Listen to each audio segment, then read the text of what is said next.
Simon & Schuster Audio presents Kill Shot by Vince Flynn. Read by George Liddell.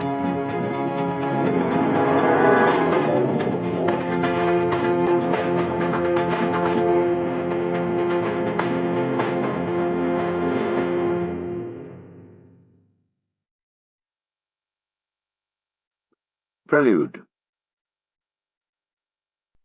The man flew through the air, propelled by one of the other recruits. CIA handler Irene Kennedy watched from inside the house with casual interest as he failed to tuck and roll. He hit the ground flat and hard, the kind of impact that more than likely knocked the wind out of him, maybe even bruised a rib. Kennedy pursed her lips and calculated his odds of making it through the remaining 8 weeks of the training program. She'd seen so many men roll through here that she could handicap him like a Vegas bookie. This one, she gave a less than 10% chance. Kennedy's thoughts, however, were not really with this batch of recruits. She was more concerned with a certain man who had waltzed through the rigorous training program a little more than a year ago. Mitch Rapp had been her rookie, and in the years since they had unleashed him on the purveyors of terrorism, he had left a steady trail of bodies from Geneva to Istanbul to Beirut and beyond. His record to date was perfect, and that, in its own way, added to Kennedy's tension. No one was perfect. Sooner or later, no matter how much talent they had, the mighty got tripped up. To complicate the odds, Kennedy had pushed to allow him to operate on his own. No backup, just an advance team to scout things out, and then he moved in all by his lonesome to do the dirty work up close and personal. No team members to bail his ass out if things went south. Rapp had argued that a small footprint would mean less chance of being caught. Instinctively, Kennedy liked the simplicity. She'd seen more than her fair share of operations that had become so cumbersome in personnel and scope that they never got off the ground. Rapp had successfully argued that if he failed, he was just one man with a foreign passport who could never be traced back to Langley. Hurley, the hard-assed spook and trainer, had pointed out that his little game worked only if he was dead. If they took him alive, he'd talk, just like everyone did, and then their exposure would be horrible. Theirs was not a risk-free business, however, and in the end, Thomas Stansfield was willing to roll the dice on Rapp. The young operative had proven himself very resourceful, and Stansfield needed to cross more names off his list of most wanted terrorists. This mission was different, though. The stakes were considerably higher. It was one thing when Rapp was lurking about some third-world country practicing his craft, but at this very moment, he was about to do something very illegal and unsanctioned in a country where he could not afford to make even the slightest mistake. So intense was Kennedy's concentration that she hadn't heard the question from the man sitting behind the desk. She brushed a strand of her shoulder-length auburn hair behind her ear and said, "Excuse me?" Dr. Lewis had been studying her for the last few minutes. Kennedy was a complex, confident, and extremely guarded professional. It had become an occupational obsession for Lewis to find out what made her tick. "You're worried about him?" Irene Kennedy's face remained neutral, despite the fact that she was irritated by her colleague's ability to read her thoughts. "Who?" "You know who," Dr. Lewis said, his soft blue eyes coaxing her along. Kennedy shrugged as if it was a small thing. "I worry about every operation I'm in charge of." "It seems you worry more about the ones he's involved in." Kennedy considered the unique individual whom she had found in upstate New York. As much as she'd like to deny it, Lewis's assessment of her concern over Rapp was accurate. Kennedy couldn't decide if it was the man or the increasingly dangerous nature of the operations they'd been giving him, but in either case, she did not want to discuss the matter with Lewis. "I've found," Lewis said in a carefree tone, "that I worry about him less than most. Always have, I think." Kennedy flipped the comment around in her head. She could easily take it 2 ways, maybe more. "It's a lot easier when you're sitting on that side of the desk." Kennedy flashed him a rare smile. "I'm his handler. I put him in these situations, and I'm his only lifeline should something go wrong. I would think that, clinically," she raised an eyebrow, mimicking one of Lewis's overused facial expressions, "even you would understand that." The shrink stroked his bottom lip with his forefinger and said, "Worrying about someone or something can be normal and even healthy, but if taken too far—" Lewis shook his head and made a sour face. "Definitely not good." Here we go, Kennedy thought to herself. This was not an accidental conversation. Lewis had been thinking about this for some time, plotting his line of questioning. Kennedy knew from experience that to try to run from the tete-a-tete would only make it worse. Lewis was patient and tenacious, and his reports were given serious weight by the Deputy Director of Operation. The doctor would zero in on a problem and pepper you with questions until he was satisfied. Kennedy decided to lob the ball back onto his side of the net. "So you think I worry too much?" "I didn't say that," the doctor said, with an easy tone and a soft shake of his head. "But you implied it," Kennedy said. "It was merely a question. A question that you asked because you think you've noticed something and you're worried about me. And since you initiated it, I would appreciate it if you would explain yourself rather than treat this like one of your therapy sessions." Lewis sighed. He'd seen Kennedy get this way, but never with him. Usually it was with Stan Hurley, who was exceedingly adept at getting under people's skin. She was always calm and analytical in her dealings with Lewis, so the fact that she was so quick to anger now was proof that his concerns were valid. "I think when it comes to a certain operative, you worry too much." "Rapp?" Kennedy asked. "Correct. Please don't give me some psychobabble that you think I'm in love with him." Kennedy shook her head as if anything so humdrum was beneath her. "You know that's not how I work." Lewis dismissed the idea with the back of his hand. "I agree. That is not my concern." "Then what is?" "That you do not give the man his credit." "Credit? Credit for what?" "Let's start with the fact that he came down here a little more than a year ago, without any military experience, and bested every man we put in front of him, including your Uncle Stan. His ability to learn, and do so at an incredibly rapid pace, is unlike anything I have ever seen." Lewis's voice grew in intensity. "And he does it in every field of discipline." "Not every field of discipline. His marks on geopolitics and diplomatic affairs are dismal. That's because he sees those fields as an utter waste of his time, and I don't necessarily disagree with him. I thought we wanted well-rounded people to come out of this place." Lewis shrugged his shoulders. "Mental stability matters more to me than well-rounded. After all, we're not asking him to negotiate a treaty. No, but we need him to be aware of the big picture." "Big picture," Lewis frowned. "I think Mitch would argue that he's the only one around here who keeps his focus on the big picture." Kennedy was a woman in the ultimate man's world, and she deeply disliked it when her colleagues treated her as if everything needed to be explained to her. "Really," she said, with chaste insincerity. "Your man has a certain aptitude, a certain ability that is heightened by the fact that he doesn't allow extraneous facts to get in the way." Kennedy sighed. Normally, she would never let her frustration show, but she was tired.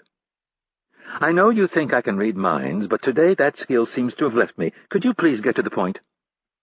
"You do look more tired than normal." "Why, thank you. And you look like you've put on a few pounds." Lewis smiled. "No need to hurt my feelings just because you're worried about him." "You are a master at deflection." "It is my job to observe." He swiveled his chair and looked at the 8 men and the 2 instructors who were putting them through the basics of hand-to-hand combat. "Observe all of you. Make sure no one has a mental breakdown and runs off the reservation." "And who watches you?" Lewis smiled. "I'm not under the same stress," the doctor said as he spun back to face Kennedy. "As you said, he is your responsibility." Kennedy mulled that one over for a second. She couldn't disagree, so she kept her mouth shut. Plus, the good doctor excelled at compartmentalizing the rigors of their clandestine operation. "I'm looking out for you," Lewis said in his understanding therapist tone. "This double life that you've been living is not healthy. The mental strain is something that you think you can manage, and I thought you could as well, but recently I've begun to have some doubts." Kennedy felt a twist in her gut. "And have you shared these doubts with anyone?" Specifically, she was thinking of Thomas Stansfield. "Not yet, but at some point I'm bound to pass along my concerns." Kennedy felt a sense of relief, even if it was just a brief reprieve.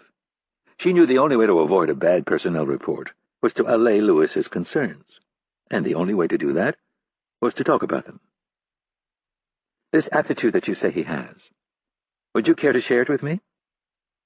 Lewis hesitated, as if he was trying to find the most delicate way to say something that was brutally indelicate.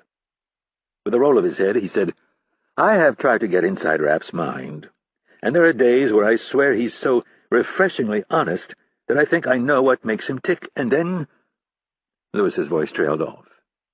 "And then what?" "There are other days when I can't get past those damn dark eyes of his and that lopsided grin that he uses to defuse anyone who goes poking around in his business." "That's the attitude that puts you at ease? His lopsided grin?" "No," Lewis scoffed. "It's far more serious than his ability to be open one moment and then impenetrable the next, although that may have a hand in how he deals with everything. I'm talking about the very core of all of this. Why we are here. Why have we secretly funneled over $50 million into this operation? I'm talking about the fact that he is a one-man wrecking ball, that he has methodically, in a little over a year, accomplished more than we have accomplished in the last decade. And let's be brutally honest with each other." Lewis held up a finger.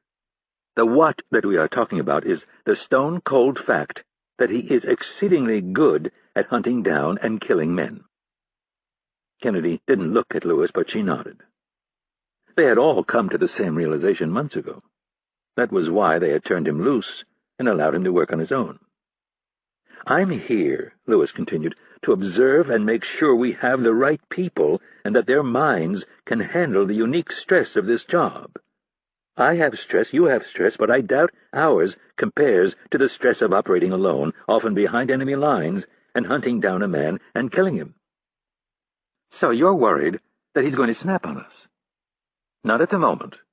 In fact, I think he has coped extraordinarily well with the rigors of his new job. I've kept a close eye on him. When he's back here, he sleeps like a baby. His head hits the pillow, 60 seconds later he's out, and he sleeps straight through the night." Kennedy had wondered about this same thing. Not every operative handled the taking of another human being's life with such ease. "So how does he deal with it? The blood on his hands?" she asked.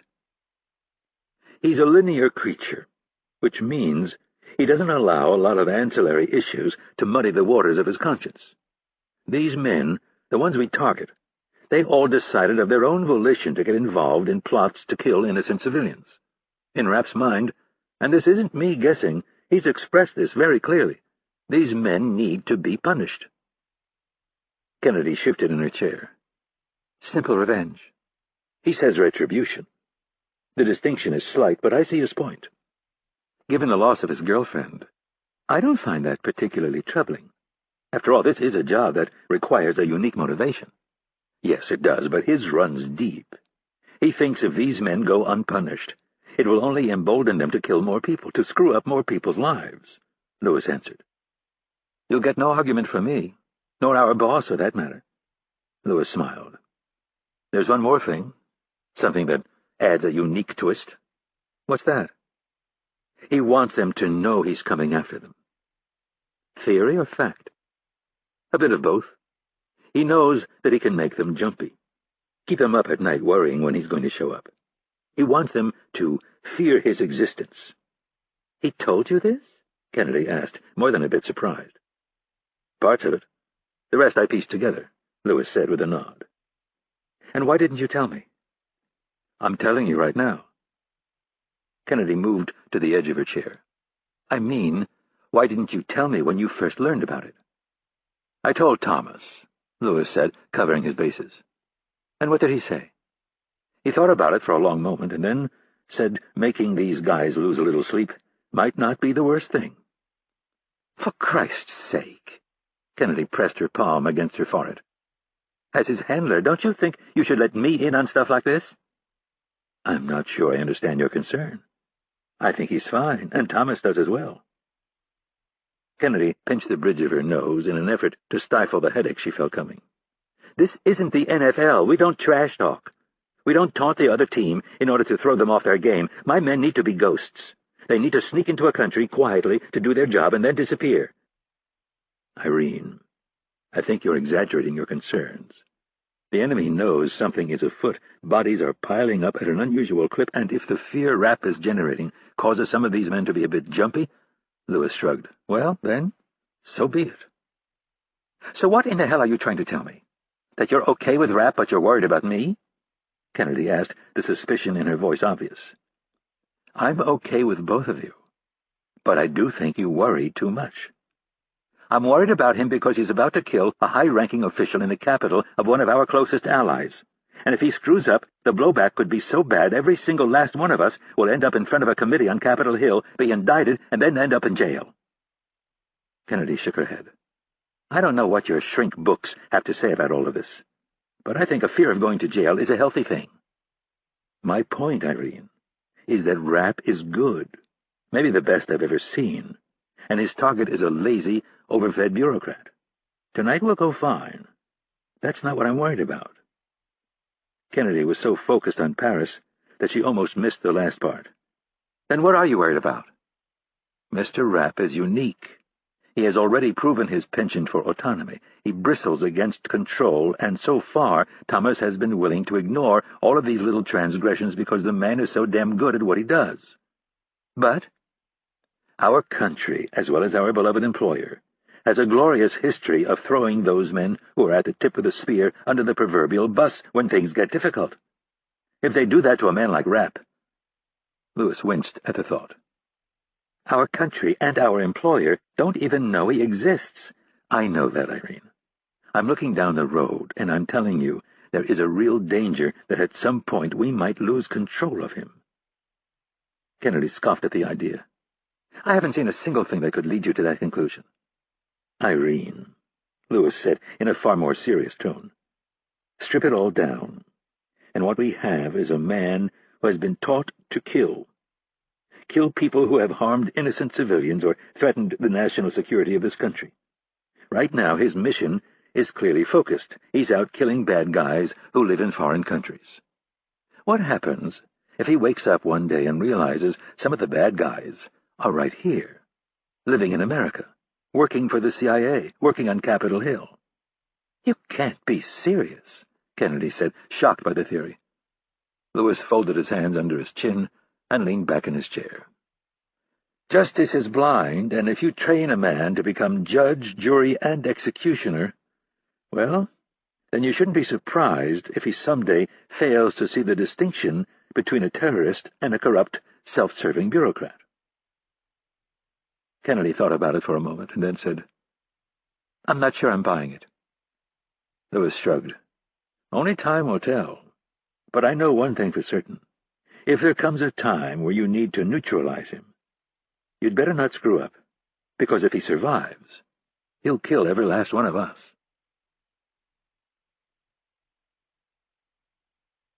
Chapter 1. Paris, France. Rapp secured the gray nylon rope to a cast-iron vent stack and walked to the edge of the roof. He glanced at the balcony 2 floors below, and then looked out across the city of light. Sunrise was a few hours off, and the flow of late-night revelers had faded to a trickle. It was that rare moment of relative inactivity that even a city as vibrant as Paris fell under once each day. Every city had its own unique feel, and Rapp had learned to pay attention to the ebb and flow of their natural rhythms. They had their similarities just like people. For all of the hang-ups about individuality, few understood that for the most part, people's actions were habitual. They slept, woke, ate some more, worked some more, ate again, watched TV, and then went to sleep again. It was the basic drumbeat of humanity the world over, the way people lived their lives and met their basic needs. All men also had their own unique attributes, and these often manifested themselves in habits that Rapp had learned to exploit. As a rule, the best time to strike was this witching hour between dusk and dawn, when the overwhelming majority of the human race was asleep or trying to sleep. The physiological reasons were obvious. If it took world-class athletes hours to warm up before a major event, how would a man defend himself when yanked from deep sleep? However, Rapp could not always choose the appointed hour, and occasionally a target's habits created an opening that was so painfully obvious he simply couldn't ignore the opportunity. 3 weeks earlier, Rapp had been in Athens. His target walked the same bustling sidewalk every morning from his apartment to his office. Rapp had considered shooting him on the sidewalk. As there was plenty of cover and distraction, it wouldn't have been difficult, but witnesses were always a concern, and a police officer could always stumble by at the wrong moment. As he studied his target, he noticed another habit. After arriving at work, the man had one more cup of coffee and then went down the hall with his newspaper and took a prolonged visit to the men's room. Other than catching people asleep, the next best thing was catching them with their pants down. On the fourth day, Rapp waited in the middle stall of 3, and at the appointed hour his target sat down on his right. Rapp stood on the toilet seat, leaned over the divider, called out the man's name, and then, after their eyes met, he smiled and sent a single 9mm hollow-tipped round through the top of the man's head. He fired one more kill shot into the man's brain pan for good measure, and calmly left the building. 30 minutes later he was on a ferry, slicing through the warm morning air of the Aegean Sea, headed for the island of Crete. Most of the kills had been like that. Unsuspecting fools who thought themselves safe after years of the United States doing little or nothing to pursue them for their involvement in various terrorist attacks. Rapp's singular goal was to take the fight to these men, bleed them until they began to have doubts, until they lay awake at night wondering if they were next. It had become his mission in life. Inaction was what had emboldened these men to continue with their plots to attack innocent civilians. The belief that they were secure to continue to wage their war of terror had given them a smug confidence. Rapp was single-handedly replacing that confidence with fear. By now they were aware that something was wrong. Too many men had been shot in the head in the last year for it to be a coincidence. Rapp's handler had reported the rumors. Most suspected that the Israelis had resurrected one of their hit teams, and that was fine with Rapp. The more disinformation, the better. He wasn't looking for credit. In spite of his hot streak, tonight would be it for a while. The powers that be in Virginia were getting nervous. Too many people were talking. Too many foreign intelligence agencies were allocating assets to look into this rash of deaths among the world's most notorious terrorists and their network of financiers and arms dealers. Rapp was to return stateside for some rest and relaxation when he finished this one. At least, that's what Rapp's handler had told him. Even after a quick year, however, he knew how things worked. Rest and relaxation meant that they wanted to observe him, make sure some part of his psyche hadn't wandered down a dark corridor never to return. The thought brought a smile to Rapp's face. Killing these assholes was the most therapeutic thing he'd ever done in his life. It was more effective than a decade of psychotherapy. He placed his hand over his left ear and focused on the tiny transmitter that was relaying the sounds of the luxury hotel suite 2 floors below. Just like the night before, and the night before that, he could hear the portly Libyan wheezing and snorting. The man was a 3-pack-a-day chain smoker. If Rapp could only chase him up a flight of stairs, he might be able to accomplish his task. Rapp followed a delivery van as it quietly passed beneath on the Quai Voltaire. Something was bothering him, but he couldn't place it. He scanned the street for the slightest evidence that anything was out of place, and then turned his attention to the tree-lined walking paths that bordered the Seine River. They, too, were empty. All was as it should be, but still something was gnawing at him. Maybe things had been too easy of late, one kill after another, city after city, and not so much as a single close call. The law of averages told him that sooner or later something would go wrong, and he would end up in a jam that might land him in a foreign jail, or possibly cost him his life. Those two thoughts were always in the back of his mind, and depending on what country he was in, he wasn't sure which would be his preference.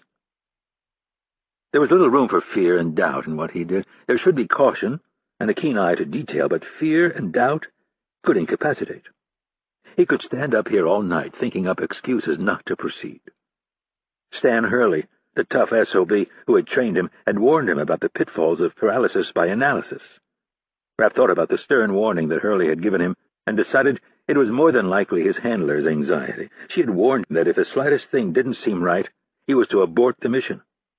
An American couldn't be caught doing this kind of dirty work in Paris. Not ever, and especially not now, given the current political climate. In the big picture, the target was a link, another name to cross off his list, but to Rapp, it was always more personal than the big picture. He wanted to make every last one of these men pay for what they'd done. Each kill would grow more difficult, more dangerous, and it didn't bother Rapp in the least. He welcomed the challenge. In fact, he took sincere joy in the fact that these assholes were looking over their shoulder each day, and going to sleep every night wondering who was hunting them. Rapp asked himself one more time if he should be concerned that the Libyan was traveling without security. There was a good chance that the man felt safe in his position as his country's oil minister. As an important member of the diplomatic community, he probably thought himself above the dirty games of terrorists and assassins. Well, Rapp thought to himself, once a terrorist, always a terrorist. Dress him up in a suit and tie, and put him up in a $1,000 a night suite in Paris, and he was still a terrorist. Rapp scanned the street and listened to the Libyan snoring like a pig. After a half-minute, he made up his mind. The man wouldn't see another sunrise. Rapp began to move in an efficient, almost robotic way as he went over his gear one last time. His silenced Beretta was secured in his shoulder holster under his right arm. 2 extra magazines were safely tucked away under his left arm.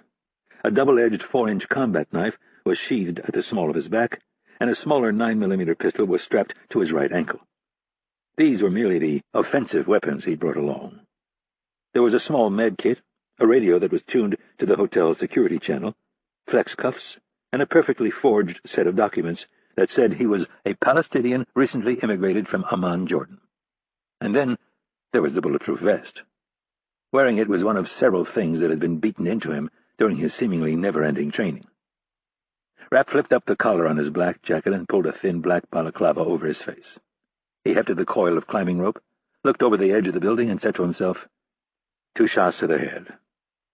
It was a bit redundant, but that was the point, and the essence of what this entire exercise was about. Rapp gently let the rope play its way out and then swung both legs over the lip of the roof. In one smooth move, he hopped off the ledge and spun 180 degrees. His gloved hands clamped onto the rope and slowed his descent until he had dropped 15 feet and he could reach out and put 1 foot on the railing of the balcony. Holding firmly to the rope, he gently stepped down onto the small black iron grating.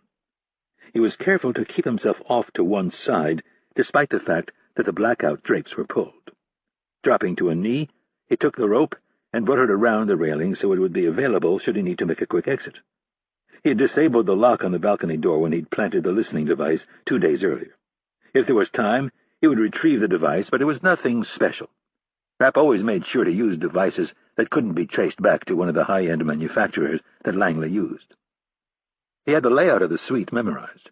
It was one big room with a sitting area on the left and king-sized platform bed on the other. Rapp listened to the noises on the other side of the doors. The prostitute was more than likely there, but Rapp couldn't hear her over the obnoxious snorting and wheezing of the Libyan. Everything was as it should be. Rapp drew his Beretta and slowly began to place pressure on the brass door handle with his gloved hand. He moved it from the 3 o'clock position down to 5, and then it released without so much as a click. Rapp pulled the door toward him and swung it flat against the side of the building. He placed his free hand on the seam of the blackout curtains and pushed through in a low crouch, his pistol up and sweeping from left to right. It was 6 steps from the balcony to where his target was sleeping. The bed was up so high that the platform had a step that wrapped around 3 sides. A massive, gaudy mirror served as the headboard. The elevation put the target at waist height for the 6'1" Rapp.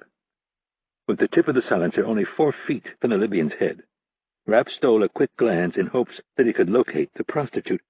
The best he could do was get a sense that she was somewhere on the other side, buried under a jumble of pillows and blankets. He would never shoot her, but he might have to pistol-whip her in the event she woke up and started screaming. Rapp moved a half-step closer and leveled his weapon. He placed the orange dot of his front sight on the bridge of the man's nose, and then brought the 2 rear dots into position. The pressure was already on the trigger, and without so much as the tiniest flash of hesitation, Rapp squeezed and sent a bullet into the man's head. The suppressor jumped 1 inch, fell back in line, and Rapp fired the second shot. He looked down at the Libyan. The second shot had enlarged the dime-sized hole by half. Death was instantaneous, which meant that the snoring had stopped. In the new silence of the room, Rapp's eyes darted to the jumbled pile on the far side of the bed, and after 3 seconds of no movement he dropped to his knee and reached around the back of the nightstand. The fingertips of his right hand had just found what he was looking for when he felt the floor beneath him tremble. The vibration was intense enough that Rapp knew it could be caused only by one thing. He withdrew his hand, leaving the listening device where it was, and rose enough so that he could look over the bed to the hotel room's door. There, in the thin strip of light under the door, Rapp saw one shadow pass and then another. He cursed to himself and was about to make a break toward the balcony when the door crashed open, flooding the suite with a band of light. As Rapp began to drop, he saw the distinct black barrel of a submachine gun and then a bright muzzle flash.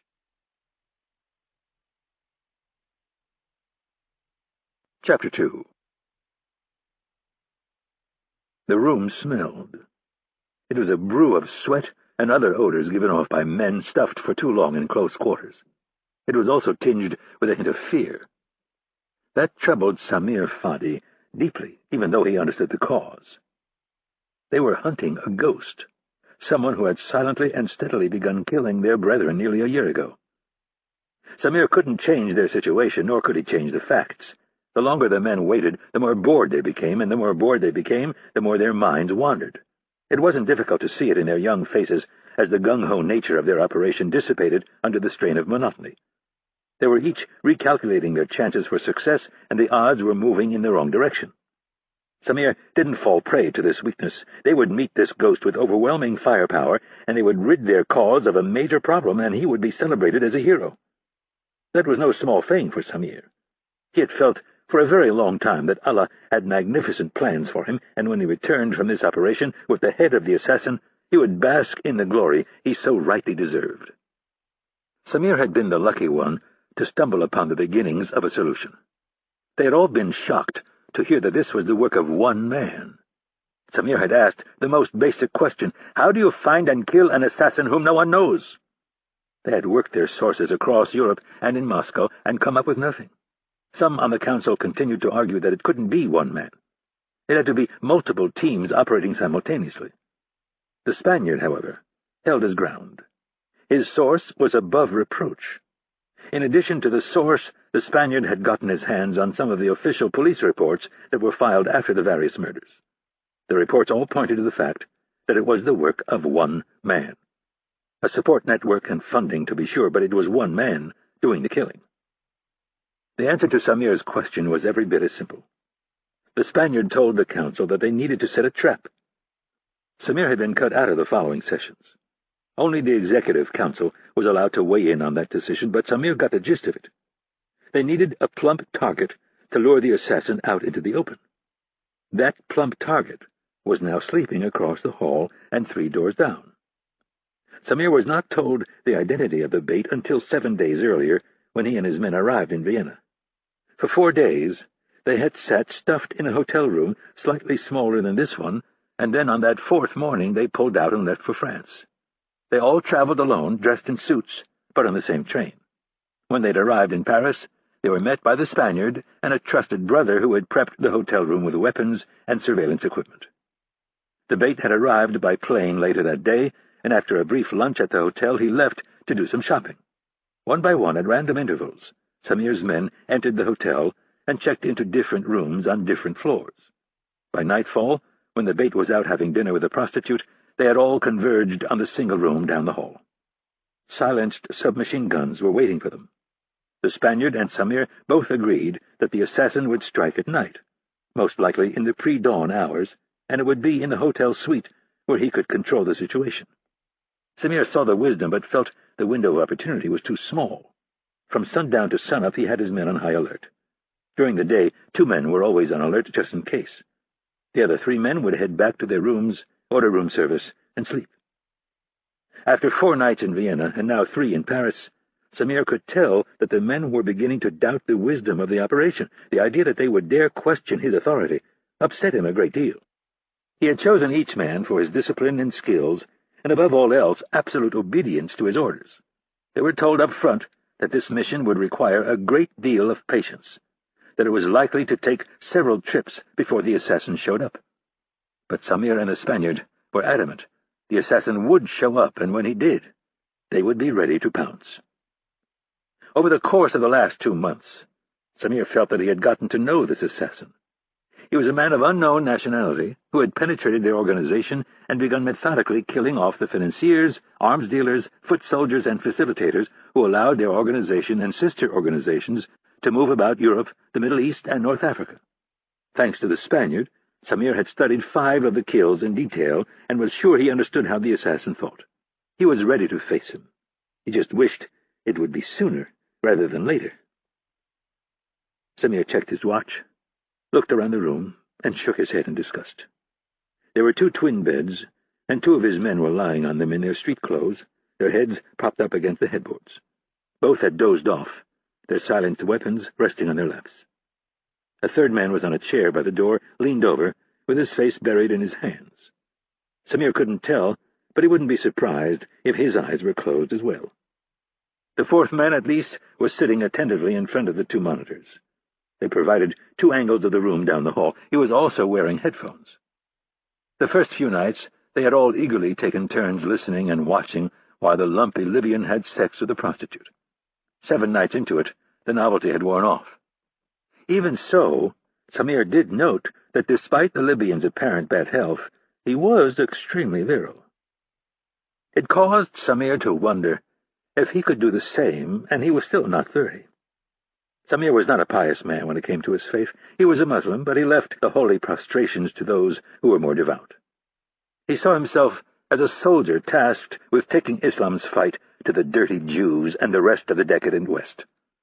To blend in, he needed to act like them, and if that meant drinking their liquor and sleeping with their women, then so be it.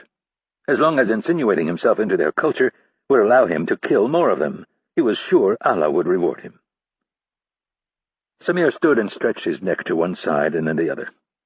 He was somewhere in the neighborhood of 5 feet 10 inches tall, and extremely proud of his physique.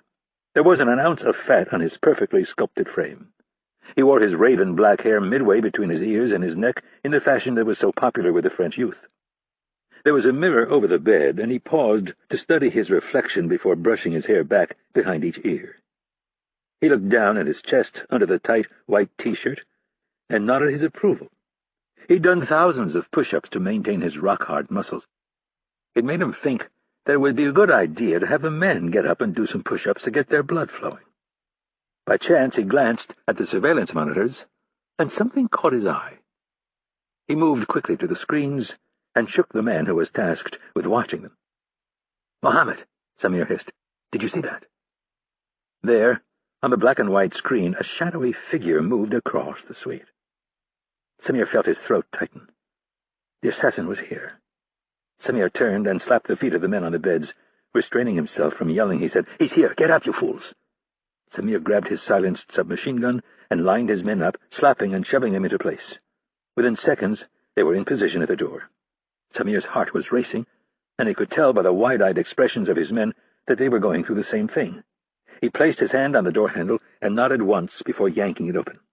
The men rushed past him exactly as they'd practiced into the hallway, running toward the suite on the right. Samir fell in behind the last man. Up ahead, he heard someone stumble and watched as Jamir caught himself before he fell.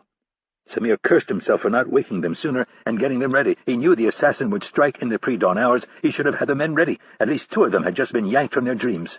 He hoped they remembered to flip their safeties off before they went in. Samir took a wobbly step and realized he'd forgotten to take his own weapon off safety. Abdul was first in line and had practiced the next move. Samir had told him not to hesitate. "Do not worry about the rest of us. Kick the door in and start firing. We will be right behind you." Samir was crouched near the wall, the thick black muzzle of his silencer pointed up. His finger was on the trigger, and as he watched Abdul step back to kick the door, he felt a dry lump in his throat. He swallowed hard, and then the lock busted through the frame and the door flew open. Samir waited a second and then pushed his brother to join the fight. Still in the hallway, he heard the steady spit of the guns in front of him, unleashing their deadly volley on the assassin, and a wolfish grin spread across his face. There was no way the killer would survive this onslaught. After tonight, Samir would become a legend among his peers. Chapter 3. Rapp took cover behind the bed and its heavy platform. The distinctive spit of bullets leaving the end of a suppressor at a high rate was followed by the mirror above the bed shattering with a crash.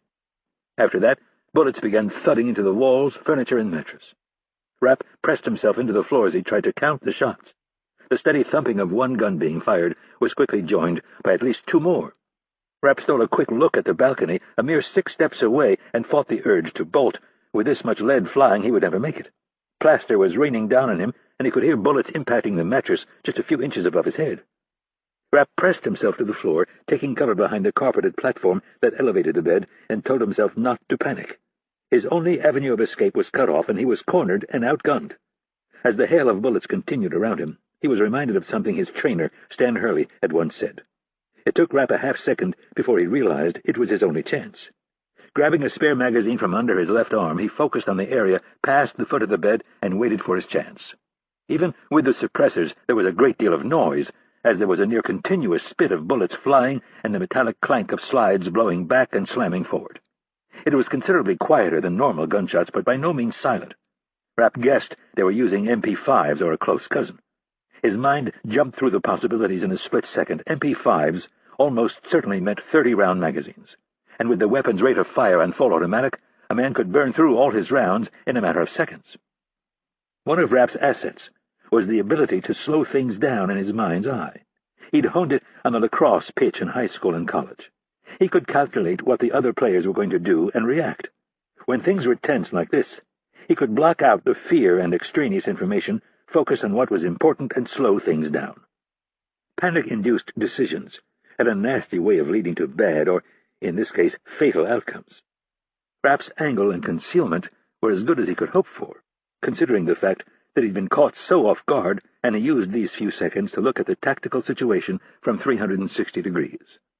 The natural mistake was to get so caught up in your situation that you failed to analyze the motives, maneuvers, and talent of your opponent. The motive of this group was clear. They wanted to kill him. As to how they knew he'd be here, and how they had avoided detection from the advance team, Rapp would have to search for those answers later. His mind now seized on a critical detail in the blink of an eye. They were not a trained SWAT team. Tactical teams practiced disciplined fire. They didn't simply enter a room and begin hosing it down with bullets. From that, Rapp discerned a very comforting fact. He could kill them. Police were off limits. He could maim or physically subdue, but he was forbidden to kill a law enforcement officer. Such were the rules of restraint that were placed on him, and he didn't argue.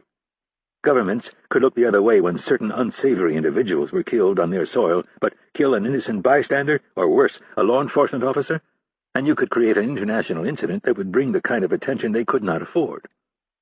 Rapp realized quickly that these guys were making a big mistake. They assumed their overwhelming firepower would win this battle in the opening salvo. But as Hurley had told Rapp repeatedly, you never want to blow your wad in the first few seconds of a gunfight. Better to take cover and let the other guy empty his gun.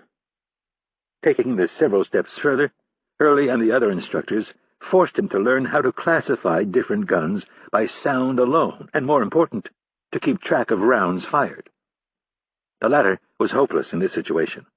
3 or more submachine guns firing on full automatic were impossible to count with any accuracy.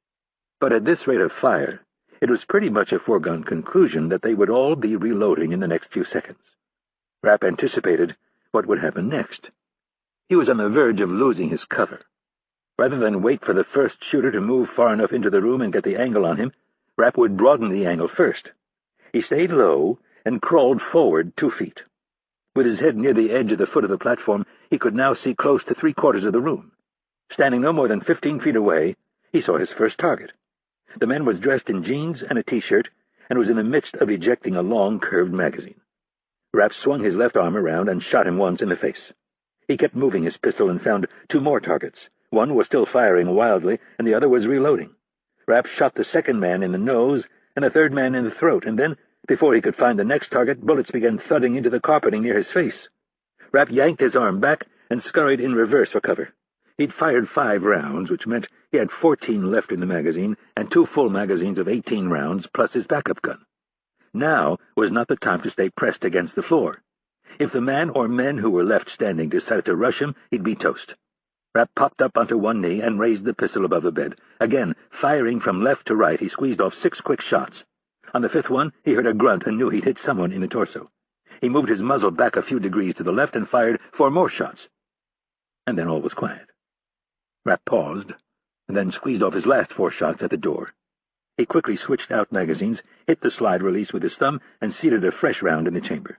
He brought up his gun and took a quick peek over the top of the mattress. There, silhouetted in the doorway, was a stunned man clutching his belly with both hands. It was time to move. Rapp stood, and as he took his first step to his left, he saw more movement in the hallway. Staying in a crouch with his gun leveled, he squeezed off one round. He buried it in the man's chest rather than his head, sending him stumbling over the threshold. A gun appeared in the gap between the doorframe and the dying man. Rapp kept moving and squeezing off shots that were splintering the edge of the doorframe. When he reached the heavy curtains, he fired one more volley and then pushed through out onto the balcony. The rope was right in front of him, and he dove for it with his right hand while still holding on to his Beretta with his left. As his gloved hand closed around the rope, he launched himself over the railing. His upper body was clear when he felt a solid punch hit him from behind. Rapp knew at that exact moment that he'd been shot, and his brain became overly focused on the fact that a piece of lead had just blasted its way into his body. The shock drew his attention away from the rope to the pain in his left shoulder, and he began to fall. Desperately, his right hand reached out in search of the black rope as he stared up at the night sky, the hard pavement rushing up to meet him from below.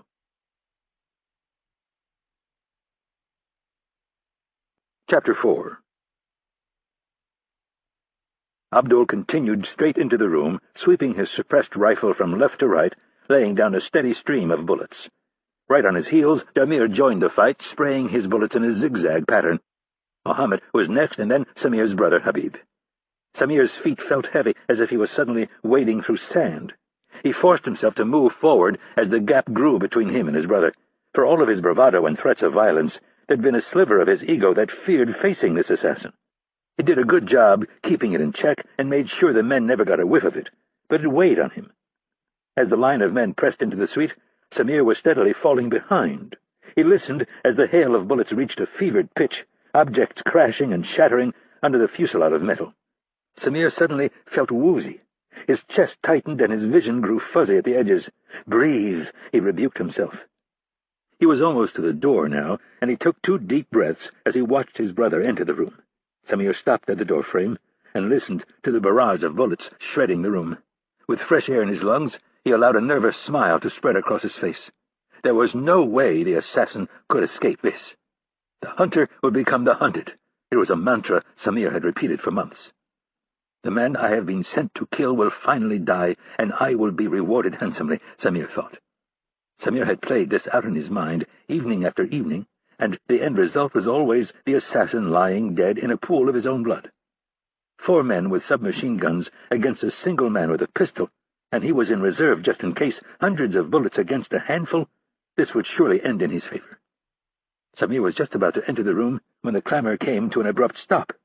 In the silence that followed, he heard a sound he couldn't quite place. Cocking his head to one side in thought, he tried to figure out what was the cause of the strange gurgling noise. At the precise moment he figured it out, he heard his brother grunt in agony. Samir froze where he was. A second later, his brother began to stumble back through the doorway without his weapon, his hands clutching his stomach. No more than a foot or 2 in front of him, Samir saw a bullet hit his brother in the chest, exiting out his back and spraying blood all over the wall across the hall. Horrified, Samir reached out to grab him, and the doorframe suddenly exploded, sending splinters of wood flying. Samir jerked back, feeling the sting in his cheek. His right eye began blinking frantically as he watched his brother fall, and then fear seized his every muscle as it occurred to him that the assassin might be coming for him. Without really thinking, Samir moved his submachine gun to his left hand and swung it around the doorframe, closed his eyes, and unleashed a volley on full automatic. Samir stayed in the hallway and fired 2 more quick bursts into the room. In the quiet that suddenly fell over the scene, he looked down at his brother, who was staring up at him with vacant eyes. The guilt hit him like a knife in the chest, and his anger took over. Samir swung the black suppressor into the room and held down the trigger. He moved forward, wildly sweeping the weapon back and forth until he was out of bullets. Stopping in the half-light of the hallway, he took in the mess. 3 of his men lay dead at his feet, but there was no sign of the assassin. Samir ejected the spent magazine and inserted a new one while his eyes settled on the drapes that blocked the balcony doors. His feet were moving before he'd made a conscious decision. He fired a quick burst through the curtain and then threw the fabric back to the side. The first thing he saw when he stepped onto the balcony was the rope. He followed it to the ground, where he saw a man in black running across the street. Samir shouldered his weapon and put the gun's hoop sight over the moving target. He squeezed off a quick 3-round burst, but had no way of knowing if he'd hit low, high, right, or left. The assassin changed course, and Samir adjusted, this time holding the trigger down and sending a steady stream of bullets after the man. After a few seconds, the bolt suddenly slammed into the open position, telling him He was out of rounds. Samir watched the assassin disappear into the shadows and fought back the urge to scream. He moved back into the room and looked at the carnage. He'd lost 3 of his men, and his own brother was dead in the hallway. He had failed miserably. He began to shake with a mix of fear and white-hot rage. What would he tell their mother? What would he tell the Spaniard and Rafik? Where had he gone wrong? Samir shook his head in disgust, but somewhere deep in his brain he knew he was lucky to be alive. He could never say that to the others, though. He could never look so frail in front of them, or they might kill him. Samir's mind was shocked back to his current predicament by a sound in the hallway. He needed to get the hell out of there, and quickly, before the police showed up. He slid a fresh magazine into his gun and hit the slide release. At the doorway, his eyes were drawn to his brother, but he couldn't handle the grief. Fighting back the tears, he moved down the hallway toward the stairs. A door on his left opened, revealing a skinny woman in a white bathrobe. Samir raised his weapon, and without breaking stride, pumped 5 rounds into her chest. 2 doors later, a man stepped into the hallway on his right. Samir squeezed off another burst. He rushed down the stairs, through a short hallway, and into the back alley where he came face to face with a hotel worker. The young man saw the gun and raised his hands. Samir didn't hesitate. He pulled the trigger back as far as it would go and sent the man sprawling backward into a pile of garbage bags.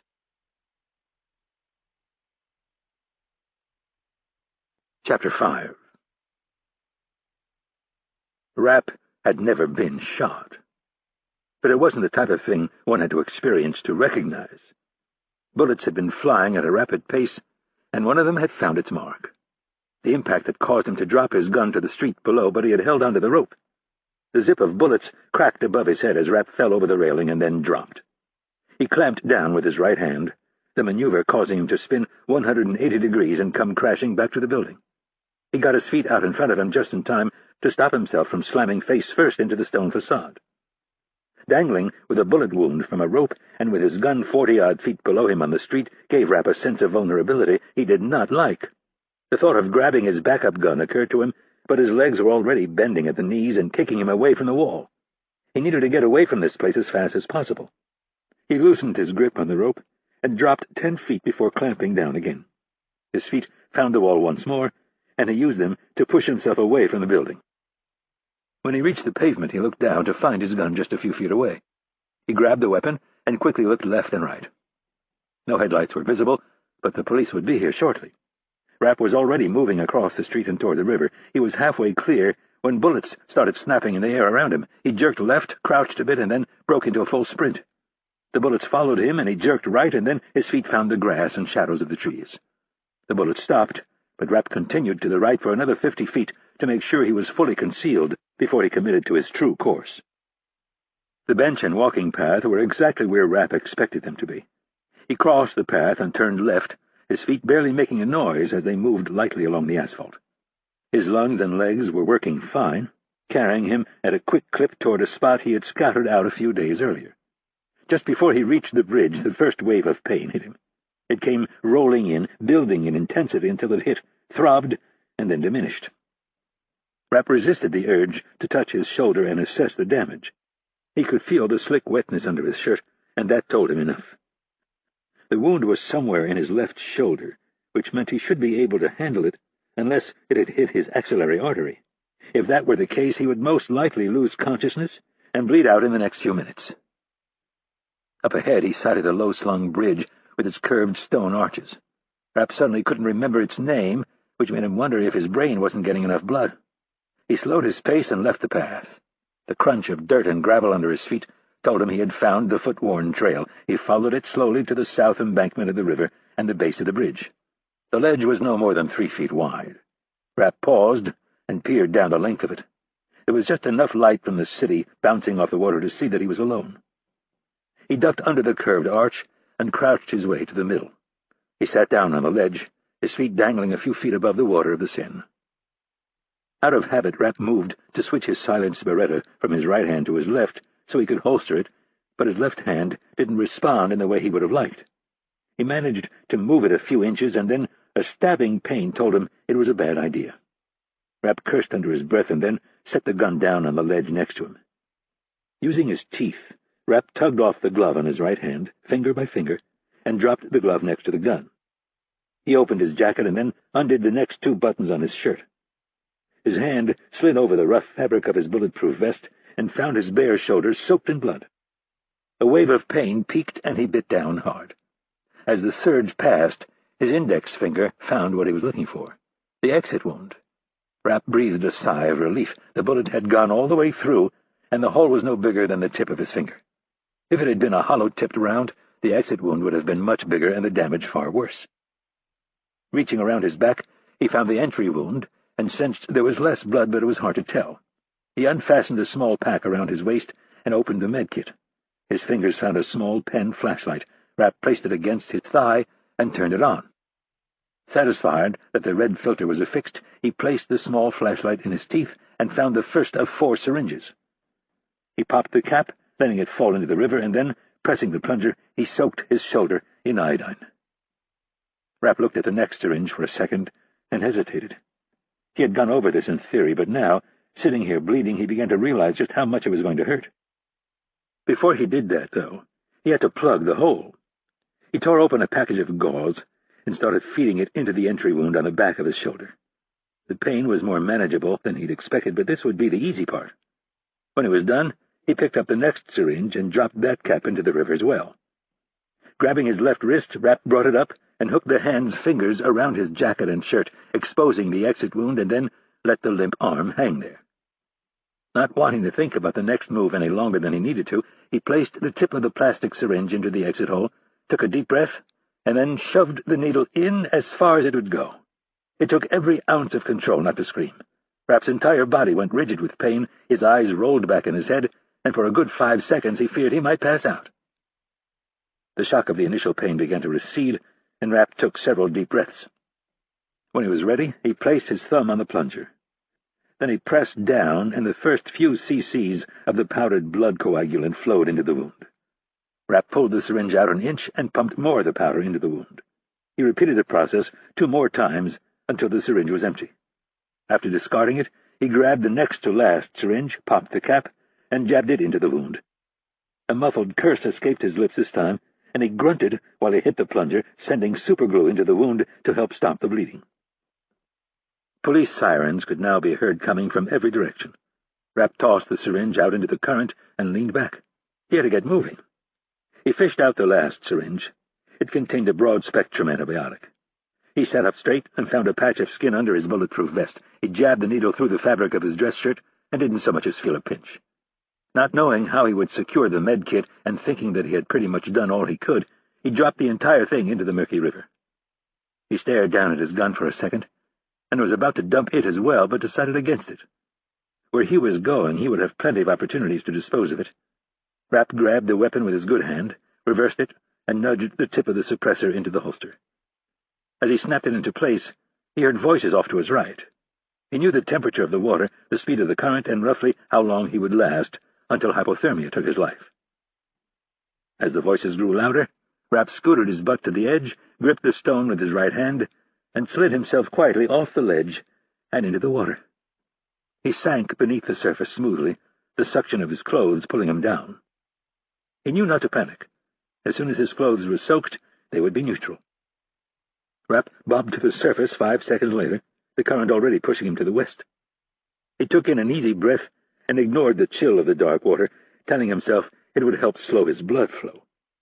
He was going to take a casual swim through the heart of Paris, and in a few hours he would find the right place to make ground. Rapp rolled onto his back and gently scissor-kicked his legs under the surface. As he cleared the relative darkness of the bridge, he looked up at the night sky and for the briefest of moments wondered how many people had died in this river. If his would be just another body to add to the count. The thought made him smile. Always up for a challenge, Rapp felt his survival mode kick in, and he told himself that he would live through this night as surely as the sun would rise in the east in the morning. And then he would go searching for answers. Something had gone horribly wrong tonight, and Rapp needed to know how the enemy was onto him. No matter what Kennedy and the others ordered, he would not be going back to the States for some time on the couch with Langley's resident shrink. Chapter 6. Commandant Francine Neville of the French Judicial Police stood amidst the carnage, holding a cup of coffee in one hand and desperately wishing she had a cigarette in the other. Her people were picking through the slaughter with gloved hands and various tools. A photographer stood in the doorway, clicking away. Neville was momentarily conscious of the fact that she wasn't wearing any makeup, and her hair, which she wore in a swooping bob midway between her ears and shoulders, was probably sticking out in a way that made her look slightly deranged. She'd been to enough crime scenes over the years, though, to know it was a waste of time to worry. If this crime was ever solved and brought to court, she would have to endure the less-than-flattering photos with the rest of her team, who had all been yanked from their beds before sunrise. Neville was good at her job. She had risen quickly through the ranks of the National Police, both in spite of the fact that she was a woman and because she was a woman. Political pressures had ushered in the brave new age of women in positions of command, and Neville knew there were still plenty of misogynists around who thought the only reason she'd made commandant at the relatively young age of 37 was that the bosses had to reach their quota. She ignored all of the whispers, focused on her job, and took comfort in the fact that the men she worked with knew she was qualified and had earned her position. On nights like this, however, she questioned why she had chosen police work. Neville's face was a pinched scowl as she surveyed the chaos. This one would be a real circus. She had a fat, naked man in the bed with a skinny woman half his age lying next to him. Both were dead, riddled with bullets. 4 more men, paramilitary types by the look of them, were also strewn about the floor. These bodies were relatively intact, with only 1 or 2 slugs in them. Down the hall, 2 more bodies were sprawled out in separate doorways. Neville figured they were hotel guests who had heard the commotion, and when they'd gone to investigate, had been killed by the crazy bastards who had done all of this. Also, an unfortunate young employee of the hotel who did the overnight laundry was now prostrate in the alley with 5 bullet holes in his chest. Neville tallied the carnage. 9 bodies total. In her 16 years on the force, the biggest investigation she'd been involved in was a triple homicide. It was, of course, a love triangle, murder-suicide. While sensational, the case wasn't hard for the press and public to figure out. Wife cheats on husband, husband kills wife and her boyfriend, and then kills himself. It wasn't the first such murder, and it wouldn't be the last. This was an entirely different scenario. The number of victims pushed her mind in 2 separate but linked directions. They'd had a real problem with the Slav gangs that had flooded into the slums after Yugoslavia fell apart and spiraled into civil war, and now the Russian gangs, with their newfound independence, were beginning to assert themselves. As always, she would need to keep her mind open, but those 2 groups were at the top of her list. Gnawing at the back of her mind were 2 other entities: her superiors at the National Police Headquarters and the press. Submachine gun fire at a 5-star hotel in the heart of Paris was sensational enough. Throw in the 9 dead bodies, and she was guaranteed a media circus the likes of which the city hadn't seen since the Dreyfus affair. Her superiors would find it nearly impossible not to interfere, and she already knew how they would do it. A few would try to micromanage her investigation, and the bulk would spend their lunches leaking to the press. Anxiety crept up on Neville as she realized this entire mess could end her career. Her attention turned to the dead man lying on the bed. It was something out of one of those American mobster movies. Feathers and tufts of fabric were everywhere, and a good amount of it was clinging to puddles of blood. She looked to the 4 paramilitary types on the floor. They could easily be Serbs or Croats. They had that swarthy look. Neville had sent one of her officers down to the front desk to find out whose name the room was registered under. She heard a cackle of grating laughter from the hallway, and a moment later a man appeared in the doorway, stopped, and looked down at one of the dead bodies. If Neville needed any confirmation that she was in the middle of a shitstorm, it was now standing in the doorway. She had hoped to get through the rest of her life without ever seeing Paul Fournier again, and she had made it nearly 4 years, but tonight her luck had run out. Fournier was DGSE, France's General Directorate for External Security. It was the organization tasked with the external security of the country, the key word being external. Neville had a sinking feeling that Fournier was here because of the man in the bed. As her gaze shifted between the 2 men, one dead and the other alive, she knew that this case had just become infinitely more complicated. "Francine," Fournier called far too loudly from across the room. "A pleasure to see you. It's been far too long." Neville sighed and said, "Paul, what are you doing here?" "You know how things work at the Directorate," he said, with a broad grin under a salt-and-pepper mustache. "We go wherever the Republic needs us." "I thought you specialized in subverting the unstable governments to our south." Fournier laughed heartily and stepped carefully around the dead bodies. When he was a step away from Neville, he held out his arms as if he was ready to embrace an old friend. Neville shuddered at the thought of touching him. With a frown on her oval face, she put out her right hand, signaling him to keep his distance. His audacity had certainly not diminished over the years. "Why are you here?" Fournier let the wounded look fall from his face and began patting the pockets of his grey trench coat in search of something. A moment later, he fished out a pack of cigarettes and a lighter. He lit one and then extended the cigarette to Neville. The gall of this man, she thought to herself. When she had first met Fournier, 9 years ago, she'd been drawn to his confidence, but in the end she realized that what looked like confidence was actually the facade of a cold, calculating, manipulative, selfish prick.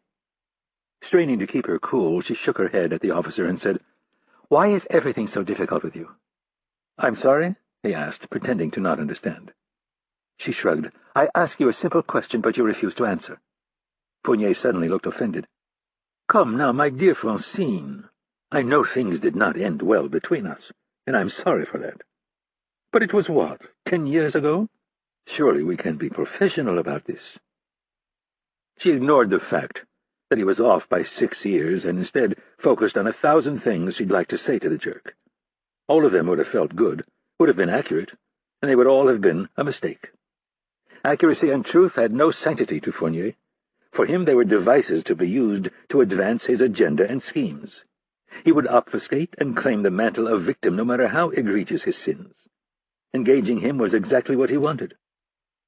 "Paul, I am being completely professional about this. That is why I asked you why you are here. This is my crime scene. Directorate of Security or not, I need to know why you are here." "Fair enough," Fournier said in an easy tone. He exhaled a cloud of smoke and turned to the bed. "Do you have any idea who that is?" Neville was suddenly very angry with the officer she had sent down to the front desk to find the answer to this exact question. She straightened a bit and said, "I do not." The answer brought a smile to Fournier's face.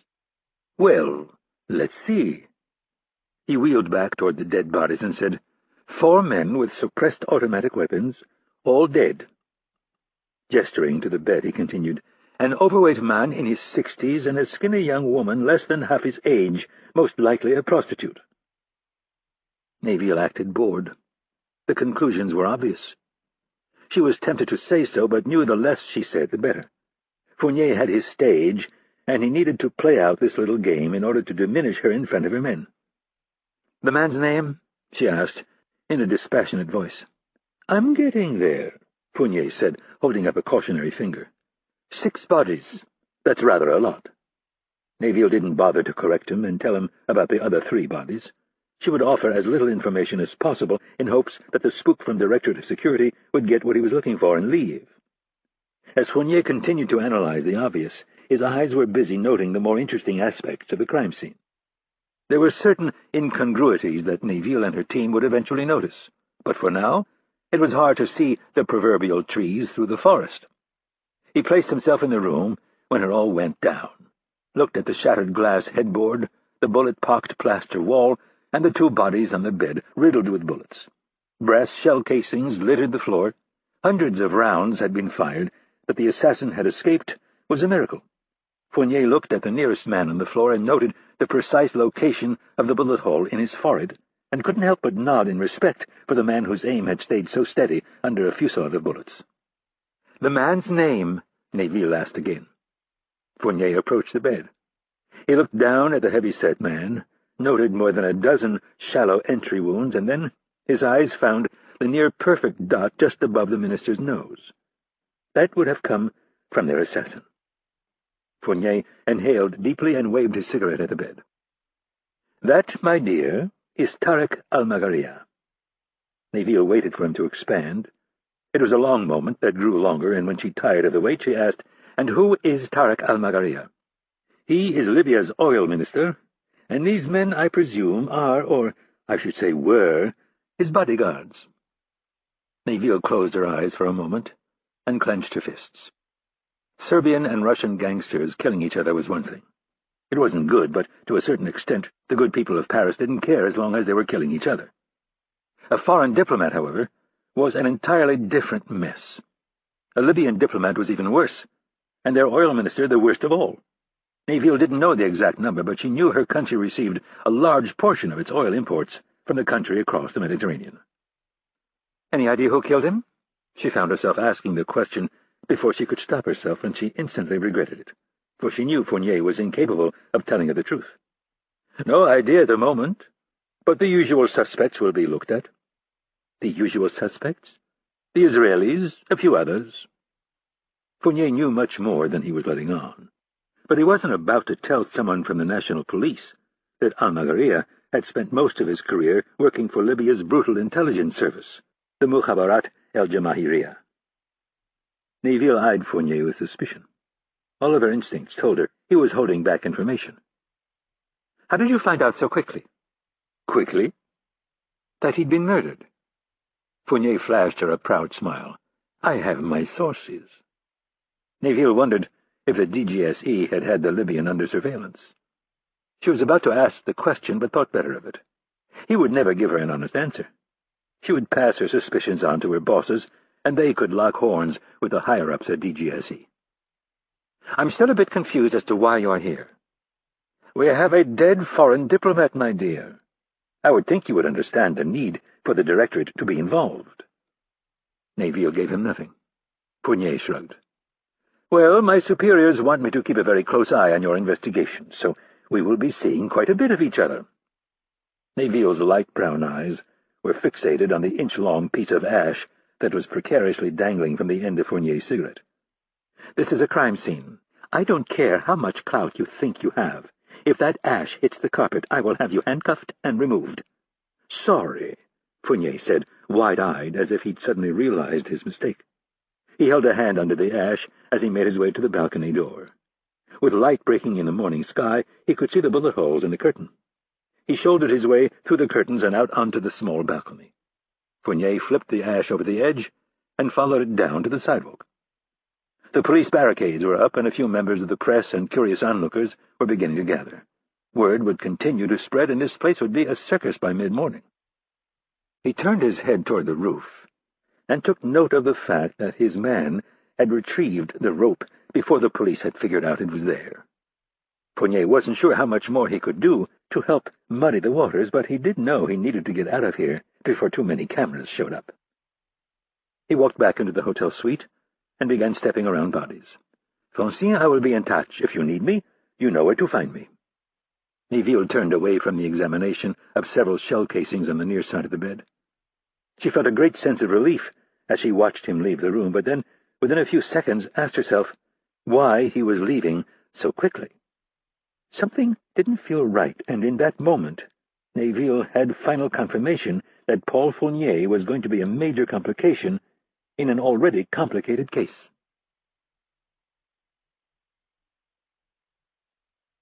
Chapter 7. Langley, Virginia. Thomas Stansfield was accustomed to working Saturdays.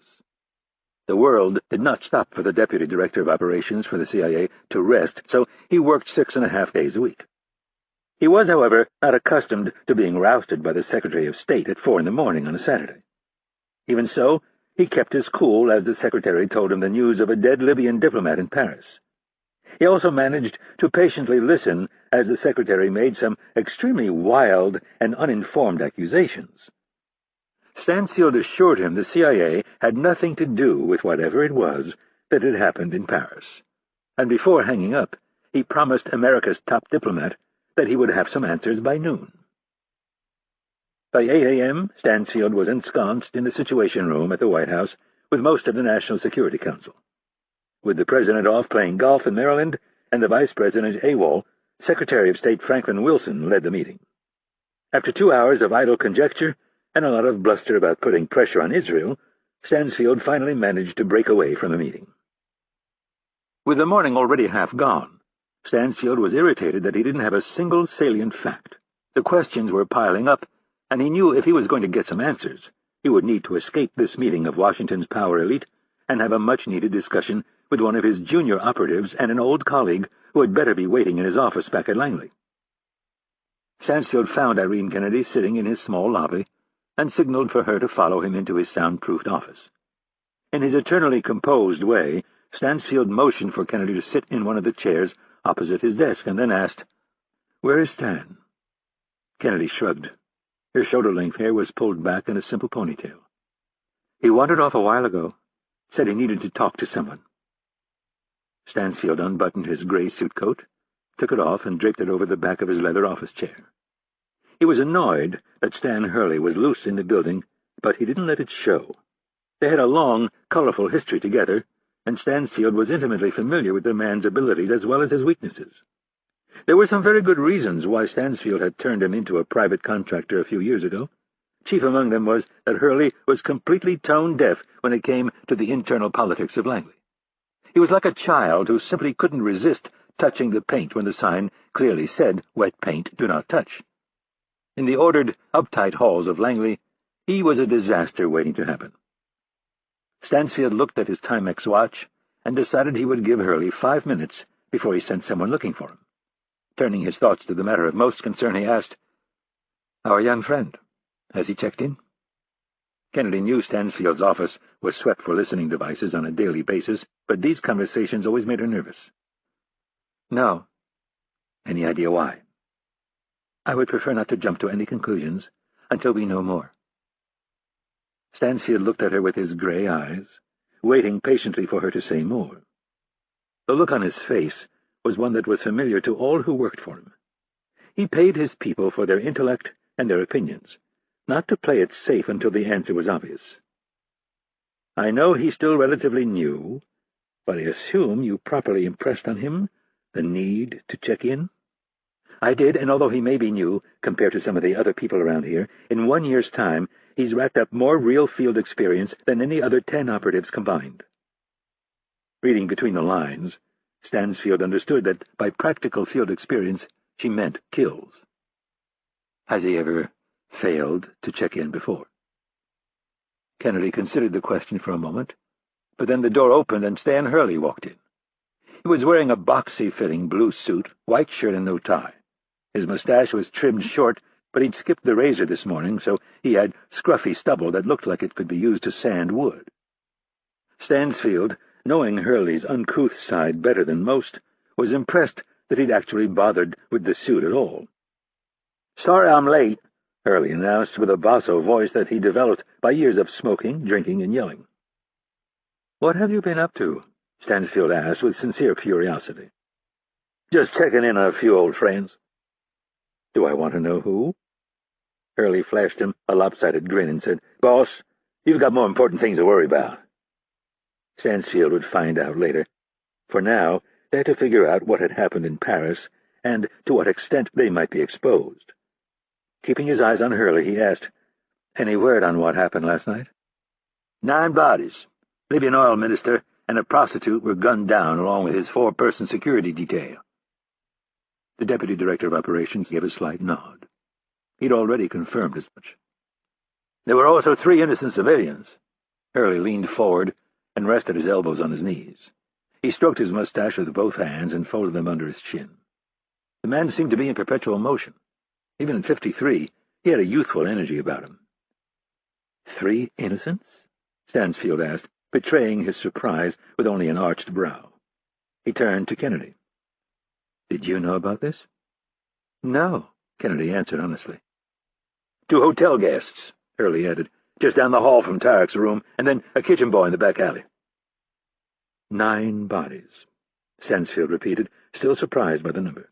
"That's right," Hurley said, as if it was no big deal. "Any chance one of these bodies is the man we're looking for?" Stansfield asked. "It doesn't sound like it." Kennedy turned in her chair to face Hurley. "Where'd you get this information?" "Listen here, missy," Hurley snarled. "I wasn't the one who planned this half-assed op." "Let's hear it," Kennedy said, with a confrontational edge in her voice. "Hear what?" how the great Stan Hurley would have done it differently. For starters, I would have never sent him in alone. That's pretty much all we've done for the last 9 months, and he's been pretty successful. A hell of a lot more successful than you and your boys have been the last couple years. You can bitch all you want, but I warned you. You gave that boy way too long a leash. Stansfield was not in the mood to referee another argument between these two, so he cleared his throat and asked, "Who's your source?" "Don't worry about my source. He's impeccable." "All the same," Stansfield said, "I'd like to know." Hurley put on an irritated face. He'd known Stansfield for 3 decades, and he knew by the arch of his damn right eyebrow when there was no sense in trying to put him off. "An editor at one of the major dailies over there. She says the press is all over this thing." Kennedy noted that he'd originally referred to his source as a he. The man was always thinking of ways to throw you off.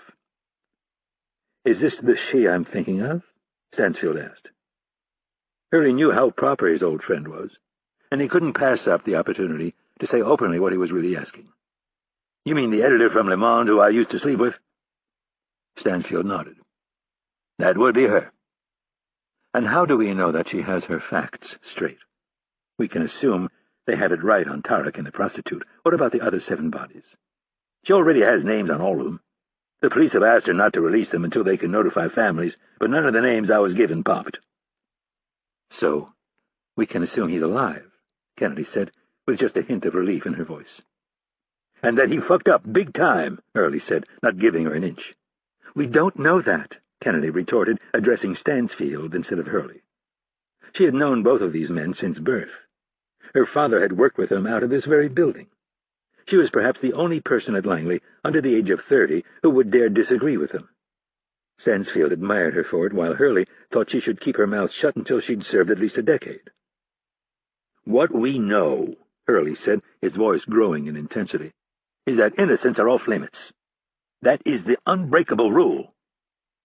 "That means a lot coming from you," Kennedy said, with an exaggerated roll of her eyes. "What in the hell is that supposed to mean?" "You know exactly what it means." "No, I don't." "Uncle Stan," she said, in a voice devoid of affection, "you've based your entire career on breaking the rules, and I think the reason he pisses you off is that he's a constant reminder that you are getting old and he's better than you were at your best." Stansfield knew the words hurt his old friend, and he also knew there was a great deal of truth to them. Most of this was beside the point, however. They needed to focus on the problem at hand. "I want both of you to listen to me. We don't know what happened over there, and as we've all learned before, it's a dangerous thing to rush to conclusions." "I'll tell you what's dangerous," Hurley snapped, still smarting from Kennedy's comments. "Letting a fucking untrained dog off the leash. Letting him basically run himself without any proper handling. That's what's dangerous." Hurley leaned back, shaking his head. "I've been warning you two about him from day one." Kennedy turned and gave him an icy stare.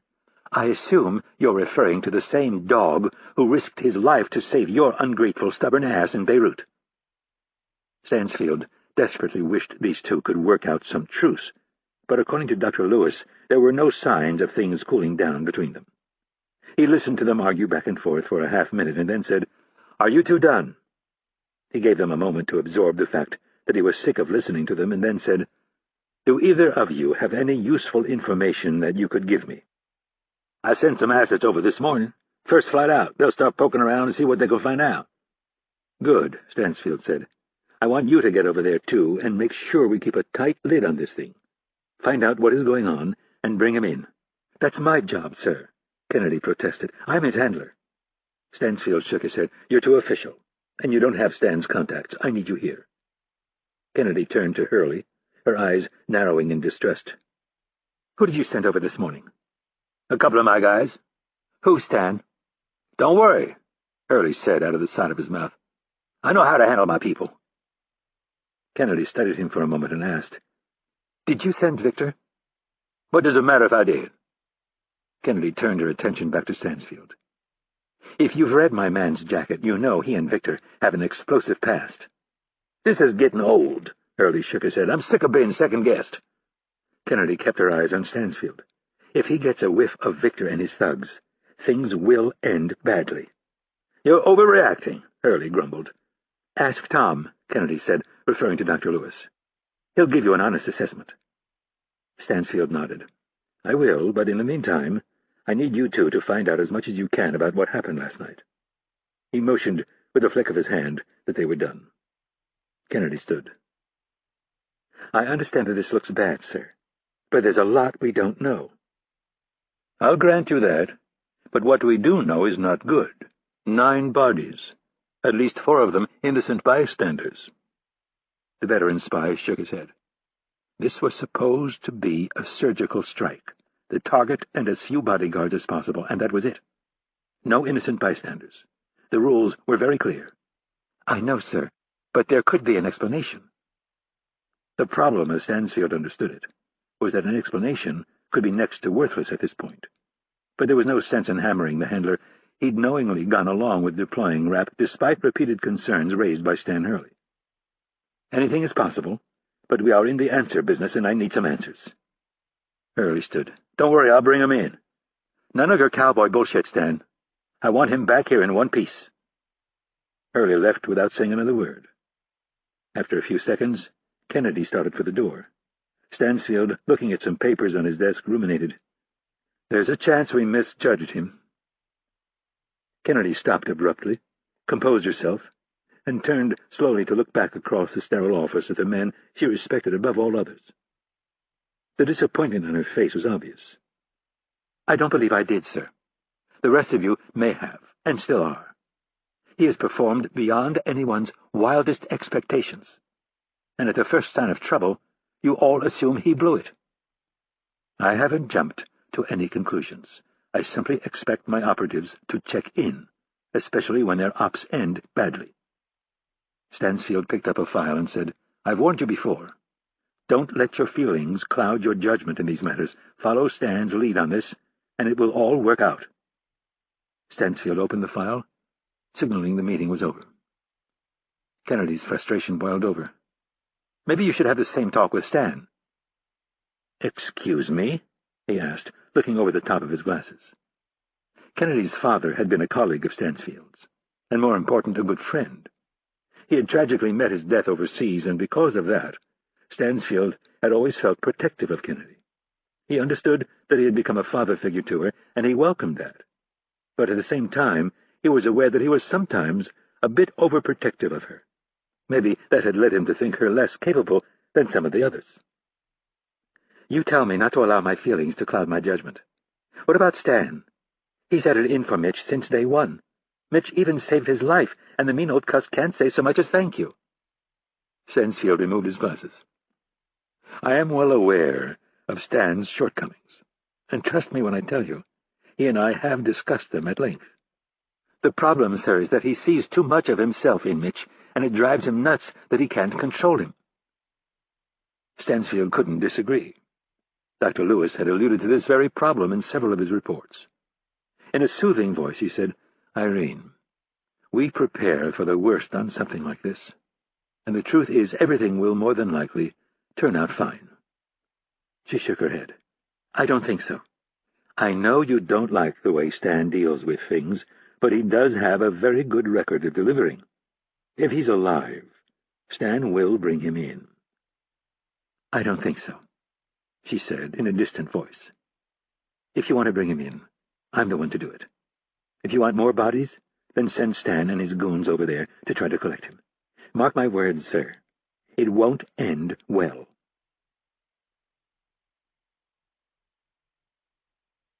Chapter 8. Paris, France. Rapp had floated downriver for nearly 2 hours. The Seine wound through the heart of Paris like a coiled snake. It was impossible to gauge how far he had traveled, but he guessed it was somewhere around 2 miles.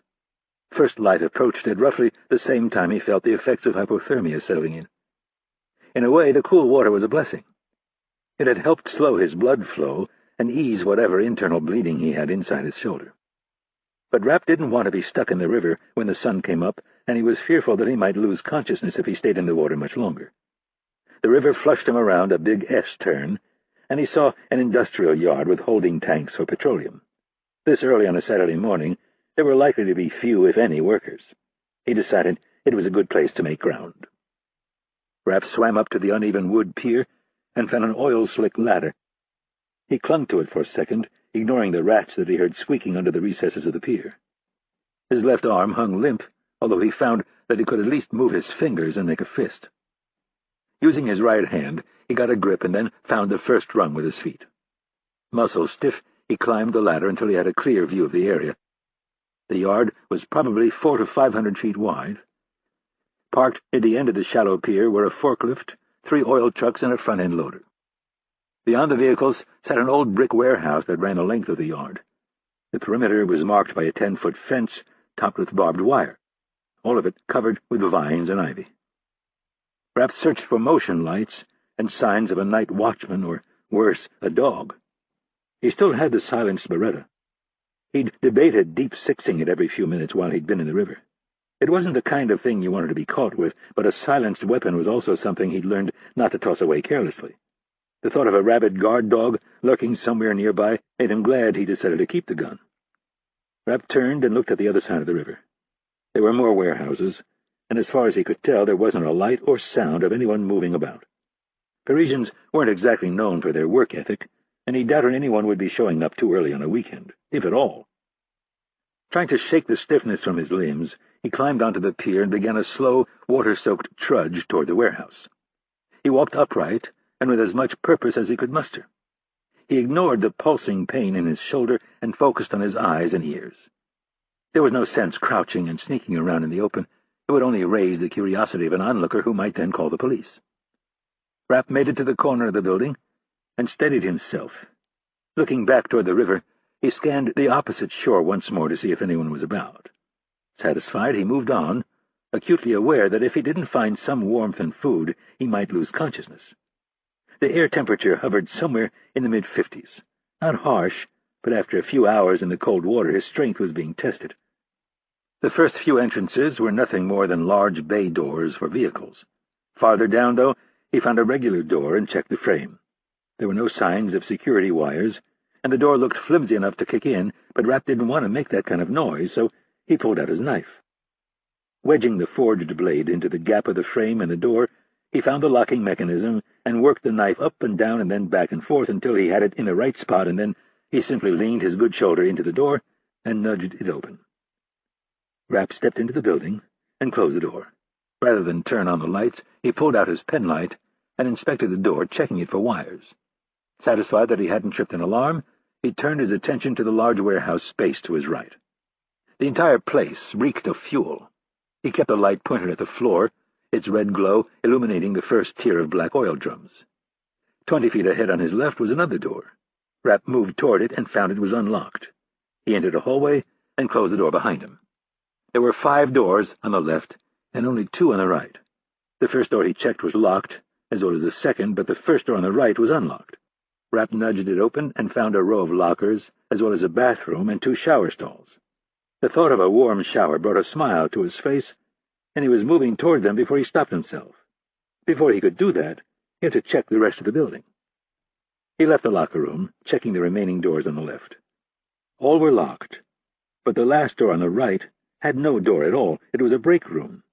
Rapp scanned the lobby first and then went right back to the dirty break room. He yanked open the refrigerator and found a mess of mold and old food. The thing hadn't been cleaned out in years. He closed the door in disgust and turned to the vending machine. He was about to break the glass when he caught himself. Better to leave as few signs as possible that he'd been here. He fished out some wet bills and fed them into the machine. After purchasing several candy bars, he headed back to the locker room and closed and locked the door. Then he walked straight into the shower stall, clothes and all, and let the warm water begin to clean the dirty river from him and restore warmth to his body.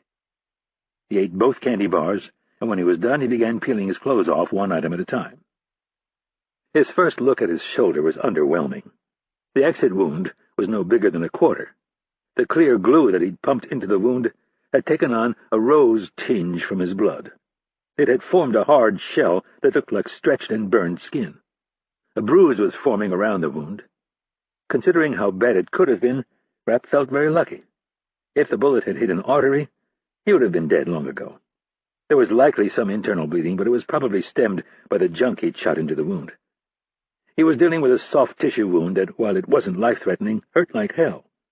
Pain was something, however, that he had learned to deal with a long time ago. Rapp continued to wash the smell of the river from his skin and hair, letting the warm water bring his muscles back to life. He rinsed his clothes again, wrung them dry, and laid them out on the bench. He was buck naked other than his dive watch and the backup pistol strapped to his left ankle. The slow float downriver had given him ample time to ponder just what the hell had gone wrong. He still couldn't figure it out. How did the advanced team miss a 5-man detail? How did he miss them? Rapp had watched Tarek come and go for 2 days, and not once had he seen a single bodyguard accompany him, let alone 5 heavily armed men. Rapp had played it by the book, and then some. He followed him loose. He followed him close. He watched him from afar and waited patiently to see if there were any trailers or foreign assets connected to the Libyan. There were none. Rapp hadn't seen a single clue. But even so, there had been that unshakable feeling that something wasn't right. Slowly, the thought began to occur to him that someone had laid a trap for him, and he had walked right into it. That he'd managed to get out of that room alive, with all of those bullets flying, sent a shudder down his spine. He was lucky to have only been struck by a single bullet. Rapp stood under the water for a few more minutes, and then felt the urge to move. He needed to find someplace secure where he could rest and try to sort this whole thing out. There was the safe house in the Montparnasse neighborhood, and the protocols he was supposed to follow, but all that had changed. How well did he really know his handler and the other people on the team? How many different people did they report to, and could they all be trusted? Until he had some answers, his survival instincts told him to do what he was trained to do, operate on his own, and under everyone's radar, including the CIA's. Rapp stepped from the shower and started checking lockers. They were all locked. Rapp retrieved his silenced Beretta and shot the first combination lock through the guts. The lock spilled open, and he set it on the bench with his clothes. He was rewarded with a dirty rag and not much else. He shot off 2 more locks and found a decent towel. Rapp dried off and then set about scrounging for some dry clothes. When he was done raiding the lockers, he had a pair of gray coveralls, a pair of work boots, a worn blue canvas jacket, and a black wool hat. He secured all of his weapons and equipment in his new clothes, and then went back to the break room.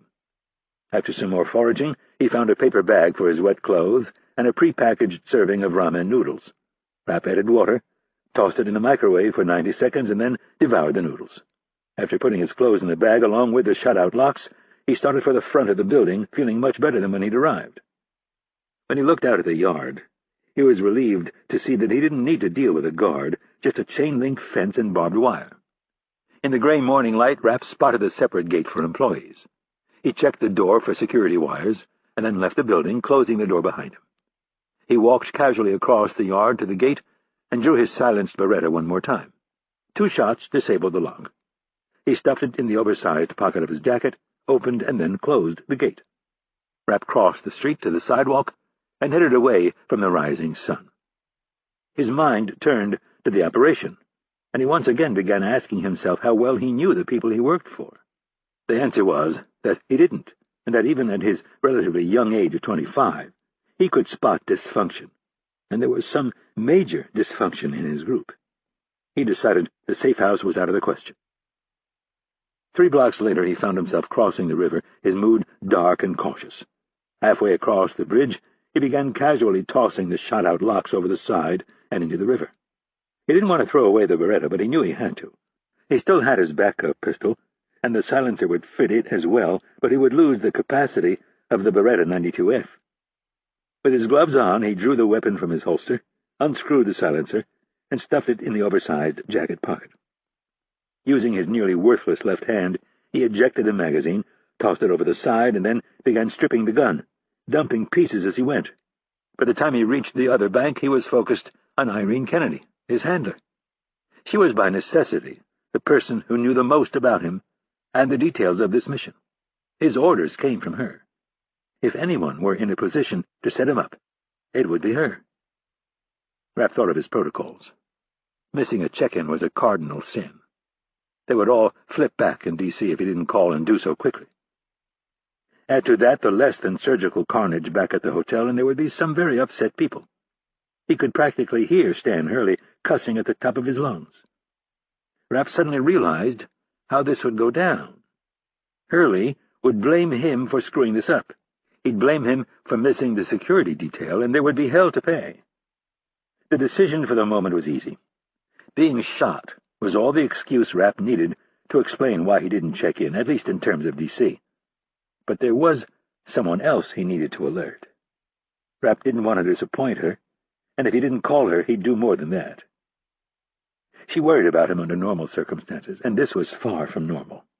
She knew something was in the works and needed to be out of France for a while. That was why they were supposed to meet in Brussels at 1 this afternoon. Their rendezvous was set in stone. If he didn't show up, she might do something stupid like call Stan Hurley. No one knew they were seeing each other, and if she called Hurley, the man would go berserk. Mid-stride, a shot of pain seized Rapp's shoulder and ripped down his arm. He stopped walking, stopped breathing, and with his right arm he grabbed a light post to steady himself. Despite the chill, beads of sweat coated his forehead. A wave of nausea hit him, and for a second he thought he might throw up. 10 seconds passed, and then 20 and 30, and finally the pain started to pull back like the tide going out. It left his fingers first, and then slowly worked its way up his arm. Rapp took a couple of deep breaths and then started to walk again. He needed to find a pharmacy and then a hotel. He had a few in mind, the kind of places where he would blend in with tourists, and he would have to call Greta. Trying to clean the wound on his own wouldn't be easy. She was far from squeamish about what he did. In fact, it turned her on, and the alternative had too many unknowns. If he didn't show, she might cause some serious problems. He would have to find a payphone and call her. If he was lucky, he might even catch her before she left Geneva. He also missed her, which was something he didn't want to admit to himself. It had only been 3 weeks since they'd last seen each other, and he'd found himself counting the days until they reunited in Belgium like some love-struck high schooler. Rapp laughed to himself as he moved down the empty street. He was walking a very thin line. The list of things he'd kept from his handlers was growing rather lengthy, and he knew they would take it as evidence that he couldn't be trusted. He knew more than they thought, however. He wasn't the only one breaking the rules.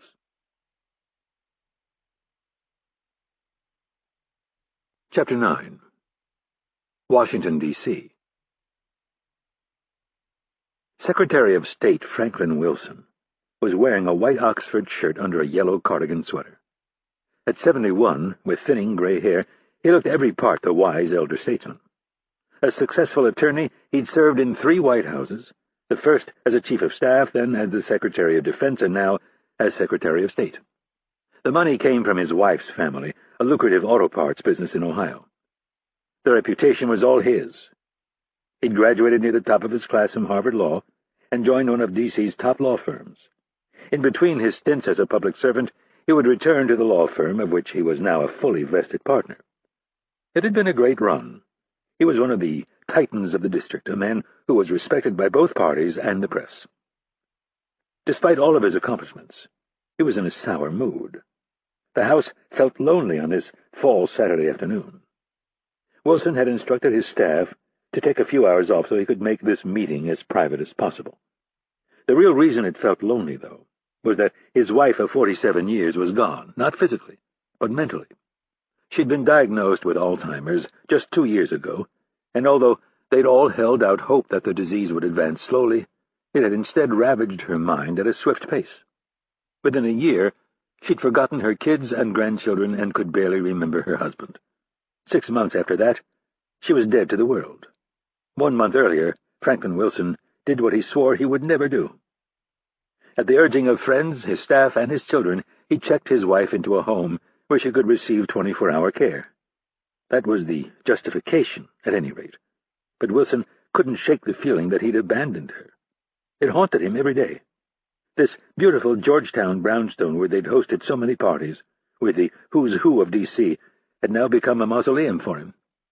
He refused to sell, feeling it would be another betrayal to her and the memory of the great lady she had been before that insidious disease had begun to eat away at the very thing that made her her. Wilson knew he'd lost some focus, but the demands of his job kept him busy and provided a welcome distraction from the tragic hand he'd been dealt. When the doorbell sounded, he felt his mood lift. There was important business that needed to be conducted. Wilson bounded from behind his desk, proceeded across the marble foyer and opened the door to his 5-story Georgetown brownstone. He enthusiastically greeted his guest. "Paul, thank you for coming by on such short notice." Paul Cook, the CIA's deputy director, returned the smile and shook the secretary's hand. "My pleasure, Mr. Secretary. I always like an excuse to spend some time in Georgetown on a fall afternoon." "I know what you mean, and call me Franklin when we're not in our official capacities," Wilson said as he closed the door and led his visitor down the hall. "That's why I bought the place, by the way. No suburbs for me, too quiet." Wilson opened a door and pointed down the steps. "You like to play billiards?" Cook hiked his shoulders. "What Harvard man doesn't?" Wilson slapped him on the back. "Good man. You're class of 65, right?" "Yes." Once they were downstairs, Wilson turned on the stereo and flipped a few switches behind the bar. A hearty fire was already burning, and a college football game was on the TV. Wilson didn't bother asking his guest what he wanted to drink. He grabbed 2 low balls and placed 3 ice cubes in each glass before filling them halfway with single malt scotch. He gave Cook his glass and said, "I hope you don't mind hanging out in the man cave, but I had certain devices installed down here that make it easier for us to discuss things of a delicate nature." Working at the CIA, Cook understood all too well. He wondered who Wilson had used and when the equipment had been installed. Listening devices and countermeasures were constantly changing. Wilson held up his glass.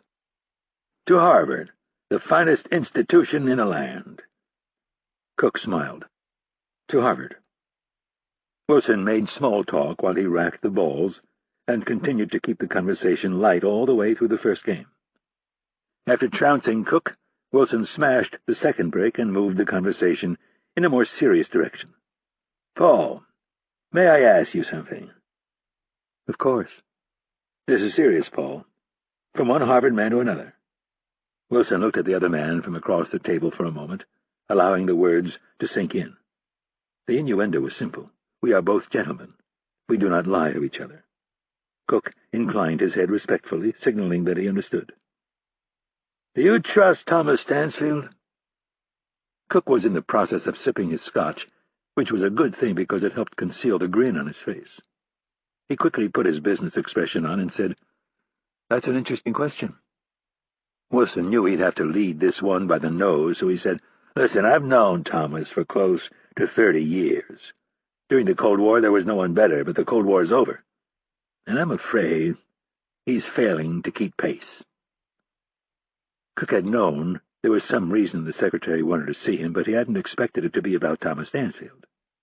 He gave a noncommittal nod. "Do you trust him?" Wilson asked again. Cook allowed himself to laugh openly. "If you knew him as you say you do, you wouldn't bother asking that question. Thomas Stansfield was born to be a spy, and is the most secretive man I have ever met in my life." Wilson pointed his glass at Cook and extended his forefinger.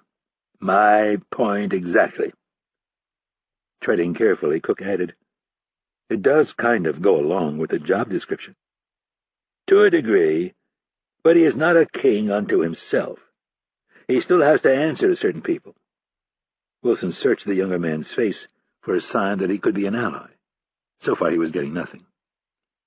"He's never been very good at handling oversight, and I'm afraid with the director slot open, he's gotten even worse."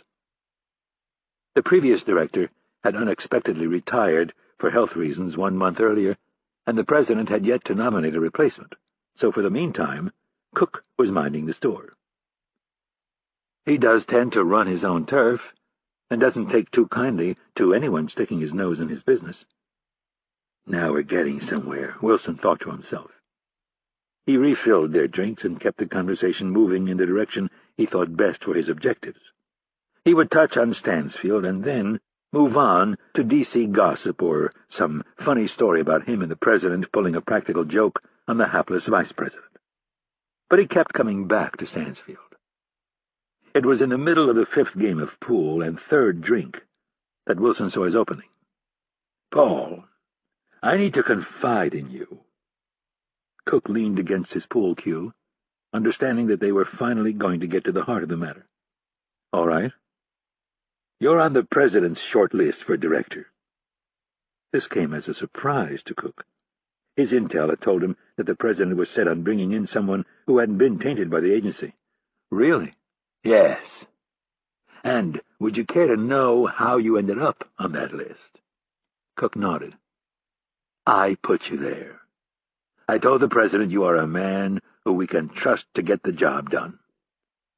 Thank you, sir. Cook's guard was up. He barely knew Wilson.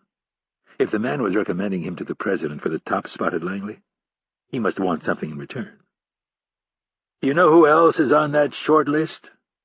I've heard a few names, Cook said honestly. The rumor mill in D.C. was churning on a couple of new possibilities every week. Thomas Stansfield is on that list, Wilson said, shaking his head.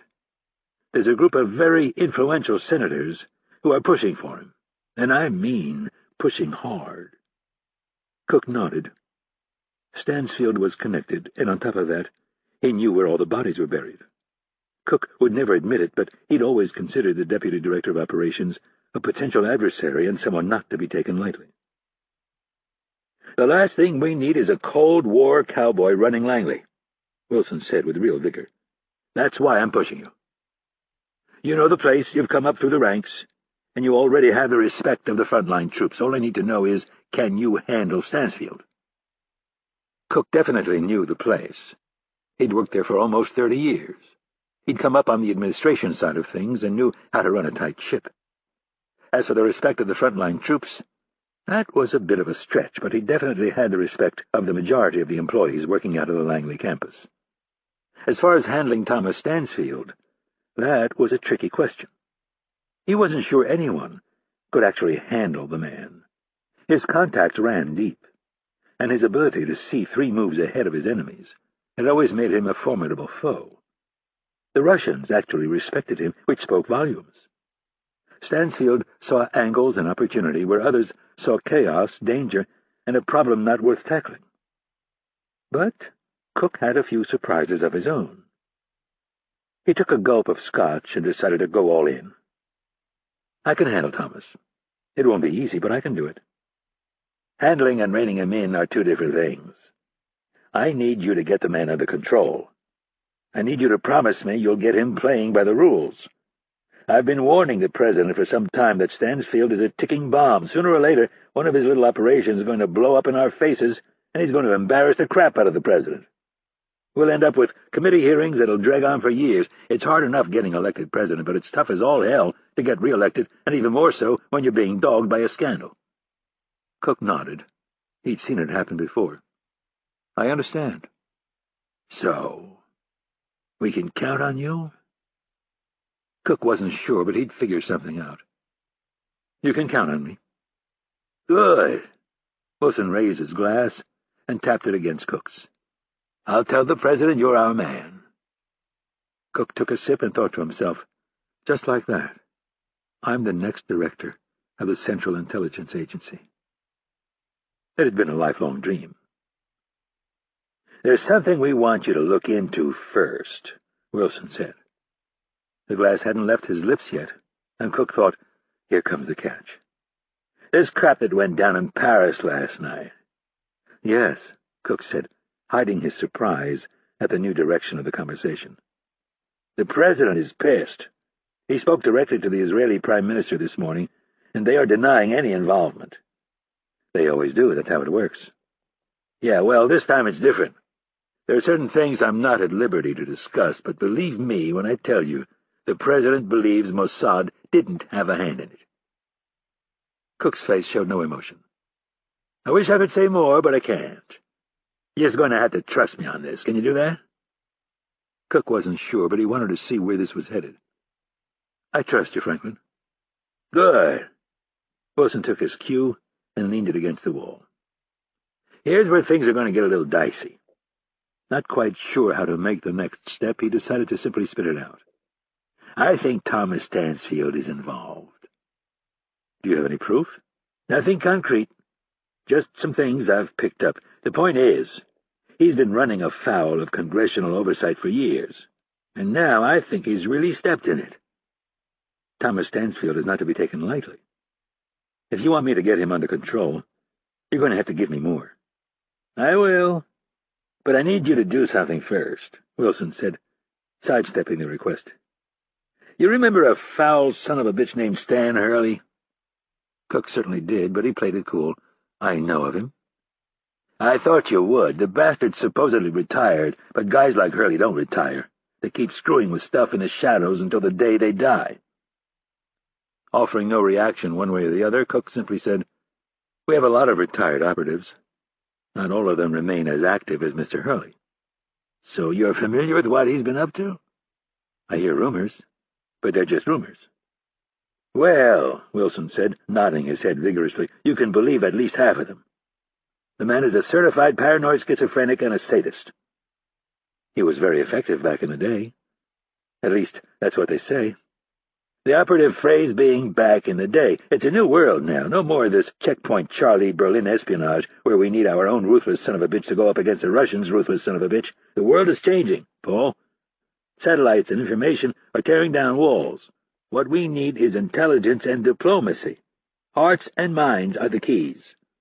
The President wants someone he can trust at Langley. Someone who is not only going to get Stansfield under control, but will make sure goons like Stan Hurley are really retired.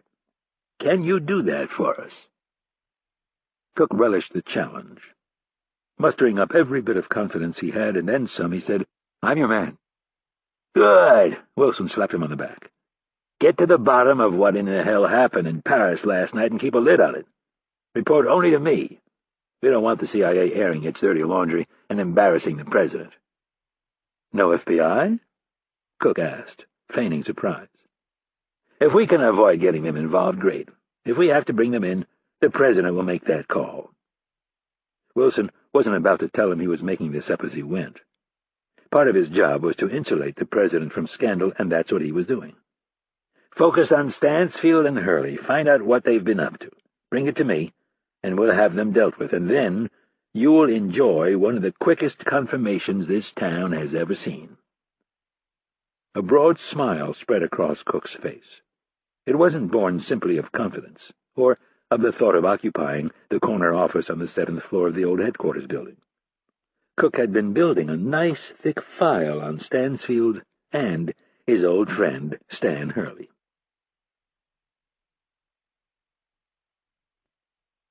Chapter 10. Paris, France. Paul Fournier looked up at the massive Sacré-Cœur basilica shining on the hill, a stunning blend of Roman and Byzantine architecture. The church was a thing of genuine beauty that was almost certainly unappreciated by the men he was about to meet. Fournier took a deep drag from his cigarette before flicking it to the curb. Even at this late hour, tourists were climbing all over the basilica grounds, like ants. Two of Fournier's men were with him. One had already gone ahead to make sure no one was lurking in the shadows, and the other was following 20 steps back. It had been a long day, and Fournier wanted some answers, although he thought he had a fairly good idea of what had gone wrong. He walked around the front of the church and continued down a sidewalk, the tourists thinning as he went. His men flashed him the clear signal, and Fournier moved up a short flight of steps under a stone arch and tapped on a door 3 times. A moment passed before the heavy door opened, revealing an old priest with hunched shoulders and cloudy eyes. He gave the intelligence agent a knowing smile, but didn't speak. With a gnarled hand, he waved for the visitor to enter and then closed and locked the door behind him. "Thank you, Monseigneur," Fournier said in a tender voice. "How have you been?" The priest answered in a weathered voice, "Life has been good to me, young Paul, but I'm afraid my days here on earth are drawing to an end." Fournier had been hearing this same line for 5 years.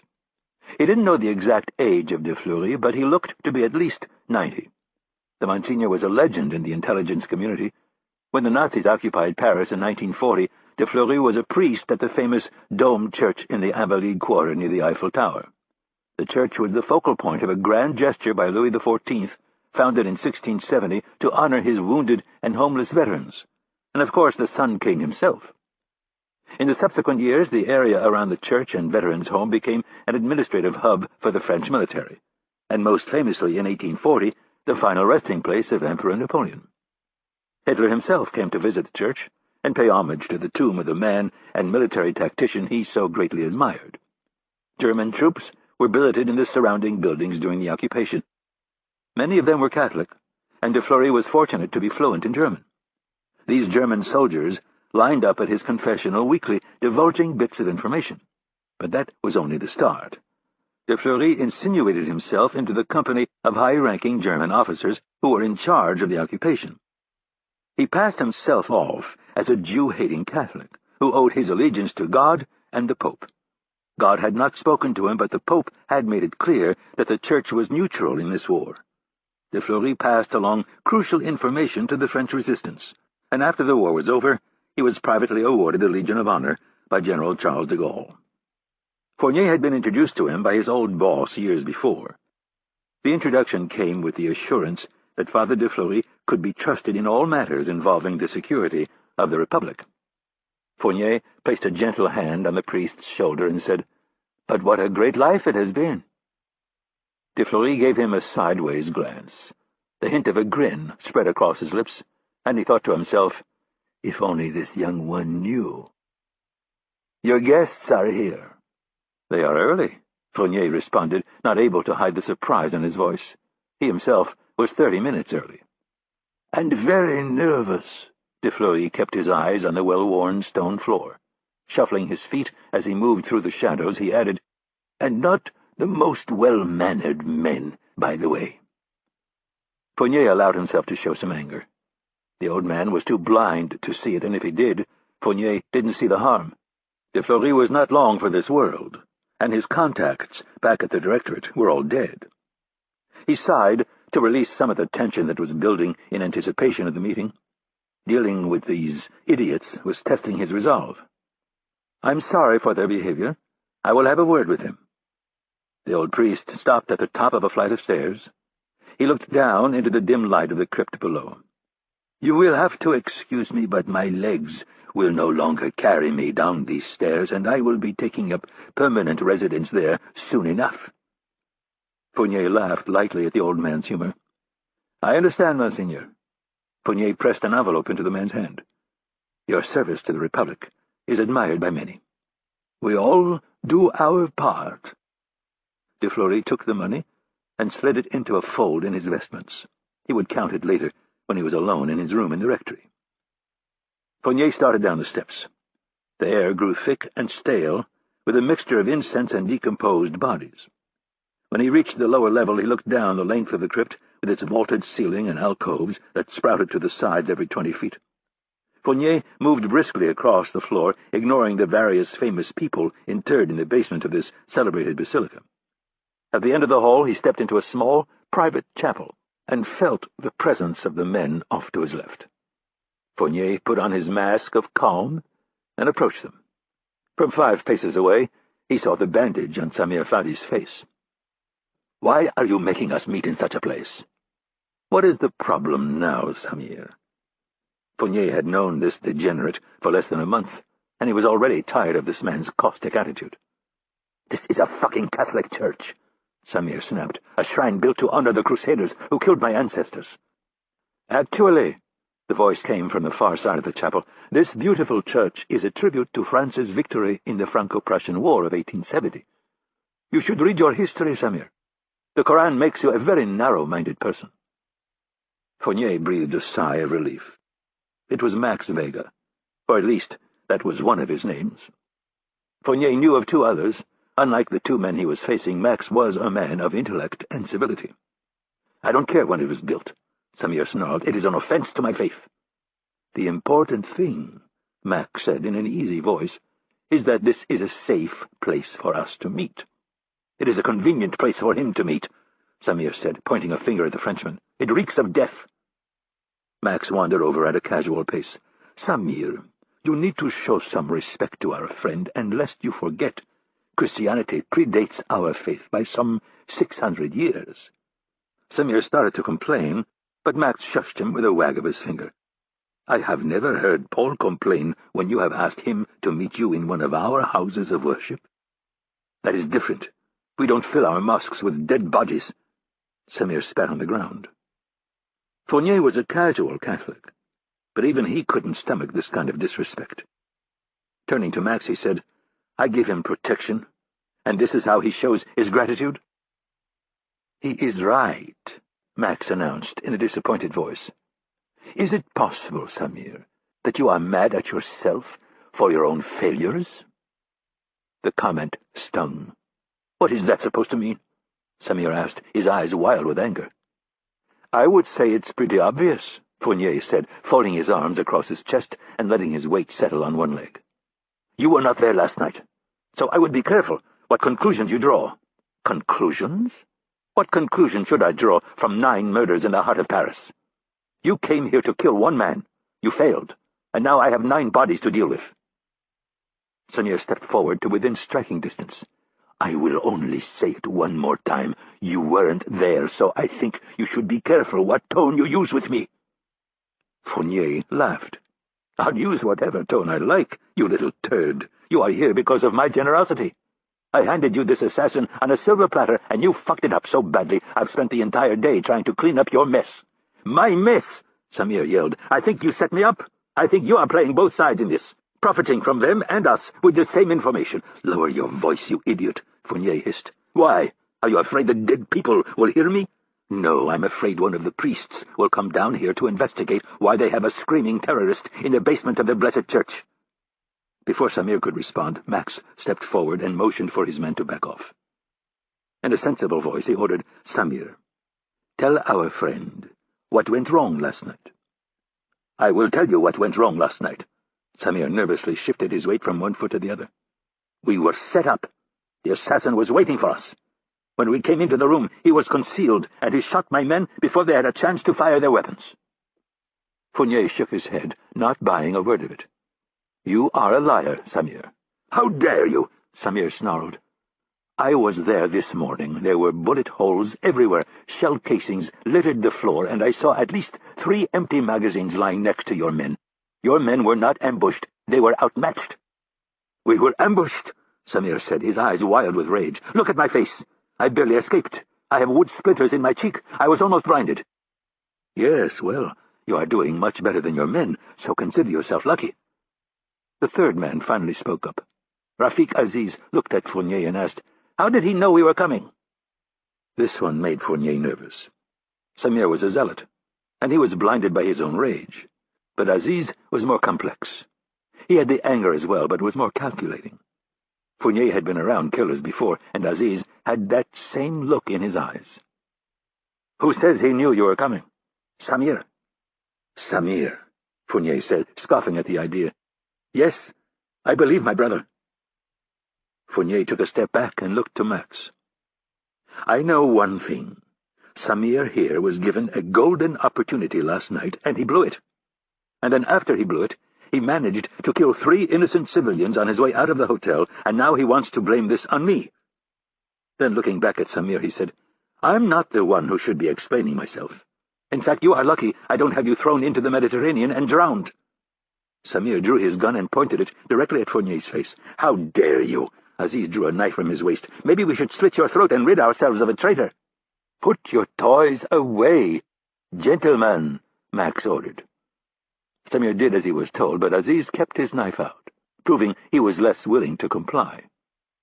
Locking a menacing stare onto Fournier, he said, "Maybe we should start hijacking your planes again and blowing up trains. Maybe our Muslim brothers in Libya will start to divert some of their oil to an ally who appreciates our friendship. And maybe I should find this assassin on my own and hand over all of my information on your organization. Give him all the pretty pictures we have of you and your various identities. I'm sure he would be grateful. And based on what happened last night, he would probably move you to the top of his list. And maybe we should alert your superiors to your double dealings." Samir shot back. "Samir, you are not very bright. My superiors know all about this relationship." "Do they know about the money we have paid you?" Aziz asked. "I have no idea what you are talking about," Fournier said with a sly grin. Max cleared his throat. "Enough of this nonsense. What is done is done. Last night was a failure. Now we must decide on our next move." "Next move?" Fournier asked. "How do we find this man?" "We don't do a thing. You two are going to leave France," Fournier said, pointing to Aziz and Samir, "and do so as quickly as possible. You will have to find some other way to trap him." "Why must they leave?" Max asked. "Because we have 9 dead bodies. one of whom happens to be an important diplomat. Every law enforcement and intelligence asset we have will be thrown at this thing, and the press is going to cover every detail. But, Max said, the news reports are saying that it was all the act of a single assassin. You can thank me for that, but unfortunately the story isn't going to hold up. Why? Because the crime scene investigator is very good at what she does, and sometime in the next 48 hours she's going to get the ballistics back on the victims, and things aren't going to match. She already noticed some inconsistencies. Such as? Max asked. Your 4 men who were killed were hit with 1 or 2 well-placed shots. Tarek, the prostitute, the guests, and the employee were sprayed with a burst of bullets to the chest and then finished off with multiple shots to the head. Fournier shrugged. I removed certain things from the crime scene to slow them down, but trust me, it will only be a matter of time before the lead investigator figures out that 2 men walked away from that gunfight. How? Samir asked incredulously. Because the assassin is a professional, unlike you. He hit his targets with very few shots, while you and your men hit everything except what you were trying to hit. She's going to find a hollow-point slug in Tarek's head that is going to match the slugs that killed your men. She's going to pull a bevy of slugs from the walls that will match the type of ammunition that killed the other 2 guests and the worker in the alley, and then she's going to find the surveillance equipment we installed, and she's going to start sniffing around in places where I don't want her sniffing around. Who cares? Samir said dismissively. We will kill her. Fournier was done pleading his case to this idiot. He turned to face Max and said, If he even suggests this again, I will have him killed.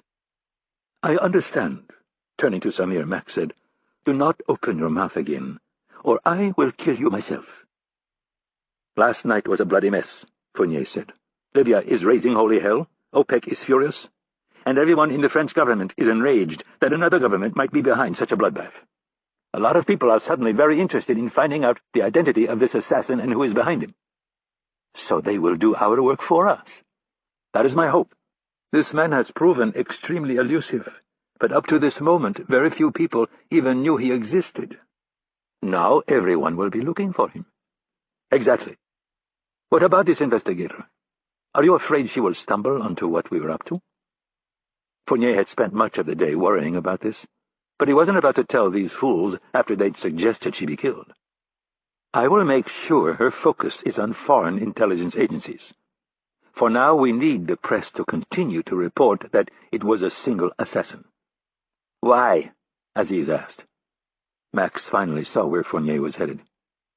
The assassin has become a liability. Correct. Up until now, the man has been a ghost, killing only his targets and a few bodyguards. Last night was a mess. Whoever is behind him is not going to be happy that this one was so sloppy. You think they will dispose of him? Max asked. We'll see. Fournier thought of what he would do under the same circumstances. If one of his men had created such disarray, he would most certainly have that option on the table. He needed more information. 2 avenues had crowded Fournier's thoughts. For now, we need to sit back and see who pops up. Pops up? Max asked, not understanding. Events like this have a way of attracting intelligence assets. The Brits have already called. Libya no doubt has a few men on their way over, and Israel and the Americans have already offered help. It will be interesting to see who shows up over the next few days. We have stepped up surveillance at the airports and the embassies. We will see who comes sniffing around, and with a little luck, they might point us in the right direction. Max considered this for a moment and then nodded. That makes sense. As far as Fournier was concerned, it was their only option. He couldn't afford to draw any more attention to himself. Fournier had been pulled into this because of his relationship with Max. They had offered him a 6-figure retainer and hinted in a not-so-subtle way that his help would go a long way toward ensuring their arrangement that Hezbollah and her sister organization would stay out of France. 7 weeks ago it had seemed a very straightforward deal. Now, it was an absolute mess. Fournier should have asked more questions. If you want to catch this man, Fournier said, it would help to know how Tarek fits in with the other men who were killed by this assassin. Are they linked in some way? Did Tarek do anything while he was working for the Mukhabarat that would cause a country to hunt him down? He most certainly had, but Max would have to carefully consider if he would share this information. "I will ask."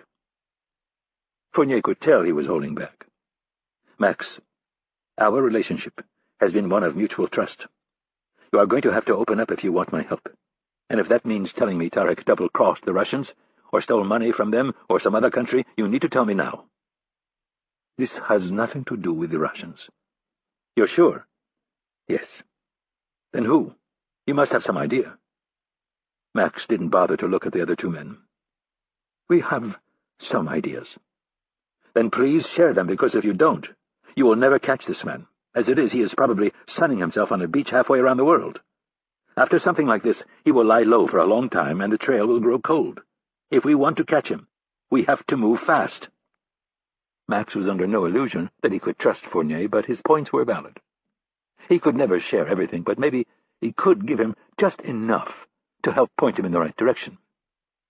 "I will pull together what I can and get it to you in the morning." "Good," Fournier said, turning to leave. "And make sure Samir is on the first flight out tomorrow." Chapter 11. Baltimore, Maryland. The bar was decorated in a tacky nautical theme. Thick ropes were wrapped around dried timbers that were meant to look like the pilings of a pier. Fishing nets adorned the walls and were peppered with starfish, crabs, buoys, and nautical flags. A stuffed one-armed pirate with a hook and droopy mustache greeted patrons at the door. Stan Hurley paid the decor a passing glance. As long as they had bourbon and something salty, he didn't care. Hurley liked to drink. He'd done so on 6 of the 7 continents and had imbibed the best brown liquor that money could buy in the world's finest establishments, as well as belted up to makeshift bars and shacks in third-world shitholes and thrown back counterfeited American bourbon that tasted like paint thinner. The Crab Shack at Baltimore-Washington International Airport was tasteless, to be sure, but the booze was real, and at the moment that's all that mattered to the old CIA clandestine service officer. This Rapp thing had put him in a foul mood. Not that he was known for his bubbly personality, but today he was unusually rank. Hurley was a surly bastard, and he'd be the first to admit it. This mess in Paris, though, had him really pissed off. The brown liquid that he swirled around in his glass was helping him focus in the brooding way that so often led him to find the way out of a fucking mess. Hurley blamed himself to a degree, but only because he hadn't screamed louder and more often and bashed in some heads. Hurley would never dream of laying a hand on Kennedy. She was like family to him, and of course, that was part of the problem. He had survived the blast that had killed Kennedy's father and had carried the guilt with him every day since. He knew Stansfield was affected similarly, if not worse, and that only added to the problem. It wasn't that Kennedy didn't have her talents. It was that they had a big blind spot in their hearts when it came to her. It made it all the harder on Hurley. This was her mess, and he had failed her. He should have jumped in and shut this thing down months ago. He sipped his bourbon and thought back to the first time he laid eyes on Rapp. His gut had told him everything he needed to know. He didn't like him, and he didn't trust him. Hurley had tried his best to get him bounced from the program, but Rapp had proven to be tougher to break than he had thought. The little shit had conned him, and Kennedy was too naive to see it.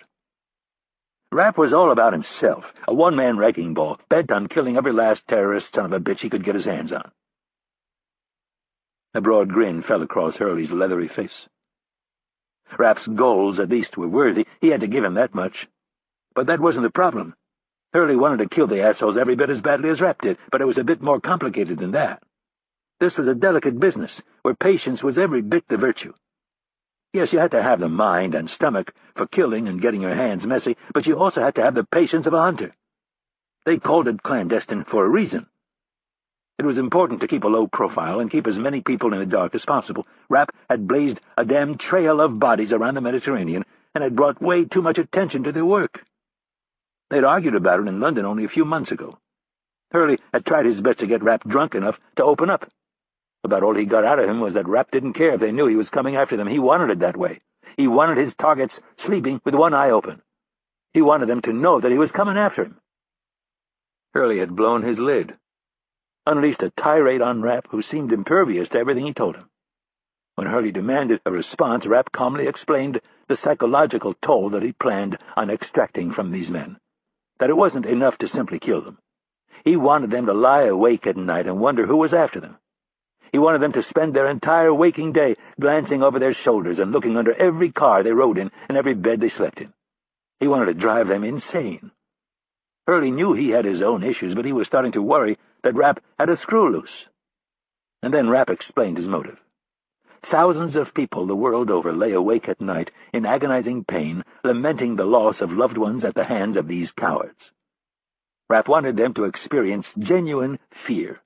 He wanted them to be stuck alone with their thoughts and have to confront what they had done and realize that it was going to lead to their own death. Hurley remembered the involuntary shudder that had crawled up his back that night. He remembered looking across at Rapp and thinking he was someone to be feared. And Stan Hurley didn't fear anyone. Sipping his bourbon at the bar, he thought back to that night in London and wondered why he hadn't stopped at all then. If he had gone back to the Shrink or Stansfield, they would have pulled Rapp in. But there was a part of Hurley that savored the idea of unleashing Rapp on these fucksticks. America had grown too cautious, had turned the other cheek a dozen too many times as far as Hurley was concerned. There was something basic and satisfying about stepping back and letting Rapp continue on his spree. Hurley knew now it had been a mistake, a horrible one. This quiet little operation had gone public in a very bad way, and it was his responsibility to make sure the mess was cleaned up before it mushroomed into something worse. He stared into the amber booze as if it was a fire, and allowed his mind to drift down the corridor and consider an option that he was none too fond of using. It wouldn't be the first time he'd had to kill one of his brothers, but the others had been traitors. 3 of them in total over all these years, and he hadn't so much as batted an eye at the order. He remembered each kill as if it had been yesterday. The first 2 he'd shot in the head, and the third he'd nearly decapitated with a long combat knife. He wondered if he would have to kill Rapp. The matter hadn't been discussed, and as far as Hurley was concerned, it didn't need to be. Rapp would either get his shit together and come in like he was told, or Hurley would be left with no other option. The problem, Hurley knew, was Rapp's maverick streak. The little shit was uncontrollable and clever as hell. He had played Kennedy to perfection. This was her disaster. But Hurley should have been more forceful. It was as if they were 2 squabbling parents and Rapp was their child. They had argued in front of him, he saw his opening, and he had learned to pit them against each other. He'd used it to get what he wanted, and now Hurley was being called in to tidy things up. Rapp was cocky, arrogant, and an uncontrollable loose cannon, but one question remained. Was he a traitor? Hurley was of 2 minds on this one. Part of him hoped Rapp was, and part of him desperately wanted them all to walk away from this madness and allow things to cool down. Everything that Hurley had predicted had come true in Paris, and now it was his responsibility to fix it. He'd been warning both Stansfield and Kennedy for months that they were giving Rapp too much latitude, that sooner or later he was going to step in it and create a major incident. They continued to point to Rapp's results as if the ends somehow justified the means. Hurley knew different. Discipline was paramount in this line of work, and Rapp was anything but disciplined. He was a cowboy who had a habit of deviating from the operational game plan as a matter of course. Hurley took a swig and sucked in some air through his lips. He wanted a cigarette, something fierce. Unfortunately, while he'd spent the last 30-some years trotting around the globe killing bad guys, the wussification of America had taken hold. Now, if he wanted to smoke, he had to travel halfway back down the concourse to some specially designed glass room where all the smokers were on display like zoo animals. He'd visited the room only once and was so aggravated by all the uptight do-gooders who walked by with their condemning looks that he swore he'd never do it again. Fucking sheep, Hurley mumbled to himself. They don't have a fucking clue. Excuse me? The man sitting to Hurley's right asked. Hurley didn't feel like it, but he put a smile on his face. Sorry, just talking to myself. He stared back into his drink and hoped the guy would drop it. He needed to round up his team and get on a flight. Kicking the shit out of some businessman might complicate things. Fortunately, the guy left him alone, and Hurley got back to thinking about cigarettes and how he couldn't wait to get to France. Say what you want about the French, at least they still let you smoke. A looming figure approached from the concourse and grabbed the open stool to Hurley's left. He saw Victor in the reflection of the bar mirror. That wasn't his real name, but it was what they all called him. His real name was Chet Bramble, and while he wasn't very soft around the edges, he was someone Hurley could depend on. Victor didn't take a shit without asking for permission, and that was the way Hurley liked it. If it had been Victor and him in France, none of this would have happened. Victor knew how to follow orders, and Hurley was too smart to miss 4 bodyguards. For the 100th time since hearing about the debacle, Hurley asked himself how Rapp could have fucked things up so badly. "Steve and Todd are here," the big man said. Hurley looked over at Victor. His appearance was menacing, which was both an asset and a drawback. Big men were nice to have around if you needed heavy lifting or you wanted to scare the crap out of someone. But they weren't good for clandestine work. They attracted too much attention. In addition to his large stature, Victor scared people. Pending violence hung on him like a neon sign. His size wasn't freakish by any means. He was 6'4" and weighed a touch more than 250 pounds. It was his block head, thick neck, and broad shoulders that made him stand out. His barrel chest tapered to a relatively narrow waist and a set of powerful legs. And size wasn't his only problem. His most prominent feature was a hooded brow that hung like a cliff over a pair of cold, black eyes. There were plenty of people who didn't like Victor. He'd been run out of the army for punching an officer. Hurley had been in the army himself and could relate to anyone who thought that the big green machine was a little too monolithic. He'd seen his fair share of officers who could use a good smack, so it was easy for him to turn a blind eye to Victor's transgressions. Besides, Hurley liked having a big Rottweiler around to keep people on edge. He held up his glass and shook it for the bartender. The slight man in a puffy pirate shirt hustled over. Hurley ordered another drink and a beer for Victor. That was another thing he liked about Victor. He could handle his booze. He wasn't one of those uptight military academy pussies who had to do everything by the book, or one of those stiff feds. This was not a by-the-book business. Their job was to break laws left and right and not get caught. "I fucking hate traveling without my gun." Hurley turned to look at Victor. The man was clearly agitated. "Calm down," he snarled. Speaking out of the side of his mouth, Hurley said, "Why the fuck do you think I spend all that time teaching you idiots how to use your hands? A guy as strong as you doesn't need a gun." "Unless I'm in a gunfight." Victor frowned and crumpled his cocktail napkin. "When we fly, we all play by the same rules. No guns. Why didn't we take one of the company jets?" Hurley didn't like having to explain himself to subordinates, but he decided he'd give Victor this one answer. "We're trying to keep a low profile. Don't worry. I've made arrangements. Assets will meet us and they'll have all the guns you want." Victor took a swig of his beer, chewed on his bottom lip for a second, and then, in a quiet voice, asked, "Are you finally going to let me kill this little shit?" Hurley contemplated his fresh drink and the question at the same time. Victor liked to cut to the heart of the matter rather than dance around an issue. "I didn't decide to bring you along for your looks." Satisfied with the answer, Victor smiled and took a big swig of beer. Hurley saw how pleased his dog was with the answer, and it gave him pause. Those traitors he'd killed, he'd been following orders. There was never any joy in it.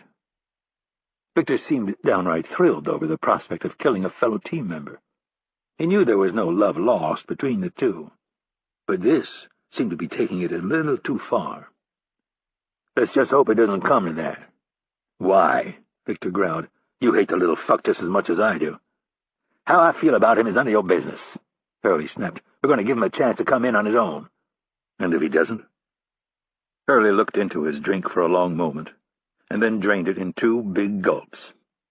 He set the glass down on the bar and threw down some bills.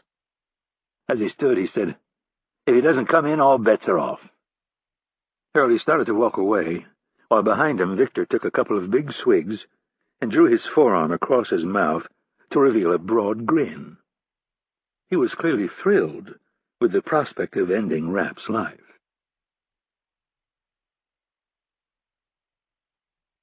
Chapter 12. Paris, France. Monseigneur de Fleury shuffled his feet as fast as they would carry him. He had known what he would do even before Fournier arrived. The three dark-skinned visitors had an ominous presence, or at least two of them did. The tall, well-dressed one was nice enough, but the other two were wicked men. They reeked of menace. The priest had facilitated many such meetings and was used to dealing with bodyguards. These two were not part of a security detail. They did not have that caring, watchful way about them. They were concerned only with themselves. De Fleury was a faithful man, but that faith was placed in God, and not men. He had seen what evil men were capable of, and as a shepherd it was his job to help protect the flock from the wolves. These men were not sheep, and they most certainly didn't have the best interest of France in their hearts. They were killers. De Fleury had dealt with such men before, and he could see it in their eyes, and in the way they moved. He didn't know what the slick-talking Fournier was up to, but the old priest was going to find out. The church was closed, and other than the two night watchmen who were patrolling the perimeter, he was by himself. De Fleury moved through the shadows, through the transept, and just before the pulpit he turned right and shuffled down the outer aisle of the nave, past the lesser altars, and finally to the wooden confessionals. He carefully opened the third door and stepped in. He left the light off, doing everything by feel. After sitting on the cushioned seat, he leaned his head against the wood-paneled back wall just above an iron grate that circulated air from the chapel below. De Fleury had discovered the acoustic peculiarity many years ago while dutifully listening to confessions. A private mass was being said in the crypt chapel, and the voices floated up from below with such clarity that he found it difficult to concentrate on the penitent sitting on the other side of the screen. De Fleury had kept his contacts with French intelligence over the years, and a famous church like Sacré-Cœur, with throngs of tourists coming and going, was the perfect place to meet sources and operatives. This Fournier fellow liked the idea of meeting in the crypt for some reason, and de Fleury made no effort to dissuade the man, or tell him that his conversations could be heard from the confessional above. Secrets were something the priest was accustomed to hearing and not repeating, but he did not eavesdrop for his own indulgence. There was something about this Fournier fellow that was off. It was nothing drastic, but de Fleury had spent a lifetime observing people. In addition to the agent's being rather taken with himself, there was shiftiness about him that the priest noted from the beginning. The man was an actor and a manipulator, and de Fleury guessed that the underlying drive was the need to feed his narcissistic personality. It was shocking to him that the directorate hadn't picked up on these traits earlier in his career.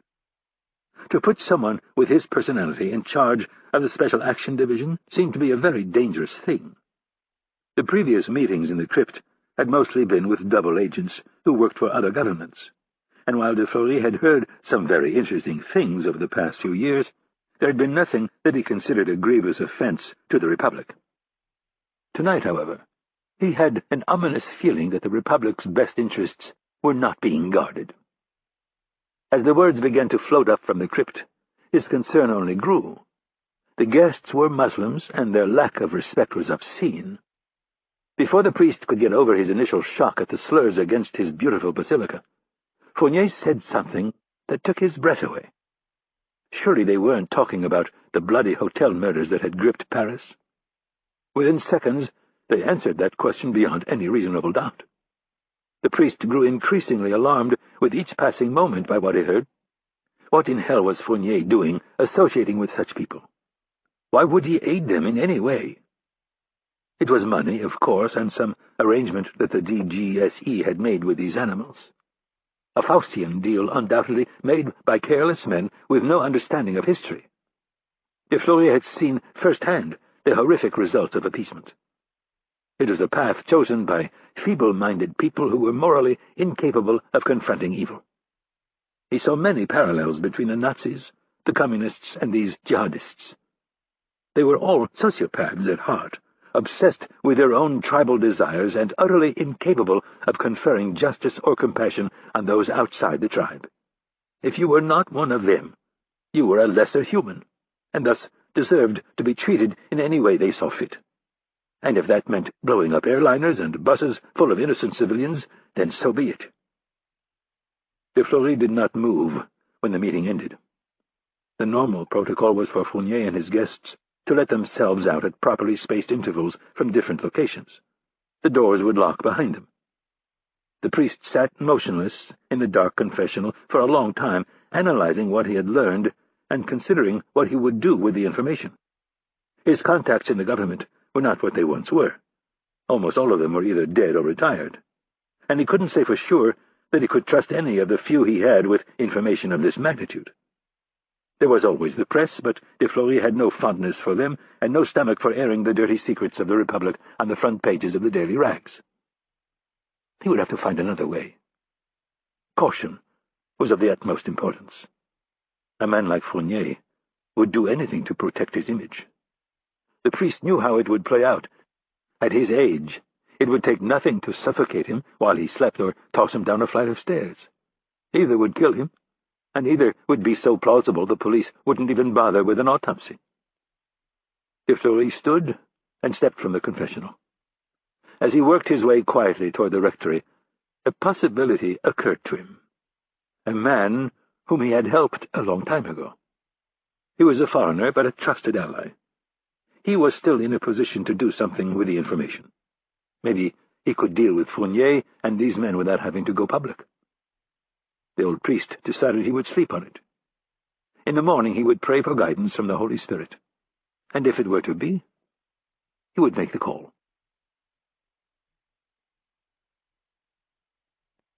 Chapter 13. Sunday morning arrived, with the sound of church bells clanging in the distance. Rapp slowly opened his eyes and took inventory of his pains and aches. He was surprised that his shoulder didn't feel worse. He clenched his left fist and felt the burn go deep. He took some solace in the fact that it was slightly better than the day before.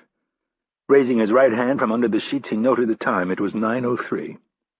He had slept for nearly 12 hours. That was after napping for 6 hours the previous afternoon. He remembered waking once during the night to use the bathroom and take another handful of painkillers.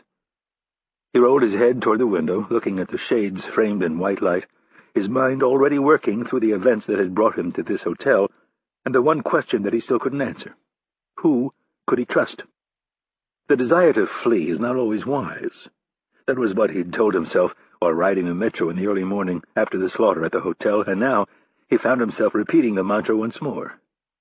He had the skills to disappear, but what would he do with the rest of his life? It was one of many things Rapp had learned in his new line of work. He knew he'd changed a great deal in the past year. All of his senses had been sharpened. He could no longer simply walk into a room. Faces, potential threats, and exits all had to be assessed and categorized, and casually so as not to draw any attention. Everything he did was strategic planning on an extremely high level. How do you outthink your opponent when the stakes are life and death? Every move, every variation of each move, has to be analyzed and the risks weighed against options until you can zero in on the path that gives you the best chance for success. After leaving the warehouse at first light, his needs dictated his actions. Shelter, care, and food were at the top of his list, and they all had to be obtained without attracting any attention. That was when the urge to flee was the strongest. To just jump on the closest metro train and go straight to the Gare de Lyon train station, gather his emergency bag from the locker, and flee the country. He could be across the border into Switzerland in 3 hours, run straight into the arms of Greta, and there was a good chance Hurley would know within a day. The first order of business was almost always to get out of the country where you had committed the crime, and Rapp had been told, specifically on this one, that he was to get out of France immediately after killing Tarek. Getting ambushed and shot had obviously complicated things, but Rapp was disinclined to follow through with those orders for multiple reasons. The police were sure to be on high alert after the shootout at the hotel. They would be monitoring the ports and train stations, and the immigration and border control agents would be scrutinizing every detail. While Rapp seriously doubted that they had a description of him, there was enough doubt to make him hesitant. He'd lost blood, and he was in pain. He could chance it, but an alert border agent might have him escorted into a private room for some interrogation and a strip search. Once his shirt was off, there would be no denying that he'd been shot. Fluent in French, Rapp liked the odds of staying put in Paris and blending in with the city's 10 million inhabitants. Greta could collect a few things for him, and then she could come to him. He did get on the first metro train he found, however, and after a transfer he was emerging from several hundred feet underground into the Grand Gare de Lyon station. Traffic was light, but as he'd guessed, the police were unusually alert. Rapp, with his hands shoved deep in the pockets of the stolen jacket, kept his chin tucked in and his eyes uninterested, as if he was just another laborer heading off to work. The lockers were located near the bathrooms. He purchased an espresso and a croissant from a vendor, and used his weight to casually determine if any of the police had taken notice of him. They hadn't, so he proceeded to the lockers, retrieved his backpack, and stepped into one of the stalls in the men's room. 4 minutes later he emerged in a pair of jeans, hiking boots, blue Roots sweatshirt, and a Montreal Canadiens cap. The Palestinian passport had been torn up and flushed down the toilet, and the worker's clothes stuffed into a trash can. His backup gun was still strapped around his ankle, but other than that, he was just another tourist. He left the terminal and stepped onto the first waiting bus, not caring where it would take him as long as it was quickly away from the station. A few minutes later he found himself rolling through central Paris. When the air brakes hissed at the hideous Pompidou Center, Rapp got off. He knew of a Best Western just around the corner, the type of place that catered to tourists eager to be near Paris's great museums. A half-block later he found a payphone. It was brand new, shiny stainless steel. France Telecom's newest card-operated model, to help thwart city degenerates who were fond of breaking into the coin-operated machines. Rapp slid his telecard into the slot, grabbed the receiver, and punched in a number from memory. She answered on the third ring. "Good morning, Frau Greta," Rapp said in French. "How are you?" "I am wonderful, especially after hearing your voice." Her relief was obvious. "Good, I can't wait to see you, but there has been a change in plans." The chance that Greta's phone was tapped was remote, but nonetheless Rapp kept things as vague as possible and used their prearranged codes. "I can't leave town. My boss dumped a bunch of work on me. Do you think maybe you could come to me instead?" "Absolutely," she said without hesitation, concern creeping into her voice. "Could you drive?" "It would be nice to have a car in case they needed to flee." "Maybe we could take a drive into the country tomorrow?" "Yes, I can drive. Is everything all right?" Rapp could tell she was worried. "Everything is fine, darling. Well, not perfect, but I'll live." He realized that wouldn't calm her down, so he added, "There's just a few complications, that's all. Once you get here, everything will be fine. Can you meet me tomorrow morning?" "Not today?" Rapp needed some food and a lot of sleep, and he needed some silence to sort things out. "I'm afraid today won't work. I have to get some things taken care of, but I promise tomorrow I will have all day to spend with you." "And the rest of the week?" "And the rest of the week, too." Rapp lied. He would explain things in person and hoped she would understand. "I have to run, darling. Can you meet me at 10 tomorrow morning?" "Yes. Where? The apartment?" "Not the apartment," Rapp said a little too quickly. Recovering, he said, "I will email you the information." He felt a wave of pain coming down on him, and he grabbed the top of the phone booth with his right hand. "I have to go, darling, but I can't wait to see you." Rapp practically bit off his tongue after he spoke the last word. "I can't wait to see you. I just wish it was today." Rapp closed his eyes and hung onto the case of the payphone. The pain kept building, and Greta kept talking, asking him if something was wrong. He finally managed to say, "I'll be all right." His voice was tight and clipped. "I have to go now, darling. I'll see you tomorrow." Rapp was pulling the receiver away from his ear when he heard her tell him she loved him. It was a first with the two of them, and Rapp wasn't sure if he was unwilling or unable to respond. He hung up the phone, knowing his non-response would be an issue. The throbbing pain slowly receded. Rapp retrieved his card, took several deep breaths, and then steadied himself enough to start down the sidewalk. It was just past 7 a.m. when he crossed the hotel's small lobby. He spoke English to the man behind the desk, who assured him that while he did not have a room available at this exact moment, he expected one to free up within the hour. Rapp presented a Canadian passport and a Visa card with the name Bill Johnson. On the advice of a wise Swiss banker, he had obtained the passport and charge card on his own without telling his CIA handlers.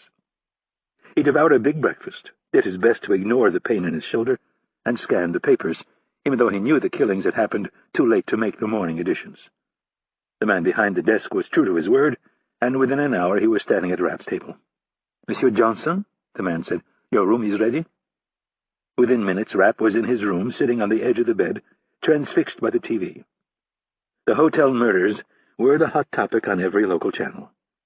The BBC had even picked up the story, but the only thing that Rapp learned with any surprise was the death toll. At first he thought they had their facts wrong. He had killed 5 people, Tarek and the 4 bodyguards, and he assumed that the prostitute had also been killed. That accounted for 6 total deaths. Who were the other 3? His shoulder throbbing, Rapp turned off the TV and headed off in search of some supplies. He kept a wide-spectrum antibiotic in his emergency bag and a few other essentials, but he needed other supplies to clean and dress the wound, as well as some painkillers and other toiletries. It was now close to 10 in the morning, and the tourists were out in droves.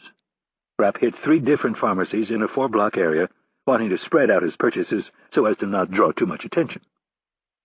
Every time he passed a payphone, he had to resist the urge to call Kennedy. He was still trying to figure out if he could trust her. On the face of it, he thought he could, but the reality of their curious profession was that he didn't really know any of his co-workers. They were all professional liars. Rapp passed a young couple holding a map and arguing. For some bizarre reason, he wondered if he could kill Kennedy. Assuming she had set him up, of course. Hurley would be easy, at least the decision, but Kennedy was different. He liked her. The pain from the gunshot wound was getting worse, and was interfering with his ability to focus, so he headed back to the hotel and popped some painkillers. He took another shower before cleaning and dressing the wound. With the pain numbed, he drew the curtains and climbed under the covers. Pain was something he was accustomed to, but this was more acute than the average pull or sprain. It went deep, touching nerves that had never before been touched by an outside object. The discomfort was making sleep nearly impossible, but after 30 minutes, the drugs kicked in. Rapp lay there, staring up at the ceiling, floating away while trying to understand where the other 3 bodies had come from. He wondered if he had somehow killed the last man in the hallway. Even then, it meant 2 more bodies that he couldn't account for. His dreams were wild and senseless, a jumbled mess of faces known and unknown. When he awoke later in the day, he ordered room service and watched more news on the television. There was little new information other than the announcement that 4 of the victims were bodyguards for the Libyan oil minister. Rapp scoffed at the information. If the men were bodyguards, why weren't they with Tarek as he moved about the city? The answer was obvious. They weren't bodyguards. They were a team sent to ambush him, and Tarek was the bait. Rapp fell asleep once again, his mind wrestling with all the implications that flowed from what seemed to be the truth.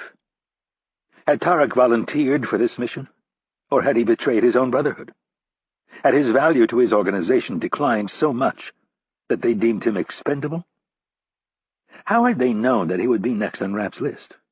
That was ultimately the problem that Rapp kept coming back to, for it implied something far more sinister and close to home. As Rapp looked around the room, he thought of the close circle of people who knew of his existence.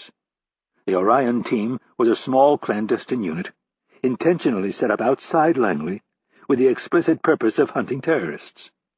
There was a firewall between the group and Langley for an obvious reason. There were too many bureaucrats in the building, many of them with law degrees, who didn't understand the nature of their enemy. Men and women who had never served in the field, men and women who had no grasp of their enemy's lethal designs, and who sincerely thought that everything must be done in the full light of congressional approval and proper legal channels, as if they were conducting a police action. Rapp sat up and swung his feet from under the covers and to the floor in one motion. He glanced at the bandage on his shoulder and was pleased to see no signs of blood. Kennedy entered his mind. She was his most direct link. He saw her as someone who was genuinely committed to what they were doing. But then again, she wasn't exactly an open book. There was Rob Ridley, who ran the advanced teams and was there to assist Rapp on the back end if he got in trouble. Stan Hurley, the relentless cuss, knew virtually every detail, as did Thomas Stansfield, the deputy director of operations at Langley. How many others, Rapp had no idea. Kennedy claimed that there were only a handful of people, but it was no stretch to think that others had been brought into the loop without Rapp's knowledge. A mole in a spy agency was not a novel idea, and the idea caused Rapp's healthy paranoia to kick in. Rapp hadn't spent much time analyzing the motives of someone who would betray their country. Hatred, jealousy, a martyr complex. Or some Dudley Do-Right who saw only black and white and the letter of the law. Rapp didn't really care. He knew as surely as he knew that he had killed Tarek and the others that if he found the person who had set him up, he would strangle that person with his bare hands. The thought that someone back in Washington, who was more than likely sitting in a cushy air-conditioned office, had sold him out for money or some arrangement enraged him. Who it could be was a big question, and Rapp wondered if he could muster the skills and assets to find out. He sat there for several minutes, the pain in his shoulder pulsing back to life, analyzing the various paths he could take. Disappearing was still an option, and he had the skills to pull it off, at least for a while. Would they bother to look for him? If they knew the whole story, probably not. But the way the press was reporting things, they would think he had killed the prostitute and 3 innocent civilians. And there was no guarantee that they would know anything beyond what the press was reporting. Rapp didn't like that. Intuitively, he knew spending the rest of his life waiting for them to kick in his door was no way to live. More important, he believed in the mission and had no desire to abandon it. He cracked a smile as he briefly thought of staying with the mission but doing so on his own. Hurley would flip out and hunt him down. Slowly, Rapp realized there was really only one good avenue open to him. He would have to initiate contact and see how they reacted. He was the one with the bullet hole in his shoulder.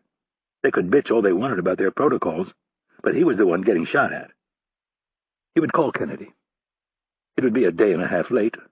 They would be on edge, and if they believed the press reports, there was a chance they'd authorize a kill order for him. That possibility gave Rapp an idea. He was a virtual needle in a haystack right now. If they were looking for him, there was just one logical place to start. Rapp considered the dangers involved in going there.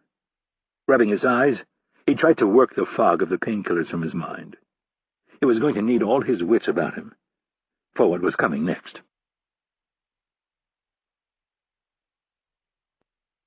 Chapter 14.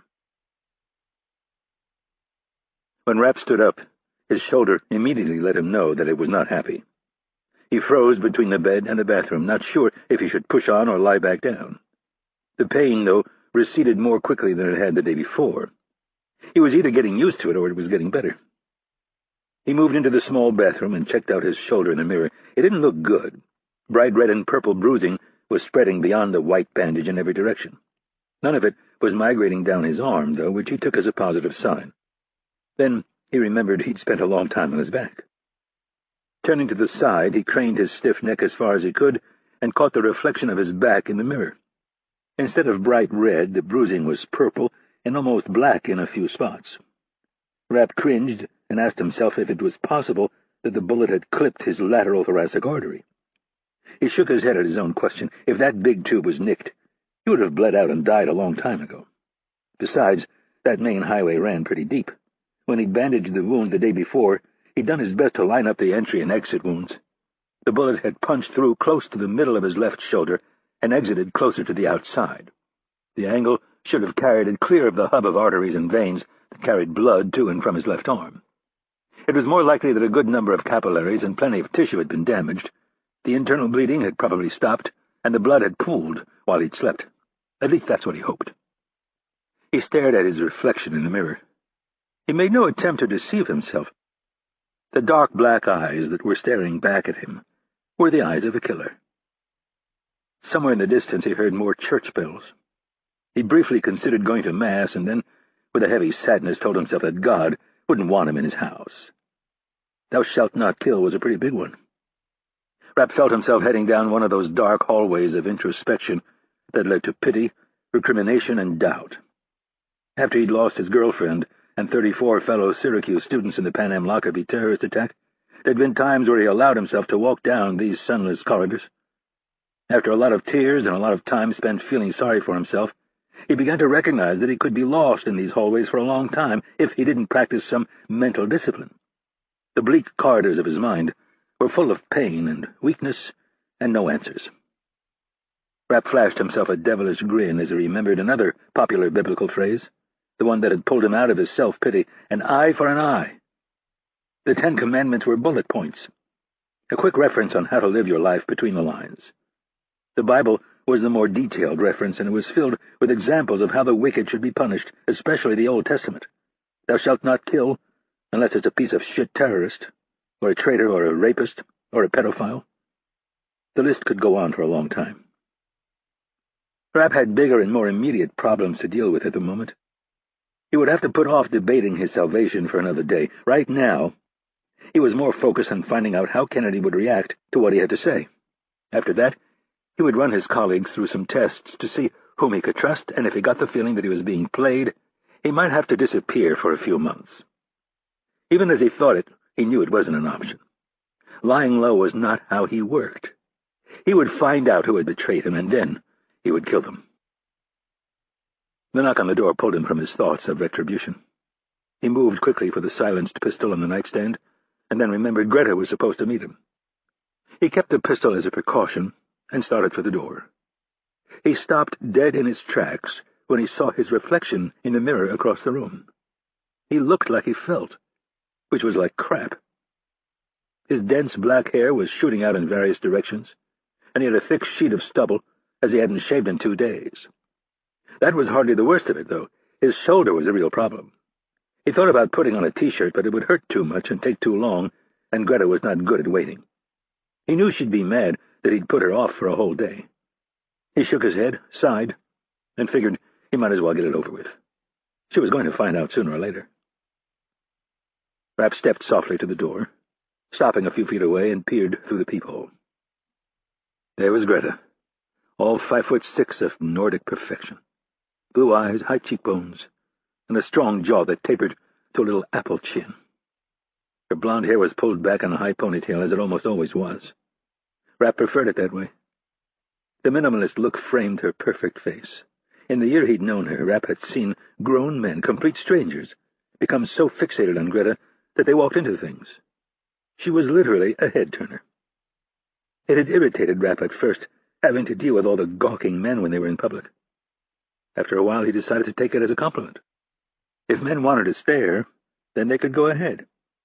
He soon learned also that Greta was more than capable of defending her honor. She did her best to ignore the stares, but occasionally, if some man was too forward or too obvious, she could go nuclear. Rapp watched her purse her lips, and then she reached out to knock again. Her patience was wearing thin. Rapp reached down, grabbed the rubber wedge he'd placed under the door, and undid the chain just as Greta started knocking again. He opened the door and turned his left shoulder away so it wouldn't be the first thing she saw. Rapp also kept the gun concealed behind the door. He smiled and said, "Sorry, I was in the bathroom." Greta's bright blue eyes narrowed with concern. "You don't look very good." "Why, thank you, darling. You look fabulous as always." Rapp motioned for her to come in. She grabbed the handle of her wheeled suitcase and strode forward. Rapp closed and chained the door while she looked around the small space. She finished her survey at approximately the same time that Rapp finished sticking the wedge under the door. He expected her to act a certain way, and she didn't disappoint. Greta wasn't the type to panic and begin screaming about the obvious. Her eyes zeroed in on the white bandage, and her jaw tightened with concern. She stepped closer and slowly reached out. Her soft fingers touched the skin around the bandage, and Rapp felt a small shock of electricity run through his upper body. She'd done it to him the first time they'd met, and she could still do it to him. She had the softest, most feminine hands he'd ever encountered. Her touch could make him weak in the knees. Greta worked her way around his side so she could get a view of his back. Rapp heard her gasp slightly. He winced, not because he was in pain, but because he feared what might come next, more than likely a lot of questions. She surprised him instead by making a statement. "You've been shot." Rapp's throat felt suddenly dry. "Yeah," he croaked. She ran her hand around his shoulder, both front and back. "And it would appear you have not seen a doctor." Rapp frowned and said, "Not really an option." Her expression remained neutral. "I don't suppose you are going to tell me how this happened?" Rapp shrugged and said, "Maybe later." Greta frowned and shook her head. If she folded her arms across her chest, he was really in trouble. So he said, "I have a few things I still need to figure out." Then he reached out with his good hand, the one with the silenced pistol in it, and drew her in. She placed her hands on his chest and rested her right cheek just above him. "I'm just glad you're here," he said, and then kissed the top of her head. The gun was in the way, so he tossed it onto the bed. "I was afraid this would happen," Greta said, her voice filled with gloom. Rapp waited a long moment and then said, "Yeah, I can't say I wasn't aware of the risk, but I thought—" His voice trailed off. "You thought that you were indestructible, that you would always be the one doing the killing, and now you have found out that you are human like the rest of us. How does that make you feel?" Rapp half rolled his eyes and said, "You know me and feelings. They don't really go together. That may be true with other people, but not with me. I'm not judging you. You should know that by now. I don't know everything that you do, but I have a pretty good idea. Have I ever complained? No. That's right. I'm not here to change you. I respect what you do, but I most definitely would like to see you live." "That makes two of us." "Well, then you need to be more careful. Learn from your mistakes." Rapp thought of the hotel room, the 5 jackasses with the suppressed MP5s, and made his first big mistake of the morning. "You think this shit is easy?" "Excuse me?" she asked, pushing back. Rapp realized his mistake. "I'm sorry, it's been a rough few days. I can't tell you what happened other than to say some other people didn't do their jobs, and I ended up with my ass getting shot at." "Stan?" Greta's grandfather had close ties with Stan Hurley and Thomas Stansfield. He was a very discreet and successful Swiss banker, which came in handy in Rapp's line of work.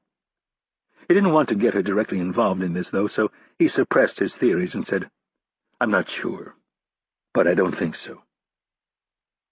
In an effort to redirect the conversation, he said, "You're handling this pretty well." "What do you mean?" "I thought you'd be mad." "I'm not exactly thrilled, but I don't see how getting angry would help, at least right now. There will be plenty of time for that later, but for now, I need to have a look at your wound." Rapp hesitated. "Have you ever worked on something like this?" "Not specifically, but I have plenty of first aid training, and I grew up hunting, in case you forgot." "Of course I didn't forget. I watched you kill an elk at 800 meters. "That's right, and I don't see how I could do a worse job than you." She gestured at his haphazard tape job. "Do you have more supplies?" "Yeah, they're in the bathroom." "Good. Get on the bed." He smiled. "Slow down, Princess. I'm not just a piece of meat. Maybe you could buy me breakfast first." She ignored him and went to grab the supplies. "Fine, I'll order my own breakfast. Can I get you anything?" "No, I'm fine." She came back out of the bathroom with a plastic shopping bag and motioned for Rapp to sit on the bed. She set the supplies down and took her jacket off. After pushing the sleeves of her sweater up, she headed back into the bathroom and started scrubbing her hands. Rapp grabbed the phone and ordered breakfast for 2. If Greta didn't eat her food, he would. When he was finished ordering, she sat down next to him on the bed and began peeling back the tape as carefully as she could manage. Rapp tolerated it fairly well until she pulled the bandage off the back of his shoulder. A semi-dried scab was stuck to the gauze and came off with it. Greta took a warm washcloth and gently wiped down the entry and exit wounds. After that, she started dousing cotton balls with rubbing alcohol and did a more thorough job. Rapp did his best to ignore the burning. "How does it look?" "I'm not sure," Greta answered. "There's a lot of swelling. How do you feel?" "Not bad." She grabbed him by the chin and turned his face toward her. "Don't lie to me. This has to hurt." "It doesn't feel good, but it sure as hell beats being dead." She looked at the front of his shoulder and then the back. "You were shot from behind." "That's right. How could you tell?" "The wound on your back is small and the one in front is bigger." "You're lucky the bullet didn't hit anything major. What kind of round? 9mm?" Rapp was surprised. "I think so. How did you know?" "I told you I grew up hunting. Almost everyone in my country is taught how to fire rifles and pistols, even the girls. I've seen what a rifle round does to flesh. If you had been shot with a rifle round, the exit wound would be much bigger." "You're right. It was probably a 9mm. Greta finished cleaning the wound, placed fresh gauze bandages on both holes, and wrapped gauze around the shoulder and under his armpit to make sure everything stayed in place. When she was done, she went back into the bathroom and washed her hands. Rapp hadn't missed the fact that she had gotten very quiet over the last 5 minutes. When she came back out, he found out why. Greta stood directly across from him, leaned against the wall, folded her hands across her chest, and said, "You were involved in that bloodbath at the Hotel La Fleur the night before last." Rapp was speechless. He should have seen it coming, but the pain pills had made him a little sluggish. "Greta, you know I can't talk about my job." She looked away from him and started chewing on her bottom lip. "Innocent people were killed. Several guests and a busboy, not to mention the prostitute, the oil minister, and his entire security detail." She turned her blue eyes on him. "Please tell me you weren't involved." Rapp was trying to plot the fine line he was going to walk when there was a knock on the door.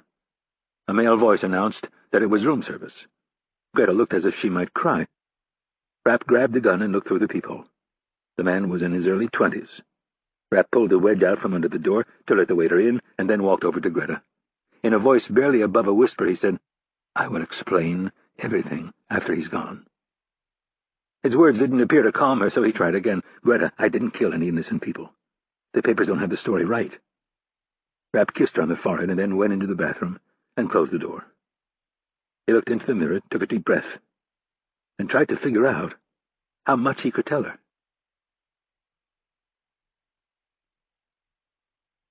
Chapter 15. Paris Friends. The unusual pair moved down the narrow sidewalk at a casual pace. One was tall, just under 6'4", and fair-skinned with wispy, sandy blonde hair.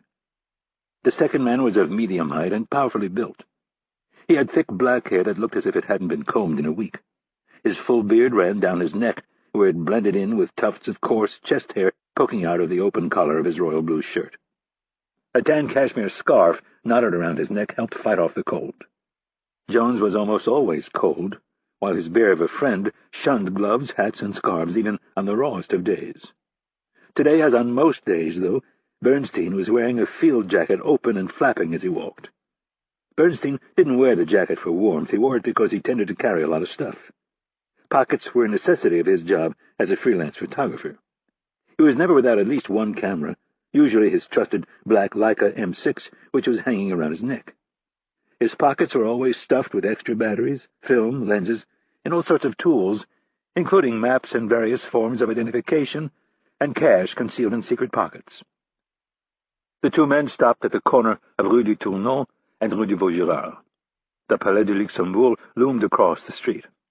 It was an attractive building dating all the way back to the early 17th century. But Paris was filled with such buildings, and after 16 years of calling Paris home, the two men scarcely noticed such things anymore.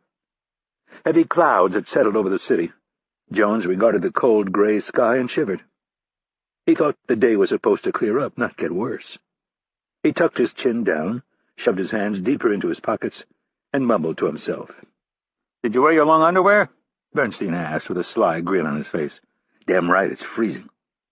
Bernstein slowly turned his broad head toward his friend and said, "It's 56 degrees, and there's no sun, and the wind is picking up. It's freezing." It never failed to amaze Bernstein that someone who had grown up in Minnesota could be so affected by a drop in temperature. He smiled and shook his head. "I know what you're thinking. If I put on some weight, maybe I wouldn't be so cold all the time." "No, that's not what I was thinking." "Then what?" Rather than argue about something so pointless, Bernstein said, "I was thinking about how excited I am to hear what he wants us to do. I'm sick to my stomach over it, actually. But what are our choices? We really don't have any, but that doesn't mean we shouldn't be careful. And remember, no matter how much he bullies us, we don't have to do everything he tells us to do." Bernstein gave a sarcastic laugh, watched the light turn green, and then began to walk across the street. As Jones fell into step, he said, "He holds all the cars. He recruited us. He helped us get started, and he could easily end our careers, or at least yours." "Don't think he wouldn't ruin yours as well." "I'm not saying he wouldn't try. I'm just saying nobody gives a shit who I am. If my photos are good or my footage kicks ass, they'll still line up to buy it just like they always have. You, on the other hand, are a whole other story." They crossed into the park and walked down the east side of the palace. "I've been thinking about that a lot lately," Jones said. "I'm not so sure he would. I don't think Langley would like the exposure any more than we would." "You're talking Langley. He's not Langley. And he hasn't been Langley in a long time. He hates Langley." Bernstein separated from his friend and allowed an old man with a cane to pass between them. "Your mistake is that you believe he thinks like all of the other government types we deal with." Bernstein shook his big head. "He's nothing like them." Jones's face soured. "You're right. He'd love to expose us and ruin our careers. That book deal you just signed, you can kiss that $100,000 advance goodbye." Jones's face grew angry. It was all so unfair. He had worked hard, more than fulfilled his end of the bargain, but they wouldn't let him go. He hated to admit it, but he knew Bernstein was right. 16 years as a distinguished journalist, the first 10 with the Associated Press, and then the last 6 as CBS's Middle East correspondent. One whisper that he was a spy for the CIA, and he would become the biggest pariah in his field.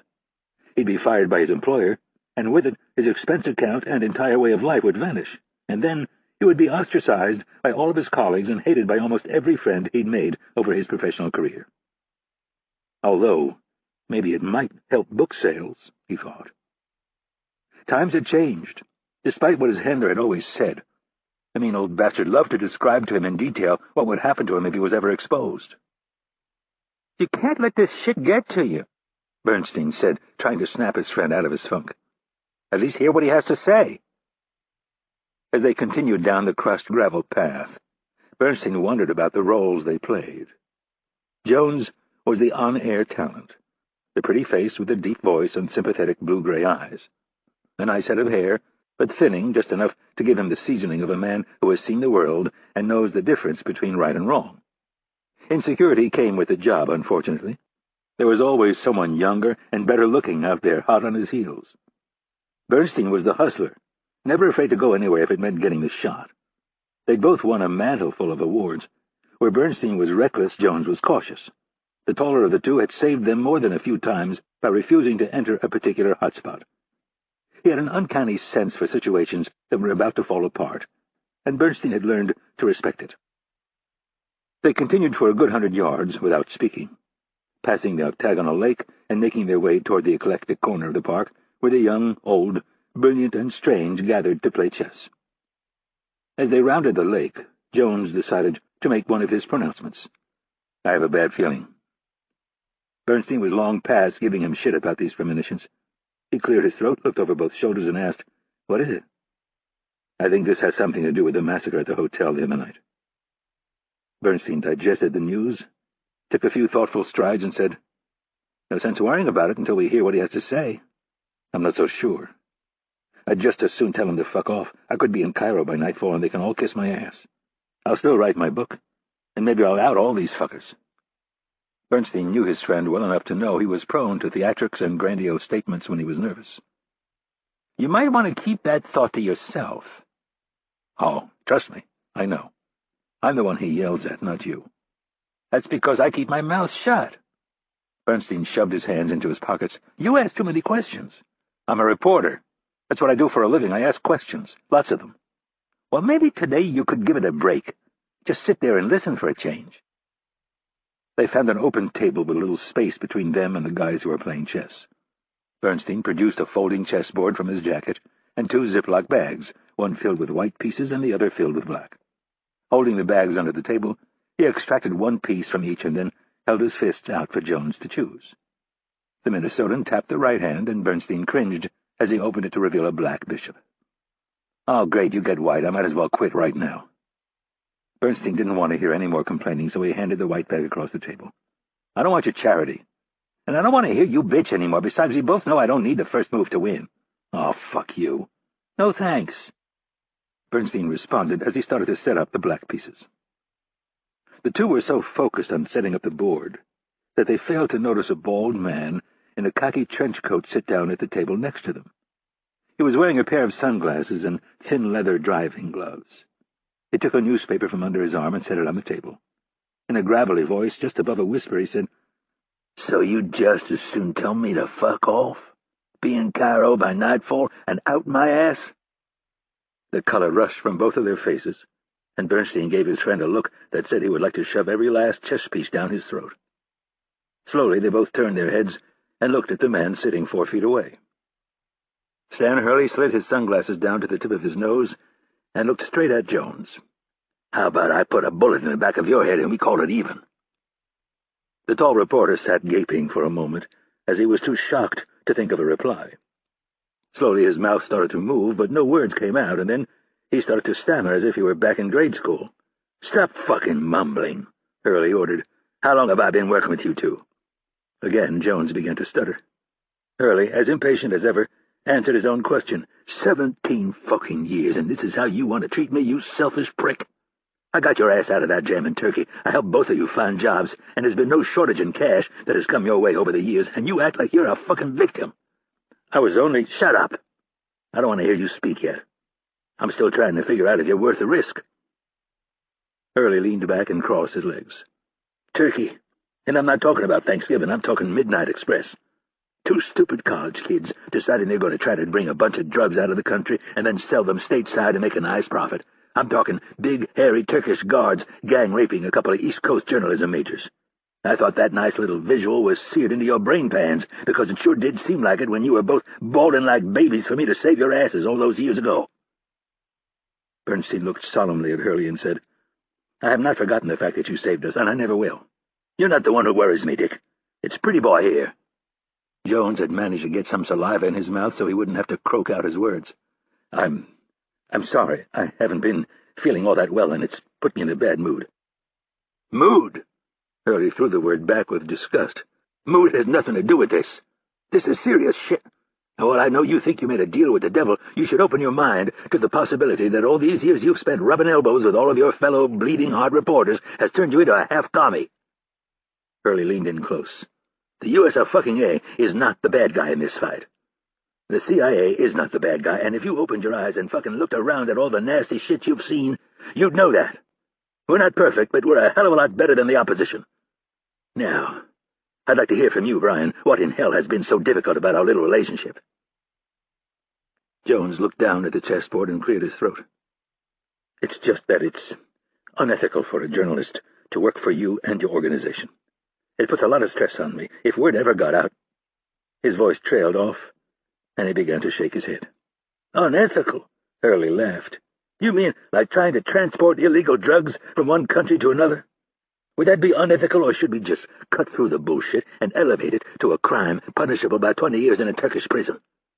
We were young and stupid, and now you're older and still stupid. How about the cash I've given you over the years? I assume you assuaged your ethical burden by giving all the money to the Little Sisters of the Poor? Jones lifted his chin and shook his head. You know what, Brian? You need to get off your high horse. You're not the only journalist I have in my pocket, and I didn't even invent this game. There's been plenty before you and plenty after you. You need to start thinking of me as your godfather. You think you would have won that Murrow Award 3 years ago if it wasn't for me making sure you didn't get shot? Nope, Bernstein said, as if there was doubt in the statement. You need to listen to him more, Hurley said, pointing to Bernstein. Your problem, Brian, is that while you are basically a good guy, you are way too insecure. Stop worrying about what your colleagues think of you. A few of them might be your friends, but most of them would just as soon see you fall flat on your face and take your job. You made a deal with me a long time ago, and I saved your ass. That is something you should never forget. If you're willing to step back and take an honest look at this relationship, you'd understand this has been a very beneficial one for all of us. If you're not willing to do that, then let's end this thing right now, and trust me on this, I'll be the one outing your ass and ruining your career, and a month from now, they'll find you swinging from the rafters of that cabin you have up in Thunder Lake. You'll be so pumped full of drugs, no one will doubt for a second that you committed suicide. A wide-eyed Jones asked, How did you know I had a cabin on Thunder Lake? Hurley shook his head and said, Oh, for Christ's sake. He turned to Bernstein and said, I'm putting you in charge of him. You guys have 15 minutes to get your shit together. A big guy named Victor is going to show up. If you guys aren't here, I'll assume you want to end our relationship, which would be really stupid, because I will assume you are now my enemy, and I will be forced to put certain plans in motion, the kind of plans that will be nearly impossible to stop once they are started. You don't need to worry about that, Bernstein offered quickly. Good. I'll dispense with Victor for the moment. I assume you're both familiar with the bloodbath that took place the other night? Jones gave his friend a see-I-told-you-so look and asked, At the hotel on the Seine? Yep. Are you guys already covering it? The Bureau has someone on it. Hurley thought about that a second. Maybe you should show some initiative. Start digging a bit. I assume you still have some contacts with the police. Hurley had plenty of contacts of his own all over Paris, but he didn't want to go tipping his hand. At the moment, everything he had was based on gossip and rumor. He needed the hard facts that the police were dealing with. Bernstein scratched his beard. We have some pretty decent sources, but this is Paris, so you know what that means. Hurley did, and reached into his pocket. He retrieved a thick envelope. 10,000 francs. You need more? Let me know. Receipts? Jones asked, regaining a bit of his sense of humor. Along with expense reports in triplicate, please. Hurley pulled two relatively small devices from his pocket. He handed one to Jones and the other to Bernstein. Those, gentlemen, are the newest in cell phone technology. The StarTAC by Motorola. My number's already programmed. As soon as you know something, I want to know something. Hurley also handed them two chargers. We don't think the French are up and running on intercepting these things yet, but let's be careful. You've both made enough international calls to know how the game works. Both men nodded. They had indeed. Countries could get very ugly about foreign reporters wanting to tell the world about certain atrocities that they were committing. Jones and Bernstein often had to work out special codes with their producers back in New York. Also, Hurley started, I might need you to pull some surveillance shifts. Jones let out a moan that said, You have got to be kidding me. Don't worry, Hurley said. I'll make sure you're compensated. You get your head back in the game and get me what I need, and I'll make sure you both walk away from this with a fistful of cash. Now that Hurley was calm, Bernstein wasn't going to wait for his friend to inflame him again. Thank you. We'll get right on it. Victor's a big guy. Impossible to miss. Just do what he says and everything will be fine. Hurley stood and placed his hand on Jones's shoulder. Brian, you're not a bad guy. You're just self-righteous. You think you're the only noble man in the game. Hurley shook his head. Trust me, it's a little more complicated than that. Chapter 16. Little yellow flags littered the grassy area across the street from the hotel. Commandant Neville had received the call shortly after 10 a.m. She'd already showered and was lounging with her husband and two kids. She'd given up on going to church with two kids in diapers, so Sunday mornings were spent on the floor of their tiny flat. She and her husband tried to simultaneously read the papers and keep the kids occupied with an endless stream of irritating shows that supposedly were going to make Mark, who was 2.5, and Agatha, who was 9 months, the smartest kids of their generation. Neville didn't actually believe it, but she was all for anything that kept them occupied for more than 10 minutes. When the call came, she put on a white shirt, black slacks, black pumps, and a gray trench coat. Knowing the cameras would be following her every move, she even put on a dab of makeup and bushed out her short black hair. A vivid low fall sun sparkled off the Seine. Neville's eyes were concealed by a stylish pair of oversized Chanel sunglasses that covered nearly a third of her face. She wore them as much to shield her from the bright sun as to shield her from the prying of the reporters. She had yet to hold a press conference, and she didn't want them reading anything into her expressions until she was ready. She stood in the middle of the area and tried to make sense of it all. The reporters were back, thick as summer flies, shouting questions and snapping photos and in general being their irritating selves. In addition to the press, there were hundreds, if not thousands, of curious onlookers who couldn't resist the morbid pull of the crime scene. Neville kept her concern beneath a placid mask. She learned over the years that it was best to look serious at murder scenes. Even angry could work, but it was never okay to laugh or be caught joking with other officers. The investigation, only in its second day, was becoming something of a mess. These little yellow flags, for instance, had only been placed this morning. The entire area, from river to street, was now blocked off with bands of crime scene tape and another 10 officers to make sure nothing was tampered with. Neville thought it was a waste of manpower, but her superiors had insisted. The problem, she knew, was that this entire space had been crowded with people the day before. They had stepped all over the evidence, and if this ever got to court, it would be all but useless. She did, however, gain something very important, a new angle. Neville looked back at the hotel and the balcony outside Tarek's suite. She chided herself for not expanding the perimeter right away, but as her boss had explained, the amount of evidence in the hotel itself was overwhelming. 9 bodies, shell casings and slugs everywhere, and then, on top of that, they'd found a room with all of the surveillance equipment. They still didn't have that one quite figured out. No one on the hotel staff remembered any security for the Libyan oil minister. They had over 15 statements from employees saying Tarek had arrived with a single assistant. That assistant was now unavailable for comment, securely locked behind the gates of the Libyan embassy.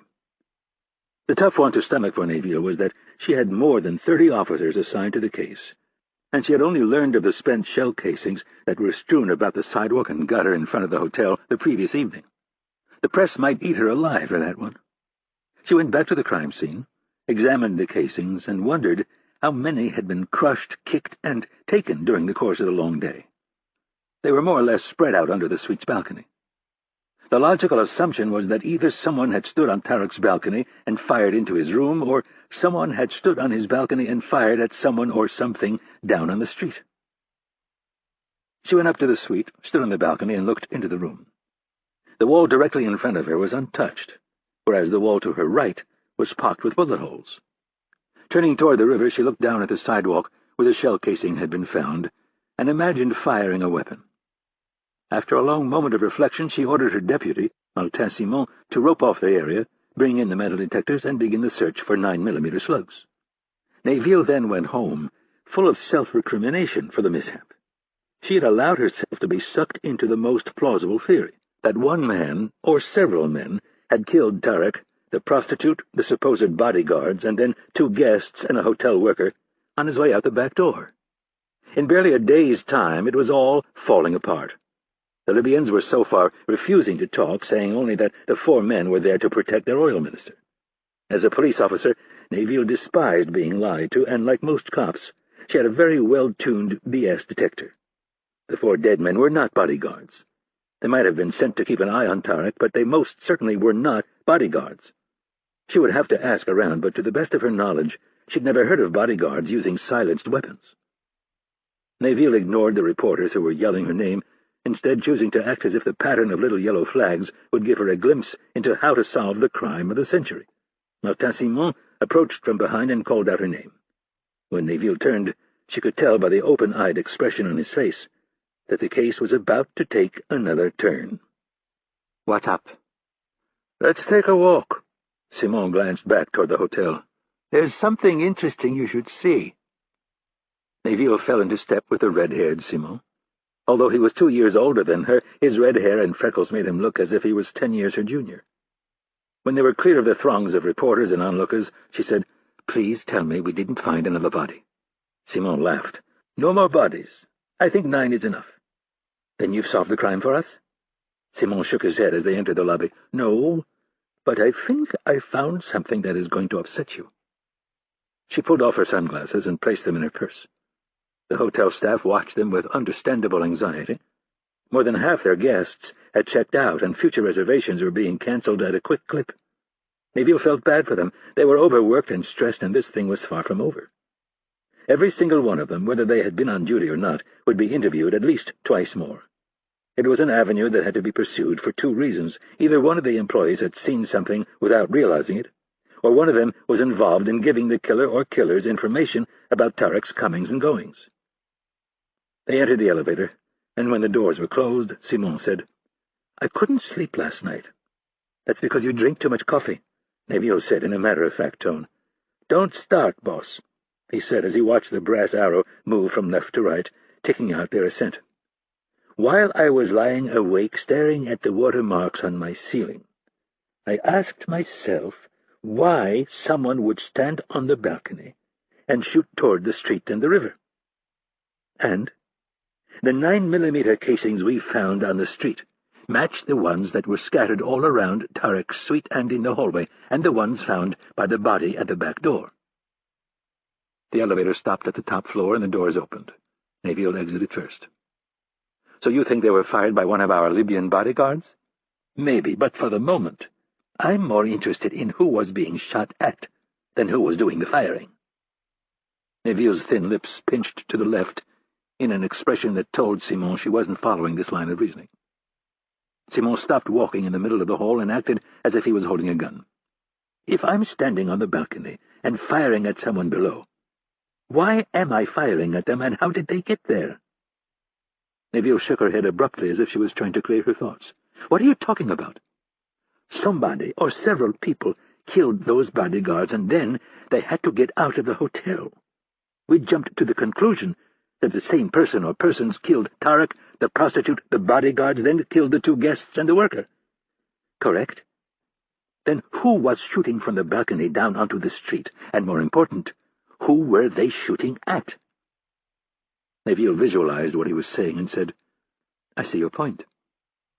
Simon opened a service door at the end of the hallway, revealing a steep, narrow metal staircase that led to the roof.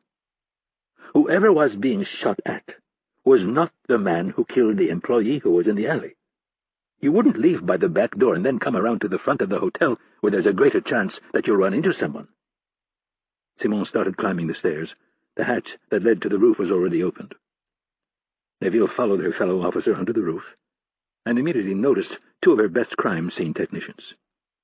"So, I'm lying in bed," Simone continued, "and I think the most logical explanation is that someone left that room last night via the balcony. And if they left via the balcony, they must have had a rope." Simone stopped next to a black cast-iron vent stack and dropped to a knee. Neville followed suit. "You see where the soot has been rubbed free right here?" He pointed to the general area, but didn't touch it. Neville could see a circle that wound itself around the cylindrical vent stack. She nodded. Simone rose to his feet and walked to the edge where one of the crime scene technicians was taking measurements. "Bernal, tell her what you found." The man was in his 50s and rail thin. He pushed his wire-rimmed glasses up on the bridge of his nose and said, "Fibers in this spot, right here." He pointed to the 90-degree stone edge of the cap. "What kind of fibers?" Simone asked. "I won't know until I get back to the lab, but they look like the type of fibers used in the construction of climbing ropes." Neville nodded, looked back at the vent stack and then at the spot that Bernal had identified. She could see the discoloration in the stone, as if something had rubbed away the grime.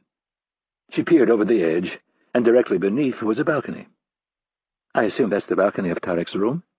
"It is," Simone answered. Neville looked back at the vent stack. "A rope?" Simone nodded. "So where is it?" "That's a very good question. In fact, I began asking our people if anyone removed it.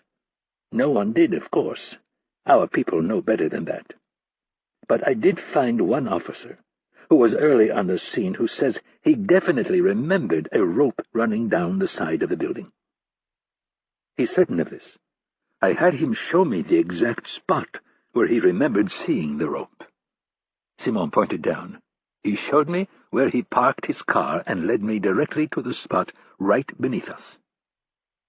Neville looked at the buildings to her left and right. The heights didn't match, but the buildings abutted each other. "So you're telling me there was an accomplice on the roof when the police arrived, who then pulled up the rope and fled?" Simone looked at the sea of yellow flags across the street. "I'm not sure. There's another possibility."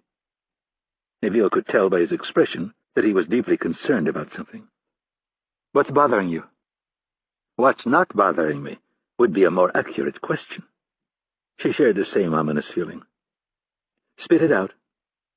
"I think someone may have tampered with the rope." "You mean removed it?" Neville asked. "Yes." Shit, this thing just kept getting worse. "We have a list of all the people who've been in and out of here in the last 30 hours? "I'm working on it." "What about the guests?" "That was the next thing I was going to talk to you about." Simone walked away from the edge of the roof with Neville in tow. 5 guests are unaccounted for." "What do you mean, unaccounted for?" "They checked in earlier in the week and didn't bother checking out. Their luggage is still in their rooms." Neville grabbed him by the arm. "Do we have descriptions of them?" "Yes," Simone said with a cautious tone. Neville thought about the dead bodyguards. "Dark hair, dark skin, all in their 20s? "I'm afraid so." "Have you talked to the employees who checked them in?" "Yes." "Have you had them ID the bodies?" "Not yet. We're working on getting them to the morgue." Neville nodded. It was Sunday, and they were still trying to wrap their arms around this thing. She was still trying to see how these new bizarre pieces fit into the puzzle when Simone said he had one more piece of information. "The room with all of the surveillance equipment down the hall from Tarek's?" "Yes."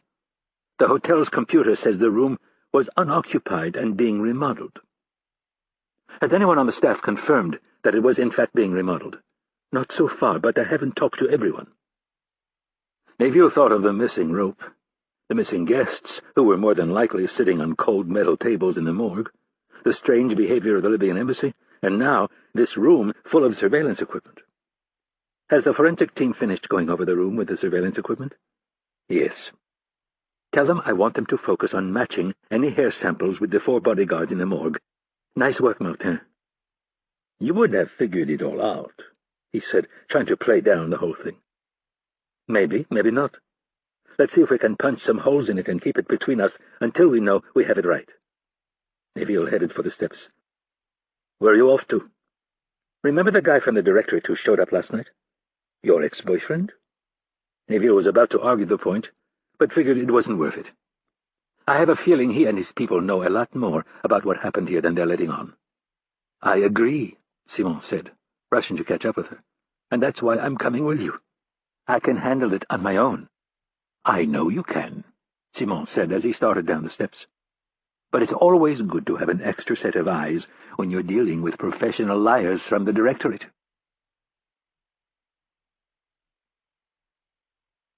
Chapter 17. Chet Bramble sat in the back of the van and watched the monitors come online one by one. The static of the little 10-inch monitors flickered to black and white images of the interior of the apartment. They now had audio and video on the safe house. He could see his 2 men move from one screen to the next. He adjusted the lip mic on his headset and said, "You 2 dildos done dicking around?" "1 more minute," the voice crackled. "I need to take a crap." "Very funny, dickhead." Normally Chet would have laughed at such a juvenile comment, but not today.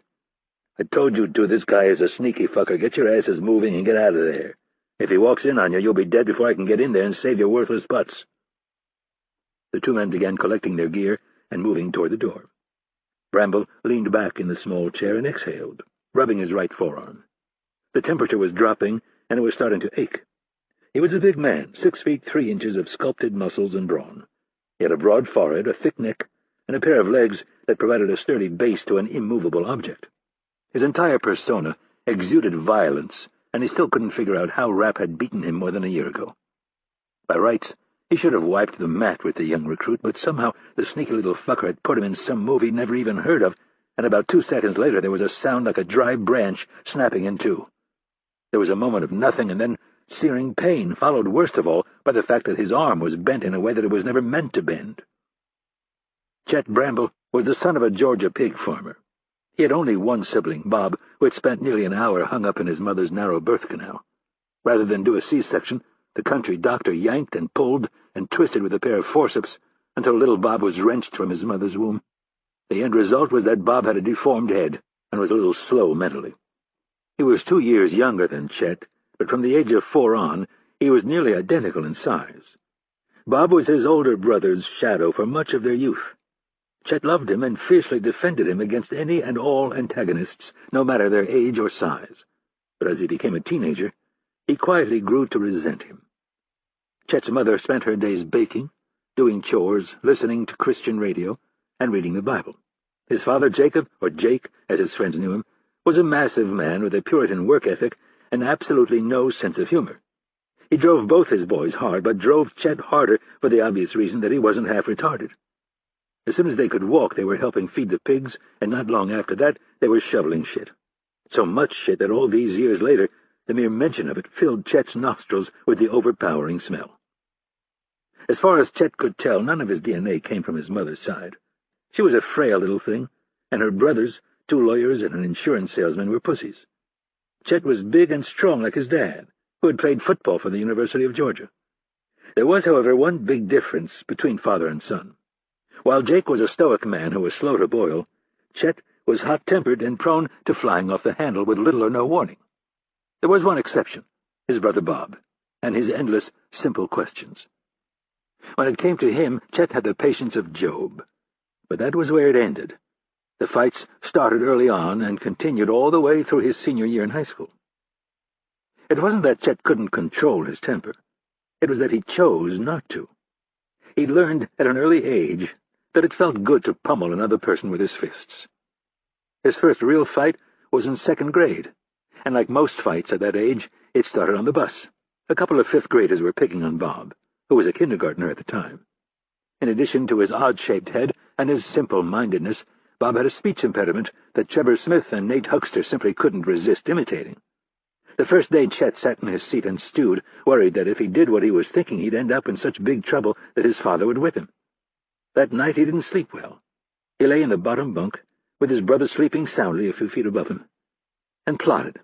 He imagined all of the things he would do to Trevor and Nate if they dared make fun of his brother again.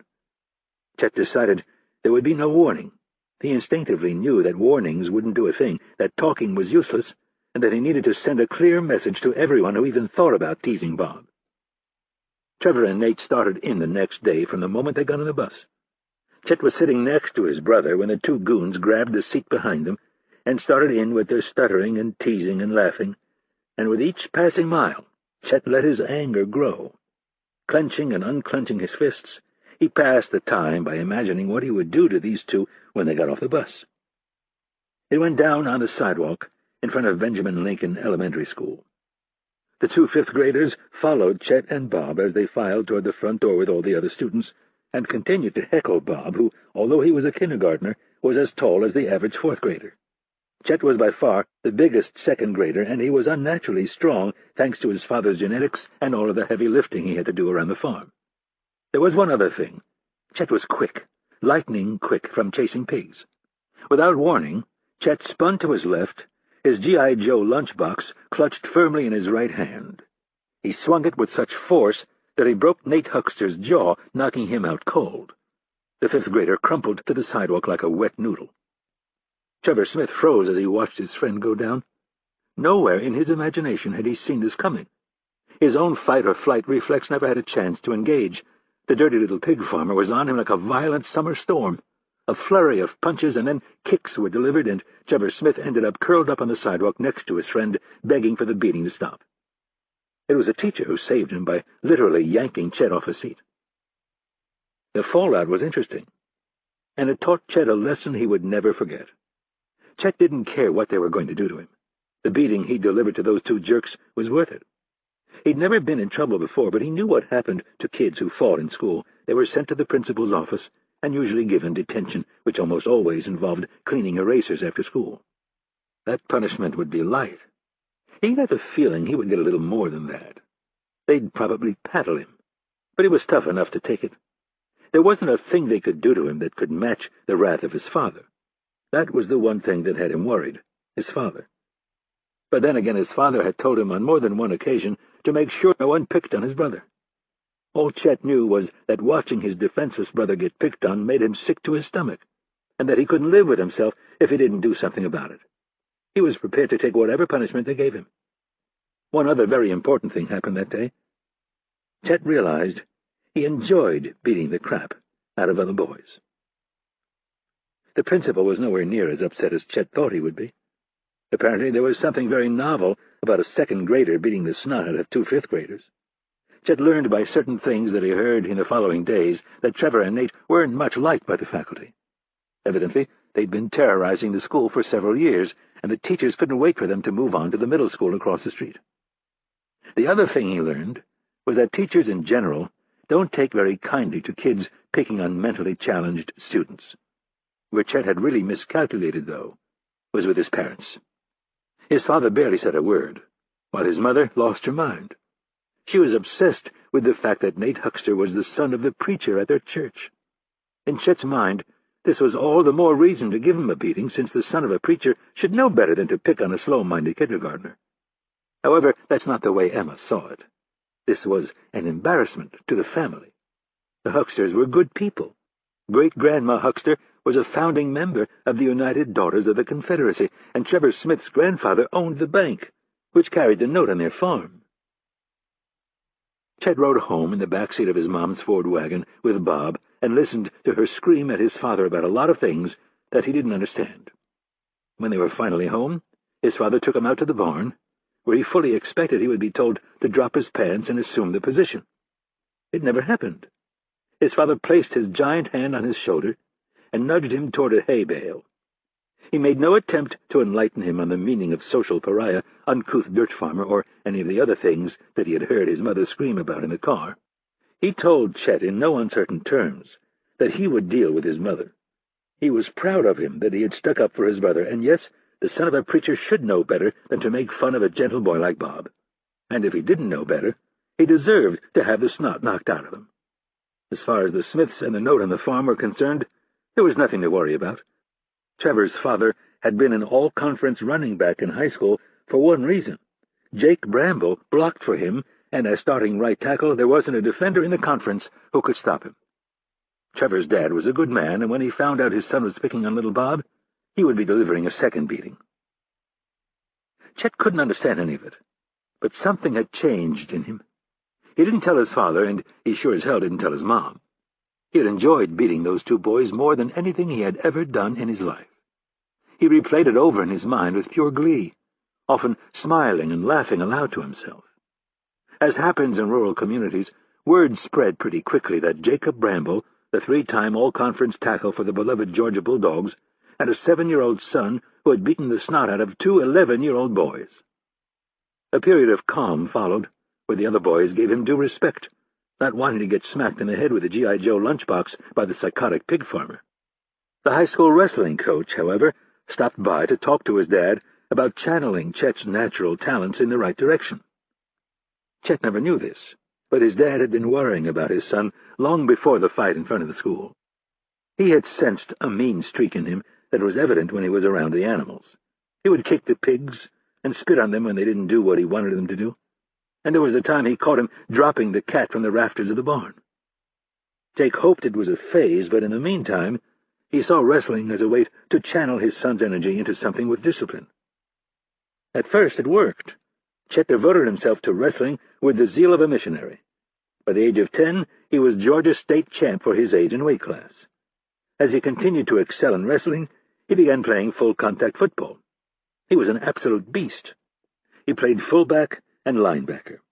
Other teams were afraid to run against him, and when he carried the ball, he would often choose to run opposing defenders over rather than seek the open field.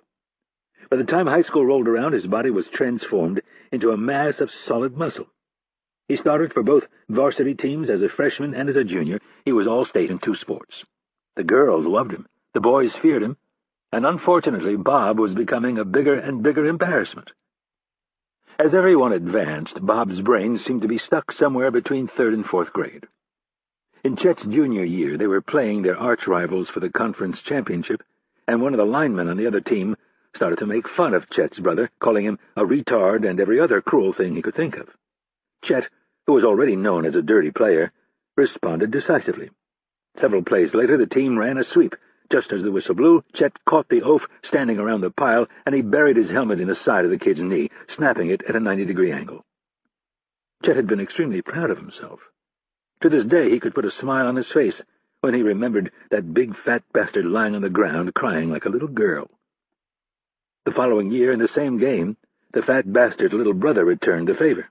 He performed a crackback block on a reverse and shattered Chet's knee. At the time, every team in the SEC was recruiting Chet. The following week, every single offer was rescinded, and Chet's football career was over. His grades were never great, so going to college to do anything other than play football seemed like a waste of time. He spent 6 months in a cast and then another 6 months lying around, growing increasingly bitter about life, while he made little effort to rehab his knee. His father could see what would become of his son if he were damned to the pig farm for the rest of his life. So he drove him to the Army recruiting station. Jake Bramble already lived with a bitter woman who ignored the fact that they were steadily building an extremely profitable operation. She couldn't get past the public embarrassment that she was married to a pig farmer. He wasn't going to watch his son sit around and waste the rest of his life wondering what could have been. So, at 18, Chet joined the Army. 2 years later, he was a Ranger, and 3 years after that, he joined the baddest of the bad, Delta Force. There were some bumps along the way, most of them involving bar fights or reprimands from officers who didn't appreciate Chet's sarcastic sense of humor and chose to focus on his lack of respect for rank. The odds were good that eventually Chet's penchant for drinking and fighting and disrespecting officers were all going to line up and land his ass in big trouble. Sure enough, it happened off-post one hot August night at a popular joint in Fayetteville, North Carolina. It was one of those places with dining on one side and a big dance hall on the other, where they would crank the country music and southern rock all night long. Scantily clad girls with tied-up T-shirts and short shorts served ice-cold beer out of galvanized tubs, and the booze flowed at the right prices. On weekends, the place was packed with Army personnel, some in uniform, but most in mufti. Chet and his Delta buddies wouldn't be caught dead wearing their uniforms off-post in a bar, so when a group of officers rolled in with their dates wearing their dress blues, Chet couldn't resist. It started simply enough. He threw some insults in their direction that were more or less drowned out by the loud music. The group of officers could smell the Delta boys from a mile away, with their long hair, beards, mustaches, and bulging muscles. Things took a decided turn for the worse when Chet tried to cut in on a young second lieutenant whose wife was the hottest chick in the joint by a mile. The lieutenant, who was considerably smaller than Chet, took offense. Chet shoved him, and before anyone had a chance to calm things down, a full-bird colonel with jump wings, a combat infantry badge, 2 Purple Hearts, and chest full of ribbons was right in the thick of it. The rest of the Delta boys had the sense to back off, but Chet was too pissed drunk to realize he was about to cross a Rubicon that an enlisted man should never cross. The colonel informed Chet that his commanding officer was an old friend, and if he went back to his table right now, he would be willing to look the other way and forget that he ever saw him lay a hand on an officer. Chet nodded drunkenly and for a long moment seemed to consider the colonel's offer.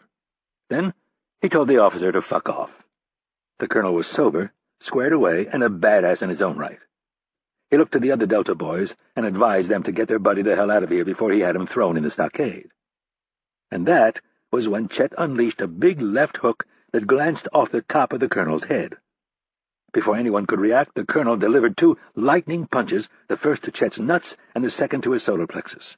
As Chet dropped to his knees, the colonel delivered the coup de grace with an open-handed chop to the back of the neck that knocked Chet out cold. The next day, Chet woke up on a concrete floor, with his neck so sore he couldn't lift his head to take in his surroundings. It took him a moment to realize he was in the stockade at Fort Bragg. Then he heard the voices. One of them was familiar. It was his CO. The events of the previous night came back to him in a fuzzy haze.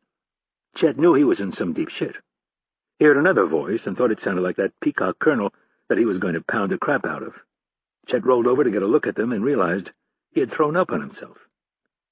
"Mike, it's your call," his CO said. "I got no problem if you want to court-martial his stupid ass." The colonel was dressed in his green BDUs, his pants bloused into a shiny pair of jump boots, and his hands clasped behind him as if he was standing at parade rest. "I'm tempted. How the fuck does someone this stupid get into Delta these days?" He cocked his head to the side to look at the Delta CO. "When I was in with you, they actually tested us to make sure we had a brain." "Yeah, well, unfortunately, we don't test them when they're drunk. Maybe you should start." The CO turned to the door and said, "Stan, why would you want such an obvious retard?" With great effort, Chet craned his neck to see who his commanding officer was talking to. A man in a gray suit was standing in the doorway. His hair was cut military short, but there was a casualness in the way he stood. He regarded Chet for a long moment and then said, "I remember a few times where I wanted to take a swing at an officer. I think I did once, actually. Not sure, though. I was pretty drunk, too." The colonel who had kicked Chet's ass shook his head in disgust. "I don't want to waste my time dealing with this shithead, and God knows, Jim, your D-boys don't need any more bad publicity." The CO was quietly relieved. His old buddy was right. The best outcome here was to hit the eject button and let Hurley deal with this jackass. "Stan, he's all yours." Stan Hurley stroked his mustache and nodded with a sense of anticipation. "Nice doing business with you, gentlemen." "You're welcome." The 2 officers moved down the hallway, relieved to be rid of this problem. "Get up," Hurley commanded. "Who the fuck are you?" Chet mumbled. Hurley grinned. This hayseed might have to learn things the hard way. "Who I am is none of your business. All you need to know is that I just saved you from spending the next 5 years of your life in Leavenworth. Now get your ass moving, Victor." "My name isn't Victor." "It is now. Let's go." That was 3 years ago, and at first Chet wasn't sure about his new line of work. He was grateful to have avoided going to jail, but he wasn't too thrilled that he was no longer a member of the world's most elite commando team. Before he knew it, though, Chet could see he had found the perfect place and the ultimate mentor. No more saluting, no more rules, and the best part, he got to kill people. Bramble looked above the monitors at the photos taped to the wall of the van. There were 5 of them. The first one was a simple headshot, black and white. It made Bramble hate Rapp even more. The man was ruggedly handsome. Where Bramble had to chase pussy, it seemed to fall into Rapp's lap. To add insult to the whole thing, the jerk seemed to always turn it down. "I hate you, you arrogant prick." Bramble wondered where Hurley had gotten the photo. They weren't big on photos in this line of work, especially posed photos. The other 4 were all surveillance pics, one of them taken on this exact block in Paris right in front of the safe house. Again, how it had been attained and why gave Bramble a healthy dose of concern. Hurley, or that twat Kennedy, had ordered the surveillance on Rapp. No, he thought to himself, she loves him too much. He's her little pet. She would never put him under surveillance. It had to be Hurley. He was a smart fucker. At times, Bramble thought the tough SOB hated Rapp almost as much as he did. He wants me to kill him, Bramble thought. He wants me to rid him of this problem, and I'm going to be more than happy to oblige him.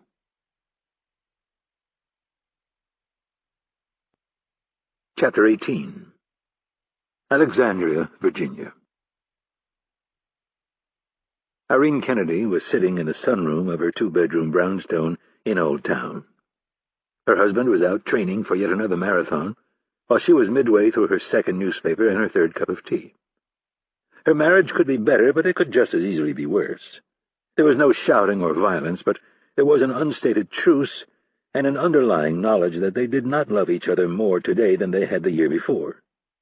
Kennedy was wrapped up in her work, and he was wrapped up in himself, and she couldn't decide if she should stick with it or move on.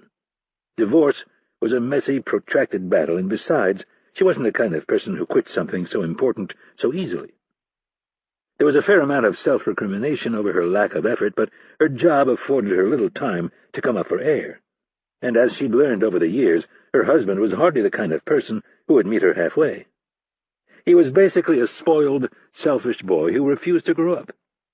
This was all lost on her when they were dating, when things were easy. He was turned on by the fact that she worked for the CIA, and she was turned on by the fact that he was a good-looking, smart man who made her laugh. He was a college professor who had a very flexible schedule, which worked well for her. When they were dating, Kennedy didn't see any of the negatives. Even the first few years of marriage went well. Then the complaining started. Carl always seemed to be getting the raw end of some deal. It usually involved a simple discussion at a party, or a double date with one of the tenured members of his department. To Kennedy, the conversations seemed normal, to adults agreeing to disagree. But then they'd get home, and Carl would go on for hours about how rude the other person was, how insulting the person had been, and that he could tolerate a lot of things, but ill-mannered adults were not one of them. Kennedy never saw it. She worked in the ultimate defend-your-position job. Day in and day out, she had to take tough stances, and was often told by her superiors that she was wrong. With so much going on, there was no time to pout. Kennedy eventually began to see him as an incredibly insecure man who couldn't bear the thought of being upstaged, at least intellectually. She reasoned that this was why he was teaching philosophy to freshmen at American University. The job allowed him to play God to a bunch of kids who were just thrilled to be living away from their parents and wouldn't dare challenge a learned professor. As she saw this ugly side of him, she instinctively withdrew, and he instinctively saw her retreat as a betrayal, and that was how they ended up in their current state of marital détente. So on Sunday mornings he ran, and she got some much-needed downtime. It also happened to be the only day she wasn't expected to work, although if a crisis popped up, it didn't matter what day or time it was, she had to head in. None of this bothered Kennedy. Her job was interesting, challenging, frustrating, and ultimately crucial to the security of the country. What Sundays offered, as long as the enemy was cooperating, was a certain degree of solitude. It gave her the necessary time to filter through the thousands of data points she'd been dealing with during the week, all of the various operations and needs of her people and the operations that were being mounted against her country. She needed at least one day out of the week to step away from all of it and try to gain some perspective. She was doing that on a subconscious level while plowing through the arts section of the Times when the phone rang. Kennedy was irritated. It wasn't yet 9 a.m., which for a Sunday morning was early. Kennedy considered not answering it and then thought that it might be her mother. She set down her tea and walked to the kitchen where the phone was hanging from the wall. She looked at the small readout of the caller ID, and her eyes narrowed. It was an international call. Kennedy had already checked the message service twice since getting out of bed, and had spent a good portion of the morning wondering if Rapp had crawled into a Parisian sewer and died, which, although she liked him, would not be the worst possible outcome for her employers. Calling her house directly was a major breach of protocol. But then again, Rapp had proven that he wasn't big on following her rules. Curiosity got the better of her, and she reached for the handset. "Hello." "Good morning." There was no mistaking the voice on the other end. It was Rapp. Kennedy's face flushed with resentment over his reckless ways. "You know this isn't a secure line," she said, not able to completely mask the annoyance in her voice. There was a frustrating sigh on the other end, and then, "Listen carefully." His voice had a hard, I-don't-give-a-shit edge to it. "As far as I'm concerned, there is no such thing as a secure line on your end." "What is that supposed to mean?" "You're smart. Figure it out." "I'm in no mood for your games," she said, in an attempt to assert control. "You're in some hot water. There are some people who think you've screwed this thing up in the worst possible way, and since you haven't bothered to check in, you've led them to speculate about how much you can be trusted. I'm glad you fucking desk jockeys have it all figured out from 4,000 miles away. I can just hear your uncle second-guessing every move I made, even though he hasn't the foggiest idea what went down. Listen, this thing wouldn't look any better from 10 feet. It's a mess, and it's your mess. You're damn right it is. The only problem is none of you have the foggiest idea what happened. It's hard to know what happened when your subordinate doesn't bother to pick up the phone and check in. Well, while you were sipping on your latte or tea or whatever the fuck it is that you drink, your subordinate was floating down a river with a bullet hole in his shoulder." Kennedy stared wide-eyed at the wall for a moment. Two visuals crowded her thoughts. The first was a wounded Rapp submerged in the murky water of the Seine, and the second was the massive cavern beneath the National Security Agency in Maryland that housed the Cray supercomputers, which were more than likely recording and processing this call. Chastened by Rapp's information, she said, "I didn't know. I'm sorry. Listen, I can be in the office in 20 minutes. Can you call me there?" Rapp left. "I don't think you understand the problem. I was set up." "Set up?" Her face twisted into a frown. "They were waiting for me. Your advance team missed them, and I missed them. They knew I was coming. I barely made it out of there alive." Kennedy was thunderstruck. "I don't understand how that could have happened." "I thought that's what you'd say. I'll make this real simple. You've been compromised. I don't know by whom, but either someone has penetrated our little group, or we have a traitor among us, and since I'm the one way out on a limb getting shot at, you'll have to excuse me if I don't exactly trust any of you until you get it figured out." Kennedy was pacing from one end of the kitchen to the other, frantically trying to figure out what in hell was going on. A dozen obvious questions popped into her mind, but they were on her damn home phone, and she couldn't risk asking what she needed to ask. She glanced at the clock on the microwave and wondered if she could catch the next flight to Paris. "I'll come to you. I'll bring you in." "And how do I know I can trust you?" Kennedy scrambled to come up with an answer. She thought of how she had recruited him, how she had been his only advocate from the very beginning, the only one who truly recognized his talent and potential. And then she put herself in his shoes. She'd been in the field many times, but never in a situation as stressful as the one he was in right now. The sense of isolation would be overwhelming. Dr. Lewis's admonition came back to her forcefully. They had created him, and if he turned on them... She shuddered at the thought. "You can trust me, and you know it." "I'm not really in the mood to trust anyone at the moment." "I've had your back every step of the way," she pleaded. "I went to the mat for you yesterday." She thought of the argument in Stansfield's office. "Just as you guessed, my uncle was very critical." "That's a shock." Kennedy started to say something and then held back. She really needed to talk to Stansfield and tell him what Rapp had told her. "Listen, we need to get off this line. I'm going to come to you. Check the service in an hour, and I will have more information for you." "And what makes you so sure I want to be brought in? Knowing how your uncle operates, I'll end up in solitary for a month, hooked up to a car battery." Kennedy cringed. He was right, of course. Taking a big risk, she said, "I want you to be careful. Check the service and... One other thing. He sent some guys over yesterday to look for you." "Who?" Rapp said, the suspicion evident in his voice. Kennedy hesitated and then said, "Victor, your old friend, was one of them. I argued against it." The omission was greeted with silence. Kennedy imagined him on the other end of the line, seething, his laser-like focus feeding off his hatred for Victor. "They're keeping an eye on the apartment. Don't go there," Kennedy offered. "I will be there as soon as I can to bring you in, all right? Check the service. Don't do anything stupid." "I'll think about it." There was a long pause, and then Rapp said, "There were 5 men who crashed the meeting. I took care of 4 of them. There was one left, the one who winged me. You understand what I'm saying?" Kennedy's brow creased with wrinkles as she tried deciphering what he was saying. "No. I stuck to protocol. I didn't do anything I wasn't authorized to do. "Okay," Kennedy said, still trying to figure out what he was hinting at. "I wasn't the only one who walked out of there. The fifth man is responsible for the other three. I went out the window." "I'm still not sure I understand." "You'll figure it out. I have to go." The line went dead, and Kennedy slowly placed the handset back in its cradle. She replayed the entire conversation in her head, wondering if there was anything that the NSA or FBI could use against her. It was all pretty vague, but it might be enough to land her on someone's radar screen. She cursed Rapp for calling her at home, and then thought about what he'd told her. That it had been a setup. She was moving across the room for the front hall closet without thinking. She needed to brief Stansfield immediately. She grabbed her coat and her car keys from the hook by the door. She hoped Stansfield would see things her way. If he didn't, she prayed Dr. Lewis was wrong. The last thing they needed was an enraged Rapp looking to settle a score.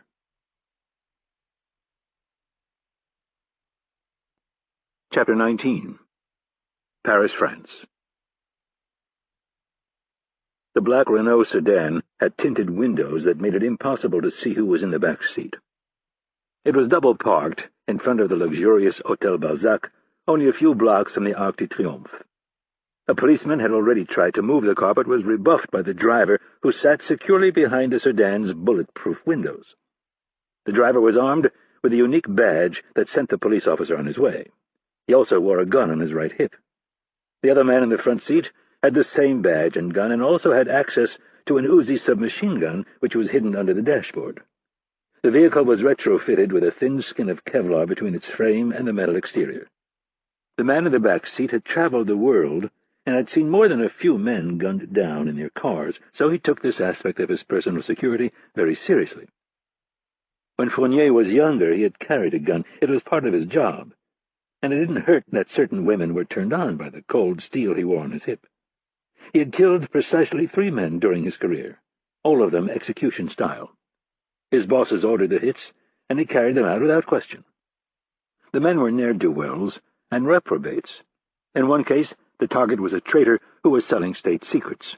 In another, it was an agent who was fomenting problems in Algeria, and the third was a Syrian woman. He was never told why she was to be killed, and she was the one of the 3 that sometimes visited him in his dreams. She was a stunning woman in her mid-40s, with a perfect oval face, raven black hair, and eyes to match. It had been in a Parisian hotel. She was eating breakfast dressed in a white robe. When Fournier entered the room, she gave him a knowing nod, set her coffee cup down, shook out her long black hair, and looked up at him with unblinking eyes. When Fournier drew his silenced weapon, she showed no fear, and instead offered him a small smile. The other 2 men he'd shot in the head, but for some reason he couldn't put a bullet in the exquisite face before him, so he lowered his muzzle a few inches and placed 3 bullets in her left breast. His gun-toting days were done. Fournier had access to virtually any gun he wanted, but in general he found them to be a pain in the butt. They were bulky, and they made his suits look lopsided. Fournier spent enough on his suits that it wouldn't do to have them look off. He was a man of style. Besides, he was no longer on the front lines. He was the one giving the kill orders now. The guns and his protection could be left to his trusted bodyguards. Pierre Mermet brushed a wisp of thin brown hair from his forehead, opened the file on his lap, and extracted the first set of photographs. Mossad. Ephraim Bentov is his name. He arrived this morning along with at least 2 others. They passed through customs separately, took different forms of transportation into town, and all miraculously ended up at the Israeli embassy. Fournier frowned and took the photos. Not very smart. I agree. Counting yesterday, that brings the total number of suspected Mossad agents to 6. That we know of. And the 3 that flew in yesterday? They're still lying low at the Hotel en Rivoli? Fournier asked. That's right. Fournier took the other photographs. Any weapons? Not that we know of, but we must assume. Fournier nodded. Do you want them picked up for questioning? Not yet. I want to see what they're up to first. Mermet's mouth twisted into a pensive frown.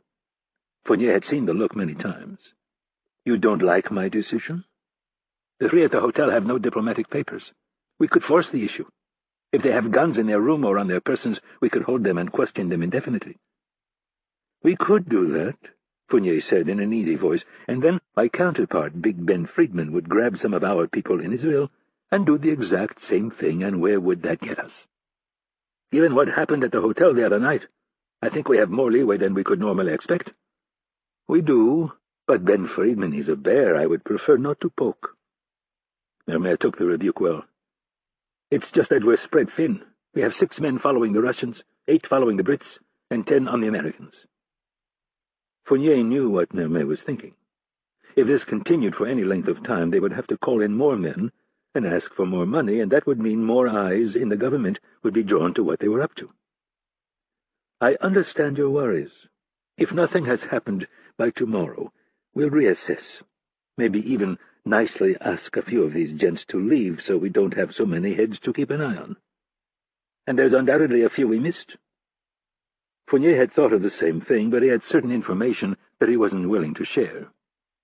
One more day, and then we will focus on the Jews, the Brits, and the Americans.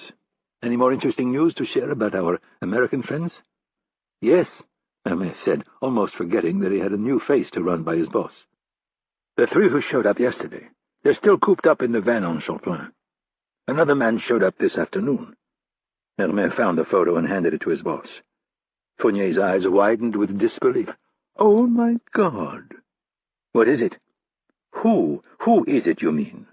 He shook his head. This is a man I have not seen in some time. Fournier looked out the window, thinking of one of his earliest assignments in Southeast Asia. He is very dangerous. Who is he?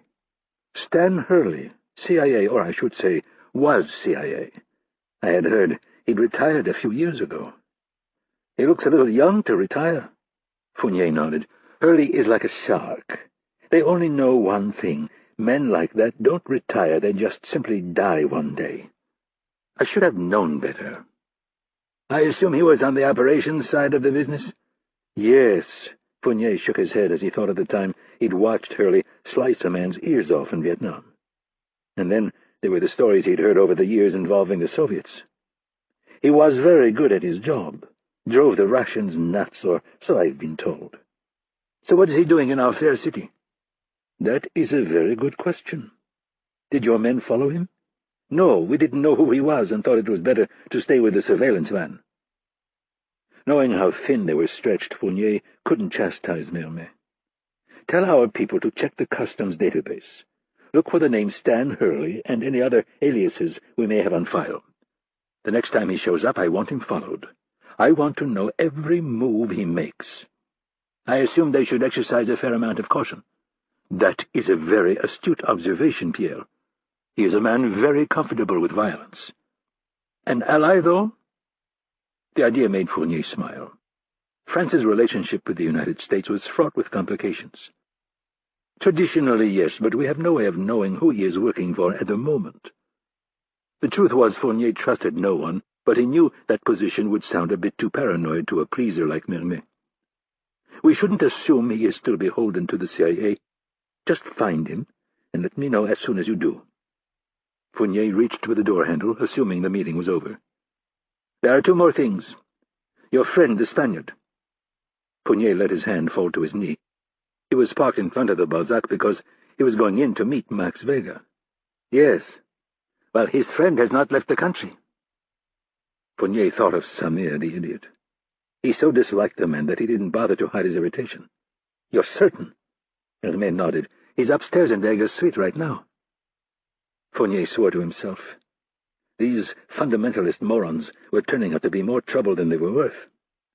Hermé saw the frustration on his boss's face and offered, I can have him forcibly deported if you'd like. Fournier shook his head vehemently. We don't need to draw any more attention to these fools than they've done on their own. He might have him killed, though, if the man continued to be such an irritant. What's the last issue? Your old friend, Commandant Neville? Fournier smiled as he remembered the passionate sex they'd had. Yes. She had a forensics team on the roof of the hotel all morning. There is nothing for her to find. You took care of that problem. I removed the rope, but there is undoubtedly some evidence that was left behind. Fournier shrugged. He supposed the problem was unavoidable. Sooner or later, Neville was going to figure out that all the ballistics didn't add up. The Libyans were holding up their part of the deal, but that would only work for so long. Neville would figure out that the bodyguards weren't, in fact, bodyguards. The only question was what type of evidence she could collect to prove her suspicions. The entire crime scene was a mess, and he and Mermet had done just enough to make her job all the more confusing. Turning to his most trusted aide, he said, "I would not worry about her. She is not going to get very far in solving this case." "Well, she's looking for you, and I've been told she's suddenly very interested in compiling a list of everyone who was at the crime scene the morning in question, especially a certain sandy, brown-haired man who was with you." Mermet was speaking about himself. "What would you like me to do?" "Lie low. Stay away from the office. I will handle her." "All right." Fournier reached for the door again, and Mermet asked, "Anything else?" With one foot on the pavement, Fournier turned back to Mermet and said, "Yes, find me Mr. Stan Hurley. I would very much like to have a talk with him."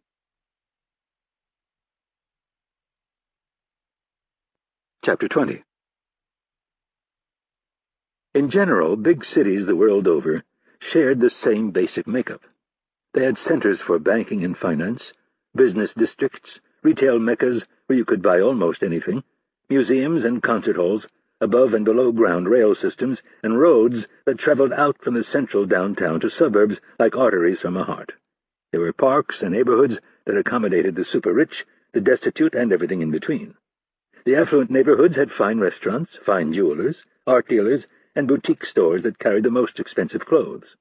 The poor neighborhoods had pawn shops, greasy restaurants that had to bribe health inspectors to keep their doors open, gambling shops, houses of prostitution, check-cashing hovels with bars on their windows, and, of course, drug dealers. Paris was no different, really, other than the fact that Parisians loved their art so much that they had more museums than most. While Rapp was confident that he could handle himself in any neighborhood, no matter how rough, he thought it was best not to complicate things. What he was looking for could be found in little pockets of almost every quarter of Paris. He could jump on the metro and go out to one of the slums in the outer ring, but a hardened criminal would ask too many questions, and might bring a few of his cohorts along, all of which would unnecessarily complicate things. Rapp didn't need a true thug. He just needed someone looking to make a little money. Paris was filled with lonely, strung-out souls, men and women who had fallen to the addiction of heroin or crank or crack or whatever else they were calling it these days. Over the last year, Rapp had gotten to know many of the intimate details of the City of Love. Paris had been his base of operations, and other than working out and acting as if he was employed by an American software importer, he was left with time to explore and observe. In between assignments, he would return to the apartment in Montparnasse and recharge by attempting to live life like a normal person, which was no easy thing when you were constantly looking over your shoulder. Rapp had been born with a great sense of awareness, but to survive in his line of work, he knew he had to take that awareness to another level. He needed to be keenly attuned to his environment at all times. The easiest way for him to do this was to practice on his runs and stay very alert while eating most of his meals at nearby cafes. There was no better way to watch and observe people than sitting at a cafe with a cup of coffee in one hand and a book in the other, or, depending on the time of day, maybe a glass of wine and a cigarette. He was always on the lookout for a face that he had seen one too many times, someone new to the neighborhood who might have more than a passing interest in his comings and goings. He spent a great deal of his time working out. He ran nearly every day. His routes always varied, but as things worked in Paris, he usually ended up at the river, where he didn't have to contend with traffic and stoplights.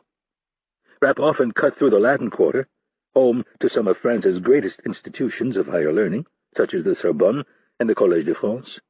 The narrow streets of the quarter were lined with cafes and bookstores that catered to the literary elite of France, poets, writers, theorists, and philosophers who were treated with a respect that no other city could match. These demigods of Parisian culture had certain needs that the public in general accepted.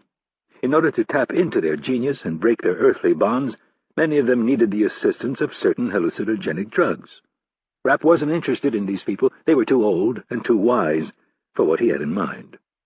The quarter was also populated by thousands of students and a subset who wanted drugs for no other reason than to delay their passage into adulthood. Drugs had a powerful effect on certain people. They created dependence and were expensive. Over the years, this harsh paradox had driven countless souls to sell their bodies for sex and commit crimes as small as theft and as heinous as murder to feed their addiction. The longer the time between fixes, the more quickly logic and rational thought fell to the wayside. Rapp was looking for just such a desperate soul as he emerged from the Saint-Michel metro stop, wearing a pair of black Persol sunglasses and a three-quarter-length black trench coat with the collar flipped up and his chin down. "Why won't you tell me your plan?" Greta asked. It was a bright afternoon, and the sidewalk was heavy with a blend of Parisians and tourists. The North Americans were easily identified by their girth, their bulky clothes, their various packs, fanny, back, or otherwise, and cameras dangling from their wrists. The Asians traveled in tight packs, were smaller, and had nicer cameras that were slung around their necks. The Russians and other Eastern Europeans added another interesting mix. The women usually wore too much makeup, their hair was bleached and dried at the ends, with dark roots, and their men wore lots of jewelry and track suits, or at least track jackets and oversized sunglasses, as if they were Elvis impersonators. The Brits, Germans, and other Europeans were a little more difficult to pick out, but Rapp could still tell the difference. He placed a hand on Greta's waist. With her good looks and blonde hair, she stood out like a beacon. "I told you I have a thing for brunettes." "A weird sex fetish, no doubt." "Something like that." Greta stuck out her tongue and made a sour face. "If you're going to make faces like that, we could skip the wig and put you in a pair of pigtails." She smacked him in the chest with the palm of her hand and tried to pull away. Rapp held her tight. "I already explained. If you want to come with me tonight, we need to put you in a wig." "No one knows who I am." They'd already been over all of this back at the hotel. "Probably not, although Stan most certainly knows you, and he's about as alert as they come." "I don't understand why you can't just go to him. He's a good man. He will hear you out." "And then he will lock me up and put me through the ringer for a month." "The ringer?" Greta asked with confused frown. "He'll take away my watch and all my clothes and put me in a very dark, cold room and fuck with my mind for as long as it takes for him to make sure I'm telling the truth." "I don't believe it. I've known him since I was a little girl." "There's another side to Stan, a very dark side." He could tell she wasn't buying it. "Greta, you know what we do for a living. You're spies." More or less, Rapp thought. And spies kill people. We deceive and we lie and we conspire to get what we need, and we put on all kinds of fake fronts to make sure that nice people like you don't see the nasty, ugly man behind the mask. She succeeded in pushing away this time. "You're telling me that's who you are?" "No," Rapp moaned. "I'm telling you that's who Stan is. And maybe that's who I'll be someday, but I sure as hell don't plan on it." "But you are a good liar?" "Not like Stan Hurley. But when I'm on assignment, I do what it takes to get the job done." "And when it comes to me?" Rapp placed both hands on her shoulders. "If I didn't care about you, I wouldn't have bothered to call. I would have let you go to Brussels, and you would have been a nervous wreck when I didn't show. Instead, I called you. You came to Paris, and this morning I told you things that could get me killed, and you still doubt me. Greta, you can't discuss any of this with your grandfather or anyone else. I like your grandfather. I know what he did during World War II, and then after, when the Russians started throwing their weight around. If he found out that I had involved you in this in any way, I have no doubt he would pick up the phone, call in a favor, and I would spend the rest of my life looking over my shoulder. Sooner or later someone would catch me snoozing and put a bullet in my head. My grandfather would never do that. Your grandfather is a very serious man, and he would consider it a betrayal that his granddaughter had fallen in love with someone like me. He would want to protect you, and the best way to do that would be to have me eliminated." "I don't believe it." "I don't know what else to tell you." Rapp was starting to get frustrated. "You can go home any time you'd like, Greta. I'm not going to sit here and debate every move with you." "You don't want me here?" "I didn't say that. Don't put words in my mouth. I wanted to see you, and I want your help. But this isn't a debate club. I'm actually good at what I do, despite what happened the other night." Rapp had explained all of it to her. The bodyguards who weren't bodyguards, what Tarek had done for a living before he became oil minister, and his opinion that it had all been an elaborate trap. "I think the fact that you are still alive is proof that you are good at your job." "Thank you. Now will you stop questioning me and go buy the wig?" She nodded, and then wrapped her arms around his waist, burying her face in his chest. She squeezed tight but didn't speak. Rapp kissed the top of her head and then said, "I'll meet you back at the hotel in a few hours." Greta nodded. "Can't just we meet back here instead of the hotel?" There you go, questioning me again. I told you, I don't know how long this will take. It's better if we meet at the hotel. Her expression told him she was nervous. Don't worry, honey. Nothing is going to happen to me. Greta got up on her toes and kissed him on the lips. I love you. Rapp took a deep breath and said, I love you too. Now go get your wig. He spun her around and sent her on her way with a playful pat on her backside. Every 10 feet or so she looked over her shoulder to see if Rapp was still there. He held his ground, knowing there was a good chance she would try to follow him. When she was 2 blocks away, Rapp made his move. He started toward the river and then doubled back. The Quai de Montebello was crowded with tourists and Parisians alike. The looming Gothic cathedral of Notre Dame sat on its island in the middle of the river. Tourists on this side of the waterway were blocking traffic as they snapped photos of the famous church. Rapp kept his chin down, and like the other Parisians on the sidewalk, he darted in and around the tourists without breaking stride.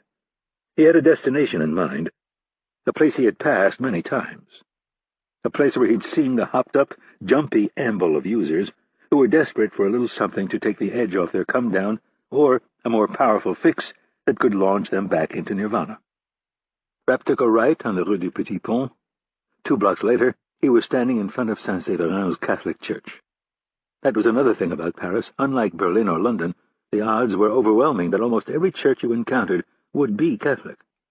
They were like the Italians and the Spaniards that way. The Protestant Reformation had never really taken root along the southern edge of Europe. Very few people were taking photos of the church.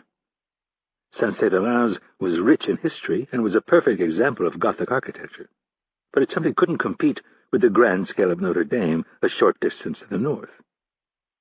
Rapp spotted 3 beggars. They were perfectly spaced, one directly in front of the church and one on each corner. There was a chance they were working together, but probably not. The more important thing was that all 3 had drug habits, as was evidenced by their dark, shallow eye sockets and fidgety behavior. Rapp chose one of the cafes across the street and picked a small sidewalk table with a good vantage point. When the waitress arrived, he ordered a coffee and sandwich in perfect French. When she returned with the coffee, he asked if there were any extra papers lying around, and a moment later she returned with 3. Rapp pretended to read the newspapers while he studied the various faces at the nearby cafes and tried to ignore the nagging pain in his left shoulder. By the time his sandwich arrived, he had 2 good candidates. One of the beggars in front of the church had scrounged up enough cash to make a purchase, and he made a beeline for Rapp's cafe and a young man sitting just 4 tables away. He located a second pusher across the street at another cafe when the second beggar had reached his quota. For the next hour, Rapp took his time and studied the men and women who stopped by to visit the dealers. The practiced maneuvers of quiet hands exchanging things under the table while the free hands gestured wildly to distract anyone from noticing the illicit trade. It was all part of the drug culture. The pusher across the street was too short and fat to work for Rapp's purposes, but the one nearby had the general look. Rapp watched a few more transactions take place, left some cash on the table, and picked up his coffee. He approached the man with a smile on his face and gestured toward the open chair. The man was 6 feet tall, with jet black hair and a 2-day-old growth of black stubble on his face. He was wearing sunglasses, a dark green canvas jacket, jeans, and a pair of brown boots. He motioned for Rapp to take a seat. Rapp sat and placed his coffee on the table. "Do you speak English?" he asked, softly. "Yes," the man said easily. "Good." Rapp exhaled nervously and looked around. The man smiled. He could always charge foreigners a premium. "Is there something I can do for you?" "I hope so." Rapp rubbed his palms on his jeans, continuing to fake nervousness. The man began to mumble off a short list of drugs and prices. Rapp shook his head emphatically. "I'm not a druggie." This brought a smile to the man's face. Denial was all part of the trade. "Of course not. What can I do for you?" "I have a proposal. A job that could earn you a lot of money." "And what would this job involve?" "It involves me giving you the key to an apartment and the combination to a safe." The man took a drag from his cigarette and smiled.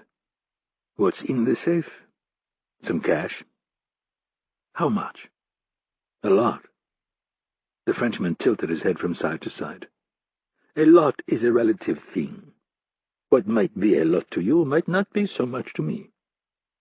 At least 20,000, and some jewelry that's worth more than that." He stabbed out his cigarette. "Why me?" Rapp blinked his eyes nervously and said, "Because I'm an American, and I don't fucking know anyone in Paris. At least, not anyone who'd be willing to walk into this bitch's apartment and take what's mine." "This money is yours?" he asked skeptically. "Yeah, I earned it. We had an arrangement. She was supposed to pay me, but now she's fucking screwing me." "What kind of deal?" "That's not important." Rapp looked over each shoulder, as if she'd walk up on them at any moment. "The bitch treats me like a slave. She's got my passport in the safe and my money, and she won't give it to me. So why don't you just open it yourself and take what's yours? She doesn't know that I know the combination, and—" Rapp let his voice trail off as if he was too embarrassed to continue. "And what?" "She's friends with my parents. Good friends. If they found out I've been sleeping with her, they would shit." The Frenchman lit another cigarette, exhaling a cloud of smoke. "Let's back up for a second. Why me? How did you find me?" "I'm not a druggie," Rapp said defensively. "I'm not hooked. I use them from time to time, but I'm not strung out. I have some friends at the university. Everybody knows this is a place where you can get hooked up. You and the fat guy across the street." Rapp jerked his head in the man's direction. The Frenchman smiled broadly, revealing a pair of sharp canine teeth. "So why do you think I would want to help you steal from this woman? You sell drugs. You already break the law, and what you do day in and day out is a lot riskier than this. Here's the deal," Rapp said, pressing his case. "This bitch is rich. She isn't going to miss any of this. We're supposed to go to an art gallery exhibit tonight. We'll be gone for at least 2 hours. I can give you the key, the security code, and the code for the safe. I don't give a fuck what you take. I just want my cash and my passport." "You say there's a lot of jewelry?" "Yeah. Jewelry is not easy to get rid of. When I say jewelry, I mean diamonds. Little packets of them." Rapp held his hands together. "I don't know how much they're worth, but it's got to be a lot." The man nodded while he thought it over. "If I decide to do this, I will take half the cash and all the jewels." "Shit!" Rapp came half out of his chair. "Why does everyone want to fuck me?" "I don't want to fuck you. I just want it to be worth my while." Rapp took a couple of deep breaths and settled down. 50-50, that's the only way I'll do it. You want half the cash, then I get half the diamonds." "I don't think so. I am taking all the risk. If I don't bring this to you, you get nothing. Now you get half of a lot, and all you have to do is walk in there while we're at the gallery tonight." "And how do I know you're not setting me up?" Rapp shook his head as if the idea was preposterous. "What, you think I work for the fucking police? They hire Americans now? If they wanted to bust you, they'd roll up on you right now. I just want my money and my passport and some of those diamonds." The man was quiet for a long moment as he looked off into the distance. "How do you know you can trust me?" "Easy. Everybody around here knows who you are. If you don't meet me tomorrow with my stuff, I'll turn you over to the cops. They'll know where to find you. Then you will be implicated. I'll play the dumb American and tell them you got me high and I blacked out. I woke up and my wallet was gone. I had the key and codes written down on a piece of paper in my wallet." Rapp stopped and waved his hands. "But listen, we don't need to go down that road. There's more than enough for us to split. No need to get greedy. You do it tonight. We meet up 2 days from now, right here, and we're both happy men." Luc Auclair was more than intrigued. He'd been studying business on and off at the Collège de France for 5 years. His grades were less than spectacular, and he'd taken to selling narcotics to pay his burdensome bills. Why he never looked for an honest job was a question Auclair avoided asking himself. The truth was he was lazy, always had been lazy, and would likely be lazy until his dying day. If there were a way to avoid work, he would find it. This American was desperate. That much was obvious. He tried to calculate the worst-case scenario. Getting caught in the apartment, but then again, he would have a key. He could claim the American invited him. After that, it was cash and diamonds. It sounded like maybe a lot of diamonds. His take could easily be over 20,000 for a few hours of risk. He liked that kind of return. Auclair began to nod. "All right. But if I get there tonight and I don't think it looks right, I will walk. Fair enough. What should I call you?" "Frank. Frank Harris." Rapp figured the guy would see the name on the passport, so he might as well tell him the truth. Rapp doubted this guy would even make it through the front door. If they stopped him and were nice, it would be a good indication that he could trust Kennedy and possibly Hurley. If they grabbed him, threw a bag over his head, and stuffed him in the trunk, he'd know he had bigger problems. "What should I call you?" "You may call me Luke." "Good." Rapp slid a piece of paper across the table. It had the name and address of a cafe written in black ink. "You know this place?" Luke nodded. "Good, I'll meet you there tonight at 7. It's only a few blocks from the apartment. I'll give you the key, the codes, and tell you where the safe is." Eau Claire nodded. "And again, if I think things don't look right, I will walk." "Got it." Rapp stuck out his hand, and they both shook. Standing, he said, "I'll see you tonight."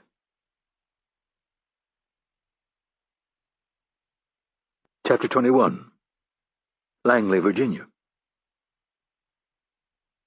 Thomas Stansfield was sitting behind his desk, wearing khaki slacks and a blue Oxford shirt. It was his Sunday uniform.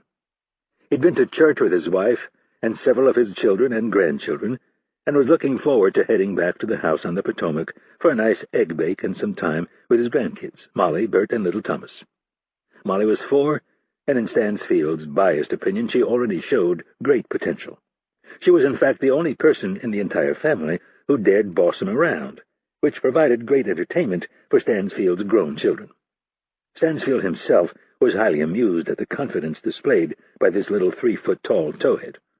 Her little brother Bert didn't do much other than run around the house and run into things, and little Thomas was, well, little. He was only 3 months old, and Stansfield didn't have much interest in them until they could verbalize their demands. His wife liked the infants, so they divided and conquered, and it was great fun. His own kids were shocked by how hands-on he was since he had been absent for much of their childhood. It had been a different time, of course. Dads were nowhere near as involved in the lives of their children as they were now. There had been some interesting debates about this at the family dinner table of late, and Stansfield, for the most part, let his kids voice their opinions and take their shots at him. They knew where he worked. Beyond that, they were smart enough to fill in the blanks and extrapolate. They'd been raised in multiple countries, and again it was no secret who Dad worked for, but he never talked about it. It was a steadfast rule that he hadn't broken once during his entire career. Stansfield was the kind of father who showed his disapproval by a few carefully selected words, and maybe a disappointed look. He never raised his voice, and after they reached the age of 5 or so, he never laid a hand on them. The truth was, his wife had done an amazing job. It also didn't hurt that the genetics on the brain side were stacked in the favor of the kids. They had all graduated from college, and 3 of the kids had postgraduate degrees. Not a single one of them had a drug or alcohol problem, and there had been just 1 divorce. All in all, not so bad, and Stansfield liked to quietly remind them of this when they spouted off about the fact that he spent more time with his grandkids than he had with them. They had all turned out just fine in spite of him. He also liked to point out that the verdict on what type of parents they were was still out. Stansfield had a bad feeling that all of this hands-on parenting was going to come back and bite the next generation in the ass. But that was their problem and not his. His job, as he saw it, was to enjoy his grandchildren and spoil them rotten. He looked at his gold Timex watch and noted the time. Kennedy was late, which was not normal, even more so because she was the person who had requested this emergency meeting. When Stansfield had walked out of church, he could tell by the look on his bodyguard's face that something had come up. He told his wife and the kids to head back to the house and that he would be back as soon as possible. He was used to these interruptions, and it normally wouldn't have bothered him, but he was hungry and looking forward to some downtime. He looked out the window at the tops of the colorful trees. It was a beautiful fall afternoon, and Molly would be anxious to explore the woods with their lush bed of vibrant leaves. He was about to call Kennedy when there was a knock on the door. As was his habit, he closed the file on his desk and concealed the secure cable that had been sent by his station chief in Thailand only an hour earlier. "Enter!" he half yelled, due to the soundproofing of the room. The door opened, and Stansfield was surprised to see the No. 2 man at Langley. Paul Cook was the deputy director of the Central Intelligence Agency. "Paul, I wasn't expecting you. Come in." Stansfield stood and motioned to the couch and chairs near the window. "Sorry to interrupt," Cook said as he closed the door behind him. He was also wearing a blue Oxford shirt and a pair of khakis as well as a blue sport coat. "How have you been?" Even though their offices were only a few doors down from each other, the two men did not talk much. Stansfield was not a chatty person, and his job required him to be guarded in all conversations. As the man who ran America's operatives and spies, there were very few people he trusted. The previous director had had great faith in Stansfield and left him to make his own decisions for the most part, and when he did get involved, he never consulted his deputy director. Cook's job was to oversee the day-to-day operations of Langley and its 10,000-plus employees. Stansfield took care of his small but important fiefdom, and Marvin Land, the deputy director of intelligence, had a similar arrangement. The place was now in a sort of limbo, with Stansfield and Land running their own crucial departments until the next director was appointed and confirmed. So far, Cook had let that old arrangement stand. Stansfield said, "Just fine." "I thought you had a standing rule to stay out of here on Sundays?" Cook asked. Stansfield offered him a small smile. "You know how it is. Just because it's Sunday doesn't mean our enemies take the day off." "Very true," Cook said as he sat in one of the gray armchairs. Stansfield leaned back into the couch. "What can I help you with?" Cook clasped his hands in front of his chin and seemed to consider where he should start. After another moment and a sharp inhalation, he said, "This thing in Paris, it's causing quite a stir." Stansfield nodded. He wasn't a big talker and wasn't about to expand on the obvious. Several long moments passed before Cook continued, saying, "I had a strange meeting yesterday." He looked out the window as if he was unsure of how to proceed. Stansfield gave him nothing more than a slight nod that told him he was welcome to continue. If Cook had a story to tell, he was going to have to do it on his own. "Franklin Wilson asked me over to his house." The often overwrought Secretary of State had undergone some type of reformation since his wife's decline in health. As far as Stansfield understood it, Cook and Wilson barely knew each other. Asking Cook to meet him at his house was a little odd. "On a Saturday afternoon?" "Yes, I know." Cook played along as if he thought it was all a little bizarre himself. "He is very upset about this Paris thing. A lot of people are upset about what happened in Paris. None more so than the Libyans and the French. Why is our Secretary of State so distressed?" "He's upset because he thinks you're not being honest with him." Cook studied Stansfield for a hint of nervousness, but the old granite bastard didn't give him so much as a twitch. "Does that concern you?"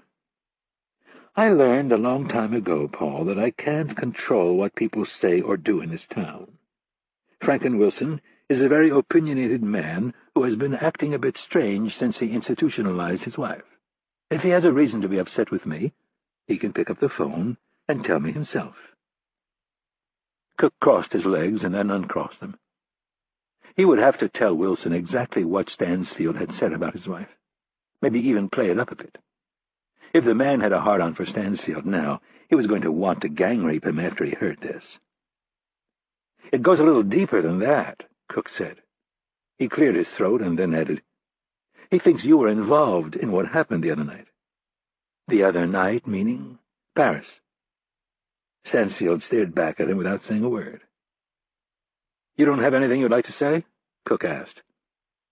"I've found it best not to respond to wild accusations." "Well," Cook said with a big exhalation, "I'm just trying to give you a little heads up. The man has the president's ear, for God's sake, and for some reason he thinks you were involved in the assassination of the Libyan oil minister." "And he came to this belief how?" "He wouldn't say." "Interesting. That's your response?" Cook asked, making no attempt to hide his frustration. "That is a very serious accusation. You're not going to deny it?" Stansfield studied Cook for a long moment. He sensed something that he didn't like. Cook was fishing, and he got the specific feeling that Wilson had put him up to it. With the director's office open down the hall, who knew what delusions of grandeur were floating through people's heads these days?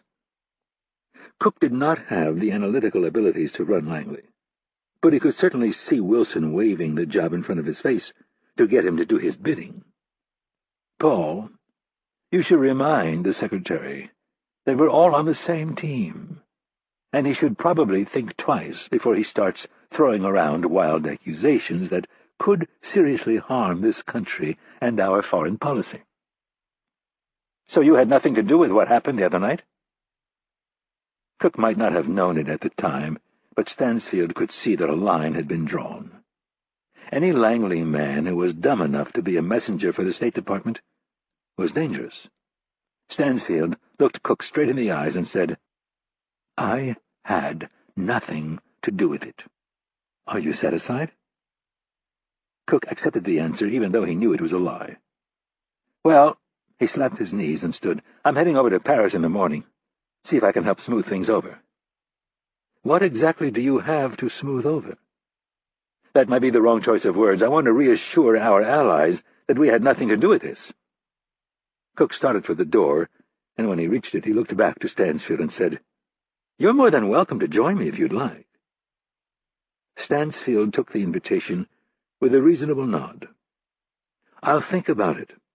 I'd have to move a few things around, but it might be worth the trip. It's been a while since I paid a visit to our friends at the DGSE." "Good." Cook left the office, closing the door behind him, a satisfied grin on his face. Stansfield sat motionless for a minute or so, running the various possibilities through his head. Any way he looked at it, he didn't like what he sensed.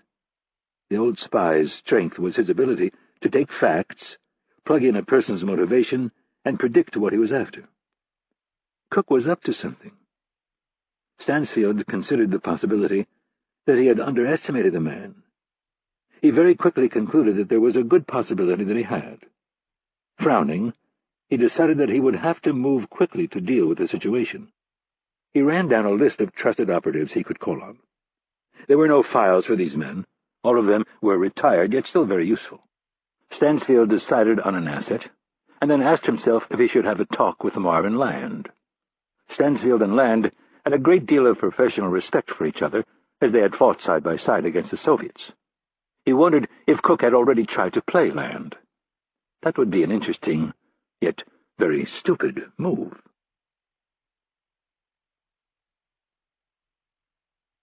Chapter 22. Paris, France. It was mid-afternoon on Sunday, and the restaurant at the Hôtel Balzac was crowded. The place was always swarming, as it was ideally located for tourists, diplomats, and high-society shoppers. There were a handful of hotels in Paris that catered to the ultra-rich, and this was one of them. The head maitre d' was on Fournier's payroll, as were a few of the top waiters. For special occasions, Fournier was not opposed to putting his own people in the uniforms of restaurant employees so they could eavesdrop on certain influential diners. Not today, however. The head of the DGSE's Action Division had ordered his men to make sure the corner table and the surrounding area were swept for listening devices. One of his men was standing 5 feet from them, blocking them from the rest of the restaurant. He was trained to look for directional listening devices, and he would subtly shift his position by an inch or two every half-minute to block any would-be listener from having a direct line of sight to his boss. Fournier had a hefty expense account for this exact reason. He needed to rub shoulders with the right people, and with rare exceptions, those people had expensive tastes. Switzerland was known for banking, but Paris was where international businessmen came to get deals done. Fournier had no problem meeting Max Vega in public. In fact, it was good for him to legitimize their dealings. Industrial espionage was a big part of Fournier's job, and any intel he could get on foreign companies that were conducting business in France or competing against French companies abroad was a top priority. Vega sat on the board of one of Spain's top telecommunications companies. He was considered a rising star in the burgeoning market of mobile phones. Vega was a bit of a contradiction. His mother was Spanish, and his father a wealthy Saudi prince. His Spanish mother didn't take too kindly to her royal husband taking a second wife. She hung around for nearly a year, and then, when he married wife number 3, a 17-year-old Yemeni, her Spanish pride could take no more. She left him and returned to Madrid. She took her son Omar with her, and legally changed his name to Max Vega after her father, who had been against her marriage to Saudi in the first place. 2 years later, at the age of 10, Max was shipped off to a boarding school in Switzerland, and then, at 18, to the London School of Economics. After that he blazed a trail through 3 investment houses and a mergers and acquisitions firm, and all the while he performed brilliantly and accrued a nice, tidy sum for his talents. Fournier only half listened to Vega talking on his mobile phone. His office had tried to ascertain the 38-year-old's net worth, but it had proven difficult. He was easily worth $20 million on his own, but Fournier's top financial analyst thought he was receiving funds from his father, who had well-known radical leanings. $20 million was a nice number, but Vega lived way beyond that. The theory was that while Vega was talented and relatively well off, it was his father who had bought his seat on Telefonica's board. Fournier could only guess at what had driven Vega to reconnect with his Saudi father. Curiosity was undoubtedly a part of it, and he was sure the psychiatrists at DGSE, one a devotee of Carl Jung and the other of Sigmund Freud, could go on for hours telling him how it had something to do with his collective unconscious or his unfulfilled ego and his insecure id and some oral fixation he'd had as a child. All of it bored Fournier. He was less concerned with how people became who they were than simply who they were. He wasn't in the business of changing people, he was in the business of getting valuable information from them and bending them to the use of the Republic. These radical Islamists were all mentally unstable as far as Fournier was concerned. What he was still trying to figure out was where Vega came down on the religion side of this mess, and in general, what he was after. He appeared to be the classic smooth European businessman, but Fournier had real fears that underneath his $5,000 Savile Row suit lurked a fundamentalist who might bite him in the ass. Fournier didn't like not knowing. He was the one who deceived, stacked the deck, and got things to work out in his favor. He couldn't shake the feeling that Vega was manipulating him. This deal that Vega had offered him was going to blow up in his face if he didn't get it under control quickly, and he didn't like that feeling one bit.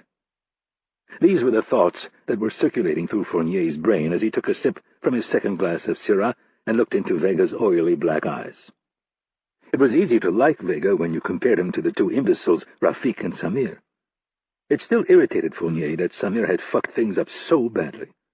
He had given the fools everything they asked for, and Tarek, that greedy idiot, had been the perfect bait. As far as the Directorate was concerned, Fournier would be killing 2 birds with 1 stone. He would get rid of Tarek, and he would also receive assurances from these radicals that they would keep their suicide bombers out of France. His superiors would understand his motives and appreciate his initiative.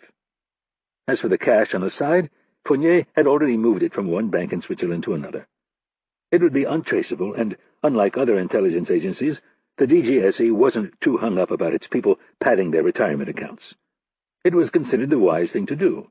As long as the Republic's best interests were kept at the forefront, it was a beneficial situation for all. As far as this assassin was concerned, Fournier was fairly ambivalent. He'd seen the list of men that he'd killed, and not a one of them would be missed by those who were allied against terrorism. But while Fournier had no love for Islamists, his number 1 job was to keep France secure from the reprisals of the Zealots. That meant protecting France both at home and abroad. If Vega and his people wanted this killer dead, it was of no concern to France. But he wasn't dead. It had all failed, and in a spectacular fashion. Fournier had worked his contacts, found out that the Libyan oil minister was on the list, and helped them set the trap. At first, Fournier had been hit with a wave of panic over the news that this assassin had not only killed Tarek, but 4 of Samir's men as well. He immediately assumed the assassin was that good, but with another day came more perspective. Samir was an idiot. That much was undeniable, which meant that maybe this assassin wasn't quite so talented. Fournier took a sip of wine and wondered for a moment where the assassin might be. The man had almost certainly fled France. Fournier was confident that his role in the hotel massacre would never see the light of day, but there were a few loose ends to tie up. And as soon as Vega got off his phone, Fournier would jam his terms down the younger man's throat, and then he would restructure their deal. Vega finally snapped his phone shut and laid it on the table. "I am sorry, but that was a very important call." Fournier swirled the red wine around in his glass and then said, "Max, I have enjoyed working with you." "And I with you as well." Vega smiled and held up his glass of Perrier. The congenial expression melted from Fournier's face. "I have, however, not enjoyed working with your 2 associates." Vega smiled as if that was a minor thing. "They are a little rough around the edges." "That is an understatement." Fournier set his glass down and asked, "Are they up in your suite right now?" Vega got the feeling that the Frenchman already knew the answer to his question, but was not so ready to concede the point. "I'm not at liberty to say." Fournier grunted. "Not at liberty. Don't jerk me around, Max. After what happened the other night, my hospitality is wearing thin. I made a simple request. I told you I wanted Samir out of my country immediately." Vega nodded. "If our relationship is going to work, I need you to understand certain things. When I tell you that I want something to happen, and I want it to happen immediately, it needs to happen." "I understand, but there are certain complications." "The only complication that I can see is that Samir is still in France. The police are expanding their investigation. It is only a matter of time before they figure out there was a fifth man. Samir has become a liability. I cannot afford to have him walking around. He knows too much." "I think you worry too much. Samir is a loyal man. Nothing will come of this." "Samir is loyal to you and your organization. He has no loyalty to me. In fact, he has threatened me." Fournier shook his head as if he could still barely believe it. "He ran the action division for the DGSE. This little Arab puke threatened him in his own country, and now Vega was trying to play it off as if it was no big deal. The stupidity of it all pushed him to make a rash decision." "Max, I do not think you take me seriously enough. I am losing faith in you and your people." "But," Vega said, trying to interrupt him. "But nothing," Fournier snapped. "Have any of my men threatened you?" "No. They don't even speak to you. But you let this incompetent fool, Samir, threaten me. Don't mistake my civility for a bottomless wealth of hospitality. I have worked with you because it is in our mutual interest. But I am now starting to think that dealing with you is no longer in the best interest of France."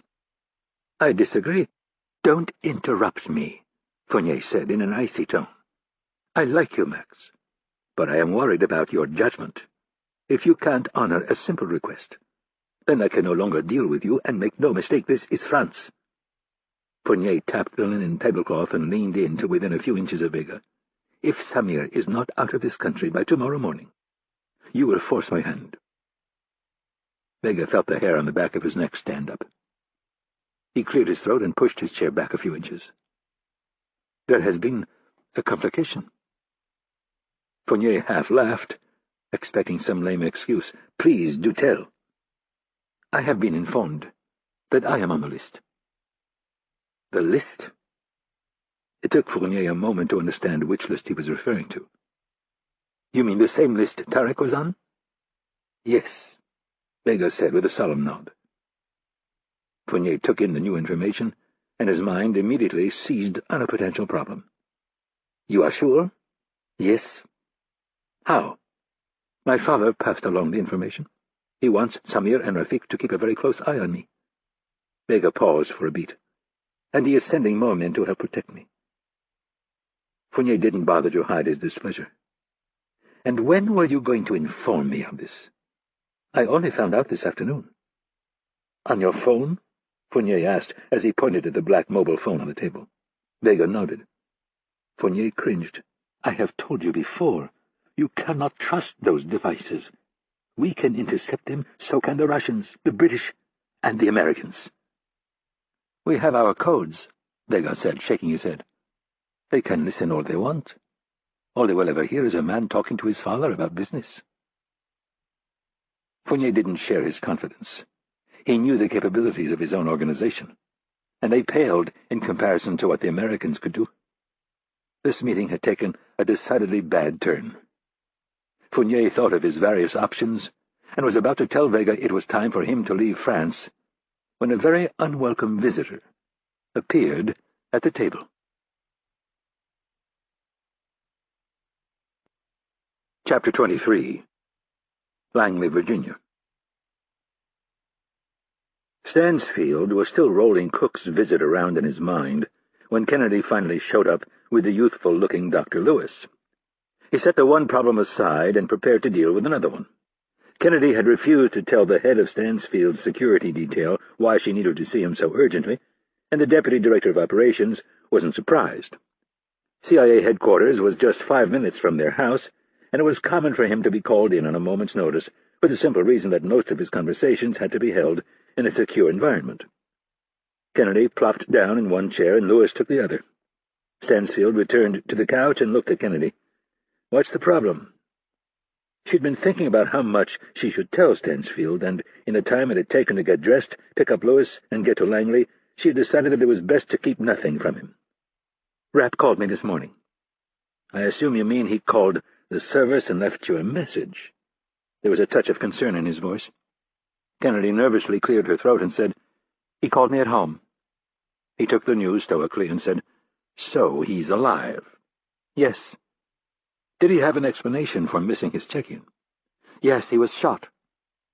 If Stansfield was alarmed, he didn't show it. "How bad?" "I'm not sure. He said he'd been hit in the shoulder, that was all." "And this was on your home phone?" His tone was devoid of judgment, but Kennedy knew it was there. She nodded reluctantly. Stansfield was far from thrilled to hear this news. He sat motionless for a few moments and then said, "Your phones are clean, as far as you know?" "They were swept 2 weeks ago." "Do you record your calls?" Stansfield asked, this only as a precaution. "No," she answered honestly. "I've never seen the need." "How long did the call last?" "Less than 2 minutes." The answer seemed to take some of the tension out of Stansfield. "I need you to repeat everything that was said." Kennedy relayed nearly verbatim what Rapp had said. The only thing she omitted was her warning Rapp about Victor's keeping an eye on the apartment. "Have you talked to Ridley?" Stansfield asked, referring to Rob Ridley, the leader of the advance team. "Yesterday he assured me that Tarek was traveling without bodyguards." "So the advance team missed them and Rapp missed them as well," Stansfield said. "I find it hard to believe both of them would miss something so obvious." "I do as well." "So we have 4 dead men in the room that the Libyans are claiming were Tarek's bodyguards, but our best advance team and one of our best operatives somehow never saw them." He took off his glasses and set them in his lap. "That doesn't add up." "No, it doesn't. And this part about the 5th man, the one who shot Rapp." "Yes?" "I didn't get it at first, but now it seems obvious. He's telling us that he had nothing to do with the deaths of the 2 hotel guests and the worker in the alley. He specifically said he stuck to protocol, that he went out the window, and the 5th man was responsible for the other 3. Stansfield had understood what Rapp was trying to say the first time Kennedy repeated the conversation. His mind had already jumped to another detail. "I received a report from our station chief last night. He said the 4 dead bodyguards all had silenced MP5s. Kennedy pursed her lips. "I'm not sure I follow." "You've had protection details. Have you ever seen your details carry silenced weapons?" Kennedy thought about the men who occasionally kept an eye on her when she was in a particularly nasty part of the world. "No, come to think of it." "There's also a rumor that the Paris police are having a hard time finding anyone who saw these bodyguards with Tarek." "You mean in the days preceding the attack?" "Yes." "This doesn't add up." "No, it doesn't," Stansfield said. "You said Mitch said it was a trap?" "Yes." Stansfield stood and walked over to his desk. He stopped and looked out the window at the rolling Virginia countryside. He began connecting the dots, and after a half a minute he said, "I think he's probably right. Bodyguards don't carry silenced weapons." Stansfield turned around. "Bodyguards make sure they are visible so they can act as a deterrent, and bodyguards don't fire their weapons aimlessly, at least not good ones." "I'm not sure I follow the last part," Lewis asked.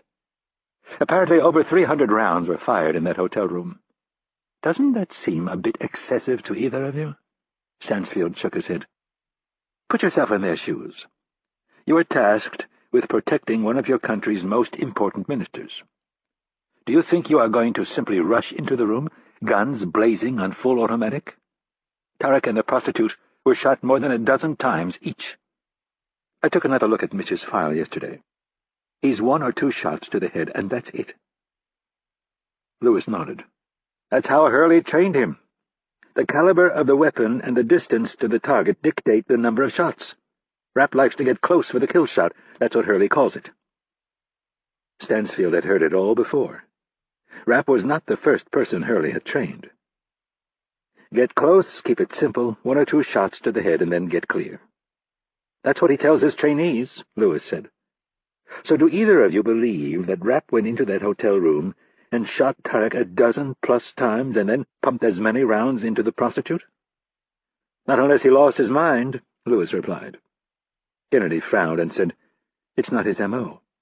He uses a 9mm Beretta, 92F, 18 rounds in the grip plus 1 in the chamber, 2 backup magazines, and a small backup 9mm. There's no way he'd waste that many rounds on 2 people.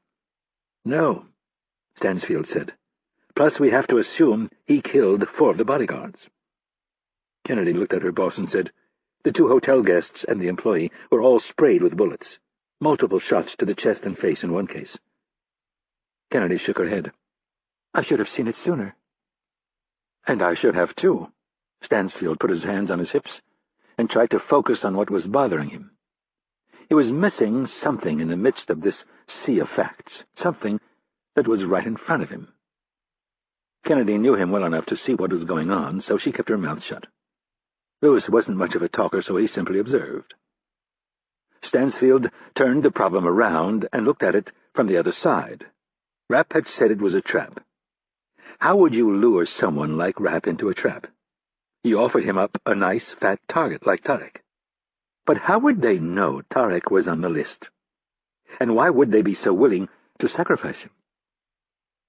Both questions bothered Stansfield, but in vastly different ways. Rapp thinks we have a leak. Yes. How many people have seen the list? The complete list, Kennedy said. As far as I know, you, Stan, myself, Rapp, and Ridley. But there could be more? There can always be more. You taught me that. Stansfield nodded. True, but what about your list? I destroyed my copy. I keep the list up here. Kennedy tapped her forehead. Stansfield had done the same. And Mitch? I spent a weekend reviewing it with him, and then the entire file was destroyed. You're sure? Yes. But he could have written things down later, Lewis added. I don't think that's his style, Kennedy said. He has a pretty good memory. And Ridley? I have no way of knowing for certain, but he's pretty thorough. Where is he right now? Amsterdam. I want a full debriefing, and I want you two to handle it. Head over there. It'll be easier. Kennedy nodded and asked, What about Stan? I'll deal with Stan. With obvious trepidation, Kennedy asked, How soon? I think I might be Paris-bound in the morning. Really? Kennedy asked, her surprise obvious. Cook asked me to go over with him, help smooth some things over. Stansfield intentionally kept his suspicions about Cook to himself. I'd like to head over as soon as possible, Kennedy said to her boss, hopefully this afternoon. Why? Because I think I'm the only one he really trusts. I should be the one to bring him in. You don't think he trusts Stan? Kennedy looked to Lewis for help.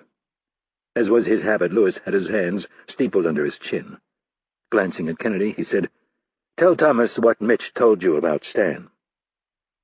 He thinks if Stan brings him in, he'll shove him in solitary for a month and slap him around. Stansfield pondered that for a moment. Rapp was likely not far from the truth. Maybe it wouldn't be such a bad idea to send Kennedy over. He could have Hurley begin looking into how Tarek might have upset the Libyans. I'm concerned that we have a deeper problem here, Lewis said to Stansfield. Such as? I'm putting a report together right now. I want to make sure I've drawn the right conclusions before I give my final recommendation, but in the meantime, I would argue very strongly that you keep Stan and Victor away from Rapp. Let Irene bring him in, and she and I can handle the debriefing. Stansfield considered that for a moment and then nodded. I'll need you to order Stan to stay away from Mitch, and there can be no doubt in Stan's mind that you want your orders followed to the letter. Does this have anything to do with Rapp's suspicion that we have a leak? Stansfield asked. Possibly, but my bigger concern is that we need to avoid a confrontation right now, and I think we can all agree that Stan and Victor enjoy confrontation. Stansfield came back to the couch and sat. You're worried about Mitch? Since receiving the call from Kennedy, Lewis had been trying to figure out the best way to phrase his thoughts without alarming Stansfield to the extent that he might do something rash. He placed his hands in his lap and said, "Rapp is a unique individual, extremely effective. When you look at what he's done this past year, I think we would be foolish to question his loyalty, but I think certain resentments have built up.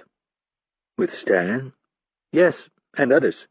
He has become our wonder boy. We have turned him loose to great effect, and up until now he's given us amazing results.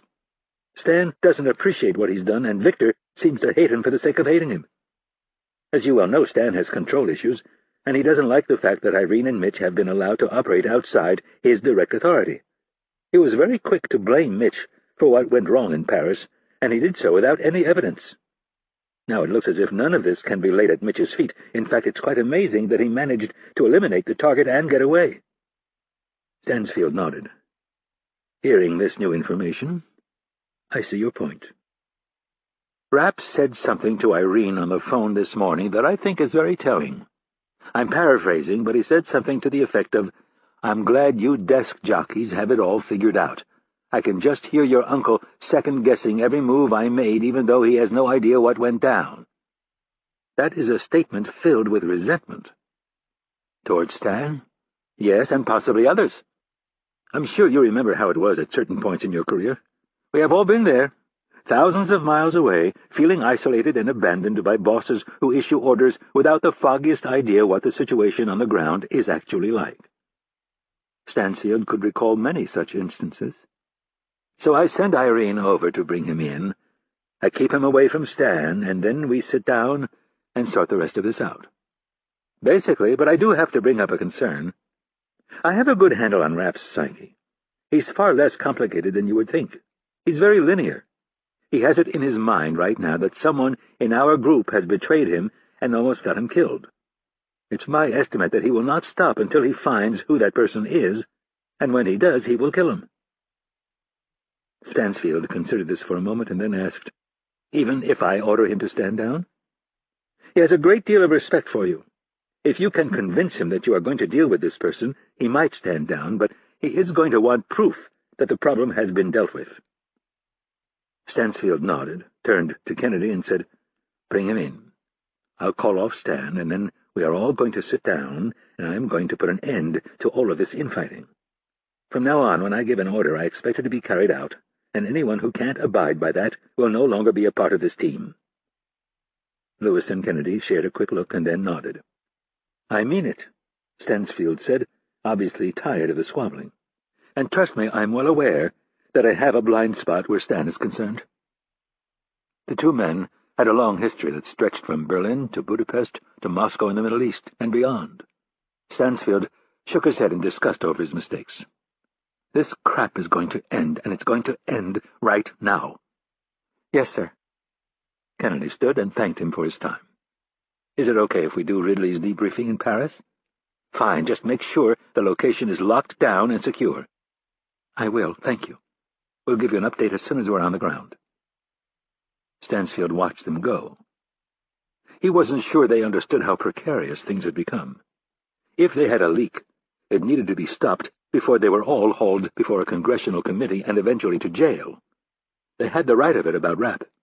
That was for certain. Stansfield had always understood the risk of ordering a talented, highly motivated man to kill for his country. The cold, detached killers were easier to predict. Rapp, though, was far from dispassionate about his job. He couldn't kill these men fast enough. It was his hatred for terrorists that drove him to kill with such efficiency. How would he react if he was pulled in and shut down? Not well, was Stansfield's guess. How would he react if he found out someone at Langley was selling their secrets to their enemies? By definition, that individual would be a traitor. And Stansfield had little doubt what Rapp would want to do to such a person.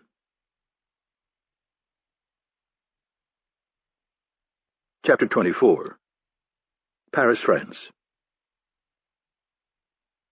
The plates had been fairly easy to find. There was a big underground car park a few blocks from the Eiffel Tower. Rapp went to the third subfloor and found a sedan in a nice dark corner. He quickly unscrewed the front and rear plates and then headed for the fourth subfloor. The private vehicle plates started with a string of 4 numbers followed by 2 letters and then 2 numbers. It took him a few minutes to find a vehicle that had plates that matched the first two numbers. Most people didn't know their tag number, but as a precaution, it was better to get the first number or two right. People tended to ignore what looked familiar. He popped the plates off and then quickly installed the plates he'd taken from the first car. It was standard tradecraft. The owner of the first car would soon notice that his plates had been lifted because there would be a blank space where he was accustomed to seeing a plate. He would then report them stolen. Paris was a big city with serious crime. Stolen license plates were not high on the list of things to track down, but nonetheless, Rapp wanted some separation in case luck turned against him. It might be months before the man or woman who owned the second car was pulled over for having stolen plates. He or she would then realize that the plates were stolen and report them as such. By then, Rapp and Greta would be long gone. Greta's silver A4 Audi was not the problem. It was the Swiss plates that drew too much attention.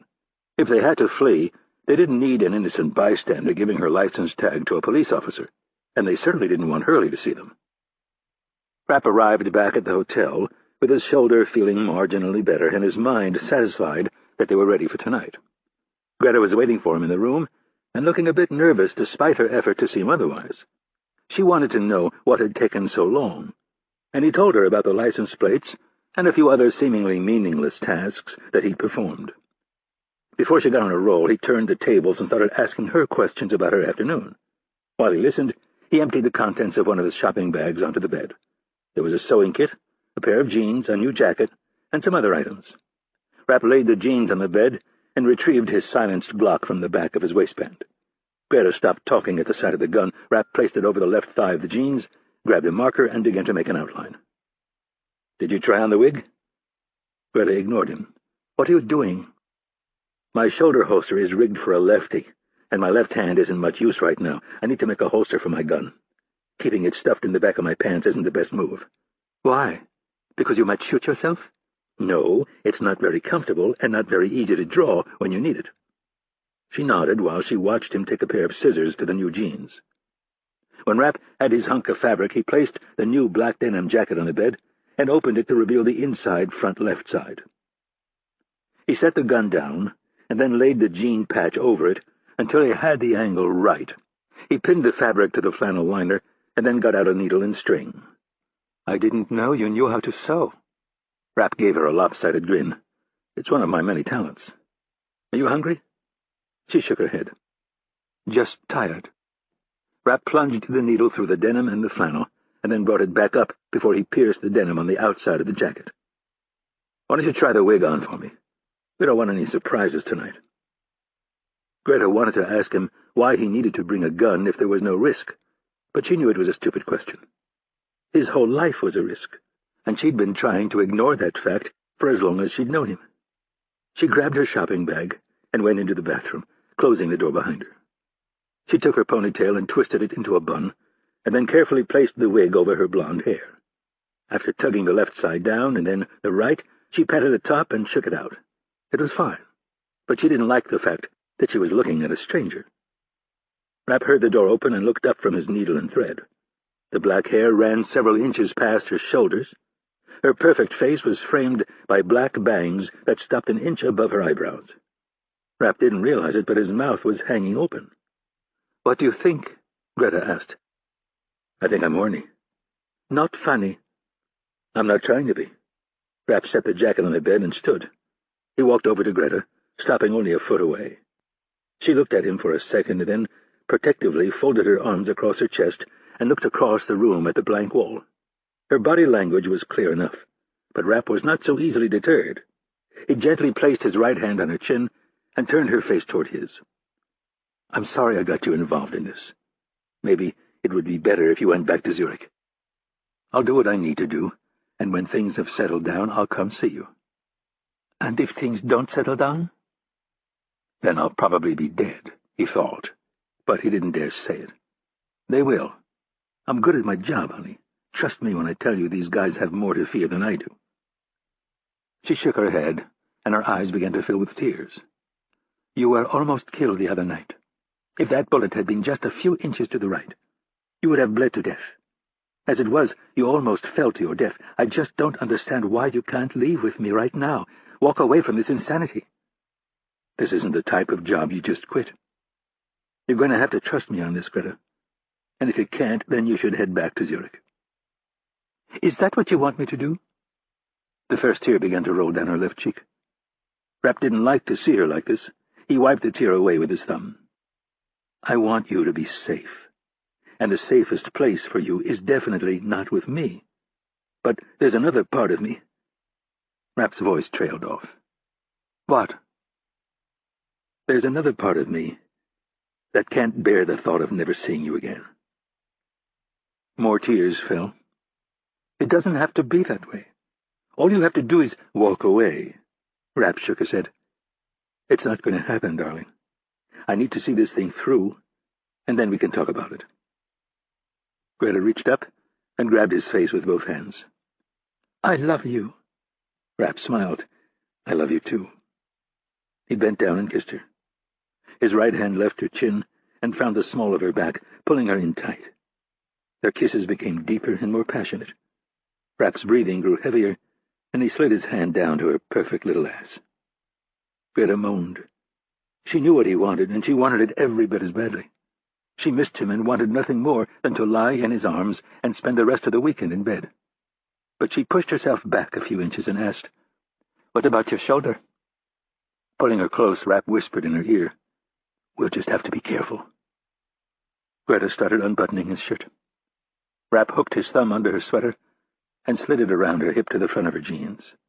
He found the top button, and with his thumb and forefinger he popped the button open. It was suddenly as if the starter had fired the gun. They began tearing each other's clothes off, stopping only to help the other with a particularly stubborn garment. Shirts, pants, sweater, socks, and shoes flew in every direction until Rapp was left in his white boxers and Greta in her sheer black bra and thong. Other than the bullet hole in Rapp's shoulder and his bruising, they were the picture of perfection. He was hard and chiseled, every muscle defined and ripped tight. She was lithe and shapely in all the right places, and her skin was as soft as anything he'd ever felt. Greta pushed him back onto the bed, where he sat looking up at her, his hands on her hips. Greta grabbed his face and said, "I'm not wearing the wig." Rapp wasn't going to deny that the wig was a turn-on, but Greta was so beautiful she could have been bald, and she still would have driven him nuts. "You don't have to wear the wig." Greta smiled, pushed him onto his back, and climbed on top of him. She reached up and pulled the wig off with one hand while she undid her blonde hair with the other. A gentle shake of the head, and her hair fell to her shoulders. "Just sit back and relax. I'll take care of everything." Rapp smiled, closed his eyes, and for the first time in days his mind was clear of thoughts of retribution and murder. Chapter 25. Paris, France. The bodyguard did his best, but chivalry got the better of him. That, and the fact that the woman called out his boss's name with such intimacy that he was disarmed. Francine Neville stepped around the fit DGSE sentry and offered her right cheek to Fournier. She knew that would put him in an impossible situation. Part of Fournier's carefully constructed image was that he was both a ladies' man and a gentleman. Neville knew she was still a desirable woman, and in front of this well-coiffed crowd, the spook would have no choice but to greet her with a kiss. Fournier was startled, but managed to hide it by pretending to plant a kiss on Neville's right cheek and then the left. "Francine," he said enthusiastically, "how nice to see you." "And you as well, Paul." She grabbed the back of a chair and asked loudly enough for a third of the restaurant to hear, "May I join you?" In a voice barely above a whisper, Fournier said, "I would love for you to join us, but we are in the middle of a rather private matter." Neville waved her hand in the air to dismiss any concern and said, "Don't worry, I won't overstay my welcome." She pulled out the chair and sat. She then motioned to the last available chair for Simon to join her. "Paul, this is Martin Simon, one of my top people."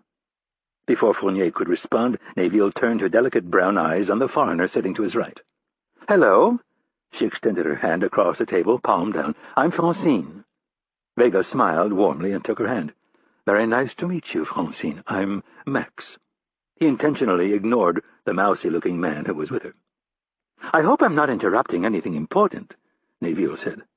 "My dear, the business of the Directorate is always important," Fournier said, not bothering to hide his irritation.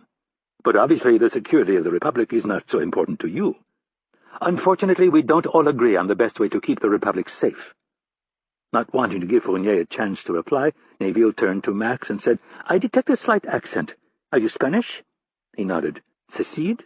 Neville asked, wondering if he worked for Spain's main intelligence agency. Vega laughed. "No, I am a simple businessman." Neville returned her gaze to Fournier, not believing a word that came out of the Spaniard's mouth. Her smile vanished. "I thought you would like a quick briefing on the investigation." Fournier glanced uncomfortably at his guest and then returned his attention to his old conquest. "Now is not such a good time. Maybe we could talk later. Why don't you call my office and set up an appointment? I've been trying to reach you all day. Your office hasn't been much help." Fournier wondered how she had found him. "No worries, though. This will only take a few minutes, and then I'll be on my way." She took great joy in seeing the pained expression on Fournier's face. "Yesterday you offered to help with the investigation, and my superiors were thrilled. They asked me to see if you could help with a little problem." "If it is within my power, I would love to be of assistance." "Good. I am told you have a very cozy relationship with the Libyans." Neville smiled in a humble way. "Being local law enforcement, we have no such contacts, so I was wondering if you could ask them why these supposed bodyguards were never seen in public with the Libyan oil minister." Fournier blinked several times before responding. "I am not sure I understand your question." "The 4 dead men who you referred to as Tarek's bodyguards. We can't find a single witness who saw them.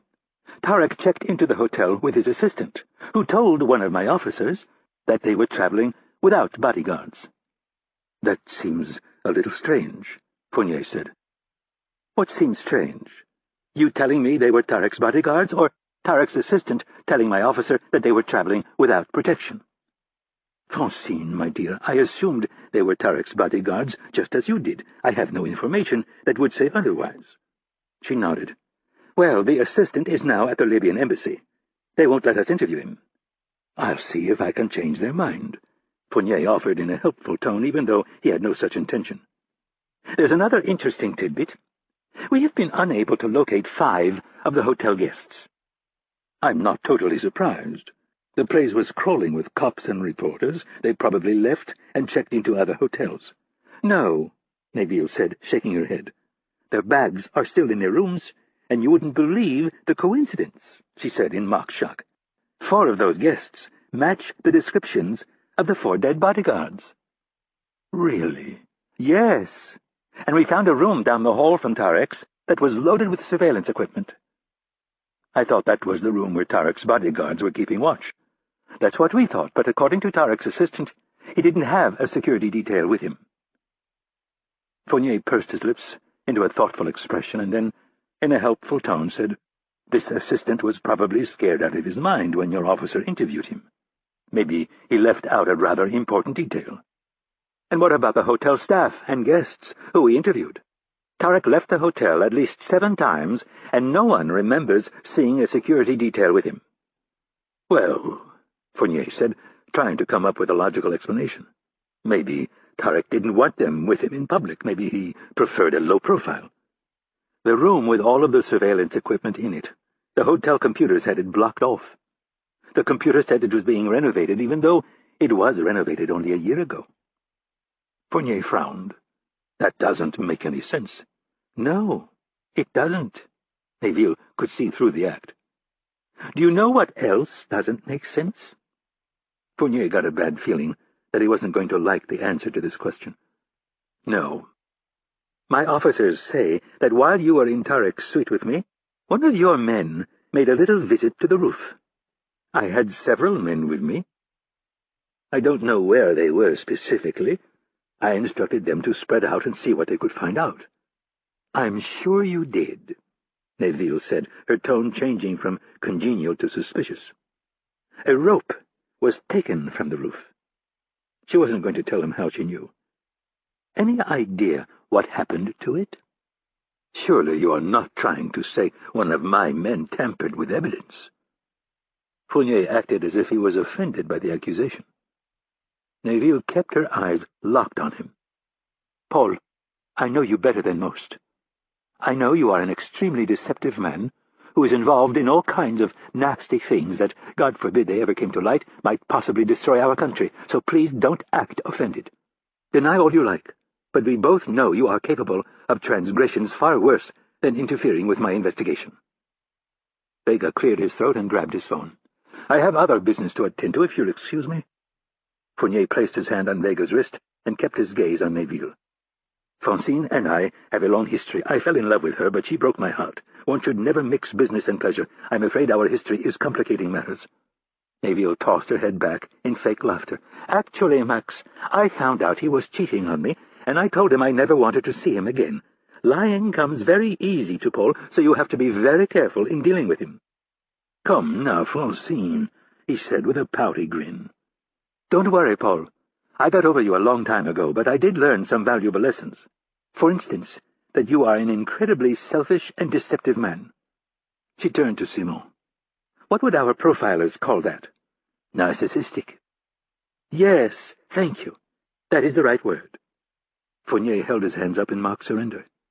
"I should have treated you better. It is one of my great regrets. Now, if you'll excuse us, Max and I have some important business to attend to." Neville turned to Simon. "We seem to have worn out our welcome." "It appears so." Neville stood, and, looking at Fournier, said, "You will, of course, make your men available for me to interview?" "Anything I can do to help," he said, with a playful grin. Neville took one step away from the table and then turned back. "I forgot to mention that we are looking for that fifth guest. He fits the general description of the other 4 men who were killed, the supposed bodyguards. You wouldn't happen to know where we could find him?" Neville asked, with a provocative smile. Fournier pushed his glass forward and stood. He walked around the table and put his hand on Neville's shoulder. With his mouth only a few inches from her ear, he said, "Darling, I don't know what you are up to, but I would suggest you run back to your husband and children. This is a dangerous game you are playing, and if you are as smart as you think you are, you should know that I am not someone to be trifled with." Neville jerked away from him, slapping his hand off her shoulder. "Do not touch me!" she snapped, loudly enough for most of the restaurant to hear. "This mess has your smell all over it, and don't think that just because you work for the directorate, you are above the law." Fournier's bodyguard stepped in and grabbed Neville by the elbow. She responded by pulling out her badge and shoving it in the man's face. "Take your hands off me!" Wheeling back to Fournier, she said, "I have already spoken to the Inspector General's office. We have a meeting in the morning where I am going to fully brief him on my investigation and my fears that your department is somehow involved in this. I will also inform him that you threatened me." "I did not threaten you, Francine." Fournier sighed as if the idea was preposterous. Neville composed herself. "I'm onto you, Paul. You show up at the scene of the crime at practically the same time as I did. One of your men is seen going to the roof, and now we're missing a crucial piece of evidence. You float this idea that these 4 dead men were Tarek's bodyguards, but I can't find anyone who says he had bodyguards protecting him. This entire mess is beginning to smell like one of your dirty little operations." "Francine, you should be very careful about throwing around such wild accusations." "They might sound wild to the average person, but anyone who is familiar with your work will understand that this is right up your alley. In fact," Neville said, just realizing something, "I'd be willing to bet an entire year's salary that Tarek was on your payroll." It was Simon who reached out and touched his boss this time. "Francine, we need to go." Simon, looking at the exchange from afar, realized that Neville had more than likely hit uncomfortably close to the truth. It would be a legal nightmare trying to get the DGSE to open the files they kept on Tarek. "I am not afraid of you, Paul. I know how you like to do things in the shadows. You can't stand being exposed in the open like this. Mark my words, you will regret your decision to involve yourself in this mess."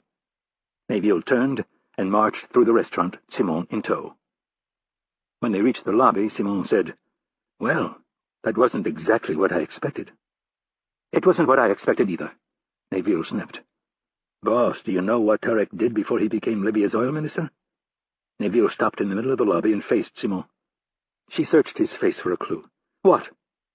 "The word is, he worked for the Mukhabarat. Libyan intelligence." "Shit," Neville mumbled under her breath. She grabbed a clump of her black hair, shook her head, and in a voice filled with desperation said, "This just keeps getting worse. We need to be careful." She looked back toward the restaurant. "That's what he wants us to do. He wants us to be afraid of our shadows. Move slowly. That's why I made that scene in there. He can't stand the thought of his dirty little secrets being made public. If we want to get to the bottom of this, moving cautiously is the last thing we should do.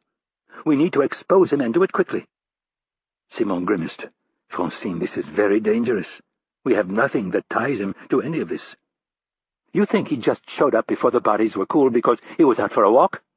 His man just wanders onto the roof while we're all focused on the room? I don't buy any of it. I know it doesn't look good, but none of this is solid enough to implicate him. Then we'll have to find something. The crime scene should be wrapped up by tonight. We will have plenty of manpower available, and I want to find out who that man was. Max." "Francine," Simon said with caution, "he is more than likely a source for the Directorate. I'm telling you, this is dangerous." "Yes, and we work for the National Police. The Directorate can play all of the games they want when they are abroad, but not here in Paris. We are the law." She could see that the always rational Simon did not like this turn of events. Like many, he feared the reputation of the Directorate. Neville knew their only hope in getting to the bottom of what really happened was to ignore the fear and push forward. Any pause would give Fournier the time he needed to pressure the people who could relieve her from the case. "Just trust me. We need to move fast. Don't worry about Fournier. He put himself in the middle of this by showing up at the crime scene and sending his men up onto the roof. I want answers. I want you to start with this Max guy and then get me the name of Fournier's man who was on the roof. I want to question him myself." Simon knew there was no dissuading her from this path, so he nodded. This was part of what made her so good at her job. If a case became personal, she was tenacious. Maybe he could talk some sense into her in a day or two. That was if they had that much time. Fournier and his type would not play fair. As they stepped into the late afternoon light, an ominous feeling clutched at him. Would Fournier and his faceless minions be so brash as to harm his boss? Simon shuddered at the possibility. He couldn't let that happen. As he opened the rear door of the sedan for Neville, he took a quick look up and down the street. There were all sorts of men standing about, assistants, drivers, and bodyguards for the affluent who were inside the hotel. Undoubtedly one or more belonged to Paul Fournier. Simon made a mental note of each face. He'd been a police officer for 16 years. He'd started out walking the narrow streets of the Marais quarter. Early on he learned he had a gift for faces. He hoped that gift hadn't left him. Simon settled into the back seat next to his boss and paused for a second before saying, "I think it would be wise to give you and your family a little protection until this has blown over." He knew she wouldn't like it, but he said it anyway, mostly because it was the right thing to do. Neville didn't speak for a long moment, and when she did, it was what Simon expected. "I'm not afraid of Paul Fournier." "Well, you should be," Simon thought to himself, but he didn't dare say it. "I never said you were. This is a very high-profile case that is going to attract a lot of attention. I think it would be a wise precaution." "Nice try. This is about you being spooked by a spook from DGSE. Neville shook her head. "I'm not afraid of the man. He's a coward. He can't intimidate and use his dirty tricks in the bright light of day, and he sure as hell isn't going to harm a ranking detective of the Judicial Police." He knew her well enough to know that, at least for now, it would make little sense to try to pursue the matter. He nodded his agreement, but silently he began exploring the various precautions he could put into place. As long as Neville never knew what he was up to, there would be no harm done, but if she found out, he cringed to think of how she would react. Simon looked out the window and decided he would simply need to be careful. To ignore the threat would be foolish. Chapter 26. They made love and fell asleep in each other's arms, his one good one and her two. When Rapp woke up an hour and 40 minutes later, he stared unblinkingly at the ceiling. There was no fluttering or blurred vision, confusion over where he was or the time. He felt alive and sharp and relaxed all at the same time. Greta could do that to him. He didn't know how exactly, but he suspected it had something to do with her naked body pressed against his. They always slept with their bodies intertwined, as much skin on skin as possible.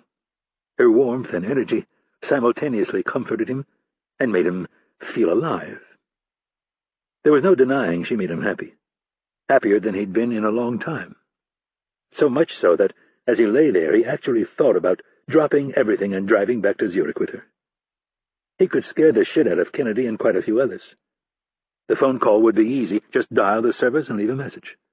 Tell her that he was done, that he'd put his ass on the line and they'd repaid him by betraying him. And then would come the part that would make everything very definitive. He would have to threaten her by explaining in detail what he would do to anyone who came looking for him, and that if that happened, he would fly back to the States and leave a trail of bodies. Maybe even add something about a packet of information that would be mailed to the FBI or the Department of Justice or, God forbid, the media. He frowned at that last part. He couldn't do it. It would make him no better than all the egomaniacal, opportunistic politicians who were constantly taking shots at the CIA. Kennedy and Stansfield were good people, or at least they tried to do the right thing. Hurley, maybe not so much. Whether Stansfield ordered it or not, Hurley would come after him. The man was funny that way. If Rapp cut a corner or did things his own way, Hurley would fly into a rage, but the man never bothered to confront the fact that there wasn't a rule he himself hadn't broken. Stansfield had told Rapp once that the problem he and Hurley had was that they were too much alike. Rapp sure as hell hoped they weren't. Hurley could be petty and sadistic and extremely unfair, and Rapp had told Stansfield so. The deputy director added a few more negative observations to Rapp's list, and then said, "And ultimately very good at what he does. He cuts through all the BS. He sees the purest path toward achieving his objective, and he seizes it. Just like you." Rapp had replied, "But he's a prick." Stansfield smiled in his easy way and said, "Yes, he is. And after you've been at this for 3 decades, you might be one too." Rapp desperately hoped not. Part of him respected Hurley for his toughness and tenacity, but he couldn't imagine going through life as such a sour bastard. Rapp wondered if he really could kill him. There'd been plenty of times when he'd envisioned it, but never in a definitive, professional way. His fantasies were more along the lines of bashing his head into the floor over and over again until his brains spilled out. Rapp realized there was a very real chance that taking Hurley out was exactly where this was headed. If he ran, and he might have no choice, he'd have to kill Hurley or the man would hunt him for the rest of his days. Greta's head was resting on his chest, and his right arm was wrapped around her. They'd met nearly a year ago in Zurich, and it had been love, or at least lust, at first sight. Greta's family had a string of banks located in most of the major financial centers. Her grandfather and Thomas Stansfield had been allies in the fight against communism, and the family still helped Stansfield with some of the more delicate aspects of their operations. So far they had kept their relationship a secret. Greta knew what Rapp did to an extent, but the wound in his shoulder was a harsh reminder that she had fallen in love with a man who was in a very dangerous line of work. Rapp slid his hand down her side, her slender waist, and then her hip. He kissed the top of her head and took a deep breath. He wanted to remember this. Total peace, joy in his heart, and a woman he passionately loved at his side. This was how normal people lived, but not him. His training had been thorough, and in ways Rapp hadn't expected. Hurley had talked to each of them about women. His policy was gruff and to the point. You can hump all the women you want, but you can't fall in love, and you sure as hell can't get married. If you fall in love or get married, I'll put you out to pasture or kill you. And that was just one of many reasons Rapp thought Hurley was a jackass. It was tempting to spend the rest of his life naked and in bed with Greta, but he knew it was a romantic fantasy. If that was ever his hope, there was a lot of work to be done first. There had probably been a time when he could have taken the road more frequently traveled, but that was gone. The truth was more than the simple fact that he was a trained killer. He was good at it, and he enjoyed it, and he wasn't ready to walk away from it. Maybe he really would turn out like Hurley if he lived long enough. The thought depressed him. As Rapp carefully slid his arm from under Greta, he promised himself that he would never let that happen. In the bathroom he closed the door and checked his reflection in the mirror. The black circles under his eyes were almost gone. It was amazing what the body could do with some food and a lot of sleep. The bandage on his shoulder was blood-free, but the bruising on his back looked pretty bad. Rapp flexed his fingers on his left hand and then moved his arm around in a small clockwise motion. The flex didn't hurt, but rotating his shoulder hurt like hell. He tried a few more motions with varied success and then got in the shower. Not wanting to get his bandages wet, he cleaned from the waist down, toweled off, and contemplated shaving. He had 2 days of thick stubble. There were pros and cons to keeping it, but in the end the cons won out and he shaved. Any concealment it offered would be marginal, and on the other side of the ledger was a mountain of evidence about how police treated men who were dressed nicely and clean-shaven versus men who were not. Greta was still asleep while he put on his dark jeans, a black T-shirt, and lace-up black combat boots. Unfortunately, she awoke at the sound of Rapp adjusting the Velcro straps on his bulletproof vest. She propped her head up with a second pillow and pulled the sheet up high around her neck. "Why are you wearing that?" "Just a precaution," Rapp said truthfully. Greta wasn't buying it. "Mitch?" "Greta," Rapp said. "I'm serious." "And so am I. And that's why I'm putting it on." She stared at him for a long moment, her blue eyes a bit more chilly than normal. "I thought you said this was going to be easy." Rapp got the 2 bottom straps just the way he liked them and said, "I don't plan on getting in an accident every time I get behind the wheel, but I still wear a seatbelt." "Your point?" "I don't plan on getting shot, but since it's already happened once this week, you'll have to excuse me if I decide this is a good idea." She frowned and lay there unflinching, but in the end she decided there wasn't much else she could add. She watched as Rapp carefully pulled on a black cotton dress shirt. He buttoned all but the top button so his white vest was concealed. He came over and sat on the edge of the bed. Cupping her cheek with his hand, he said, "You have 2 hours to get ready and be in position. If you don't want to come along, that's fine. You can wait here or head home if you want." She shook her head. "I'm coming with." "Good. And can you be ready and in position in 2 hours?" "No problem." "But where are you going?" "I have a few more things I need to pick up, and I need to take a look around." "You can't stay and eat with me?" "I'd love to, but there's not enough time. Order some room service, and when you're ready, make sure you pack all of your stuff and put it in your trunk." "I know," she repeated like a good student, "and take your backpack and make sure I don't check out because we might need to come back." Rapp considered the tense, anxious expression on her face. He leaned in and kissed her on the forehead. "Don't worry so much. This is just going to be a little observation from a safe distance. Nothing will go wrong. I promise." "Famous last words." Rapp smiled. "You're such an optimist."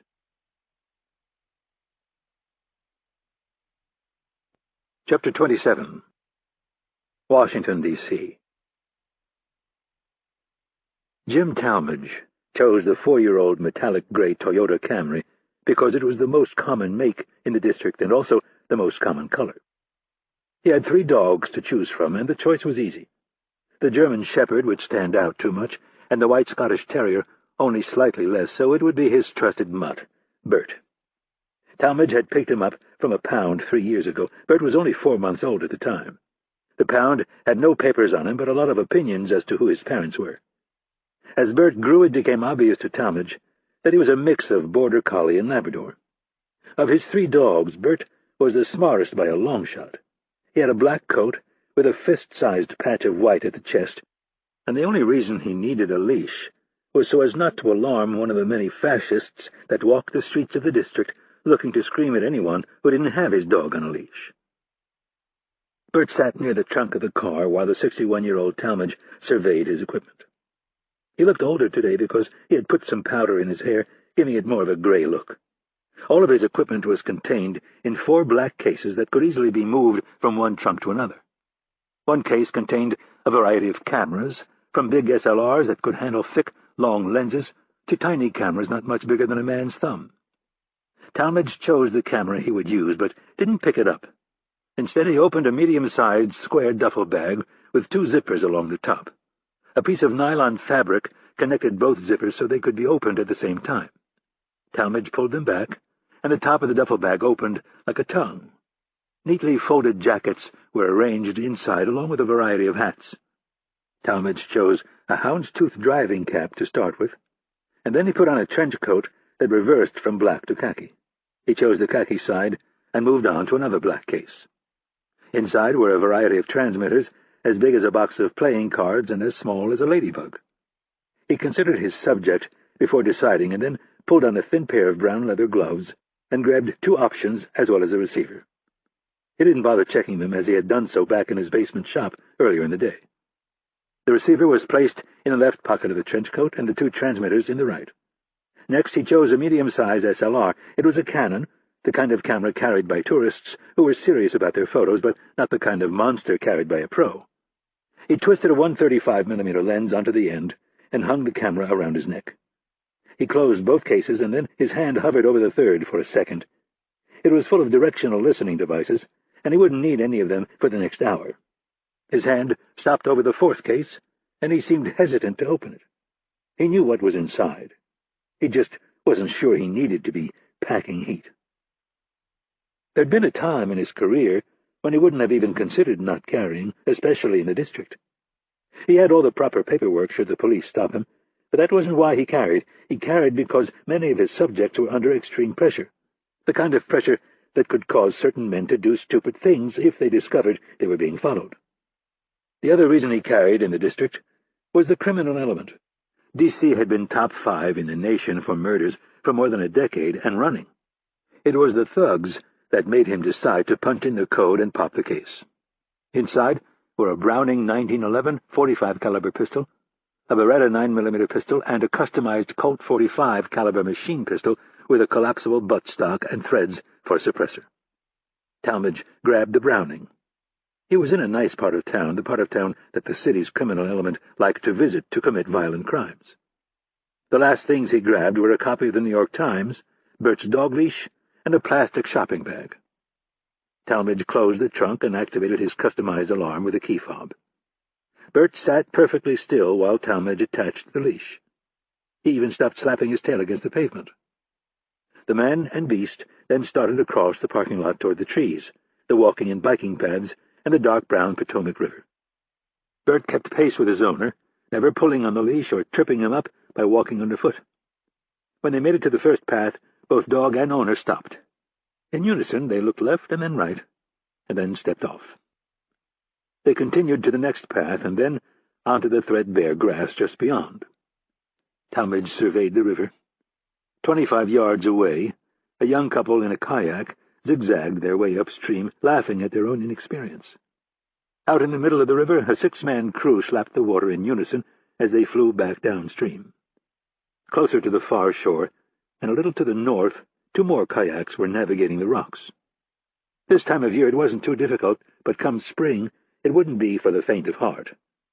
To his left, a single scull worked its way against the current. Talmadge looked down at his camera and flipped a couple of the dials before bringing the viewfinder up to his right eye. He swung casually to the left, zoomed in on the lone rower, and snapped 3 photos. And then he and Bert started south on the walking path. As Talmadge and his subject drew parallel, Talmadge kept his eyes front and center, only an amateur would try to steal a look and risk exposing himself. For 9 minutes they walked the path, minding their own business and smiling back at the occasional dog owner who wanted to share their common association with a smile and a nod. They eventually reached their objective, a dumpy little place called Jack's Boathouse. The business model was fairly simple. Rowing, crewing, and sculling were popular on the East Coast, especially with those who went to certain upper-crust schools, and even a few where drinking was more important than academics.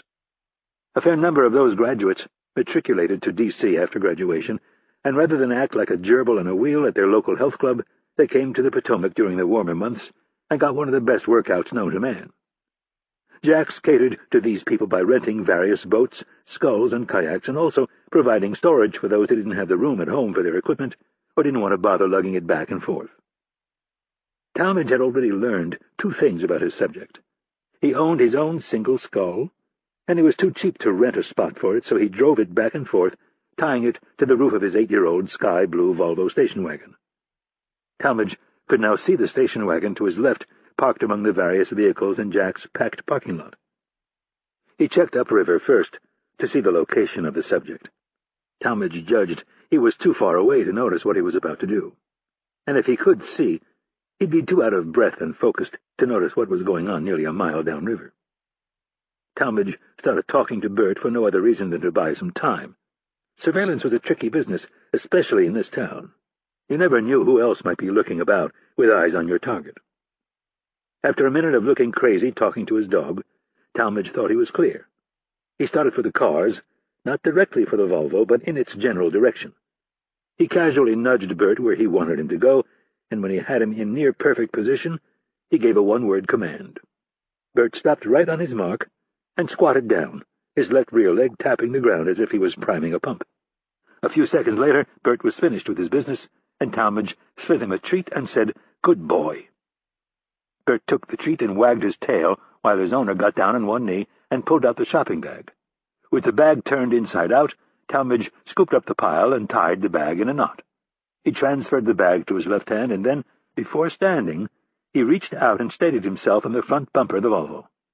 Even a trained professional would have had a hard time seeing what he'd done.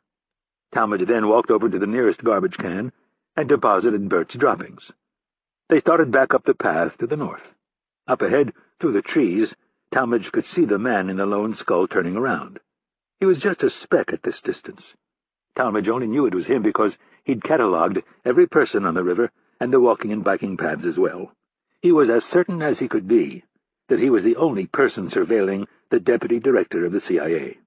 It wasn't something that he'd been thrilled about at first. If the Gestapo at Langley or the FBI busted him, he would likely spend several long months behind bars, being denied his legal right to counsel. As to why he was following Cook, Talmadge had no idea, but he trusted the man who had given him the job. Talmadge owed Thomas Stansfield his life, and he'd decided a long time ago that he would probably never be able to repay him, but showing him a little gratitude was at least a good start.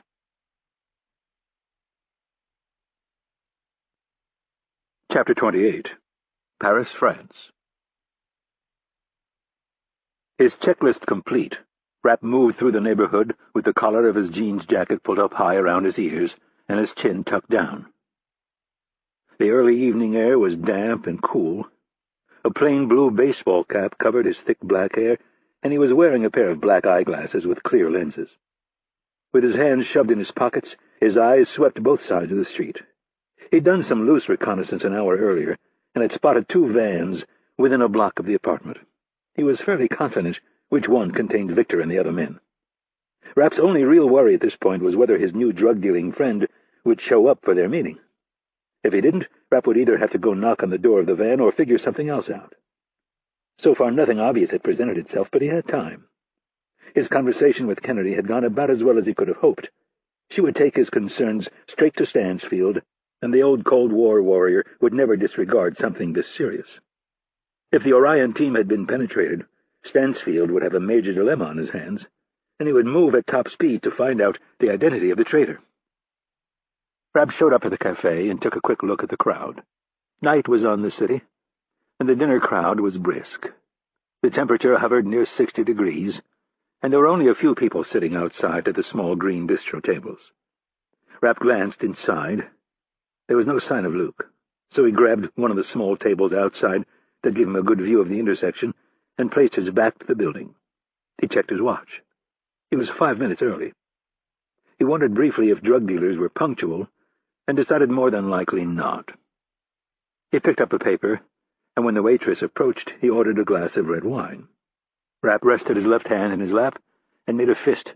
A muted stab of pain went from his fingertips all the way up his arm, into his shoulder, and then flared up his neck.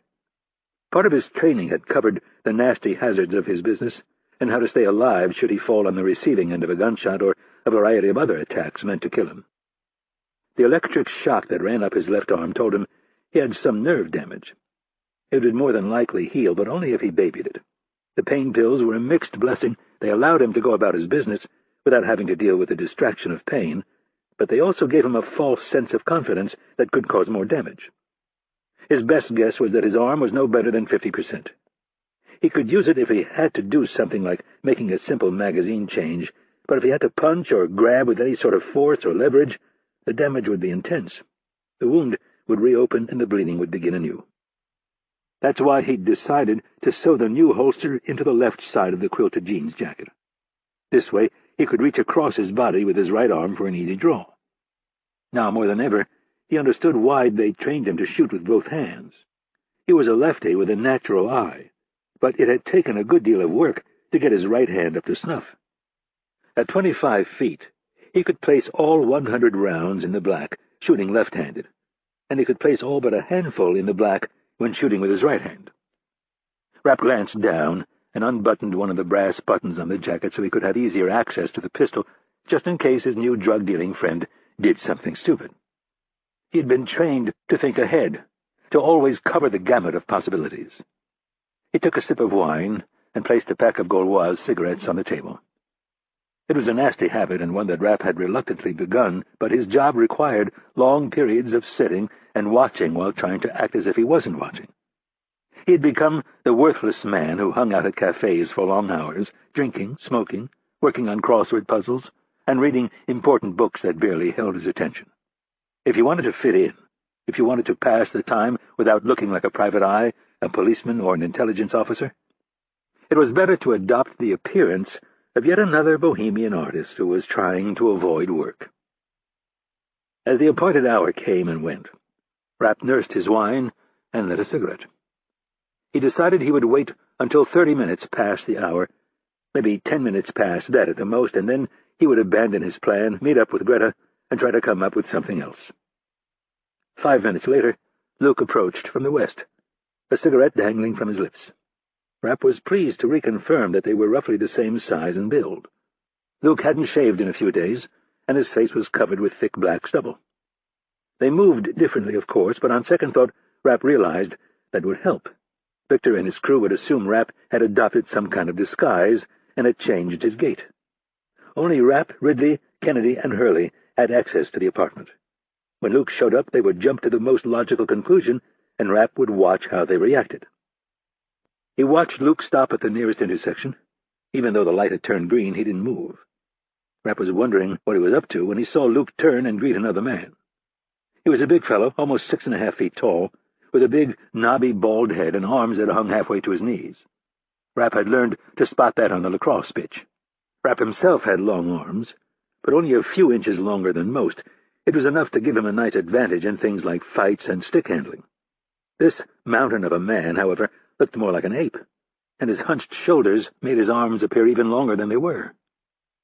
Rapp had specifically told Luke to come alone, and you could tell by the smile on his face that he had knowingly decided not to honor Rapp's request. With his cigarette dangling from his lips, Luke sauntered up to the table and sat on Rapp's right. The goon loitered for a moment and then grabbed a small chair and spun it around backward and sat with his arms folded over the back of his chair. He stared at Rapp as if he was contemplating eating him for dinner. "Good evening," Luke said. "I'd like you to meet my friend, Alfred." The big man stuck out a scarred and puffy right paw. Rapp reluctantly offered his own hand. Alfred clamped down and began to crush Rapp's hand. Rapp squeezed just hard enough to prevent the man from breaking any bones. When he was done with his juvenile game, Rapp turned his attention back to Luke. "I told you to come alone." Luke shrugged. "I don't like traveling alone at night. Paris can be a very dangerous city." With a thin smile, he added, "I find that Alfred has a way of deterring people who would like to harm me." Rapp took a closer look at Alfred. His nose was broken in at least 2 places, and there was a fair amount of scar tissue built up under each eye, as well as some cuts above each eyebrow and along his cleft chin. Rapp had to consider the bullet hole in his left shoulder. He was sure he could take him, but if things didn't go smoothly and quickly, he would also probably open the wound and begin bleeding again. If it came to violence, Rapp would need to be certain he landed a decisive blow right at the start. He decided to force the issue. He picked up his cigarettes and shoved them in his pocket. "It's too bad we won't be able to work with each other." "And why is that?" "I already told you." Luke scoffed, as if it had been a minor request. "My friend Alfred is very trustworthy. You need not worry about him." "Your friend Alfred will stick out like a sore thumb. Did you bother to think about that? He might as well have 'I'm a violent criminal' tattooed on his forehead. If anyone sees him in the building, they will know he doesn't belong, and they will call the police. You, on the other hand, look enough like me that no one will bother you with a second look." Luke signaled for the waitress and said, "It doesn't matter. I will be bringing Alfred along for protection." Turning his attention to the waitress, Luke ordered a glass of wine for himself and a beer for Alfred. When the waitress was gone, Rapp said, "This isn't going to work. I'll have to find someone else." Rapp set down his wine and started to stand. "Alfred," was all Luke had to say. Rapp felt the pull in his shoulder as the big man grabbed him by the forearm and yanked him back into his chair. Rapp masked the pain coursing through his shoulder and looked at Luke with a cool expression. "No need to rush off," Luke said. "Nothing has changed. I simply wanted someone I trusted to join me for this strange job that you have brought to me." Rapp looked down at his arm, which Alfred still held tightly. He had already taken inventory of his surroundings. In a voice that shouldn't have left any doubt about his seriousness, Rapp said, "Luke, you have misjudged me. I am not someone you want to screw with. Tell your man to let go of my arm right now, or we are going to have a big problem." Luke gave an amused giggle, and the big man leaned forward, his pronounced underbite making him look like he had an IQ of 60. "I'll let go of your arm when I'm fucking ready." Rapp gave a quick nod, turned his attention back to Luke, and said, "I'm going to count to 10. And when I'm done, your goon will have either let go of my arm, or I'm going to cause him a great deal of pain." Alfred laughed loudly, and Luke said, "There is no reason to make threats. 1, 2... Luke was smiling. "You Americans are so dramatic. Stop your counting and hear me out. 3, 4... Rapp's eyes were locked on Luke, but he could hear the big man to his left laughing. Rapp decided to stop counting, and his right arm shot across his body. His fingers were folded under his second row of knuckles, forming a jagged edge of hard bones. Rapp's eyes zeroed in like bomber sights on Alfred's pronounced Adam's apple and guided the strike with precision, the rigid knuckles of his right hand connecting with the soft thyroid cartilage and the larynx behind it. There was a crunching noise, followed by a heavy exhalation of air as it left Alfred's mouth. The big man immediately released Rapp's arm. His hands shot to his own throat, his eyes bulging in shock. Alfred stood and began stumbling backward, knocking over a table. Rapp ignored the pain in his shoulder and scowled at Luke. "Are you done fucking around? I came to you with a serious proposal, and rather than doing as we agreed, you decided to bring along this halfwit, and then you try to strong-arm me." Rapp brought his fist up as if he might strike him. Luke flinched, and then tried to hide his concern over the fact that Rapp had so easily bested his man. Alfred had tipped over another table and chair, and then managed to bounce into a streetlight which he was now leaning against, clutching his throat and gasping for air. "He'll be fine," Rapp said, in an irritated tone. Trying to allay some of Luke's concern, he added, "I didn't hit him that hard." A moment passed while they both watched Alfred lean over and gulp for air. "You could have killed him." "That's right, but I didn't. Now, are you done fucking around?" Luke nodded, his eyes still a bit wide from the shocking turn of events. "This was probably for the best," Rapp said, taking a sip of wine. "I'm easy to deal with as long as you don't try to fuck me." Placing his right elbow on the table, Rapp looked into Luke's still shocked eyes and said, "This is serious business, and it's best to know right now where we stand. You are not afraid to resort to violence, and neither am I." Rapp opened his jacket just enough to give Luke a glimpse of the black grip of his pistol. "We made a deal, and I expect you to honor that deal. If you plan on screwing me, or don't think you're capable of honoring our arrangement, you should get up and leave, right now." Rapp released the fold of his jacket. "I don't really care. I will find someone else if I have to."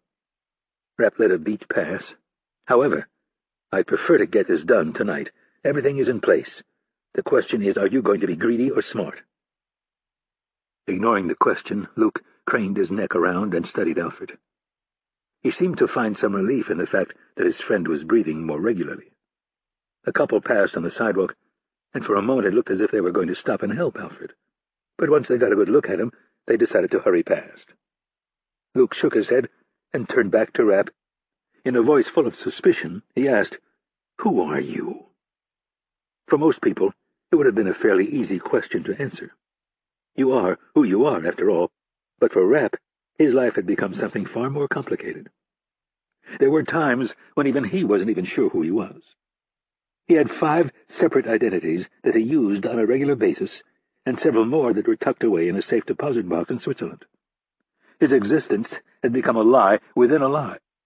His own brother hadn't a clue what he was up to, nor did any of his friends. Over the last several years he had distanced himself from all of them. Not an entirely unusual thing after graduating from college, but his reasons were different. The kid who had grown up in Virginia and played lacrosse for Syracuse was gone, replaced by a killer. There was no melancholy or regrets. He was on a path he had chosen. Rapp softened his hard stare and said to Luke, "I'm someone who could make you a lot of money tonight. All I need to know is, are you in or are you out? And if you're in, I need you to play by my rules." Rapp sat back, fished out a fresh cigarette, and lit it. After he exhaled a cloud of smoke, he asked, "So what's your answer?" Luke didn't answer right away. Rapp watched him. He knew what the other man was thinking, and answered his own question for him.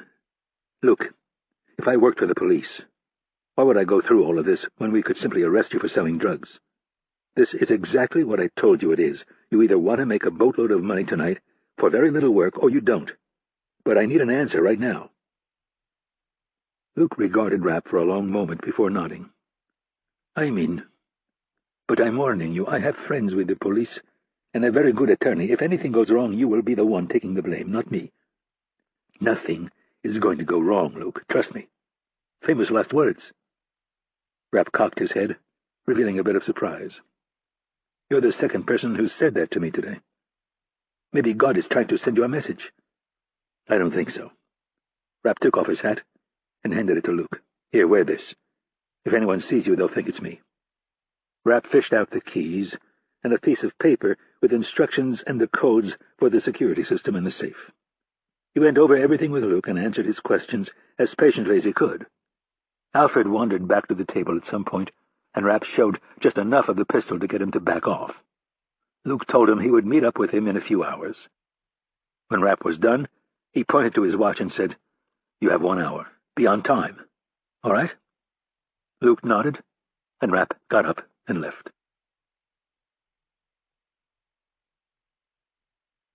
Chapter 29.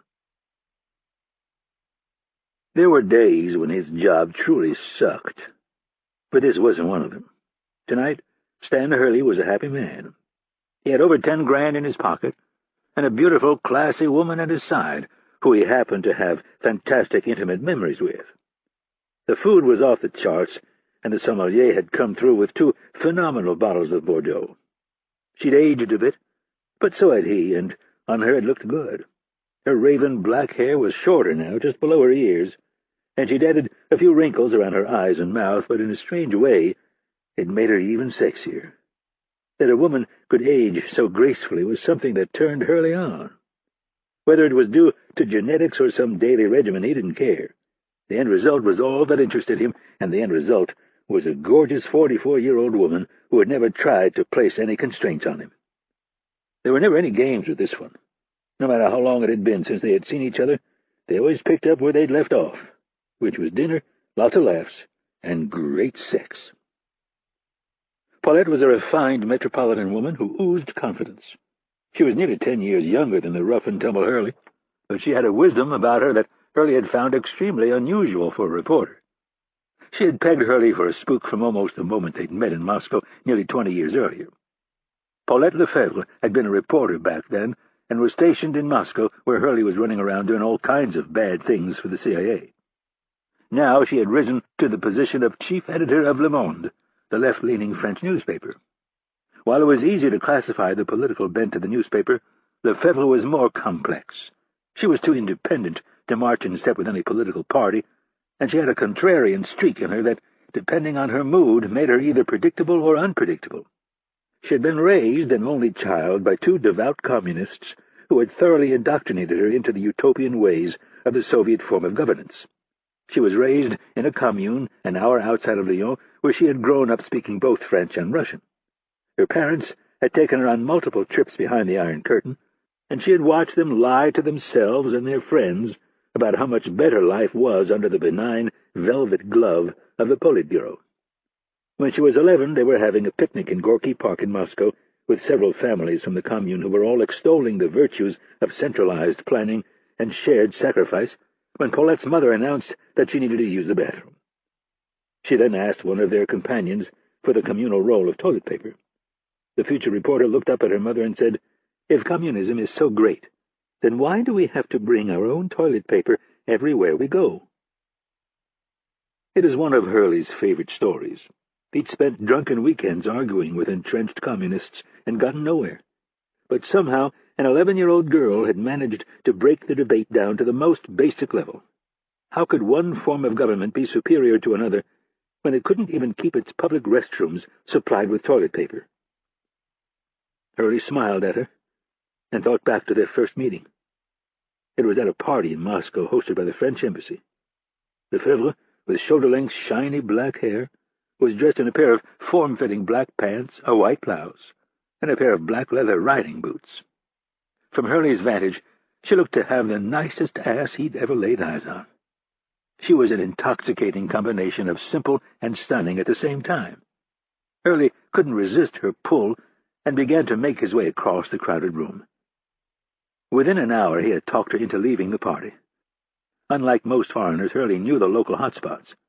One of the secrets of his success was that he understood the inherent economic need for a black market economy in the one-size-fits-all Eastern Bloc.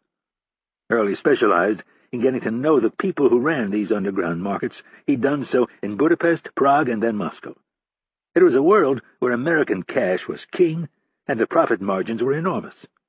Hurley helped these individuals set up new lines of distribution for goods, especially American ones, that were in high demand but extremely hard to come by. His wares ran the gamut from jeans to music to pharmaceuticals to booze to cars and everything in between. The CIA was hesitant at first, but when Hurley explained that the venture would generate a profit and also enable them to find out which Communist Party officials were on the take, the powers that be back in Langley, Virginia, got out of his way. Lefebvre was amazed at the clubs he took her to. She didn't think such places existed outside of Paris or New York, never in Moscow. After consuming large amounts of vodka, they ended up back at Hurley's apartment. Neither was very inhibited where sex was concerned, so they were naked within minutes. The next morning, the reporter in Lefebvre kicked in, and she began to ask a lot of questions. Hurley didn't think his apartment was bugged. He knew it was bugged, and the people who bugged it knew that he knew. That was the way the game was played. After a few hand gestures, he got her to understand that it wasn't safe to talk in the apartment. So they went for a walk, and it was the beginning of a beautiful relationship that, to Hurley's great surprise, ended up being about much more than just sex.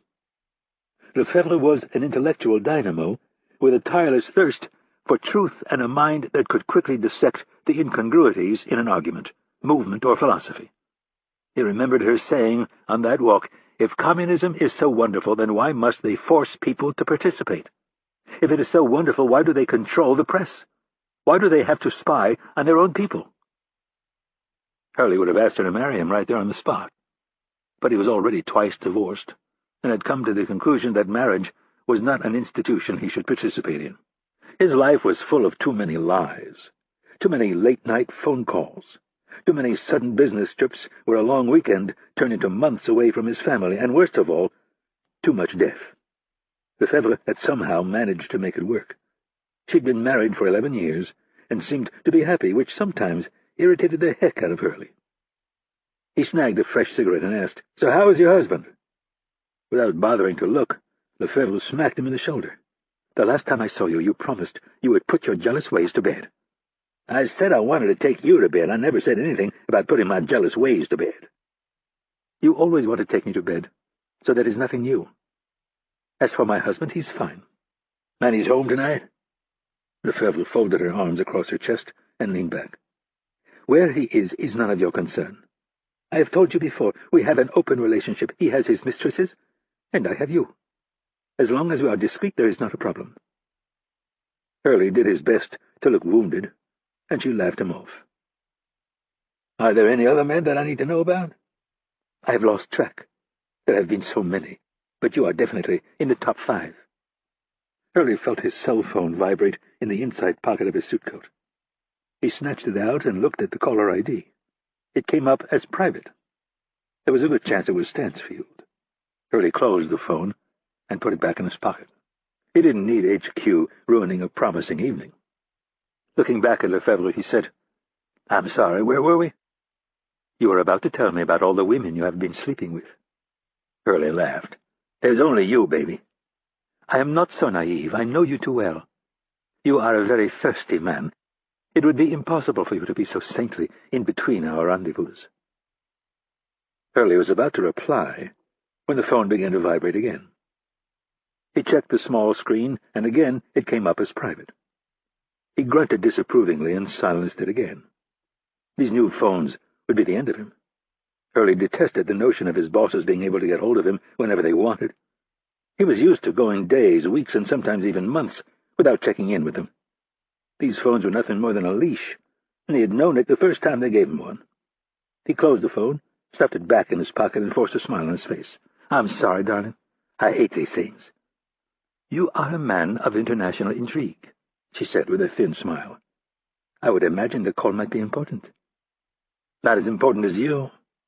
He reached out and grabbed her hand. "Whatever it is, it can wait until tomorrow." The phone began to vibrate for a third time. The smile melted off Hurley's face, and his chin dropped in frustration. "I don't want to see you this way," Paulette said. "Take your call. Get it out of the way. I will go to the washroom, and when I get back, you will be relaxed again." Hurley nodded, knowing she was right. If the phone kept ringing, he might kill someone. "Thank you." He pulled the phone out of his pocket and watched her slide out of the booth. Flipping it open, he pressed the green send button and said, "This had better be good." The metallic voice on the other end said, "Don't be a prima donna. I didn't send you over there to ignore my calls." It was Stansfield. "And I've done just fine all these years without you snapping my leash every time the wind blows." Hurley listened to silence for a long 5 seconds. He hated these damn phones. The call had probably dropped. He was about to hang up when he heard an uncharacteristically angry Stansfield begin to speak. "Things have changed," the old warrior snapped. "I'm on my way over in the morning. I want you to pull Victor and the boys immediately. Stick them in a hotel and tell them I don't want them to move unless I say so. Have I made myself clear?" "What the fuck are you talking about? I've got things under control. I don't need any help. And I don't need you second-guessing me. There are things you don't know. I will explain in the morning." But nothing," Stansfield said. "Consider it an order to be followed precisely, as you should have done back in Beirut all those years ago. If there are any decisions that countermand my order between now and tomorrow morning, you are done. Am I understood?" Hurley looked around the restaurant. Covering the phone and his mouth with his free hand, he asked Stansfield, "Why don't you just tell me what the hell is going on?" "Don't be stupid. We'll talk in person. Now carry out my order and give my best to Paulette." "How did—" The line went dead, and Hurley pulled the phone away from his ear to look at the screen.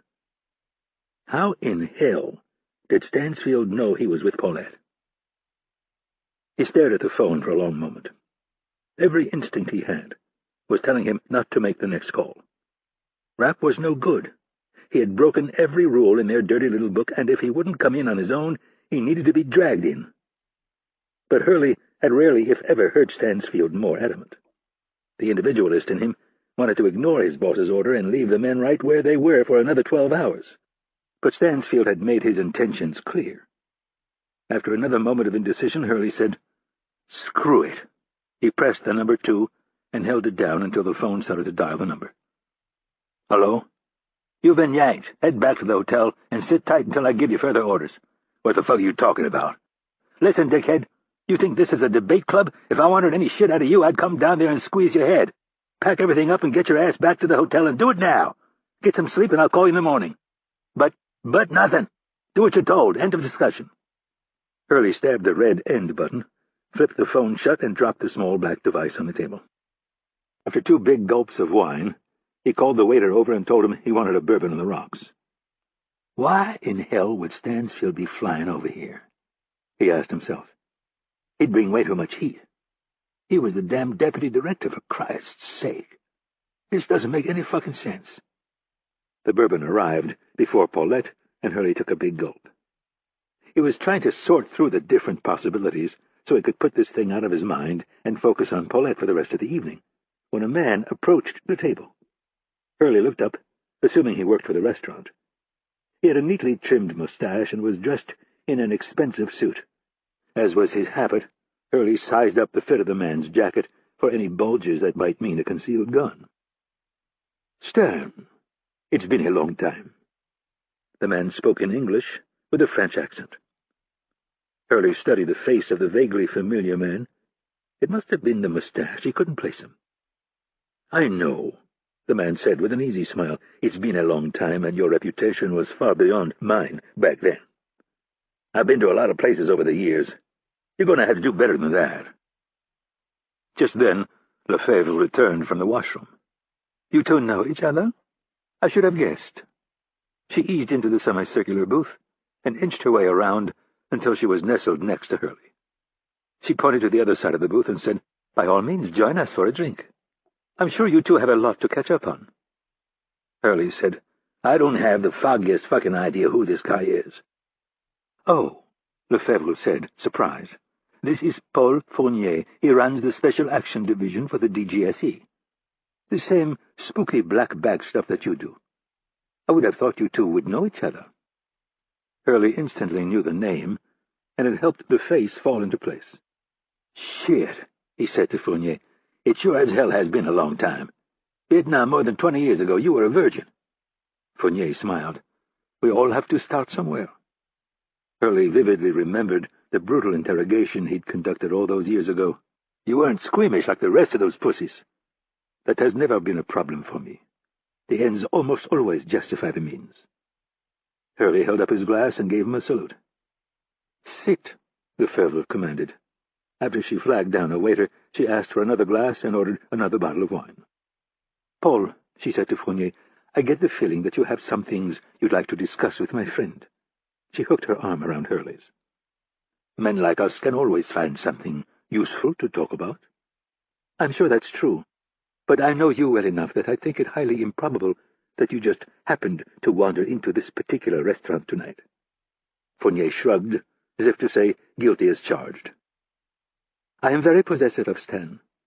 I do not get to see him often enough, so I'm going to sit here and quietly listen to the two of you share state secrets. I give you both my word that none of what I hear will be published until I write my memoirs in 30 years. If you cannot abide by that, I suggest the two of you meet for breakfast tomorrow. Are we all in agreement?" Fournier laughed. "Yes, we are in agreement. I would not want to ruin your evening, although, Paulette, you do not have to go to America to find your lovers. There are plenty of men here in Paris who would jump at the chance to worship you. In fact, I would place myself at the top of the list." The congenial smile melted from Hurley's face. "Listen here, douchebag. I don't give a fuck where you work. One more comment like that, and I'll rip your tongue out of your mouth and shove it up your ass." Paulette squeezed his leg under the table and said, "Darling, there is no reason to get angry. Paul is merely trying to pay you a compliment. Aren't you, Paul?" Fournier didn't answer. He remained locked in a staring contest with Hurley. He knew Hurley was capable of extreme violence. But then again, this was not the jungles of Southeast Asia. This was Paris. It was his city. "As my friends will tell you, I am exceedingly polite. My enemies, though, will sing you a different song." Fournier tilted his head to the side and asked, "Are you my friend, Stan? Or are you my enemy?" Hurley didn't blink. "I stopped taking applications for friends years ago. I'm full up." "Surely you have room for one more? Or at least a professional acquaintance?" "That depends. On what?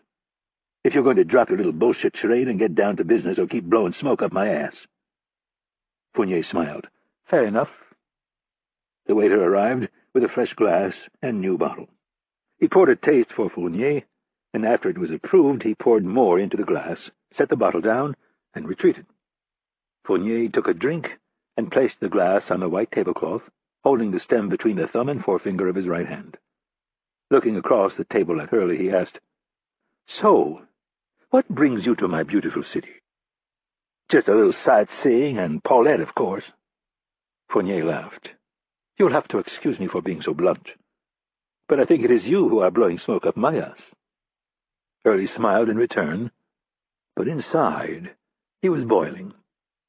Stansfield had pulled the plug on Victor.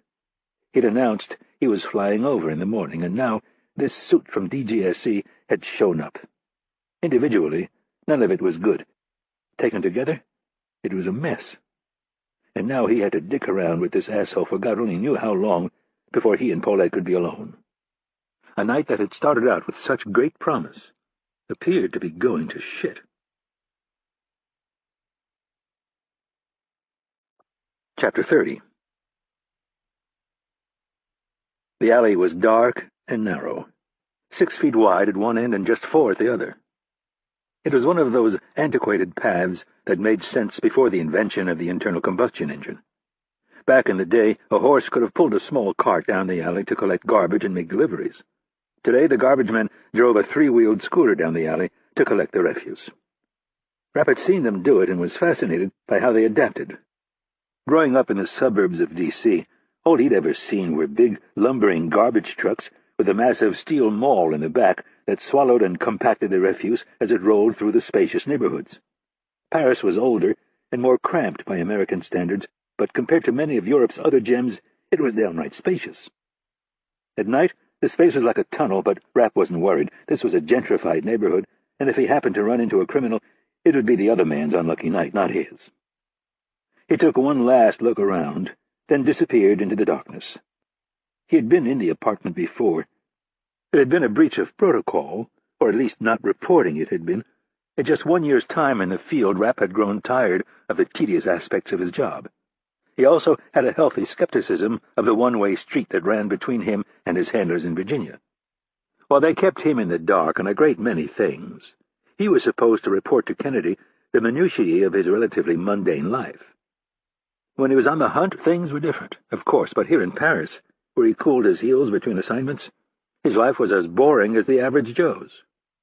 Kennedy wanted weekly reports that contained, among other things, the particulars of any person Rapp came in contact with. Her fear was that another intelligence agency would target him for surveillance and possibly try to turn him, or worse, eliminate him. There was one other concern, but until recently, Rapp hadn't thought it was possible.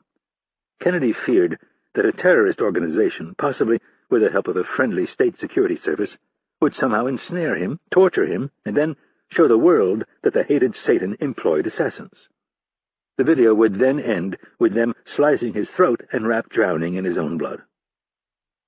Rapp reached the back entrance, and he could just barely make out Greta in the faint glow of the streetlights. He reached out and touched her arm, asking, "Any trouble?" "No, I parked right where you showed me, waited until the right time, and walked straight here." "Good." Rapp extracted the key and slid it into the brass lock with a steady hand. He turned, pushed, and stepped into a small back landing that smelled of equal parts garbage and bleach. Greta followed on his heels, and the spring-loaded door closed quietly behind them.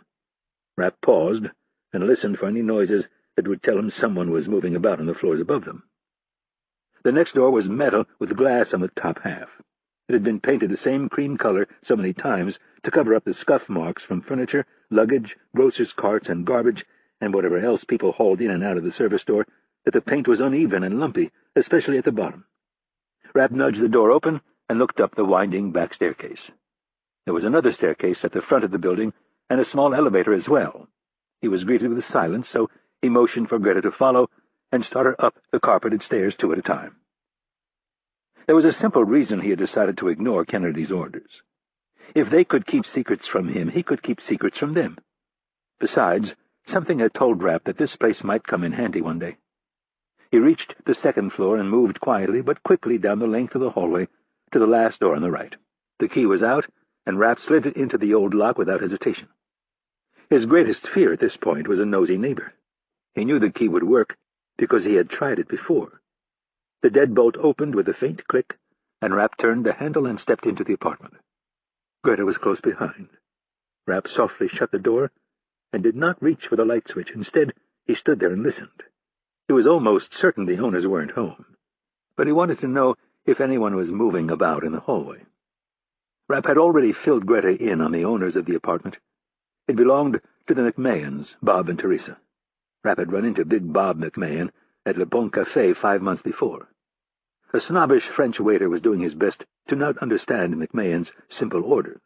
Rapp had seen it before. Being fluent in French, it wasn't a problem for him, but it was not uncommon for a bored waiter to pretend that he didn't understand a thing that an American patron was trying to say. At first, Rapp found it a bit amusing himself, until he thought about the number of Americans who passed through Paris daily, and who, by staying a bit, sightseeing and eating, pumped millions of dollars into the Parisian economy. The big American looked as if he was about to grab the waiter by the scruff of the neck and drag him over the counter, so Rapp stepped in and translated McMahon's order for him. The waiter snorted and marched off. McMahon turned to Rapp and asked, "What just happened?" Rapp switched to English and said, "He understands English. He was just jerking you around. I told him to knock it off and get you what you wanted, or I'd never tip him again." McMahon laughed, thanked Rapp, and then asked him where he was from. Rapp told him Orlando. It was part of his legend that Kennedy had meticulously prepared. Orlando was vanilla. People visited but were hard-pressed to actually know anyone who grew up in the city that Disney had built. The metropolitan area had grown from several 100,000 people to over 1 million in just 2 decades, and it was still expanding. Tourism and retirement communities were the anchors of the local economy, and they both attracted a lot of workers from out of state. It was also home to the University of Central Florida, the second largest university in America behind Arizona State University, which, according to Rapp's legend, was his alma mater. The fast growth of the population and the transient nature of the workforce gave Rapp a near-ideal cover. The best way to protect a legend, though, was not to sit around and answer questions. You needed to turn the tables and be the one asking the questions. Rapp had found that Bob had helped build Target Corp into the successful company that it was today, and that now he was retired with a boatload of stock options and a wife who wanted to live in Paris and travel across Europe. Bob wasn't so keen on the idea, but then again, she'd raised the kids and held the family together while he was off expanding one of America's most successful retail chains. Over the ensuing months, Rapp would occasionally bump into McMahon and his wife, Teresa, or Tibby, as she was known by her friends. More often than not, Bob, bored out of his mind, would jump at the chance to, as he put it, talk to someone who was normal. They invited him over for dinner, and Rapp was trying to figure out a way to get out of it when Bob pointed up and showed Rapp where their apartment was located. It was directly across the street from the front entrance to Rapp's apartment. Even back then, Rapp realized that this place could come in handy. The rest was easy. He showed up for dinner with a bottle of wine and some flowers, and while they were busy finishing the meal, Rapp made an imprint of the key. He and Greta walked through the dark apartment to the living room and the window that looked down onto Rapp's stoop. They stopped a few paces from the window, and Rapp said, "We don't want to get too close." "I know you told me. Even though the lights are off, they might be able to see us." Rapp angled to the left so he could see down the length of the diagonal street where the surveillance van was parked. "How do you know these people won't just show up at their apartment?" Rapp kept his eyes on the van, because the only thing Tibby loves more than this apartment is the fact that her first grandchild was born last week. They flew home for 2 weeks. Bob hopes longer. "How much longer?" "Forever, I think." Greta moved behind him and looked around his shoulder. "What are you looking at?" "That van, halfway down the block." "The black one?" "Yep." "You think there are men in it?" "Pretty sure." Rapp's eyes were scanning the roofline across the street. "So what do we do?" "You're going to go stand on the other side of the window so you have a good view of anyone approaching from the east. And we're going to wait for the show to start."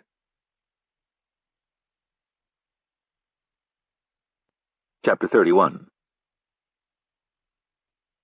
Bramble was about to shove his fist through 25 grand worth of electronics. Why the hell was Hurley pulling him? They were on the same page. He was as gung-ho to catch a little fucker as Bramble was. Rapp was an arrogant, reckless little prick, and Bramble had asked for point, and Hurley had given it to him. He'd been waiting for more than a year for his chance, and he sure as hell wasn't going to fold up shop and go sit in some hotel bar and wait for orders. What could have changed Hurley's mind? Bramble wondered. He started sorting through possibilities, and pretty quickly realized that it wasn't what, but who. It had to be someone high up on the food chain. In fact, there was only one man Bramble could think of who issued Hurley orders. It was Thomas Stansfield. But the last Bramble had heard, Stansfield was on board with yanking Rapp's leash. That meant Stansfield had either been given some information that they weren't privy to, or someone had intervened on Rapp's behalf. Bramble rapped his scarred knuckles on the small metal shelf that created the base of the surveillance console and sifted through the possibilities. His mind stuck on one person. She was a royal pain in the ass, and Bramble couldn't understand for the life of him why she had anything to do with their unit. He'd heard she was smart, but he had yet to see any proof of it. All she did was get in their way and thwart Hurley at nearly every turn. She was the one who had found Rapp, recruited him, and forced him onto the team. Bramble couldn't understand it, and in a moment of frustration he'd asked Hurley why he put up with the stupid cunt. Hurley's reaction had been swift and decisive. he stepped toward Bramble without a hint of violence and kicked him so hard in the groin that Bramble collapsed into the fetal position and stayed there for 5 full minutes. After that, he never brought Irene Kennedy up to Hurley again. She continued to meddle in their training, selection, and deployments, though, and Bramble watched with increasing irritation as she seemed to have her way with every major decision. The only reason was that she worked at Langley and had Stansfield's ear. After they were all placed in the sidelines and Rapp was given free rein to start taking out targets, Bramble was on the verge of quitting. He'd rather freelance or move out to Hollywood and start tagging a little ass while pretending to protect some teenage superstar from imagined killers. He'd heard there was a lot of money to be made, but he also suspected he'd end up killing someone. It was one thing to smoke some turd in a third-world shithole. That was like going on safari. Do it in the United States, though, and he was likely to end up behind bars. Fortunately, Hurley had talked him out of it. He assured him that Rapp would stumble, and more than likely he'd stumble in a spectacular fashion, and when that happened, they would move in and clean up the mess. And by clean up the mess, Bramble took Hurley to mean that he would be allowed to kill the little shit and end this dumbass experiment. Bramble had heard the arguments between Hurley, Kennedy, and that faggot shrink Lewis.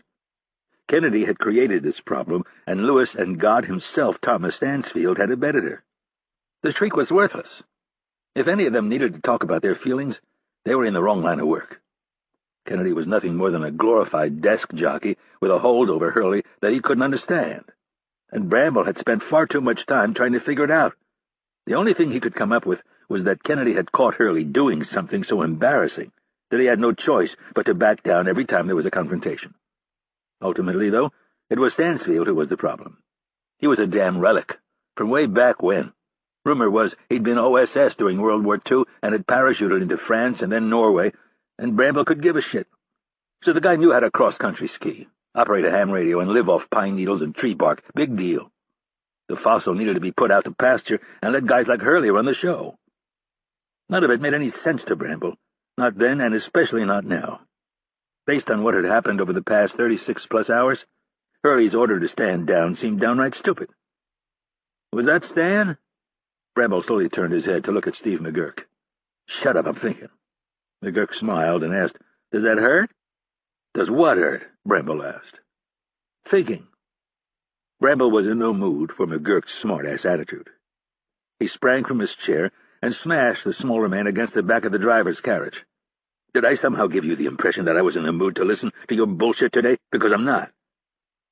McGurk was wiry and strong, but in such close quarters he was no match for Victor's size. He wedged his right arm up under the bigger Bramble's and pushed back just enough so he could breathe. You need to lighten up, Victor. I don't think so. I think I'm done taking your shit. I think I'm going to tell Stan to cut your ass loose. What do you think of that? Or maybe I'll just break your fucking neck right now. Bramble felt something hard press against his back. Todd Bourneman, the third man in the van, held his silenced pistol against Bramble's lower spine. Take your hands off Steve, or I'm going to lodge a hollow-tipped bullet in your spine, and you can spend the rest of your life wearing a diaper. Bramble slowly backed off, holding his hands up in the air. Bourneman was former Delta, the kind of guy who measured his words very carefully. If he said he'd shoot him, Bramble wasn't about to doubt him. McGurk sat up straight and said, You're a real prick, Victor. We're on a fucking stakeout, for Christ's sake. Take a joke. Bramble looked at McGurk and then Bourneman, who still had his gun out. Sorry. I'm frustrated. Put that thing away, he said to Bourneman. Bourneman pointed the gun at the floor, but kept it out. Who was that on the phone? Bramble considered lying, but decided it would do little good. It was Stan. What did he want? Nothing. McGurk shook his head and said, So you were pissed off about nothing? You're so full of shit. Victor wished Bourneman would put his gun away so he could slug the shit out of McGurk. He wants us to hang out here for another hour or two and then head back to the hotel and wait for orders. And what could be so bad about that? Bourneman asked. This is our only lead. That little prick is going to show up eventually, and we need to be here, not sitting on our asses back at the hotel. Bourneman cocked his head an inch to the right and asked, Why do you hate him so much? Who? Rapp? Who else would he be asking about, you mental midget? McGurk snapped. This time he was ready, sitting on the edge of his seat, ready to move if Victor came after him a second time. Bramble stifled his anger and ignored McGurk. Looking at Bourneman, he said, It's a long story. There's a lot of stuff you two don't know about. Stuff Stan hasn't shared with you. This wouldn't have anything to do with him breaking your arm, would it? Boardman hadn't been there that day, but he'd heard the story. Victor was a real prick, especially to the new recruits. Hurley had come up with the idea to insert Victor among the recruits so he could gain their confidence and then trip them up. Supposedly, Rapp had seen right through it, and when given the chance, he removed Victor from the equation. As far as Boardman could see, Rapp had only done what everyone else had dreamed of doing. He should have been washed out because of that. Even Stan says so. Did Stan say that before or after Rapp saved his life? McGurk asked. Don't believe every rumor you hear. Stan was doing just fine on his own. If anything, he saved Rapp's life. That's bullshit, Boardman said. I was part of the extraction team. Stan was too fucked up to walk. Rapp saved his ass, and all you two can do is bitch about him. And I'm telling you, Victor leaned forward, no longer caring that Boardman had a gun in his hand, there's a lot of shit you don't know. I have orders to kill him if he so much as looks like he's going to run. And why haven't we been given those orders? McGurk asked. Because you're on the bottom of the totem pole. Does Irene know about this order? Boardman asked. How the fuck would I know? Stan doesn't read me in on every aspect of every order.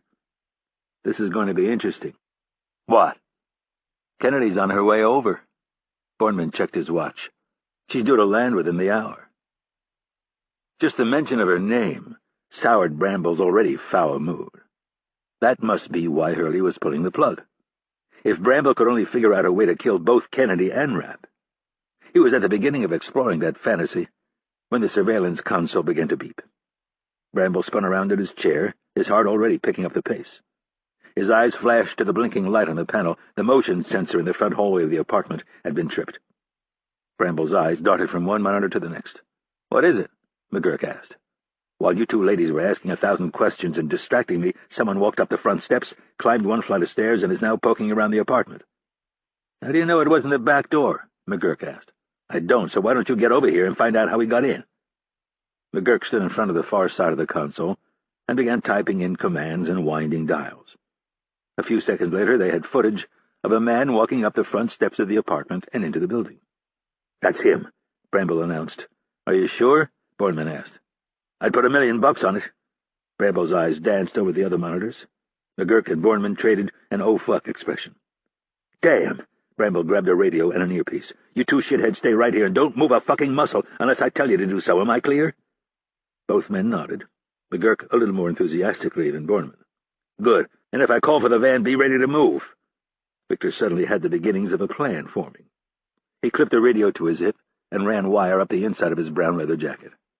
After wrapping the coil around the back of his ear, he wedged the little flesh-colored earpiece into position. Bramble turned up the volume and did a quick radio check. The last thing he did was tell them to give him constant updates on what was going on inside the apartment, and then he was out the back door of the van like a shot.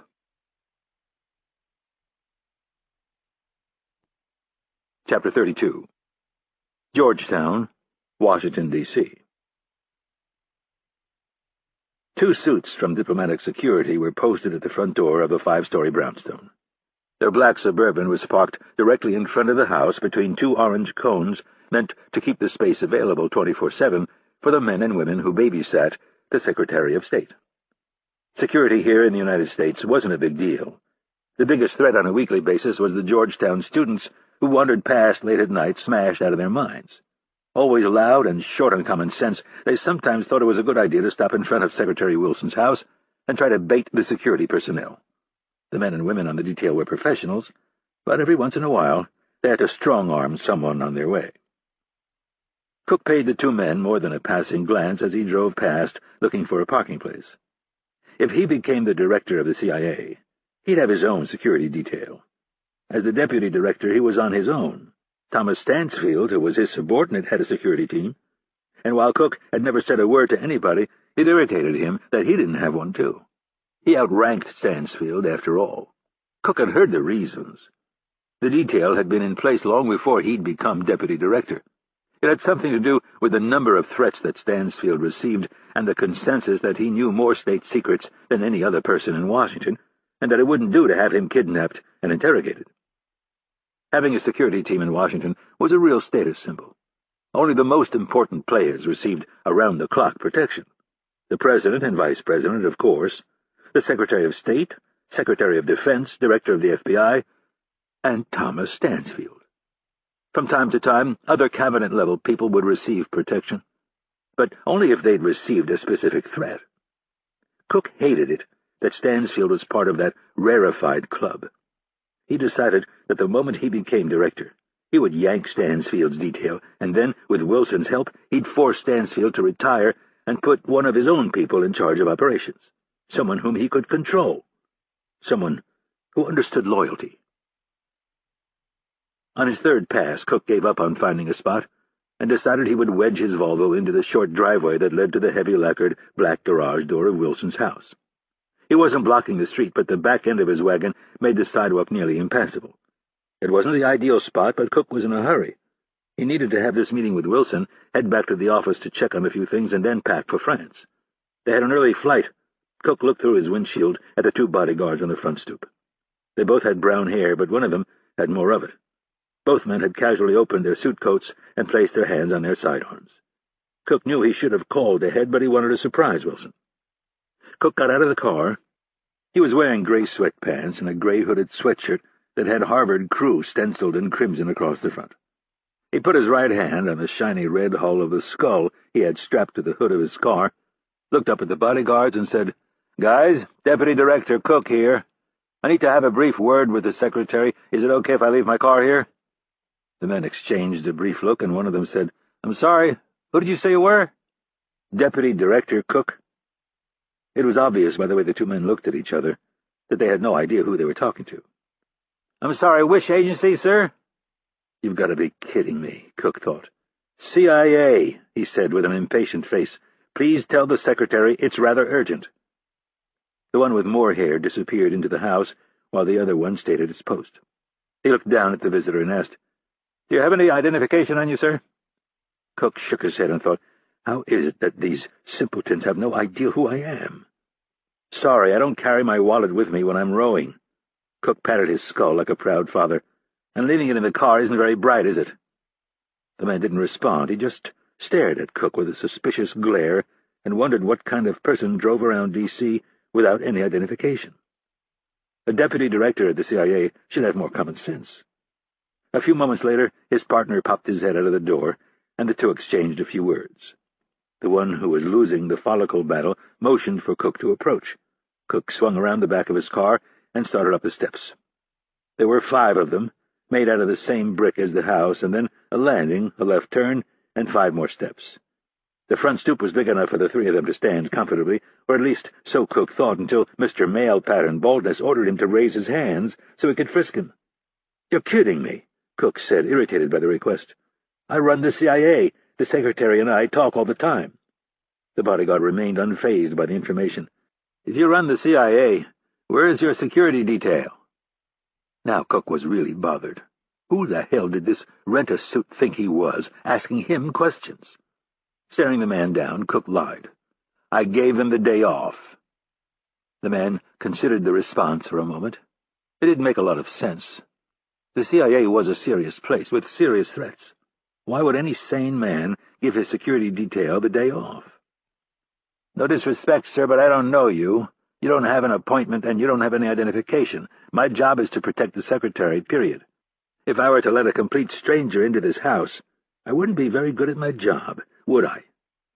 Myriad retorts flashed across his mind, most of them involving Cook putting the man in his place and insulting his intellect. But in the end he decided that making a scene on the secretary's front stoop was unwise, so he raised his arms and allowed the guy to run his hands up and down his body. When they were done checking everything but the deepest recesses of his groin, Cook was escorted into the house. The second bodyguard told him they were to wait in the foyer. The 2 men stood on the black and white checked marble floor in silence for a few minutes, until the secretary came down the long staircase. He was dressed in a pair of charcoal gray wool dress pants with a white button-down shirt, and he'd traded in the yellow cardigan from yesterday for a red one. "Paul, 2 days in a row. Something must be very urgent." "Sorry, Franklin, but I'm off to Paris in the morning, and I thought it would be a good idea if we discussed a few things." Wilson stopped on the far side of the foyer and eyed his visitor. He looked as if he might have been napping. "Paris? Does this have anything to do with what we discussed the other day?" "Yes." Cook gave the bodyguard a sideways glance, and Wilson took the hint. Why don't we go downstairs?" "I think that would be a good idea." Cook crossed the foyer. The two men proceeded down the long hallway to the kitchen. Wilson opened the door to the basement, flipped a light switch, and then motioned for Cook to go ahead. The secretary followed and closed the door behind him. Cook watched the older man go through the same routine he'd been through the day before. He went behind the bar, opened a panel, and pressed several buttons. A few seconds later, the sound of a string quartet drifted down from the ceiling speakers. After that, Wilson grabbed 2 low balls, tossed in a few ice cubes, and filled them with scotch. Cook was about to protest. He had work to do, and the middle of a Sunday was no time to start drinking. But Franklin Wilson was not the type of man to be rebuffed. It was better to take the drink and baby it. Wilson came out from behind the bar with a glass in each hand and gestured toward the 2 leather club chairs on each side of the fireplace. Apparently, there would be no billiards today. "If I'd known you were stopping by, I would have had a fire going." Wilson handed Cook his scotch on the rocks, and after both men were seated, he asked, "So, what's on your mind?" "As I said, I'm headed to Paris in the morning." "Yes? What's that all about?" "A couple of things. I want to see my people at our embassy and get a sense of their morale." Cook looked at his drink and added, "I also have a meeting with some of my contacts at the DGSE." "French intelligence?" Wilson asked with an arched brow. Cook nodded. "As you can imagine, they're not very happy about the current situation." "Have they told you who they think was behind the attack?" "No," Cook answered with a shake of his head.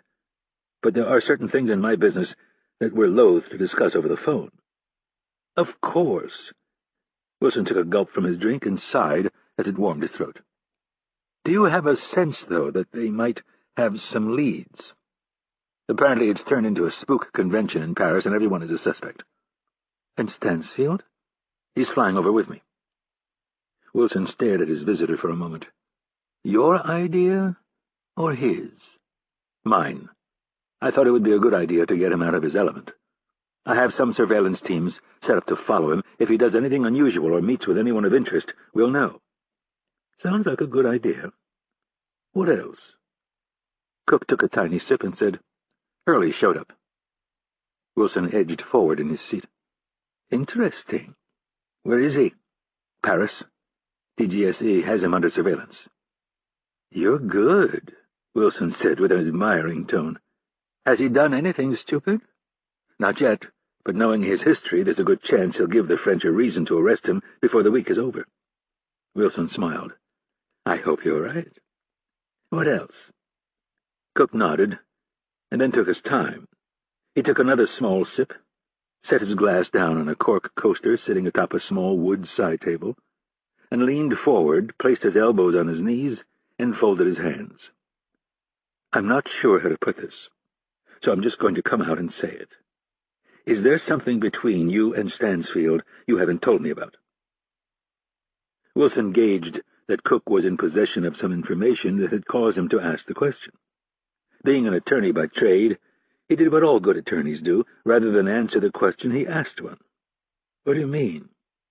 "I mean some problem, some bad blood between the two of you." Wilson shook his head, gazed into his drink for a moment, and then said, "Other than the fact that I don't trust the man and that I think he should be tried and thrown in jail, no, there's nothing I can think of." "Nothing specific?" "Paul," Wilson said, his tone turning testy, "if you have some information, come out and say it. There isn't anything that I can specifically think of that has transpired between Thomas Stansfield and myself. He is my subordinate, and has always been. When I was a senator and I sat on the Intelligence Committee, we had our brawls, but so did every other senator. It was our job to push him, and in light of his uncooperative nature, there were a lot of heated moments. Trust me, I know. And now that I'm Secretary of State, and one of the President's closest advisers, he is, well, so far beneath me he would hardly warrant a thought if it wasn't for the fact that I fear he is ruining our relationship with one of our closest allies." Cook nodded, as if he only half bought Wilson's explanation. "You might spend very little time thinking about him, but it doesn't go both ways." "What do you mean?" Cook hemmed and hawed for a moment, and then just said it. "I don't think the man likes you." Wilson smiled, as if he was proud of the information. "There are a lot of people in this town who are jealous of me. I don't doubt for a moment that Thomas Stansfield is one of them." Cook decided to push him a little.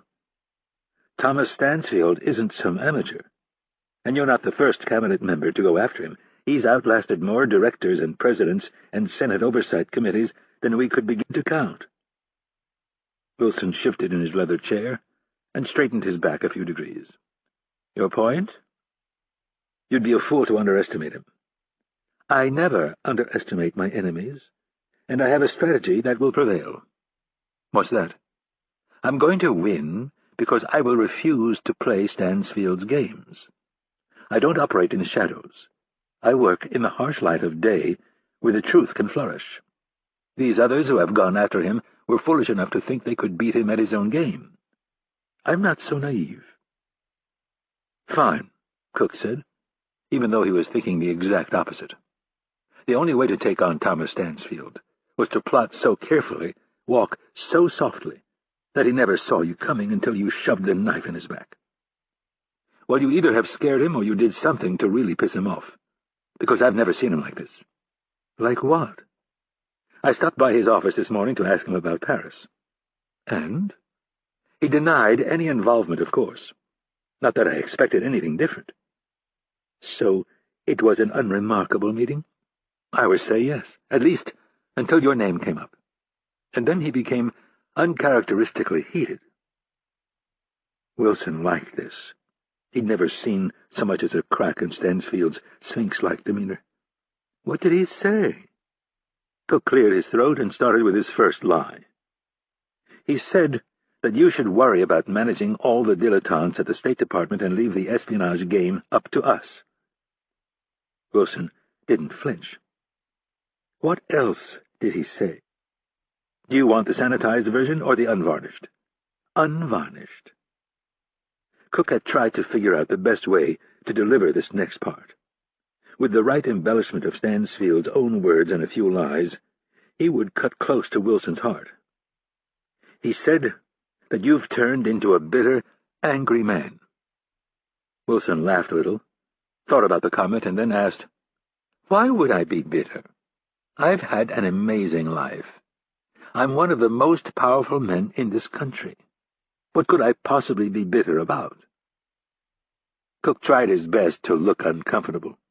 He stared at his own shoes for a moment, and then he stared at Wilson's. When he thought the proper amount of embarrassment had been conveyed, he said, "Your wife." The words seemed to hang in the air for an eternity. Cook could see that he was on the right track. Just the mention of the wife had put Wilson on edge. "What about my wife?" "Well," Cook shook his head, "I don't like repeating this, but like I said, it's so out of character that I thought you must have done something to really piss Stansfield off." Wilson's patience had hit a wall. "What did he say?" Cook cleared his throat. "He said you tossed her in an institution the second she became a political liability. That if you truly loved her, like you tell everyone, you would have kept her at home." Cook did his best to look embarrassed, and added, "I'm sorry, Franklin." Wilson's stately demeanor crumpled.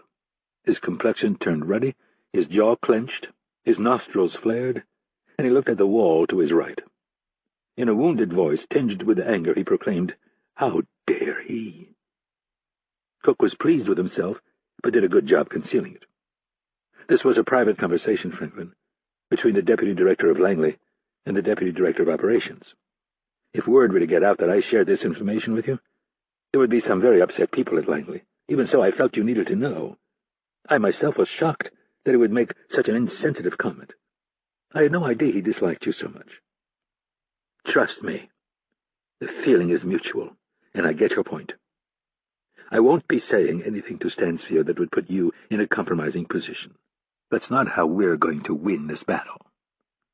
"I'm sorry," Cook said again, shaking his head for dramatic effect. "But I felt that I had to bring this to you. If anyone had said anything like that about me and my wife, I'd want to know." Wilson nodded, but didn't say anything. He just stared off into space, looking wounded. Cook stood. "There's a dark side to him, Franklin. He's a very dangerous man." When Wilson didn't respond, Cook said, "I'll keep you informed about what I find out in Paris." Cook still didn't get a response, so he started for the door. Letting Wilson stew over his words could only serve his purpose. As he reached the stairs, though, Wilson called out, "Paul, don't worry. I'm not going to shoot the messenger. I appreciate your honesty." Cook nodded. "Don't worry, Franklin. He's going to get what he deserves. And you and I are going to be the ones to finally take him down." Wilson seemed to not hear anything that Cook had said. "This is the part of this town that I truly despise. Where is the honor in going after a man's wife? There is none. No, there isn't. But I'm not going to let this distract us from our objective. Thomas Stansfield is a dangerous man, and he needs to be dealt with before he brings the agency crashing down around you. I appreciate your friendship, Paul, but I need to know that you are committed to seeing this through." "I am, sir. Thomas Stansfield has poisoned the CIA, and the only way to right this ship is to get rid of him. Once he's out of the way, I can go about instituting the changes that will ensure the agency follows the policies of the executive branch and the laws of this country."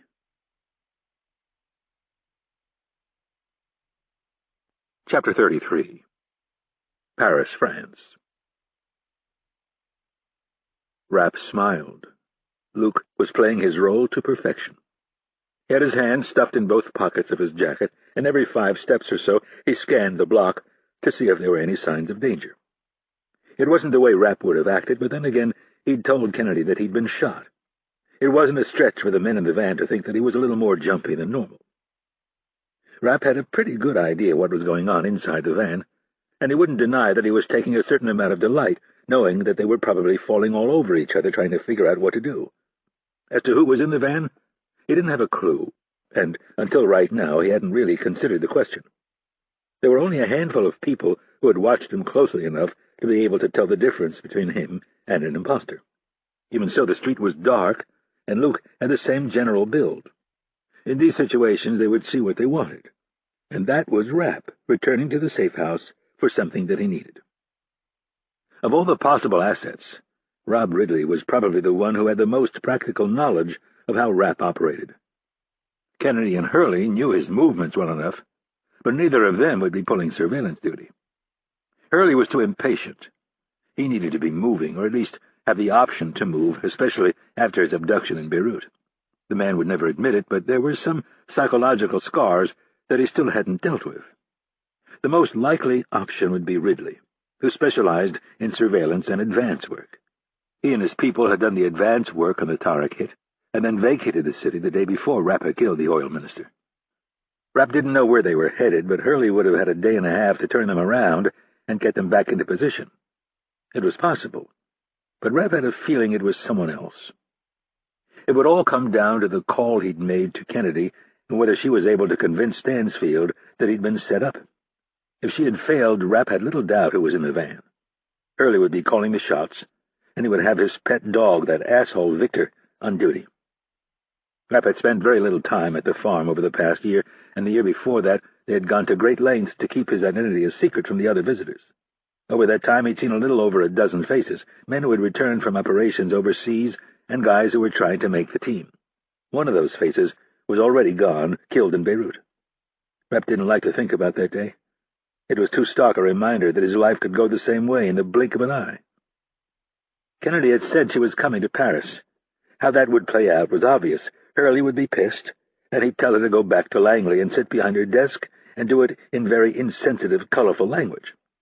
The only way she could make any headway was with Stansfield calling the shots. That's what it came down to. He was the only man who could rein in Hurley. Rapp stood behind Greta's shoulder and watched Luke inch closer to the front steps of the apartment. He took a step back and moved to the other side of the window. The van was easy to spot. It was a black Mercedes-Benz Sprinter van.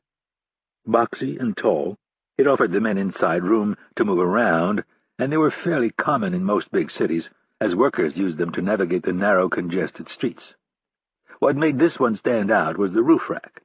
The rack had a ladder and several tubes that looked like they could contain anything from rolled-up wallpaper to flooring. In truth, they were part of a customized surveillance system that concealed cameras, antennas, and directional microphones. His money was on Victor, but beyond that, he had no idea who would be on duty.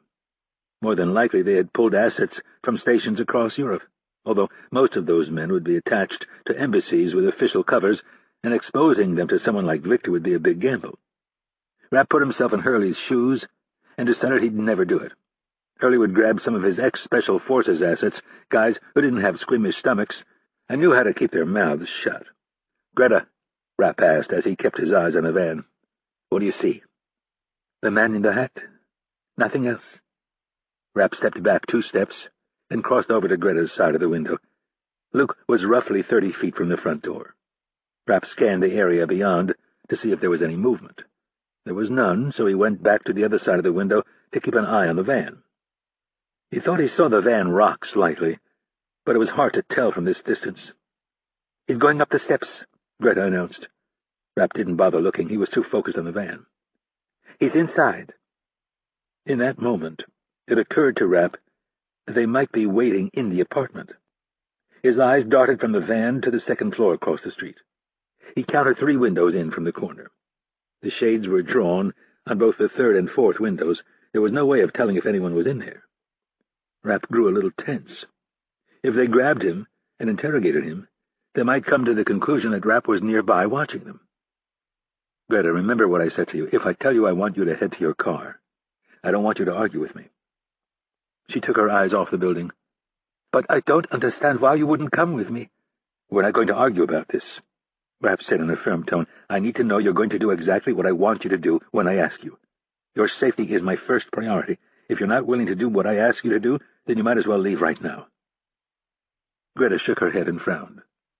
Taking orders was not her strong suit. Rapp turned his eyes back to the van. Kennedy had told him they had the safe house under surveillance. The guys were either asleep in the van, or they had men inside the apartment. If that was the case, Rapp expected to see some lights come on any second.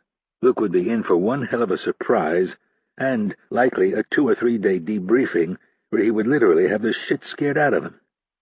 Rapp didn't feel good about it, but Luke would survive. His story would check out because Rapp planned on calling Kennedy and telling her what he'd done. They would be pissed that he had exposed a safe house by giving the keys and codes to a drug dealer. Rapp's defense would remain consistent. Someone on their end had betrayed him. He'd been set up, and until he knew who he could trust, they would have to excuse his paranoia. Rapp checked his watch. Luke had gone through the front door nearly 40 seconds ago. He looked down the length of the street at the Mercedes van, and he finally saw some movement. The van rocked, and then, a moment later, someone was moving up the sidewalk in a hurry. He was crouched down and running. Rapp caught glimpses of the men as he passed in between cars, and then, as he drew closer, he got a more consistent view. It was Victor. Even in the poor light of the hazy street lamps, he was easy to make. He was half man, half gorilla, lumbering down the street as if he might run through a brick wall if he needed to. Rapp didn't like Hurley, but he respected the salty bastard. Victor was another matter. Rapp loathed him, couldn't understand why he hadn't been drummed out, and spent a fair amount of time analyzing all the different ways he'd kill him if he was ever given the chance. Rapp watched him hug the building as he got closer to the front door. The building across the street was a near mirror image of this one. There was a garden level on the main floor, and each unit had its own entrance and a small patio that was 4 feet beneath the sidewalk and fenced off by a black wrought iron fence and gate.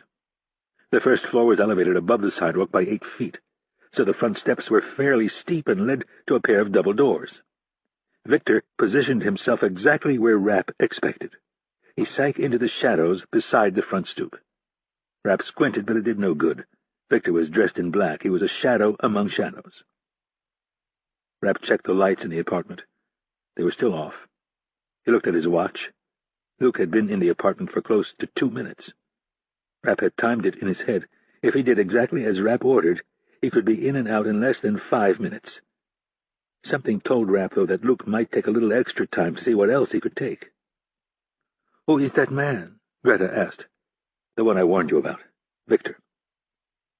Things settled into a slow pattern as Rapp continued to check the van, Victor's position, and the apartment windows.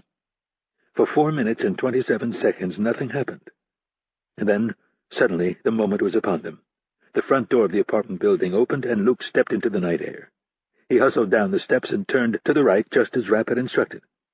Victor suddenly materialized from the shadows and fell in behind Luke, just 4 steps behind him. His right hand came up, and Rapp immediately recognized the length of black steel in his hand as a pistol with a suppressor attached to the end. Rapp shook his head, and under his breath mumbled, "What a prick." What happened next was completely unexpected. There was a muzzle flash, followed by Luke's entire body being propelled forward for one more step. Then he crashed to the sidewalk face first. Greta gasped and covered her mouth. Rapp blinked just once and reached for his gun. In that split second, he realized he had just witnessed what was supposed to be his own murder, and a second after that he realized he had caused the death of a completely innocent man. The realization filled him with embarrassment and rage, and the absolute conviction that he would kill Victor.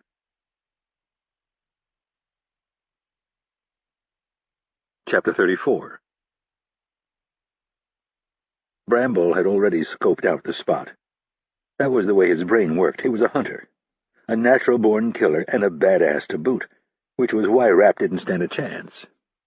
Rapp was a college puke who hesitated, a pussy who'd been indoctrinated into the world of political correctness. His brain was filled with too much crap, stuff that got in the way of millions of years of predatory evolution. It was his loss and Bramble's gain. Rapp was probably the kind of guy who puked after he killed someone. Bramble had once watched a fellow ranger do that after a mission. He'd never lost so much respect for someone so quickly. The alcove next to the front steps was the perfect spot. Bramble's heart was racing, and he knew it wasn't from the short run up the block. It was the anticipation of the kill, the adrenaline that was coursing through his veins. It was an amateur reaction, and he chided himself for it. He forced himself to take deep, steady breaths. There was nothing to be tense about. His position was ideal. He was completely concealed by darkness, and he was in a textbook spot to ambush Rapp when he came back out. His heart began to slow, and then he realized he had a problem. 2, actually. What would he do with McGurk and Bourneman? They were about to watch him kill Rapp, and while he could easily explain to them that Hurley had given him the kill order, the problems would pop up later, when they got back to the States. They would all be debriefed, and Kennedy would lose her mind when she found out that he'd killed her baby. Even Hurley might take it badly.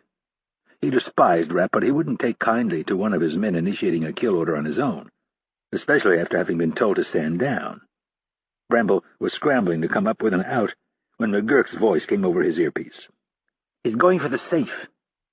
Of course he is, Bramble thought, and then he remembered an order Hurley had given him. He panicked and asked, "Did you guys empty the safe?" "Why would we do that?" McGurk replied. "Because I told you to," Bramble snapped. "The hell you did. Todd, did Victor tell us to clean out the safe?" Bramble listened to the one-sided conversation, and then McGurk told him he must be sniffing glue. "You never told us to empty the safe." Bramble swore to himself, looked back down the street to the van, and asked, "What's he doing?" "He's got the safe open, and it looks like he's emptying it." Hurley was going to freak. It was the first thing he told him to do. "Clean out the safe and don't get any stupid ideas. Kennedy and I have an exact accounting of what's inside," he said. "He's closing his safe," McGurk announced. "It looks like he's stuffing a bag down the front of his pants." "Shit," Bramble mumbled. "What else?" "Looks like he's headed for the door. Yep, he's in the front hallway and headed straight for the door. What do you want us to do?" "Sit tight." He was too focused on solving his problem. This was an opportunity he couldn't pass up, and if he did, he'd kick himself in the ass for the rest of his life. "Repeat that last order?" Bramble recognized Bourneman's voice. He was going to be the problem. McGurk he could deal with. "I said sit still. We don't want to spook him. Just be ready to pull the van up and keep giving me updates." Bramble listened to McGurk give him the play-by-play of Rapp's exit. His chief tactical concern at this point was whether he was going to come out the same way he went in. A few seconds later, Bramble got the confirmation he was looking for. He stood in the shadows, a huge smile spreading across his face. "You're all mine, asshole." He heard the door open, and he began to edge forward, his right arm extended, ready to fire. McGurk kept giving him updates, and Bramble could see Rapp coming down the steps in his mind's eye. As soon as he heard that Rapp had taken a right turn, Bramble left his spot. He knew the monitors in the van didn't exactly offer a crystal-clear picture of what was happening on the street, and he was going to use that to his advantage. he stepped into the hazy glow of the streetlights and fell in behind his prey. Rapp was standing right in front of him, only a few yards away, and moving quickly. Bramble matched his pace, extended his gun, sighted it on the back of Rapp's head, said, "Gun!" and squeezed the trigger. It was the most beautiful thing he'd ever seen. The bullet entered the back of his head and exited his face with a spray of red mist. Rapp took one more step and then collapsed face first on the pavement. "Get that van up here, chop chop!" Gloating, Bramble stood over the body and said, "Ding dong, the witch is dead." Behind him he heard the engine rev, and the van raced up the street. A second later it skidded to a stop on the other side of several parked cars, and the side doors sprang open. Bourneman jumped out, and the first thing Bramble noticed was that he had a gun in his hand. He ignored the gun and pointed at the corpse. "Grab his feet. We need to pack him up and get out of here before the cops show up." "You killed him," Bourneman yelled. "That's what this was all about. Sorry I couldn't let you in on it, but Stan wanted it that way." Bramble bent over and grabbed the back of the jacket with his left hand. "Come on, grab his feet. We need to get the hell out of here." Bourneman hesitated for a second and then slid his gun into the back of his waistband. He grabbed both ankles while Bramble picked up the front end with one arm, as if picking up a suitcase. The corpse sagged between them. Bramble led the way between two parked cars and heaved the head and torso into the van. Bramble looked at McGurk, who was behind the wheel, and ordered, "Grab him by the hands and pull him all the way in." While McGurk jumped out of the driver's seat and started tugging on the corpse, Bourneman swung the legs into the back of the van. The motion left him leaning forward into the open cargo door. Bramble took advantage of the opportunity. He stepped back, swung his pistol up, placed it a few inches from the back of Bourneman's skull, and pulled the trigger. Bourneman's upper body fell into the van. Bramble looked at a wide-eyed McGurk and said, "God, I'm good." And then he shot him in the face. The velocity of the bullet caused McGurk to stand up for a second, but it wasn't enough to knock him over. He hung in the air motionless for a second, and then he fell, face first, on top of the first corpse. Bramble was grinning from ear to ear. He'd get a medal for this one. Rapp had gone haywire and killed both McGurk and Bourneman, but he'd stepped in and killed the little shit, and then to really show how big a superstar he was, he'd managed to contain the fallout by stuffing all three bodies into the van before the locals showed up. This was the CIA, not the FBI. His job was to destroy evidence, not to preserve it. There would be no crime scene investigators and detectives. Hurley would take him at his word and be grateful that he'd cleaned up the mess. Bourneman's legs were still hanging out of the van. Bramble was about to grab them when a voice called out to his left. He slowly turned his head and saw two men in suits coming toward him. They were 50 to 55 feet away, and their guns were drawn. Bramble knew they were close to 50 feet away because he'd fired over 20,000 pistol rounds at that distance. He was willing to bet these two hadn't fired a fraction of that amount. Bramble's French wasn't great, but he got the sense they were asking him to put his hands up. He obliged by putting his left hand up a little ahead of his right, and then, as he began to raise his right hand, he casually swung his gun into position and fired two quick shots. The relative still of the night air was shattered by one of the men firing his gun. Since the weapon wasn't suppressed, it cracked like a thunderbolt. Bramble heard the snap of the bullet as it whistled harmlessly past his head. Both men were down, and Bramble did what he often did in the aftermath of a near-death experience. He began to laugh. Not a giggle or a chuckle, but a belly-splitting roar of a release of tension and an absolute euphoric embrace of victory. He was the king of the hill, the last man standing, a man among children. 5 bullets and 5 bodies. "Shit," Bramble said. "They should write a song about me." Bramble heard a moan and turned to see that one of the men 50 feet away was moving. Damn it. He liked the idea of 5 bullets for 5 men. It sounded like an Eastwood movie. 6 bullets for 5 men had no ring to it, no flow. Bramble was pretty sure he'd hit the first guy in the face. He'd rushed the second shot a bit. It was always possible that the guy had a mortal wound and was simply in his final death throes. He started walking toward him and remembered that he had his knife on him. If he needed to, he could save the bullet and slit the guy's throat. It would still be 5 bullets for 5 men. Kind of. Bramble was right about the first shot. It caught the guy square in the middle of the face, right between his nose and upper lip. Now that's a hell of a shot. The second man was clutching at his chest. His pistol was 5 feet away, but it might as well have been a mile. There was a little blood at the corner of his mouth, and he was looking up at Bramble with pleading eyes. Bramble smiled at the man, raised his gun, and was about to pull the trigger, when for the second time in as many minutes, a bullet zipped past his head. Chapter 35. They stood in silence for what seemed like an eternity, but was in reality only a prolonged moment.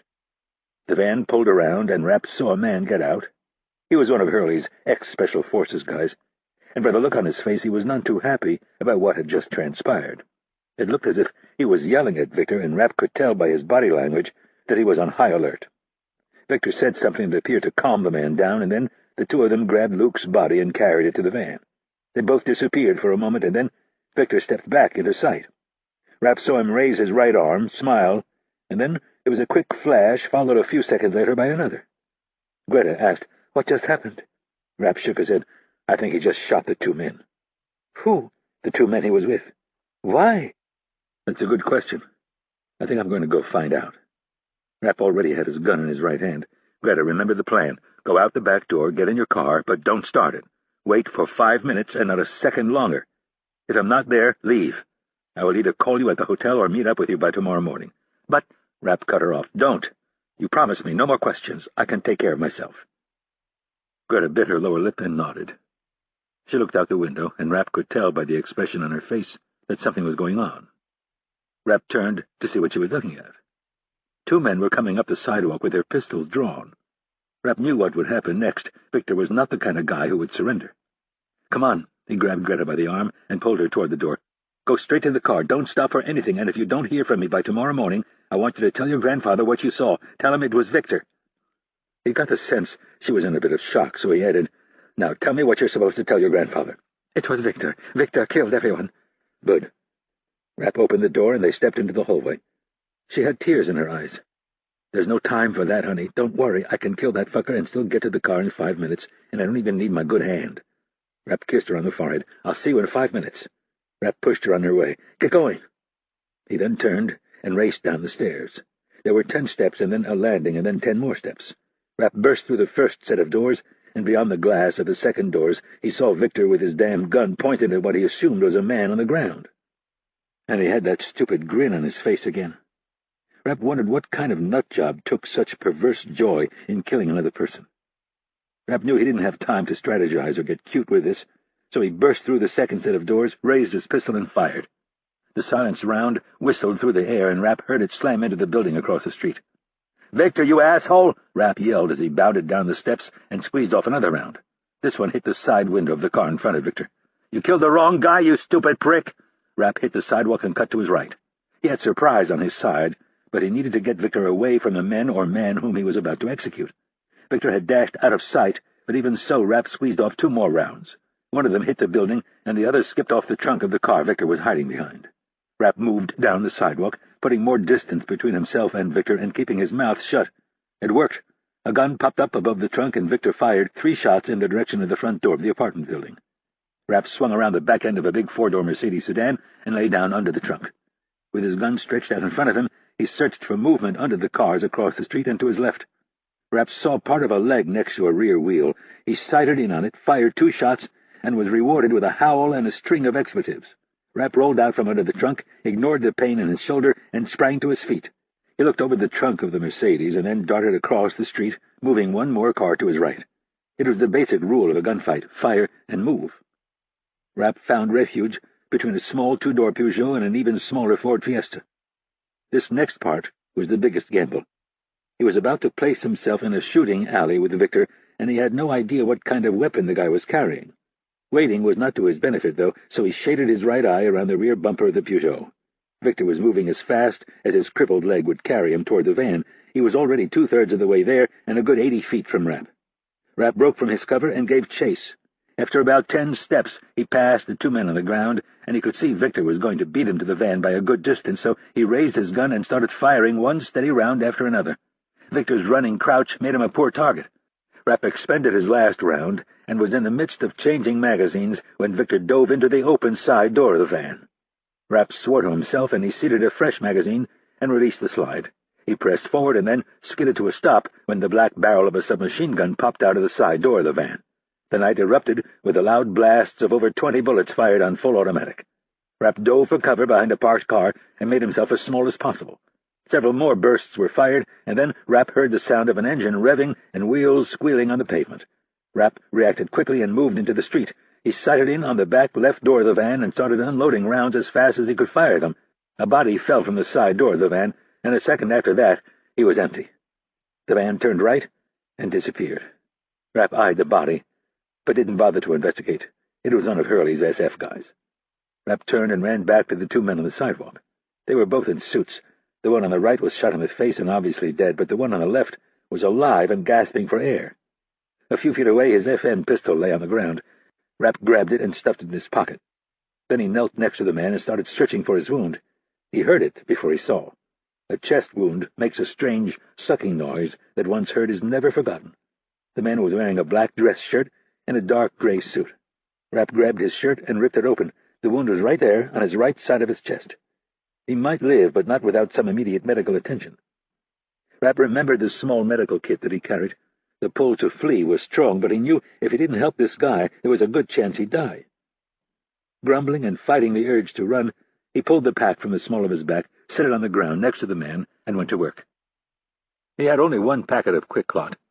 He ripped open the top and held the open packet right above the entry wound. He sprinkled half the powder around and down the hole and used his fingers to push as much of it into the wound as possible. Rapp then rolled him onto his stomach and yanked his jacket and shirt up around his shoulders. He put the rest of the powder in the exit wound and grabbed a square adhesive bandage with a plastic backing. He placed it over the hole, flipped him onto his back, and bandaged the entry wound. Rapp listened for a moment and was relieved when the sucking noise subsided. Sirens were suddenly wailing in the distance. Rapp got close to the man's face and looked into his eyes. He saw genuine fear. In French, Rapp told the man, "You're going to be all right. Do you understand me?" The man looked into Rapp's eyes and gave him an anemic nod while weakly trying to grab his arm. "Don't give up. They're going to be here any minute." Rapp looked at the ground and saw his bloody fingerprints on the remnants of the medical supplies. He frantically collected the backings and spent packages and stuffed them into his pack. A leather ID case that had fallen from the man's jacket caught Rapp's eye. He grabbed it and flipped it open. He didn't recognize the seal, but he sure as hell had heard of the Direction Générale de la Sécurité Extérieure. The DGSE was France's version of the CIA. "Victor," Rapp muttered, "what in the hell have you done?" The agent clutched at Rapp's arm and said, "Don't leave." Rapp stuffed the ID case in his jacket. The sirens were growing louder. "You're going to be fine," Rapp said, even though he wasn't sure he believed it. "Don't give up. They'll be here any minute, and remember, the asshole who did this to you, his name is Victor." Rapp looked up, and there, standing 30 feet away, were two men. The one on the right was short and stocky, with thick black hair and a beard. The man on the left was tall and skinny, with sandy blonde hair. They were staring right at him. Rapp could hardly shoot them, so he did the only thing that seemed normal. He yelled at them, "Get over here! Hurry up! I need your help!" The tall man hung back, but the stocky man rushed forward. "Get down here," Rapp said, "and put pressure on this bandage. Hold his hand and keep talking to him." The man knelt and did as Rapp instructed. The tall man was still standing a good 5 paces away.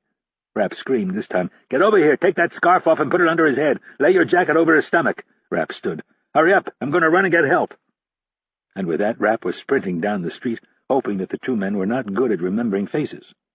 Just before the next intersection, he crossed the street and kept moving at a full clip. The sirens were growing louder, but they were still far enough away, so he kept running full speed. He'd grabbed the gun because he could use the extra firepower, but he knew he might have to dump it sooner than he'd like. The same was true with the ID case, but he had to clean it first. He couldn't leave his fingerprints on it. Greta's car was 3 blocks away, and up ahead there looked to be a crowd of people gathering. They had probably come outside to see what the commotion was. Rapp stopped running. There was no quicker way to attract attention than running in street clothes at night when gunshots had been fired. The sirens were much closer now. At the next intersection, a police car came skidding around the corner. Rapp's training kicked in. He stopped and stared directly at the two policemen in the front seat. That's what innocent people did. Guilty people looked away, hid their faces, and even ran. He spotted Greta's Audi, and had no idea if his 5 minutes were up or not. Some internal clock told him they were, but he also knew Greta would sit there for an hour. She'd disregard everything he told her and hold on to hope. He traveled the last block at a brisk pace and tried the passenger door, but it was locked. Greta practically jumped out of the front seat. She unlocked the door, and Rapp climbed in. "Let's go," Rapp said, breathing heavily. "Drive the speed limit, and act normal." As they were pulling out, another police car and an ambulance raced past them, going in the other direction. Rapp thought of the DGSE agent and prayed that he would make it. 2 more police cars raced past them. Greta kept her eyes on the road until they'd passed, and then she looked over at Rapp. "You're bleeding." Rapp looked down at his hands. They were covered in blood, both literally and figuratively. "It's not mine." Did you kill someone?" He shook his head. "I don't think so." "Then where did the blood come from?" "A man I tried to save." Rapp stared straight ahead. "We can talk about this later. Right now I need to think." "Where should I drive?" "Just keep heading east. We'll find a new hotel. Sit tight for the night and figure out what to do next." He sank down in his seat. Kennedy had warned him to stay away from the apartment. She'd tried to save him, but someone else had ordered his death. What a bunch of ungrateful bastards, Rapp thought. They have no idea who they're fucking with. Chapter 36. The eastern horizon was orange with the pre-morning light. Kennedy stood on the concrete tarmac and watched the private jet bank and settle in on its final approach, the sun glistening off its skin. She was in a dark brown pantsuit and cream-colored shirt. The morning air was a bit chilly, but it didn't faze her. She was too preoccupied with what had transpired the previous evening. It had been an unmitigated disaster that could mushroom into something serious enough to set the CIA back decades. There would be hearings on Capitol Hill, and then trials in federal courthouses. Good people would lose their jobs, and more than likely a few more people would die. As Kennedy watched the plane touch down, her mind was swimming with details, innuendos, and God only knew how many deceptions. Stansfield would want answers, and, unfortunately, she was running short on them. She had been in the country only a few hours when Hurley had called her with the news that the safe house had been compromised, and worse, there had been casualties. He then said the words that she still found impossible to believe. "It was your boy. He ambushed them." Kennedy replied by saying, "I thought your men had been pulled." "They were, and that was when your broken toy struck. I warned you this would happen." In typical Hurley fashion, he hung up on her before she could ask more questions. Kennedy had no idea who was dead or how many, and after an hour of trying to find answers, she gave up and drove to the safe house. The police had cordoned the entire block. At each end of the street, curious neighbors and reporters pressed against the barricades. It was easy to tell the reporters from the locals, as they carried dictaphones or steno pads, and some of them had cameramen attached at the hip. Unlike the locals, they were shouting questions at the police. Kennedy stayed away from press and began canvassing the locals. Her French was flawless, so no one gave her a second glance. The stories varied from person to person, but a common theme emerged. At least 2 people were dead, and another had been rushed to the hospital. The bombshell came later, when she overheard 2 police officers talking. The man who had been taken to the hospital was DGSE. If this was true, Kennedy instantly understood the dire implications. It was highly unlikely that a directorate agent had accidentally stumbled upon a gunfight in this little Parisian enclave. Kennedy could think of only 2 reasons for the DGSE to be on this block. They'd either discovered the safe house or followed Hurley's men. Either road led back to the CIA.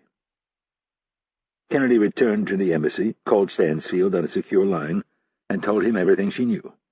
He listened patiently, then told her he was moving up his travel plans. Stansfield immediately understood if he couldn't put a lid on this and do it quickly, it would irreparably damage U.S.-French relations. Kennedy then sought out Hurley, and the sparks started to fly. Over the ensuing hours, it seemed that he lost it every 30 minutes. Hurley was stuck at the embassy, knowing if he left, it was highly likely that his new friend, Paul Fournier, would snatch him off the street and conduct a thorough, not very gentle interrogation. After his 6th or 7th tirade, Kennedy had reached her limit. She told Hurley, "I've listened to you for the past 2 hours, and I haven't said a thing. But let me give you a little advice. You're putting a lot of faith in a man who has some serious flaws. Chet Bramble is no saint. He's a narcissist and a proven liar, and I don't believe anything he says, so here's the deal. If you're right, then I'm done. I'll resign and you'll never have to deal with me again. But if you're wrong, you're done. Your ranting and your raving and all your other bullshit, it's over. You resign, you walk away from all of this, and you admit to me and everyone else who was involved in this that it was your fault for not supervising your stupid goon." Kennedy didn't stick around for his answer.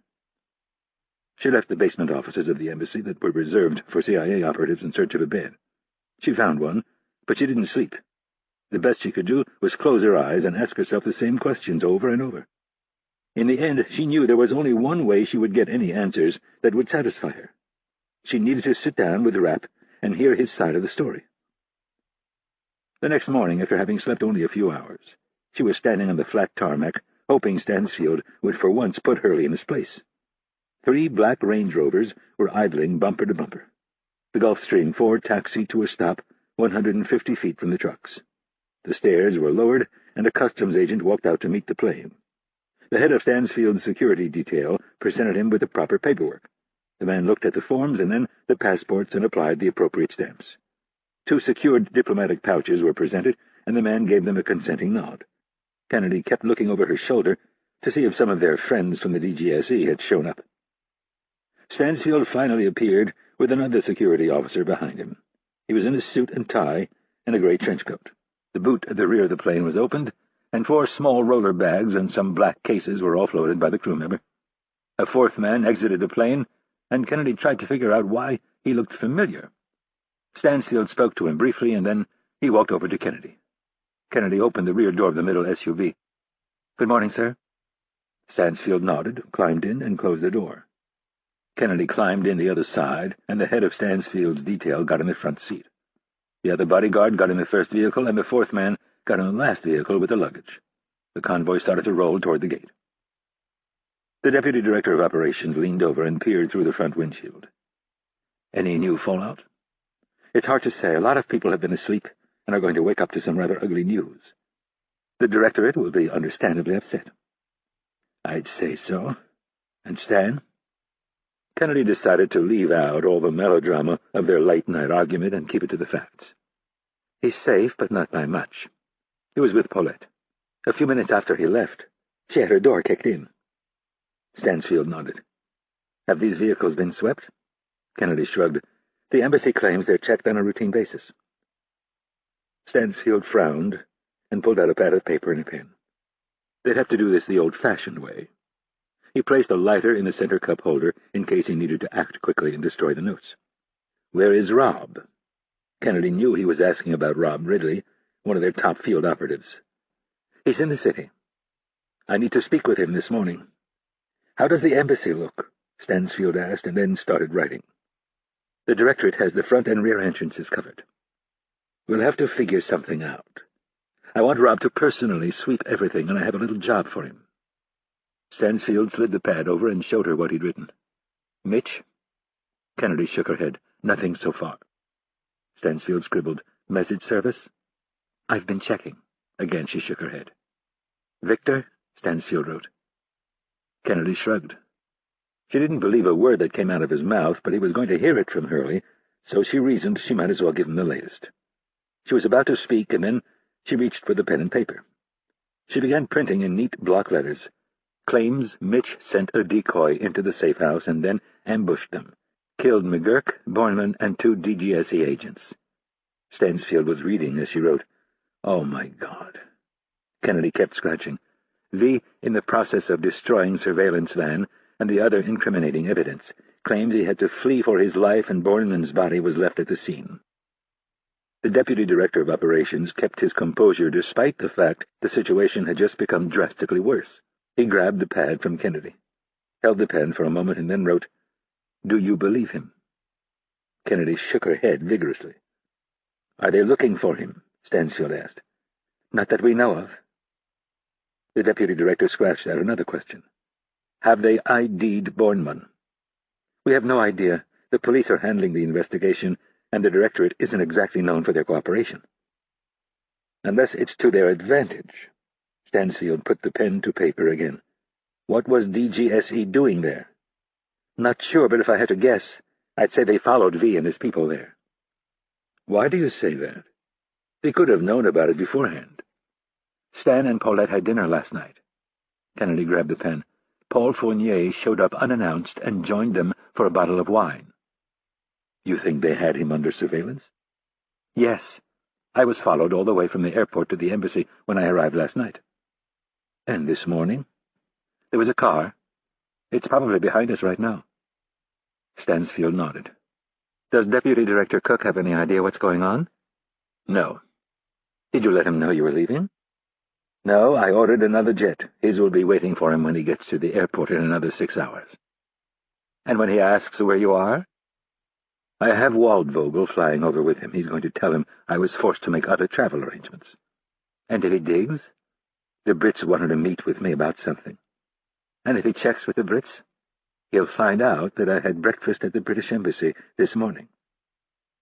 Kennedy's eyes narrowed, revealing tiny wrinkles. He could probably verify that if he wanted to. And he can go right ahead. We're having breakfast at the British Embassy? That's right. May I ask why? You'll find out when we get there. They rode in silence for a while, and then Stansfield wrote, You need to convince Mitch to talk to me. I can't even get him to talk to me. Stansfield tapped the pen on what he'd already written. I know, I've been trying to figure something out, but he doesn't exactly trust us at the moment. He's going to have to start, Irene, or I'm going to be left with no other choice. She took him to mean that he would issue a kill order. She'd seen it done before. A dossier would be put together, a price would be determined, and then the usual suspects would be contacted. Certain assets within Langley would also be used, but this type of stuff was usually handled with outside contractors. Rapp was good. He could probably last for a year or two, longer if he was willing to undergo plastic surgery. And there was a better than 50-50 chance that he would eliminate the first man or two who were sent to deal with him. She was suddenly reminded of what Dr. Lewis had said to her only a few days earlier. If there comes a time where you need to neutralize him, you'd better not screw up, because if he survives, he'll kill every last one of us. The thought sent shivers up Kennedy's spine. What if she'd already lost control of Rapp? What if Victor was telling the truth? She refused to believe it. She knew better than anyone. He wasn't just another one of Hurley's heartless killers. She needed time, and she needed to convince Stansfield. Lewis could help with the latter. Looking at her mentor, Kennedy said, I need you to talk to our good doctor this morning. He has some observations you need to hear. In regard to what? Who? Kennedy grabbed the pad and pen and wrote down Victor's name. Fine, Stansfield said. He knew what was going on here. His two chief lieutenants were both going to champion their men. He should have never let it get this far. There was too much bad blood between Rapp and Bramble. He should have cut one of them loose a long time ago. And despite the current evidence against Rapp, it was Bramble whom he would have dumped. He was Stan's man, though, and what Stan wanted he almost always got. Unfortunately, what Stan wanted right now was a dead Mitch Rapp. Stansfield stretched his legs and leaned against the door's armrest. He couldn't allow his personal bias to interfere. Rapp was far more likable. Bramble was an obtuse brute, but he had his purposes. If Rapp didn't come in and tell him exactly what he'd been up to, Stansfield would only be left with one choice. He would have to order the execution of perhaps his best operative.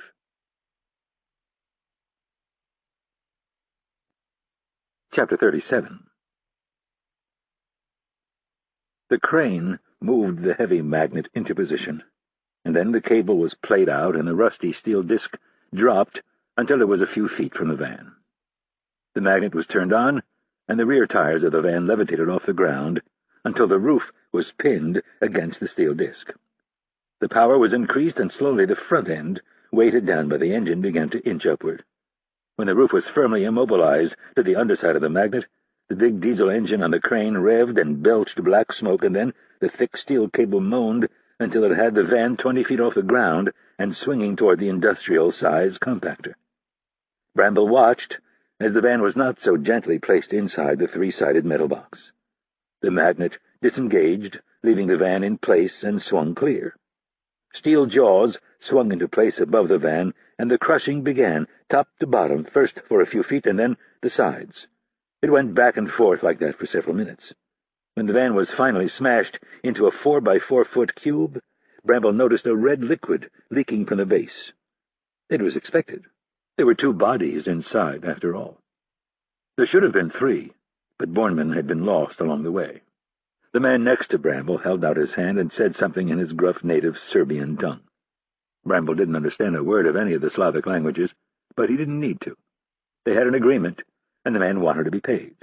Bramble had already counted the money, $2,500 in advance, and $2,500 when they were done, and the guy was going to throw in a piece of shit two-door Renault that he would drive back to Paris.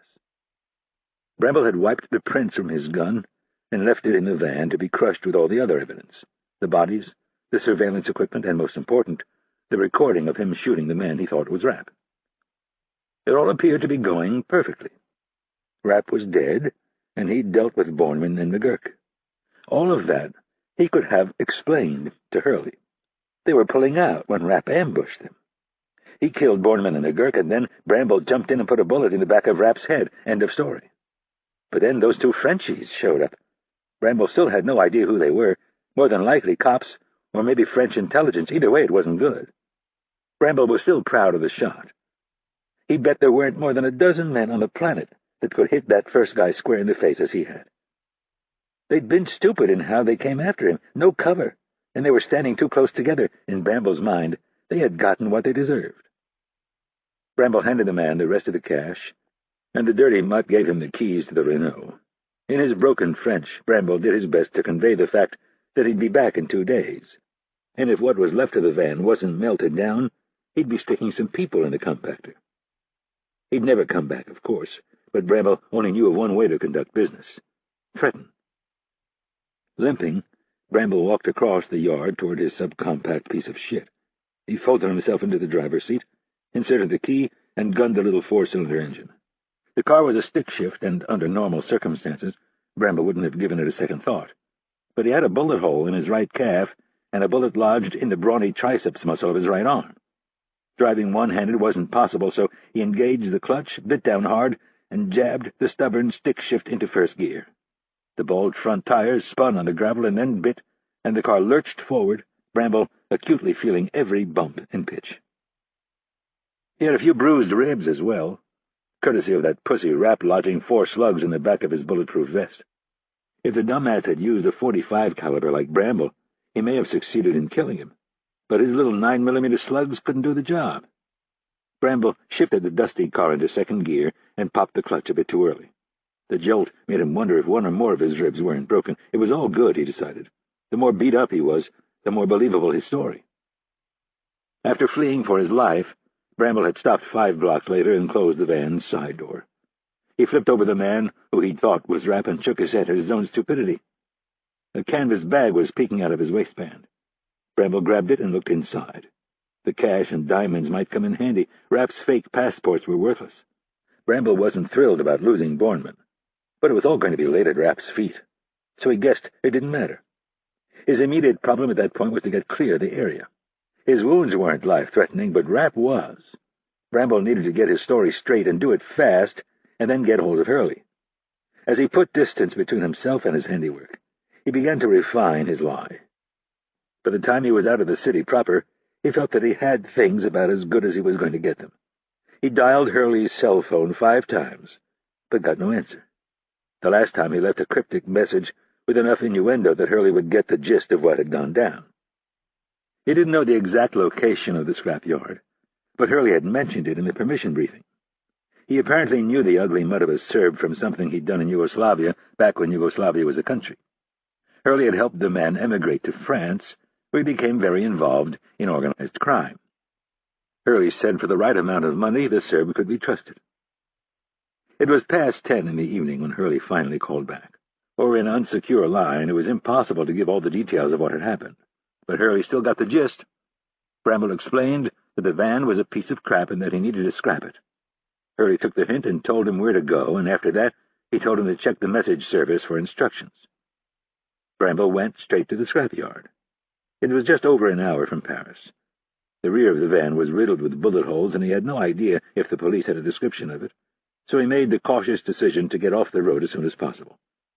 There were only 2 problems. The scrapyard was closed, and there were 2 bodies in the back.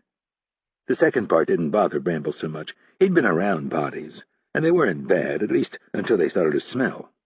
The problem was being caught with them if the police showed up.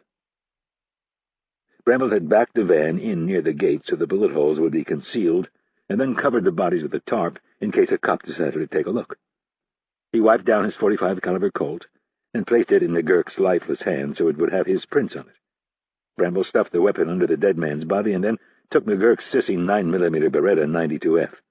He hated the Italian piece of garbage, but it was better than nothing. The same gun Rapp used. Next, he dug out the magnet from the LED box under the surveillance console and ran it in circles around the surveillance videotapes. It was standard practice in situations like this: destroy all evidence that could tie you to the crime. It just so happened that it also suited his needs.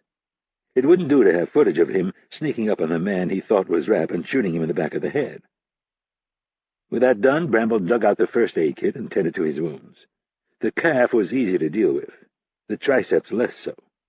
And as far as the ribs went, the only thing he could do was try to relax and not move.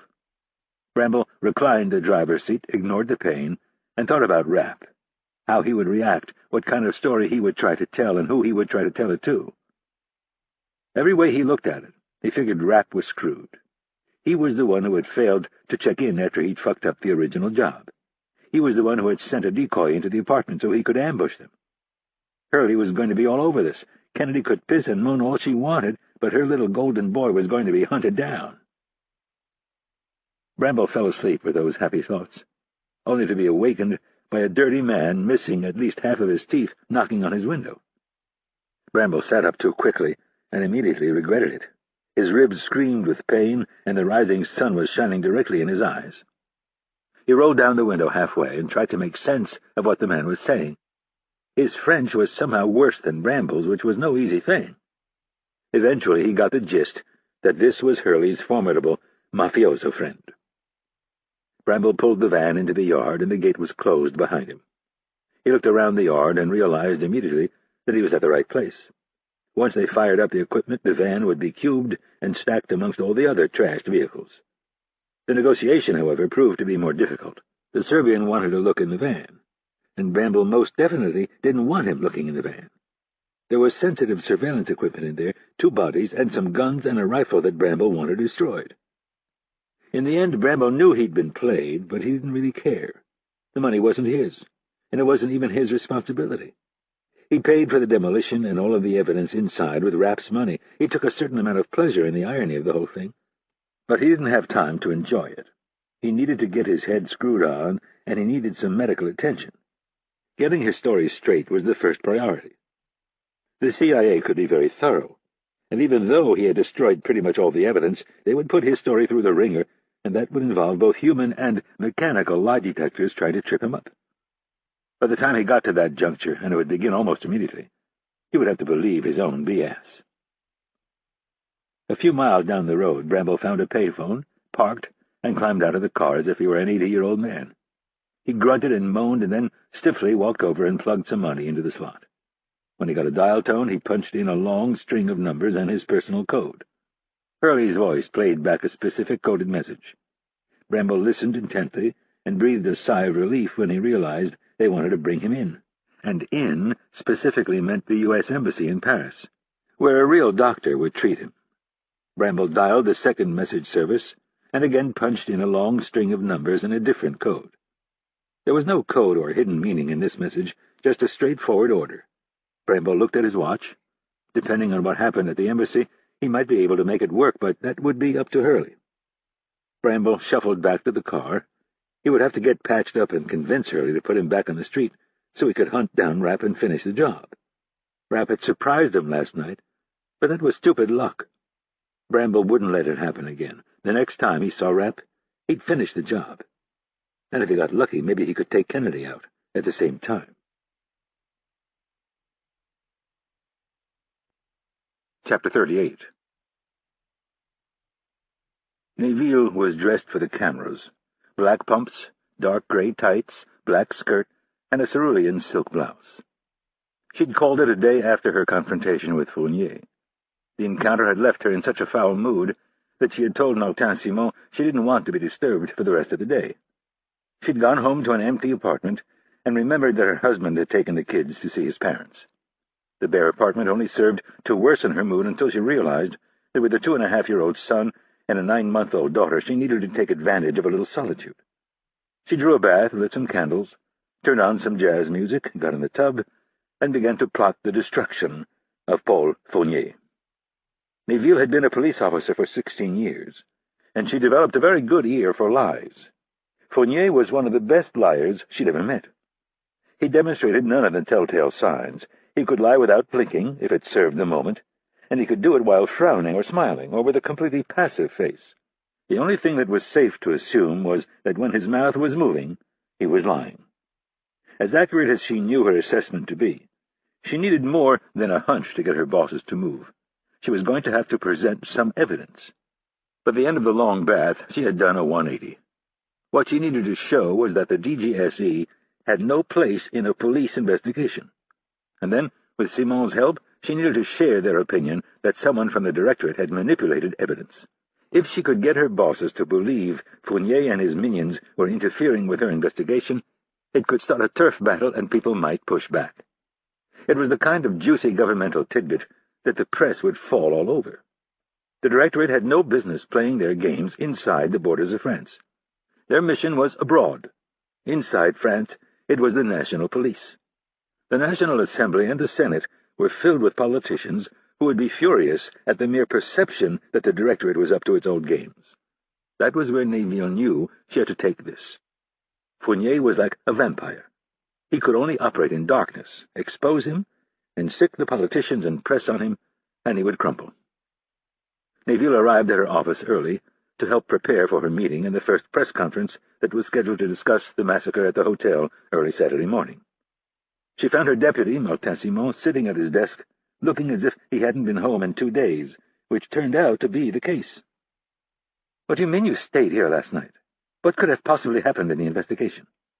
Simon smoothed his red hair and said, "There were 2 murders last night, and one of the deceased is an agent with the Directorate, or I should say, was." Neville was incredulous. "Why didn't you call me?" "Because you told me you didn't want to be bothered. You said you needed to be left alone so you could figure out how you were going to handle your ex-boyfriend." Neville lifted her hand as if she might slap Simon. "I told you, do not call him my boyfriend. If you do it again, I'm going to hurt you." "Don't be so sensitive. I didn't get much sleep last night, so I can't remember which of your ex-boyfriends I can still refer to as your exes and which ones I must call by their first names. It's all very confusing. What else do you have?" "A second DGSE agent in the hospital. He's in critical condition and a deceased unidentified Caucasian." Simon opened the file on his desk and showed her the crime scene photos. Neville gave them a quick glance. "So this guy shoots these 2 DGSE agents, and the wounded agent shoots back and kills him. If only it were that simple. This guy," Simon said as he pointed at the corpse in the street, "was shot in the back of the head at point-blank range, less than a foot away. Gunpowder residue was all over his head. But his hands were clean and his gun was not fired. So he didn't shoot the 2 DGSE agents. That's the assumption so far. Have you talked to the wounded man?" Simon gave her a bitter laugh. "What do you think?"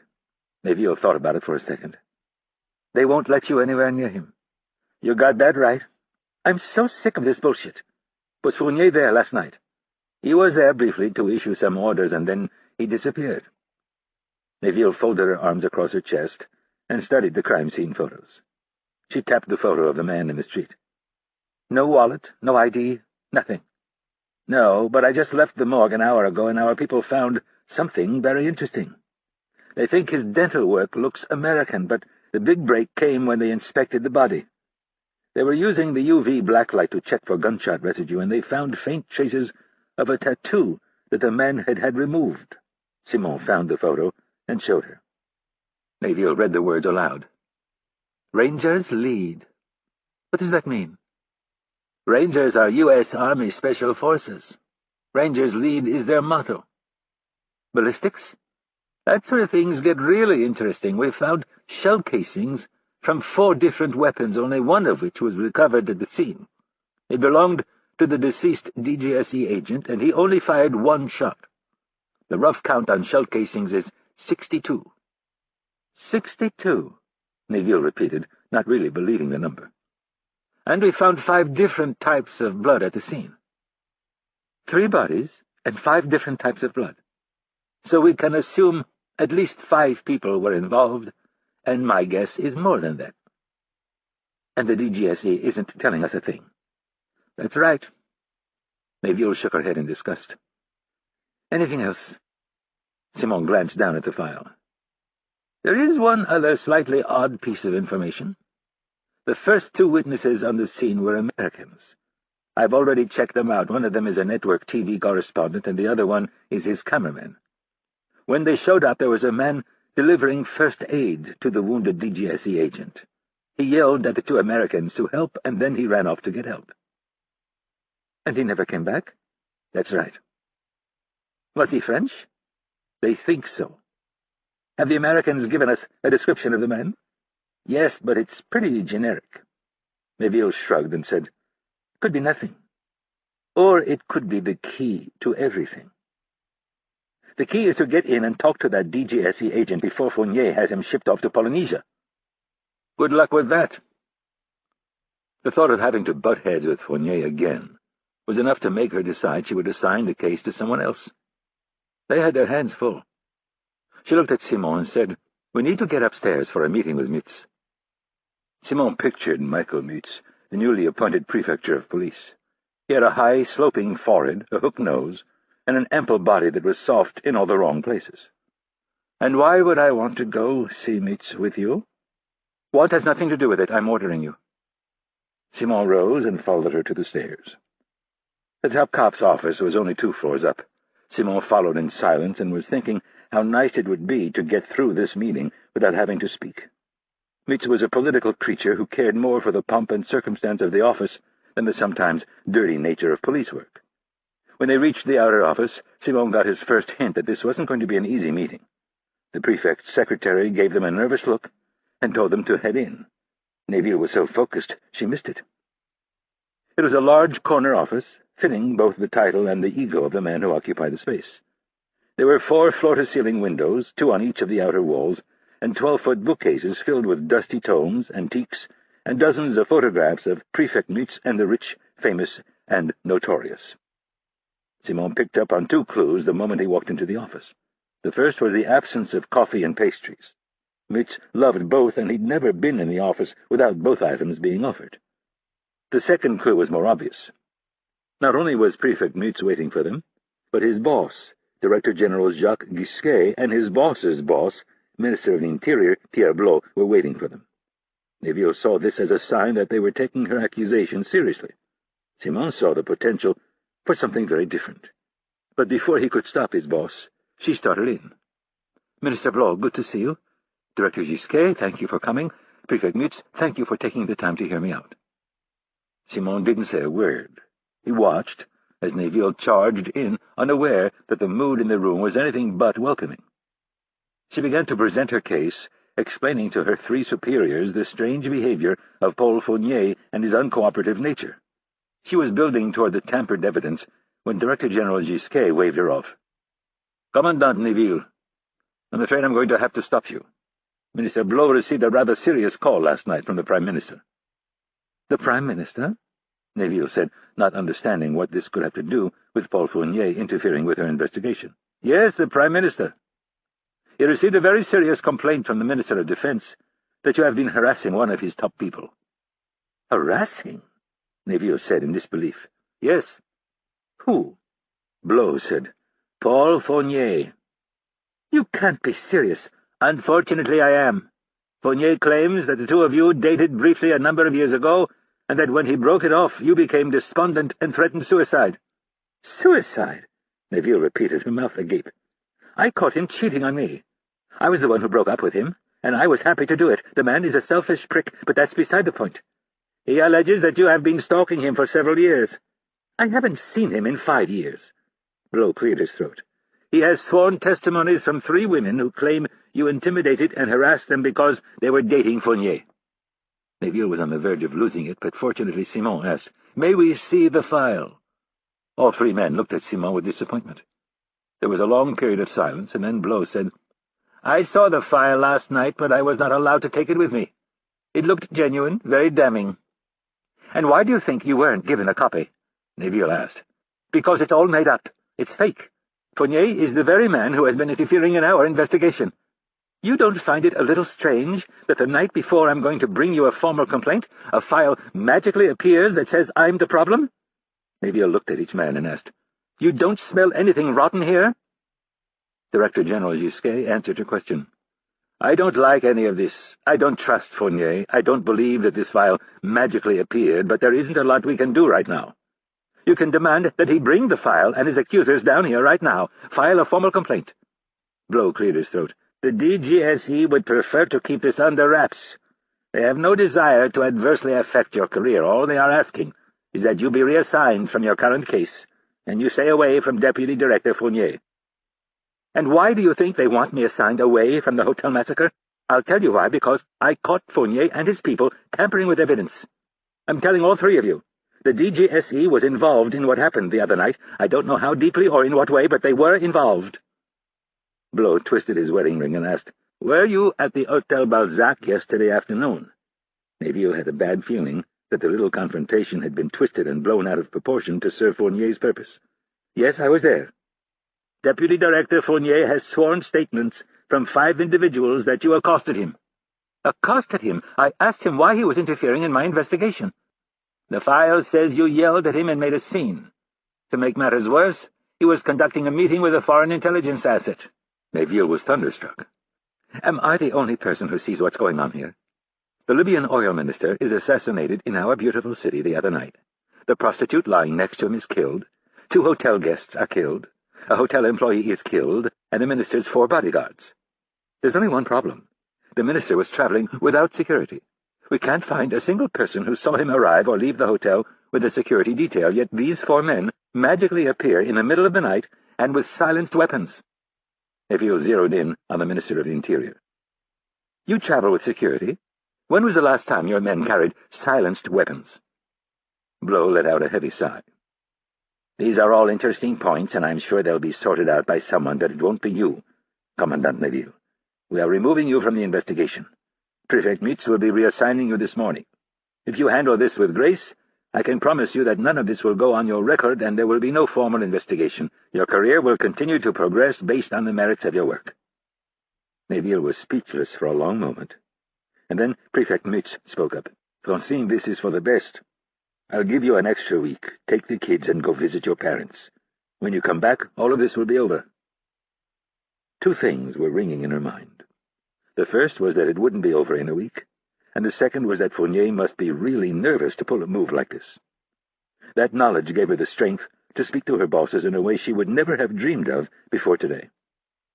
"So this is how we do things now. A sneaky little agency like the DGSE, which has no business doing anything inside the borders of this country, can pull in some favors with well-connected politicians, make some wild, completely unfounded accusations, and the mighty National Police of France surrender." Prefect Mitch gave her a stern look. "Francine, you're out of line." "No, she isn't," Director General Gisquet growled. "This entire thing stinks. Paul Fournier is a snake, and he's playing us. I don't like it one bit. But what?" Neville asked, hoping that there was still a chance. Gisquet looked her in the eye and said, "For the moment, we have to play this game, but I promise you, Francine, this is not going to hurt you. We need to follow through with this request because it came from some very serious people, and then, in a few weeks, when things cool down, we will take a good look at the facts." "In a few weeks," Neville said, her impatience showing through. "You mean after Fournier and his goons have destroyed all the evidence and eliminated any witnesses who could help us solve the case?" "I'm sorry, Francine, but it's the best we can do right now." "I'm sorry, too." Neville looked at each of her bosses, stopping with the Minister of the Interior, Blow. "I'm sorry that you men don't have the balls to stand up against an agency that has no jurisdiction in Paris. Why bother with laws? I'm sure the people of Paris will appreciate the fact that their police department is afraid of an asshole like Paul Fournier." Neville turned and started for the door. At the last second she turned and said, "Are the 2 of you aware that 2 DGSE agents were shot last night? One of them is dead. The other one is in the hospital. But Mr. Fournier will not allow the police to question him." She could tell by the startled look on their faces that this was the first they'd heard of this. "Over 60 shots were fired. In addition to the DGSE agents, we have an unidentified American with a Ranger's tattoo. The media are going to be all over this, and I sure hope for your sake they don't find out that you were complicit in covering up whatever the hell it is that Paul Fournier is up to." Simon couldn't follow her out the door fast enough. Halfway down the first flight of stairs, he said, "Well, I'm glad I came along for that. I think it's really going to help my career. Thank you for bringing me with." "Sorry," Neville tried to say, with some sincerity despite the anger that was flowing through her veins. Simon followed in silence for a while and then said, "You know, they might be doing you a favor, if what you said up there is true." "How so?" "They just removed you from the front lines of a battle that looks like it's going to end badly. The press will devour anyone involved in this." "The press?" "Yes, the people who write for newspapers and magazines. They do news shows on this thing called television. As a group, they're often referred to as the press." Neville was so used to his smart-ass personality that she ignored him. "The press conference." She checked her watch. "It's supposed to start in 20 minutes. "I think it's probably going to be cancelled." "Maybe." Neville stopped at their floor and looked down the stairwell. "I bet they're all gathered right now, waiting for it to start. I'm sure Mitch is going to have it cancelled, or your replacement will get up and read a brief statement." "What about me?" "They'll probably say you had to take a leave of absence. Your cramps are really bad this month. You know, something nice and misogynistic." "Stop being such a smartass for a second. I think I should make a statement." "I don't think you could come up with a worse idea." "It's the perfect idea." Neville turned for her office. "I need to gather my stuff." "I think you should, because they'll probably fire you and throw you out of the building." "They can't fire me for telling the truth, Martin." "Sure they can. People do it all the time, especially the police." Neville had her mind made up. She grabbed her jacket and purse, and on the way out closed and locked her office door. "You can come along if you want," she told Simon, "but I won't blame you if you stay up here and hide under your desk." "I wouldn't miss this for the world, the opportunity to see one of the brightest minds in law enforcement destroy her career in front of an entire nation. It would be pure schadenfreude." Chapter 39. Rapp's feet glided along the pavement, beating out a steady 5.5-mile-a-minute pace. His shoulder throbbed, but he did his best to ignore it, and when he couldn't ignore it, he told himself he deserved worse. A man was dead. Luc Auclair, an innocent man who had been minding his own business, living his own life, until Rapp had sought him out and included him in his great miscalculation. It had been a rough night. They traveled to the outskirts of Paris, where they stopped for gas, and Rapp scrubbed the dried blood of the DGSE agent from his hands. He still had no idea if the man had made it. Maybe one life could be saved from the debacle. After that, they drove north a bit and checked into one of the big chain hotels by Charles de Gaulle Airport. The place was run down, one of those 500-room behemoths for business travelers who were willing to sacrifice service and cleanliness to be near the airport. The place was in dire need of remodeling, but Rapp barely noticed. He wasn't in shock, but rather a bit jumbled from an evening of unexpected events. He and Greta sat in near silence as they ate a late dinner, and then they went up to the room. She was good enough to not ask too many questions. She could tell he was trying to sort through some very heavy questions. Around midnight, with them both tossing and turning, he started to talk. The part about Luke weighed the heaviest on him. He was an innocent, a non-combatant, and the first rule of his job was to never harm non-combatants. "But you didn't know they would act the way they did," Greta said. "You were testing them." "It doesn't matter. I should have never involved him." Greta was quiet for a moment, and then said, "But if you hadn't, it would have been you down on the street." "No," Rapp said with self-loathing. "I knew better than to go into that apartment. And even if I had, I would have gone out the back door, and my gun would have been ready, and I would have been on guard. No one could have snuck up on me like that." They talked for a while longer, and then Rapp kissed her on the forehead, told her he loved her, and said, "Let's try to get some sleep."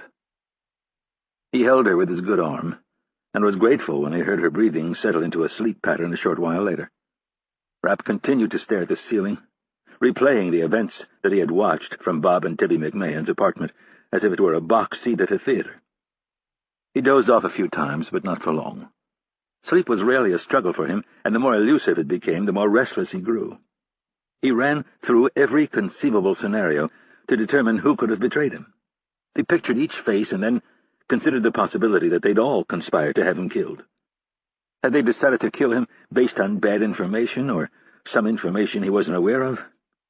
He slid his arm out from under Greta and decided he had to trust Kennedy. She had warned him to stay away from the safe house.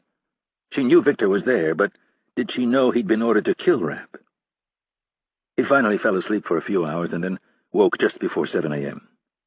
More restless than ever, he got out of bed and dug out his running shoes and some sweats. Greta woke sleepily and asked, "Where are you going?" "For a run. I need to work a few things out." Rapp could tell she wasn't pleased at the idea of his leaving, but she didn't say anything. "Don't worry, I'll be back in an hour, and then we can have some breakfast and make some decisions." "What kind of decisions?" "I'm not sure." Rapp had been struggling with that question all night, but he felt that a good run would give him the clarity to see the best path forward. He asked the front desk if there was a decent place to run, and was directed to a park a kilometer from the hotel. Running at an easy pace, he found the park with little difficulty and then pushed himself. In hindsight, it was all brutally clear. His cavalier attitude had gotten a harmless man killed. Now, an inner voice he didn't recognize told him Luke was nothing more than a piece of shit drug dealer, that the world would be a better place without him, that he needed to suck it up and push on. The last part was right, but the first two weren't. Rapp fought the instinct to rationalize his mistakes and his stupidity. This was a lesson that needed to be imprinted on his brain and never forgotten. Rapp knew if he failed on that front, he would be on the express track to become Stan Hurley II, and he would sooner jump off a bridge than allow that to happen. As he circled the park, pushing himself harder and harder, the clarity he sought began to emerge from the chaos. Kennedy was the one person he could trust, and the one person he wouldn't harm. Victor was as good as dead. Rapp didn't care where he saw him next, but he hoped it was face-to-face. He wanted to look him in the eye when he pulled the trigger. It occurred to Rapp that it was unlikely that Victor would make such a bold move all on his own. He wasn't smart enough. And that meant Hurley was the one calling the shots. The big question mark was Stansfield. Of the three people who directly managed him, he knew Stansfield the least. In large part, that was due to the man's job. As deputy director of operations, he had more than 1,000 people working under him. He received hundreds of calls and cables every day from his station chiefs at various outposts around the globe. There were deputies down the hall and all over the building who wouldn't move without his guidance. And Rapp was just one cog in a very big, intricate wheel, although he was a very important cog. Rapp got the impression Stansfield was heavily involved in the decision to turn him loose, and it only made sense that he would be equally involved in the decision to terminate him. All of Stansfield's authority, however, could be ignored by the most stubborn man he'd ever known. Hurley was the problem. And yes, Rapp was biased when it came to him, but that bias was based entirely on how the man had behaved since he'd met him 2 years ago. He was everything that he accused Rapp of being, and then some. The man was egomaniacal, reckless, disrespectful, dictatorial, and petty. Rapp concluded that Hurley was more than capable of issuing the kill order without Stansfield's knowledge. But why have Victor kill the other two guys on the team? What were they guilty of? Rapp knew his running pace almost to the second, and after 3 miles he nudged it to an even 5-minute mile. 2 miles later, his shoulder was stinging and his lungs were burning, and a thought struck him like a lightning bolt. Rapp's legs stopped pumping, and he slowed to a stop. His chest was heaving, his lungs working extra hard to pull in oxygen. He stood as upright as possible and looked off in the distance at 3 cooling towers for a nuclear power plant. He kept running the idea over and over in his head, and the more he did so, the more it became the only thing that made sense. Victor thought he had killed him, and then he turned his gun on his unsuspecting fellow team members. Why would a man do such a thing? There were only 2 possible reasons. Either they'd done something seriously wrong and had been targeted for elimination, or they were killed because of what they'd seen. It was as if a bad picture had suddenly come into focus. If the other 2 guys had done something wrong, there were much better and quieter ways to get rid of them. Rapp was suddenly convinced that they'd been killed because they saw Victor shoot a man they thought was Rapp in the back of the head. Victor and Hurley had made it brutally obvious that they didn't approve of him. Were they willing to frame him to get rid of him? Victor was incapable of accepting blame, which meant he would have to blame the other deaths on someone else, and that someone else was going to be Rapp. Rapp turned and started running back in the direction of the hotel. He needed to get hold of Kennedy, and in order to do that, he'd have to be mobile, and if at all possible, keep Hurley out of the loop.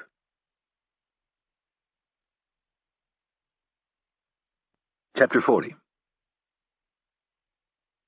Kennedy accompanied Stansfield into the embassy while everyone else stayed with the vehicles. Raleigh Smith was waiting for them and escorted them through security with only a word. Kennedy had heard a great many stories about Smith over the years. He had a substantial mustache that he kept perfectly trimmed and waxed. He had started growing it in his early 20s to help diminish his overbite, and over the years it became his signature trait, that and his bow ties. Smith prided himself on being the consummate British gentleman. He was a lifelong member of Britain's Secret Intelligence Service, more commonly known as MI6. His father had been mid-level diplomat for Britain's Foreign Office, and the young Smith and his two sisters had spent almost their entire youth living on the continent. Their father's longest posting was in France, but he'd also spent time in Belgium, Austria, and Germany. Smith was 18 and living in Belgium when Hitler rolled into Poland and kicked off World War II. The following spring, the Nazis did their famous end run around the Maginot Line, and the family was recalled to London. The father recognized that young Roland was going to join the war effort with or without his permission, so he pulled a few strings and got Raleigh placed with MI6. 4 years later, he met an American who had spent the greater portion of the last year of the war behind Nazi lines. Over the following decades, as the Cold War heated up, Thomas Stansfield and Raleigh Smith shared a common passion. They both wanted to destroy the Soviet Union. Sometimes they were stationed in the same cities, their embassies often only blocks from each other. Other times they were continents away. But the distance never mattered. They remained the closest of friends and confidants. The two men greeted each other with solid handshakes and warm smiles. They were stoically and unapologetically from a generation in which men did not hug men. Smith turned his charm on Kennedy. "What a nice surprise to see you, Dr. Kennedy." Kennedy smiled. "And you as well, Sir Roland." For some reason, Kennedy couldn't help but think of George MacDonald Fraser's hilarious character Flashman whenever she encountered Smith. Smith was either in a hurry or more than likely shared the same fear that was common with intelligence officers the world over. Talking in transient, unsecure places was never a good idea, unless he wanted to be heard. As was the case with the U.S. Embassy in Paris, MI6's secure offices were located in the second sub-basement. They took the stairs, and when they got to a heavy steel door with a camera above it, Smith punched a code into a cipher lock, and they entered. He greeted a man behind a desk, but didn't bother with introductions. They continued down a long hall with ugly cream-colored walls and linoleum floors. Unlike the rest of the embassy, this area had missed the big remodeling. Smith opened a door on the right and motioned for Kennedy and Stansfield to enter. Kennedy felt immediately familiar with the type of room. The floor was rubber, and the walls and ceiling were covered in gray acoustic foam. This was where the MI6 gang would hold their most delicate meetings. The table had 4 chairs on each side and a chair at each end. At the far end, a very small man dressed in black was seated and smiling at her. She smiled back and guessed his age to be somewhere close to 90. Kennedy noticed the white tab at the front of the man's collar. She approached him, extended her hand, and introduced herself. The man continued to smile and in French said, "Very nice to meet you, Miss Kennedy. I am Monsignor Peter de Fleury." Stansfield asked, "I'm not going to have to kiss the back of your hand now, am I?" "Yes," the old priest said, "and my bony white butt while you're at it." Kennedy was caught completely off guard. Her boss never joked. Stansfield and Smith were now laughing like schoolboys. "Your Eminence," Stansfield said, "it is such an honor to be in your holy presence." De Fleury smiled and said, "I should have you excommunicated." "You probably should, and then I'll just join the Church of England like Raleigh here." "And you will burn in hell with Raleigh and all the other pagans." Now all 3 of them were laughing, and they continued their ribbing for another few minutes, until they finally settled down. De Fleury looked at Kennedy and said, "I'm sorry to have to put up with such childish behavior, but you should have seen these 2 at the end of World War II. The Monsignor turned his cloudy eyes on Smith and Stansfield and said, "Remember the time I had to save you from that whorehouse when the—" Hey, Stansfield shouted. "Don't start telling lies, or I'll be forced to hand my secret files over to the Vatican. You'll be stripped of that new fancy title and live out your final years in shame." "Go ahead," De Fleury replied. "It would be the most exciting thing those old peacocks have read in years." There was another round of laughter and more stories. Kennedy had never seen her boss like this, and it made her view him in a different light. With his relative youthfulness and sharp mind, it was easy to forget that he had served in World War II. When the men had finally settled down and were done teasing each other, things took on a more serious tone. Smith turned to Stansfield and said, "I wish things were different right now. I would love nothing more than to spend an evening with the two of you, telling lies about each other, but I'm afraid in light of what happened last night, that is not going to happen on this trip. The DGSE will be harassing you, no doubt." Stansfield was unfazed. Once you've run a station in Moscow, the DGSE isn't so intimidating. "True," Raleigh said in a reflective tone, "but this new man they have running their Special Action Division is not someone to take lightly." "So I've heard. Peter will fill you in on something very important in a moment, but first, I too have something rather important to share." This was not a surprise to Stansfield. He had taken a call from Raleigh at home on Saturday. A few coded words were dropped into the conversation, and when Stansfield arrived at the office he found a secure cable from his London station chief waiting for him. It was a request for a face-to-face meeting. The topic to be discussed was the murder of the Libyan oil minister. "I appreciate you reaching out, Raleigh. That's how you and I do things. We look out for each other." Smith drummed his fingers on the table for a moment and then said, "The Libyan oil minister, Tariq al-Magharia, he was on our payroll." Stansfield didn't seem surprised. "I thought that's what this might be about. There's a slight wrinkle, however. He was also on the DGSE's payroll." This time Stansfield was surprised. "Who had him first?" "They did. And then you turned him. Not me personally, but yes, my people did." Stansfield took a moment to measure what he had learned, and then he asked the most obvious question. "Did the Directorate know?" Smith shrugged. "Probably." "Probably is the best you can do?" "We have nothing definitive, but Tariq's handlers said he was growing increasingly nervous. He wanted us to bring him in. He thought the Directorate had become suspicious, and then he was sent abroad for this most recent trip without any security. He told his handler that they were going to kill him." "They?" "I've been told he was more afraid of his Islamic associates than the Directorate." Kennedy's heart was beating a little fast as she thought of Rapp's words, that it was a setup, that they had been waiting for him. "Did you say they sent him abroad without any security?" "Yes. I thought the papers said 4 of his bodyguards were killed." Smith turned his attention from Kennedy to Stansfield and gave him a hard stare. Stansfield cleared his throat and said, "Raleigh knows, Irene."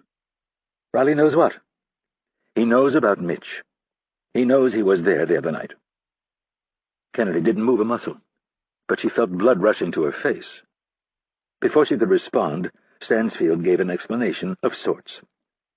"We have no better ally than Raleigh and MI6. They have access to areas that we don't, and vice versa. I trust Raleigh more than a good number of people in our building." Kennedy nodded. "I am in no position to judge, sir. You don't owe me an explanation. You just caught me off guard." "There is a tendency," Smith said, "in this business to hoard information. We all know why. We don't want certain people to get their hands on that information, but as you're going to learn this morning, when you trust certain people, they can help fill in gaping holes that you would be incapable of filling on your own." Smith turned to de Fleury and said, "Right, Peter?" "That is very true." Keeping his eyes on Kennedy, Smith said, "Monsignor de Fleury was very active in the French resistance during the war. He was so successful that after the war he was awarded the Legion of Honor by General Charles de Gaulle in a private ceremony. Over the ensuing decades he has helped French intelligence and both our services when he can." "Don't listen to him," de Fleury said. "I have grown old and worthless, but there was a time when I did my part." "And you are still doing your part, as they will soon find out," Smith prodded him. "Tell them what you were witness to Saturday night." De Fleury smiled at Kennedy and said, "My church is Sacré-Cœur Basilica. You have heard of it?" "Of course." "It is a very busy place. Lots of tourists. Lots of people coming and going. It also happens to be the perfect place to hold certain meetings for the Directorate. Such a meeting took place on Saturday night." De Fleury reached inside his coat, fumbled for a moment, and retrieved several sheets of white paper folded once the long way. He placed the papers in front of Kennedy. "I took notes. My mind isn't as sharp as it once was. A man named Paul Fournier, who works for the Directorate, set up the meeting. The other men were wicked, or at least 2 of them were. I've been around evil before, and these 2 men were evil. They were killers. They were Muslims, and they were very rude. They complained about meeting at the church. Kennedy nodded. The third man was polite. He was dark-skinned, but his French was much better than that of the other two. His name was Max. They started talking about the murders at the hotel. Fournier said to one of the angry men, I can't remember his name, but it is in my notes, he said, "You came here to kill one man, and now I have 9 bodies to deal with." Fournier said, "I gave you this assassin on a silver platter, and you fucked it up so badly I spent the entire day cleaning up your mess." "You were there while they talked about this?" Kennedy asked. "No," De Fleury smiled. "They were in the crypt. I was above them in the church. There is a vent that carries their voice as clear as day to one of the confessionals." Kennedy nodded and said, "Please continue." "Things became very heated, with the terrorists blaming Fournier for setting them up, and Fournier blaming them for ruining their best chance to kill this assassin. Fournier blamed this Samir, that was his name, for killing 3 innocent civilians as he was leaving the hotel." Kennedy and Stansfield shared a quick look, and then turned their attention back to De Fleury. "They threatened Fournier, and he threatened to drown them in the ocean. That was when they said that Libya might begin to divert some of its oil, and that maybe they would start setting off bombs in France again. Fournier laughed at them and told them he'd hand the files he had on them over to the assassin, and he would hunt them all down. They threatened to inform his bosses. Fournier told them his bosses knew all about their arrangement. It went round and round like that until the one named Max stepped in. Then they talked about the assassin some more, and the crime scene." De Fleury's eyes became unfocused, and he looked at the far wall for a moment. "After that, I can't really remember what they said." His eyes focused again, and he looked at Kennedy, saying, "It's all in my report. I checked it several times. It's all there." He nodded. "It's just not all up here anymore." De Fleury tapped his head with a near-translucent finger. Kennedy didn't realize it, but her mouth was hanging open in disbelief. She blinked several times, and then looked down at the papers in her hands and quickly shuffled through them. There were 8 handwritten pages, all in beautiful flowing cursive. They felt like the greatest gift she'd ever received. Everything Rapp had said was true. "Thank you, Monsignor." "And that," Raleigh Smith said in a jovial voice, "is why we share information."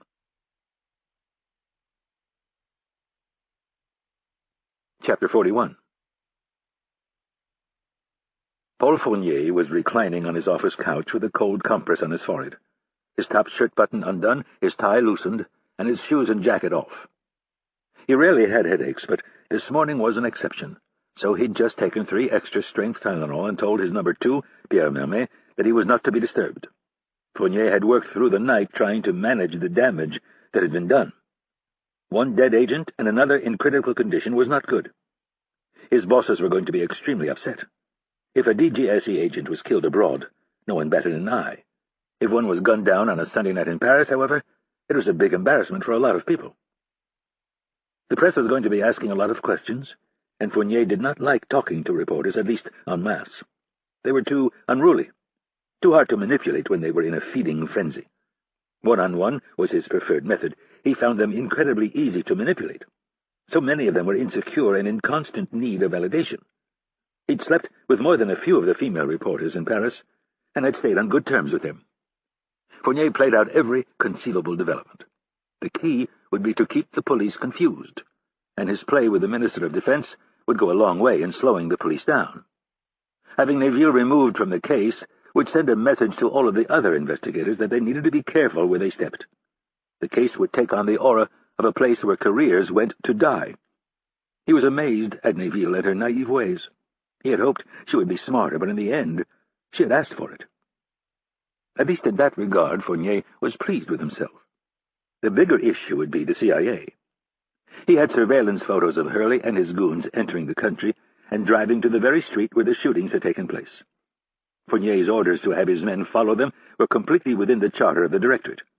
They were not monitoring French citizens, they were keeping an eye on foreign intelligence assets who had entered the country a little more than 12 hours after the massacre at the hotel.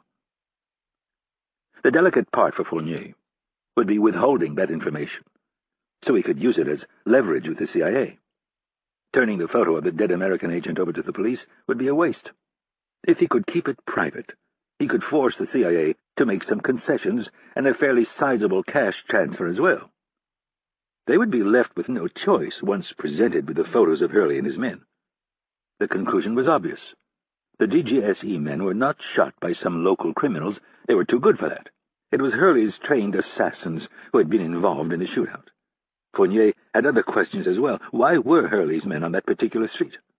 Who were they looking for? Was it possible that it was the American assassin? Fournier had been working very hard for the past year to learn the man's real identity. The closest he had come was a list of targets. His source either didn't know the assassin's identity or was playing him for better terms. His 2 men being shot would change all of that. Fournier and his source shared the same pragmatic opinion, that it was not good for either America or France to have a killer poking the volatile nests of terrorists who ringed the Mediterranean. Fournier had deftly managed the moods and fanatical beliefs of the various groups with one goal in mind: to keep the carnage out of France. His superiors, all the way up to the president, had given either silent approval or verbal commitments to the plan. As to the tidy sum he had collected along the way, no one in government would begrudge him for that. Even some in the press would understand, but none of them would ever find out. Fournier was convinced he'd covered his tracks. There was no way anyone would be able to find his money. Fournier was thinking of his next move when his assistant burst through the door without knocking.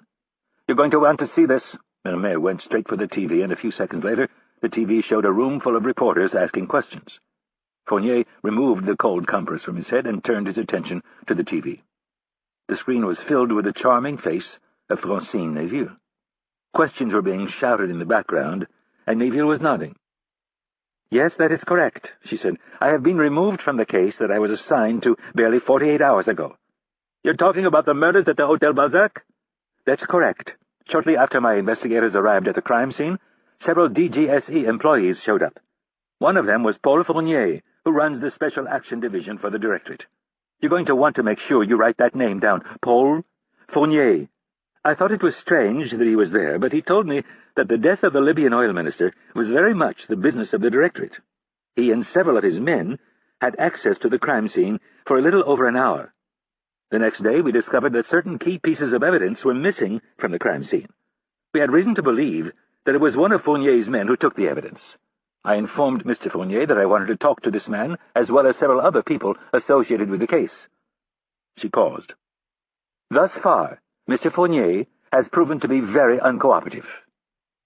Yesterday I informed my boss, Prefect Mitz, that I needed to meet with him this morning to discuss the fact that the Directorate was interfering with the police investigation.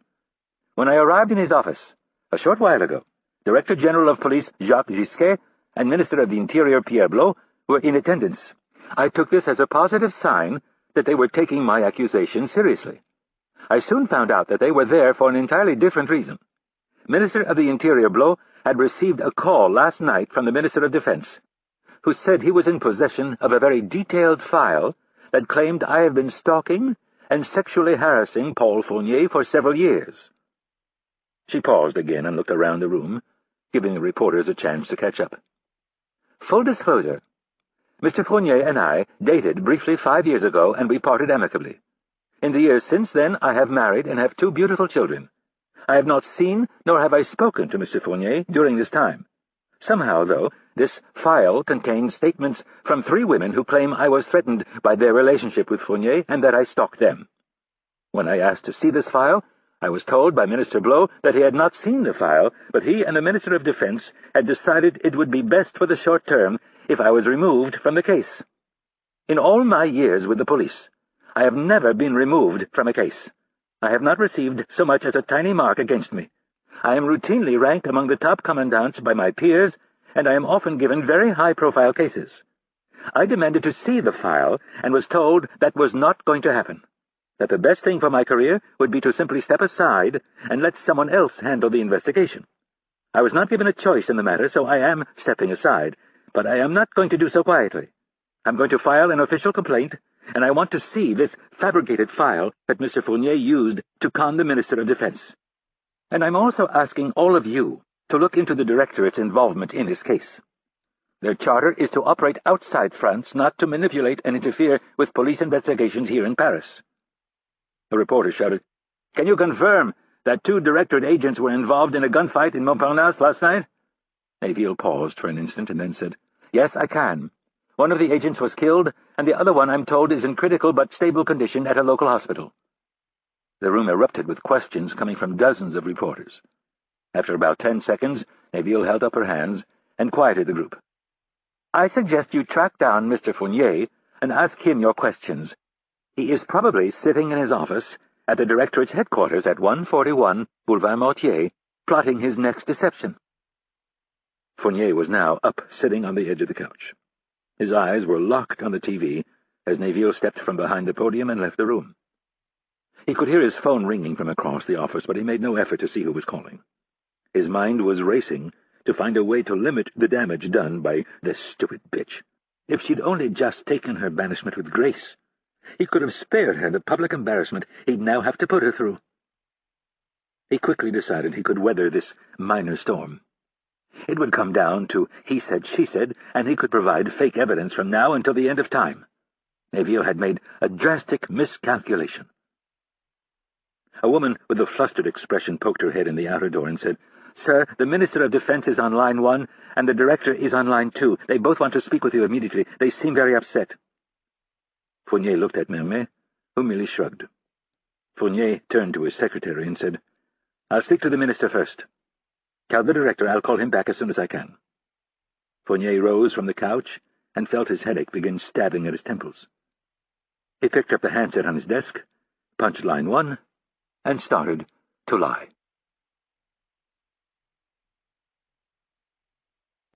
Chapter 42. The interrogation room was used most often for debriefing assets, but occasionally it had been used for rougher stuff. The walls were painted off-white and the floors were plain concrete. A 6-by-4-foot metal table was anchored in the center of the room. Hurley sat on one side, and Victor on the other. As much as Stansfield was inclined to authorize the screws being put to Victor, he thought there was a better way to proceed. So he calmly looked through the one-way glass and watched Stan Hurley walk Victor through the events of the last 14 hours. Kennedy approached the glass and said, "Sir, I think you need to hear what Thomas has to say." Stansfield looked at Kennedy and nodded. Dr. Lewis joined them at the glass and asked, "Have you been reading all of my reports?" "Most of them." With a thorough man like Stansfield, that meant that either his reports had ceased to be important or that he was swamped with other work. Lewis took this in stride. "Have you read my most recent report on Victor?" "No." Stansfield watched Victor's face and listened to his voice as it was played over the ceiling speakers. "Bramble, or Victor, as most of the men call him, has become increasingly difficult to deal with." "Most of the people in this outfit are difficult to deal with," Stansfield said without a hint of humor. "But continue. He is not well liked." "I assume you mean by Mitch." "Yes, and pretty much by everyone else." "That's not true," Stansfield interjected. "Stan and Victor get along fine." "That's because Victor is his trained dog," Kennedy said. "And Stan would say the same thing about you and Mitch. Victor and Mitch are very different people." Looking at Lewis, she said, "Explain." Lewis nodded and turned his focus on Stansfield. "In my last report I outlined several serious concerns about Victor. I have noticed an extensive contempt and abuse of the rights of others. He is deceitful and lies to his colleagues with ease, especially if it will lead to his own personal gain. He is extremely irritable and aggressive, and is prone to fighting even at the slightest hint of a slight. He has a reckless disregard for the safety of others, often manifesting itself in practical jokes that only he finds humorous. He shows almost no remorse when he hurts one of the recruits. In fact, I think he takes a perverse joy in inflicting pain on others." Stansfield drummed his fingers on a ledge in front of the glass for a second. "You just described a good portion of the men I've worked with over the years," he lamented. Lewis cleared his throat. "On the surface it may sound like that, and you undoubtedly have worked with many tough men who share one or two of these qualities, Stan being chief among them. But I can assure you there are 7 traits that outline antisocial personality disorder, and Victor has all 7. Stansfield looked away from the interrogation and regarded the doctor. "How many does Stan have?" 3, maybe 4. "And me?" Stansfield asked with a straight face. "Only 1, Lewis said. And then, with a slight smile, he said, But then again, I would need more time to properly observe you. But I wouldn't worry. As a general rule, you need to have at least 4 of the traits to be classified with a disease. And Mitch, how many does he have? Just 1 or 2? This assessment of yours, how serious is it? Very. And you're confident that if I brought in someone else for a second opinion, that person would reach the same conclusions? Very confident. Can this problem be resolved with treatment? Lewis waffled for a second and then shook his head. It would take a great deal of time and effort, and the patient would have to be willing. Looking through the glass, Stansfield asked, And do you think Victor would be willing to undergo treatment? No. Stansfield stared through the glass and said, Stan's not going to like this. No, he isn't. But he's blind to the realities of the problem. This is far bigger than Stan and who he likes or dislikes. I put all of this in my report. People like Victor are extremely volatile. They usually end up in jail or financially ruined, or both. Stansfield stepped back from the glass. We don't recruit Boy Scouts to this work. You two both know that. The Boy Scouts are all over at the FBI. We need guys who are willing to bend the rules, do certain things that your average mentally stable individual would never consider. Lewis nodded and said, And you hired me to keep an eye on things, to make sure we have guys who know not to cross certain lines, and I'm telling you, Victor will cross any line as long as it helps him get what he wants. You know, I called Stan last night, and I told him to pull Victor and his team. Lewis nodded. Victor claims they were in the process of packing up when Rapp sent in the decoy. I'm aware. Do you believe him? Lewis measured his response. I'm not sure I believe anything Victor says. Anything else? It's one thing to have him down at the farm brutalizing recruits. Turning him loose in Paris? Lewis shook his head. That was a bad idea. And why didn't you bring this to my attention sooner? I did put much of this in my most recent report. Stansfield turned his cold, gray, calculating eyes on the doctor. I receive a lot of reports. Why didn't you come to me? Lewis sighed and said, I wasn't there when he was recruited. But over the past year I've grown increasingly concerned. And then there's Stan to consider. What about him? The two of you are very loyal to each other. We have a history, Tom, but I know how Stan ticks. Permission to be brutally honest, sir? Stansfield knew this was the Green Beret coming out in the doctor, and he also knew that if he was asking for permission, it was to say something that would be highly critical of Stansfield. He had never been afraid of the truth, so he said, Permission granted. You have a blind spot where Stan is concerned. I have tried repeatedly to bring certain things to your attention, and so has Irene, but you brush us off. I understand that the man has a storied career, and he undoubtedly has his uses, but putting him in charge of the recruiting and training of these men, I fear, was a huge mistake. And Victor is Exhibit A. The man should have washed out years ago.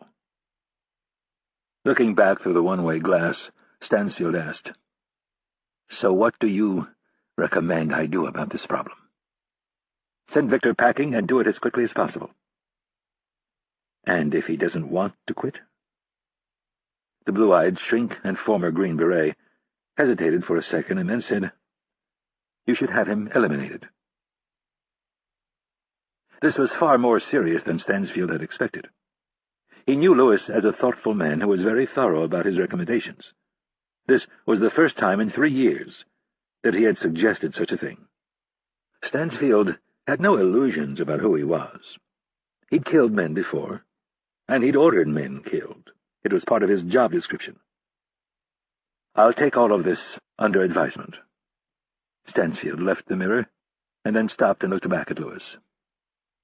And what would you have me do with Stan? Lewis had some very strong opinions on the subject, but he was not so presumptuous as to think that he should offer them to Stansfield. You know him better than any of us, sir. I think you are more than capable of making that decision on your own. The faintest of smiles creased Stansfield's mouth. You're a smart man, Tom. I appreciate your honesty.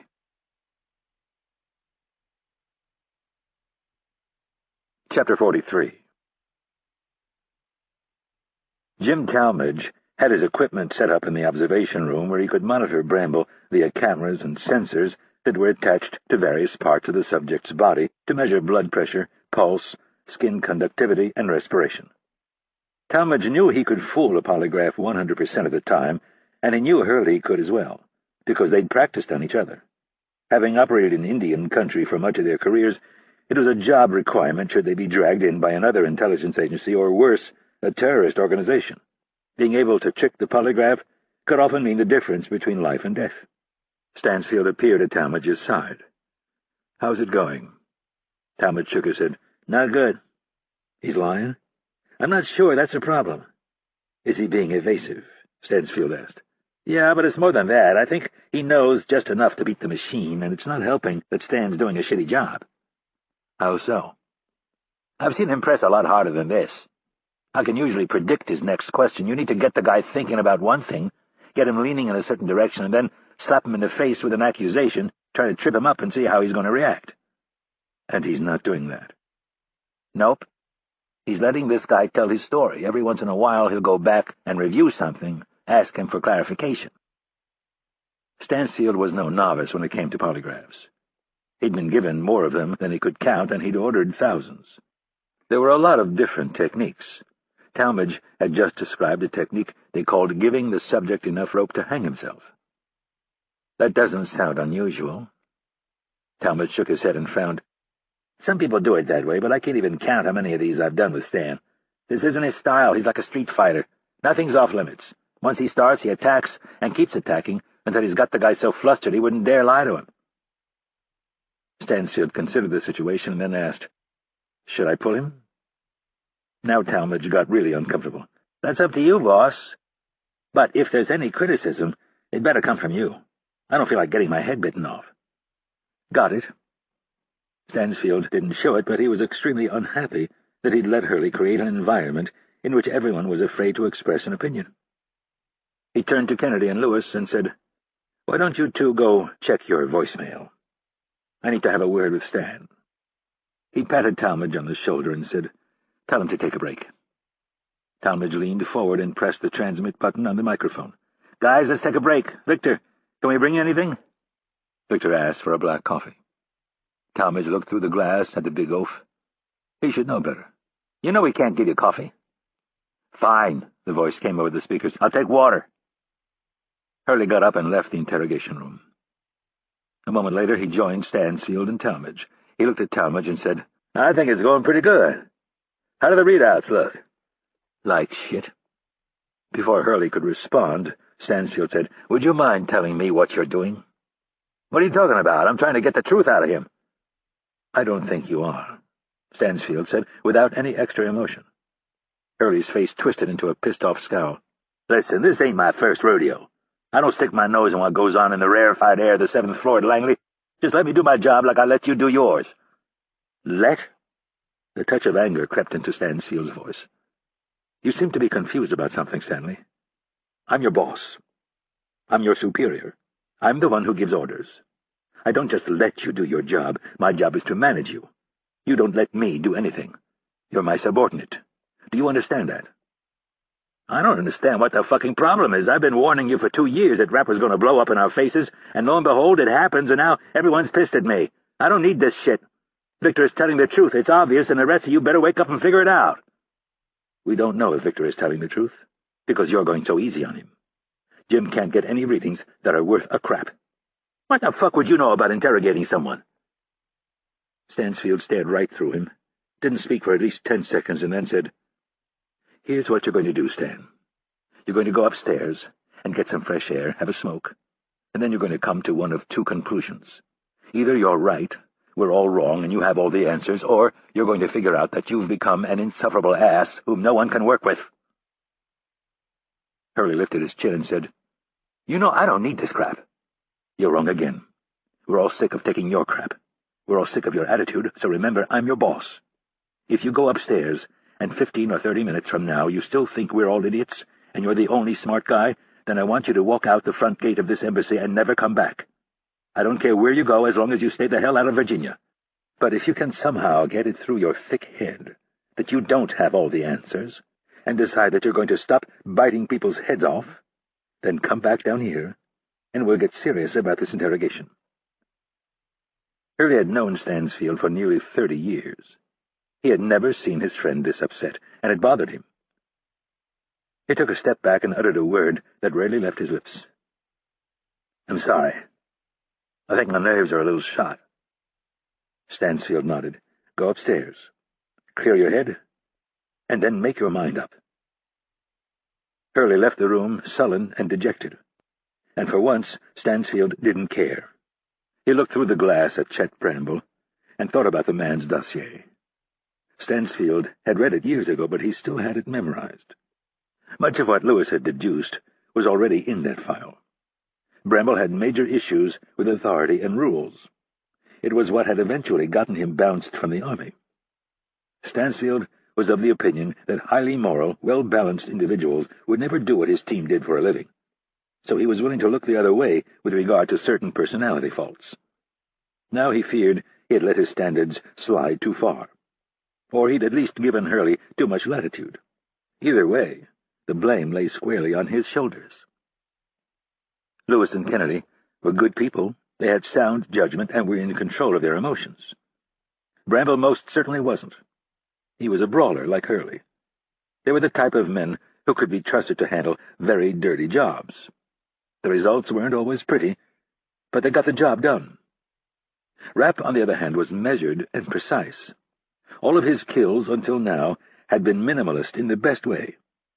Stansfield was still in the process of comparing the two men when Kennedy came bursting into the room. "Sir," Kennedy said, "you need to listen to this." Kennedy grabbed the handset of a secure phone and began punching in a long string of numbers.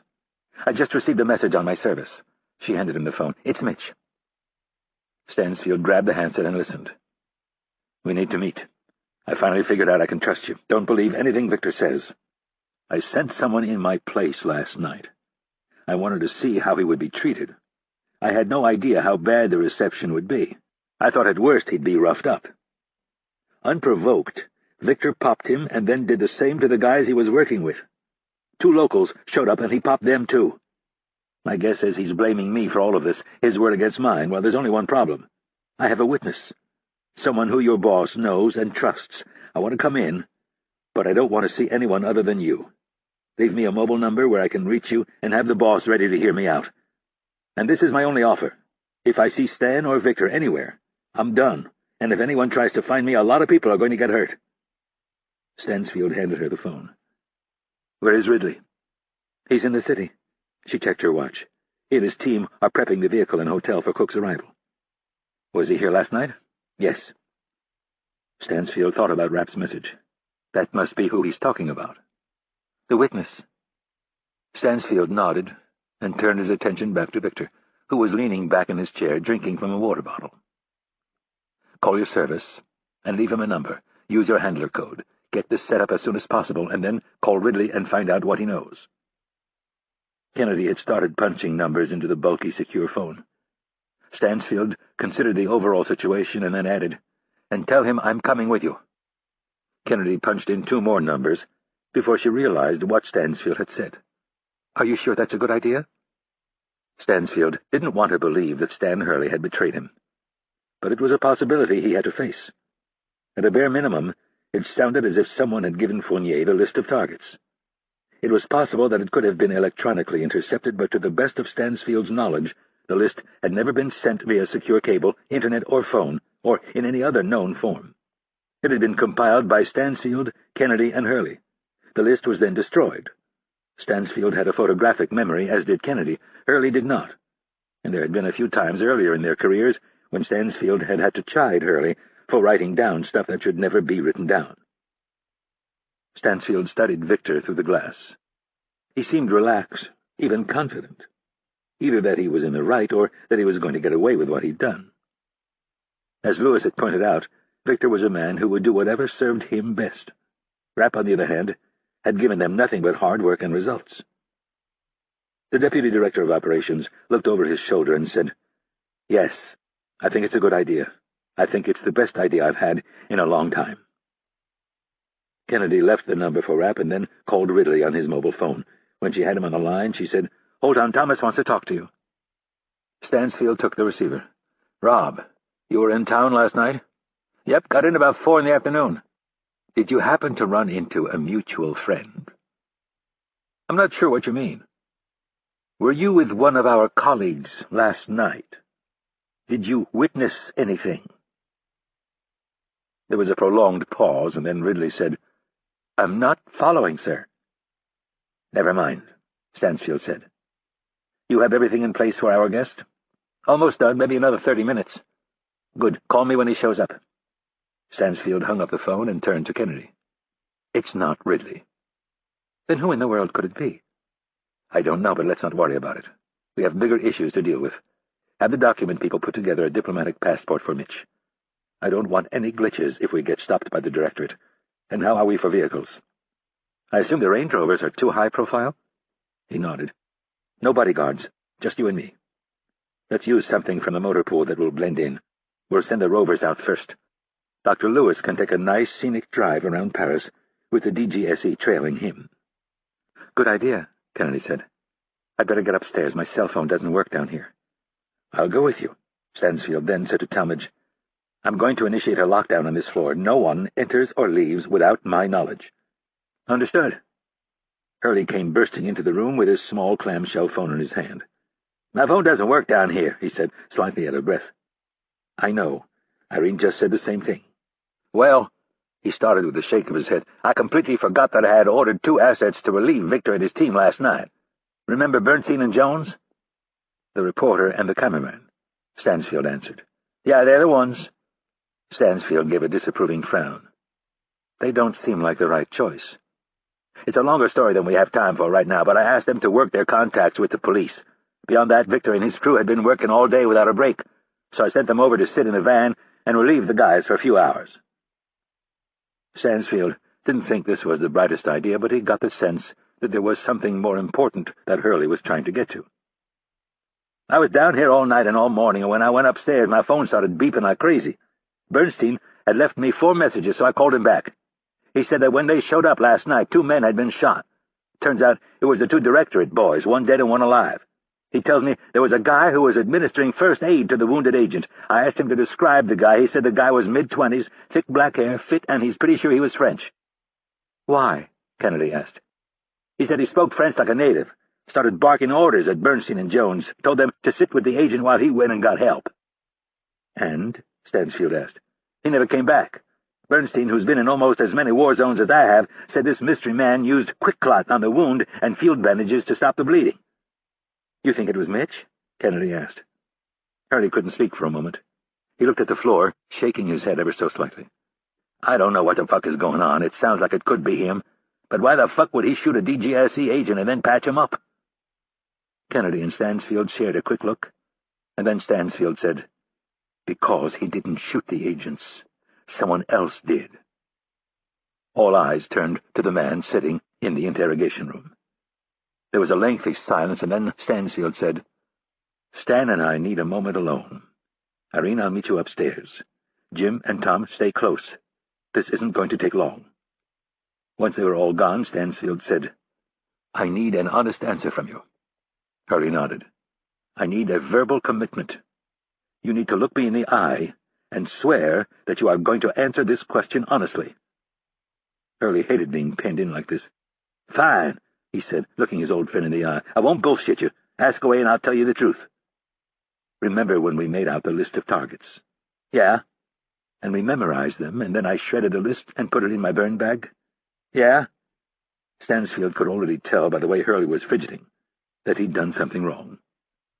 To strangers or adversaries, he was a world-class con artist and liar, but when it came to his closest friends, he was lousy. When you got back down to the farm, did you by chance recreate that list? How do you mean? He took a half-step back and folded his arms across his chest. By writing the names down again? Hurley sighed. Listen, I don't have your little computer brain. My strengths lie in other areas. How many lists did you make? 1. But it was more of a file, really. I needed to keep track of these guys. Figure out where they were weakest, what they were up to, where they'd be next week and the week after that. Stansfield was both relieved and irritated. And knowing you, this file was kept in an unlocked drawer as opposed to a locked safe. Listen, nobody gets within a mile of that farm without me knowing. The place is as secure as Fort Knox. How do you think Fournier got his hands on our list? I have no idea. I certainly didn't tell him, and I doubt Irene did. Stansfield turned and looked through the glass. What about him? He had access. So did Rapp. Do you honestly believe that Mitch handed that list over so he could walk into a trap and get shot? That's preposterous. I don't know, Hurley said, his frustration apparent. I can't figure this out. That's because you don't want to face the truth. And what truth would that be? That you're not only wrong about Rapp, but you're wrong about him, too. Hurley studied Victor, trying to discern some truth that he would never get standing on this side of the glass. He rubbed the stubble on his square jaw and said, Bernstein and Jones are on their way in. I'm going to show them a picture of Rapp, and if they ID him, Victor is going to have a really hard time explaining why Rapp would shoot the agents and then try to save one of them, and risk exposing himself in the process. Fuck, Hurley growled. He didn't like where this was headed. I told Jim I wanted this floor locked down, Stansfield said. Victor is to be treated as a potential hostile until I say otherwise. I don't trust anyone in that room with him other than you. You know what I mean? Yeah. You don't want him breaking some desk jockey's neck. Exactly. He's your creation. Do you think you can still handle him? Hurley nodded. If it turns out he's been lying about all of this, I'll snap his fucking neck.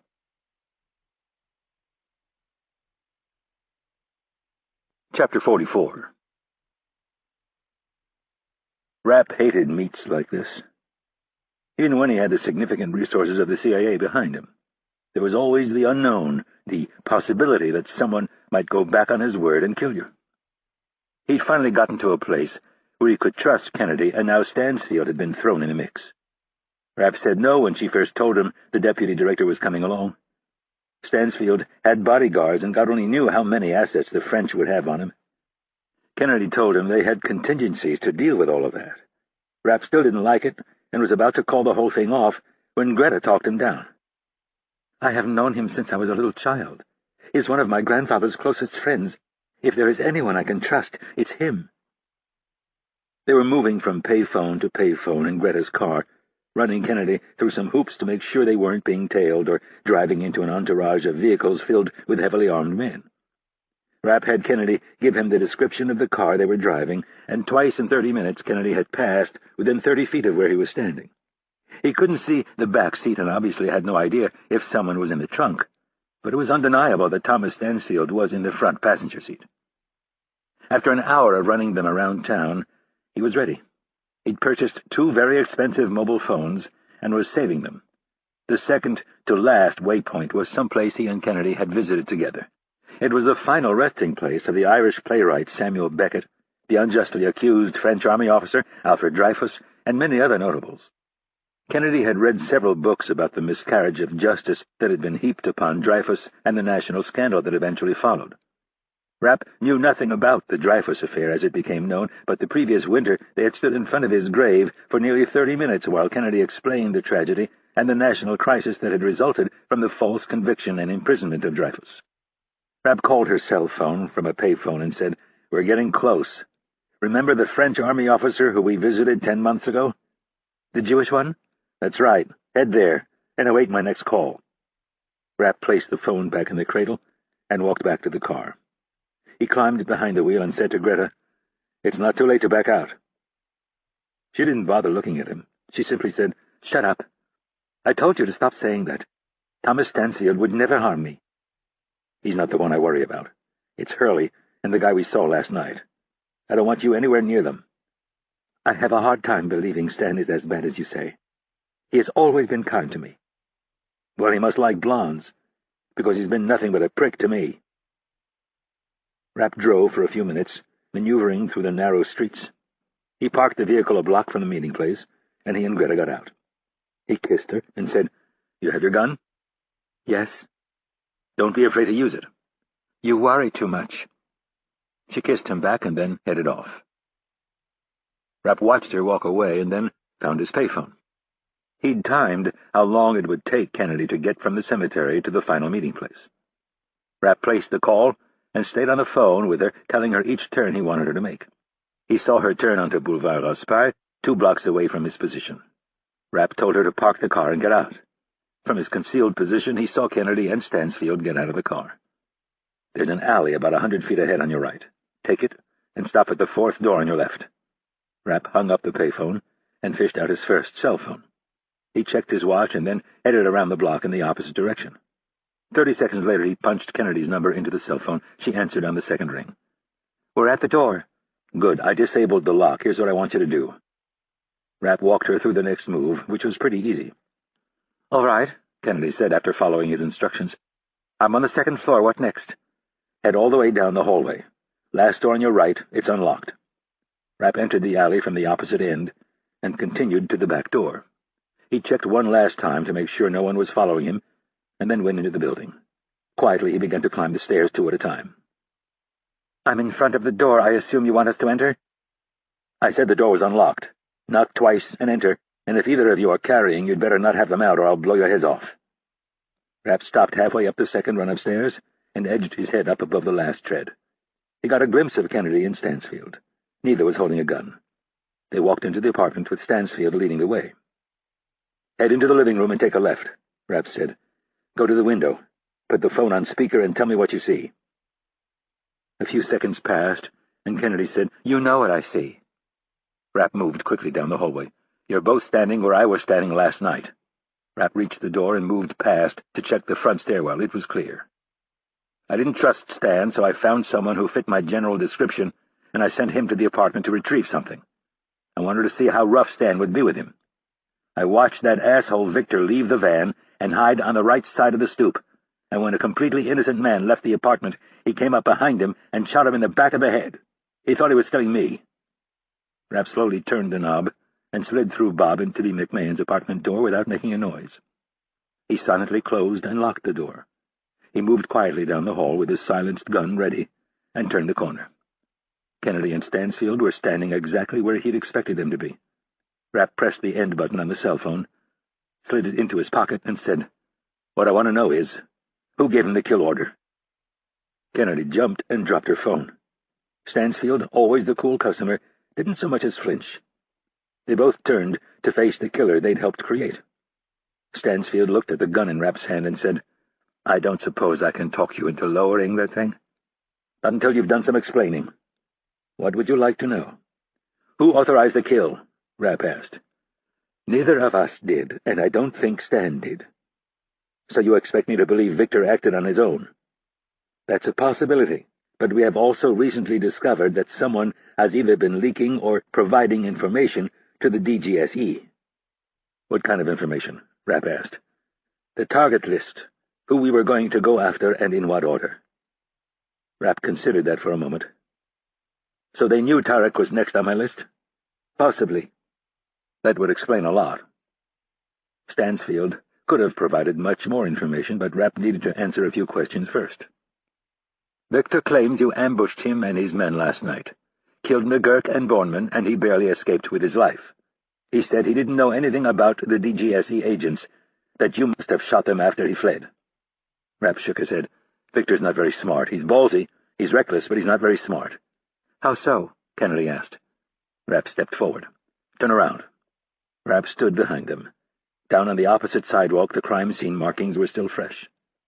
"Across the street, down the block about 200 feet, by that red BMW. That's where the van was parked last night. If I were to ambush them, wouldn't it have been down there?" "Not if you used a decoy like Victor says." Stansfield pointed at the front stoop. "You got them to leave their position and then jumped them." Rapp shook his head. "Victor got out of the van on his own, ran down the sidewalk and took a position right down there." Rapp pointed out the location with the tip of his silencer. "Luke came out of the building, went down the steps, took a right turn, and Victor fell in behind him. The gun came up about a foot from Luke's head, and Victor pulled the trigger. Luke went down immediately, and Victor looked like he might start dancing. Then the van pulled up about 5 seconds later. One of Stan's SF guys got out. I can't remember his name, but he looked like he was arguing with Victor for a second, and then he grabbed Luke's legs while Victor picked the body up by the neck of the jacket. Victor swung the torso into the open door and then stepped back while the other guy wrestled with the legs. Victor placed the gun against the back of his head and pulled the trigger. "You were still standing up here?" Kennedy asked.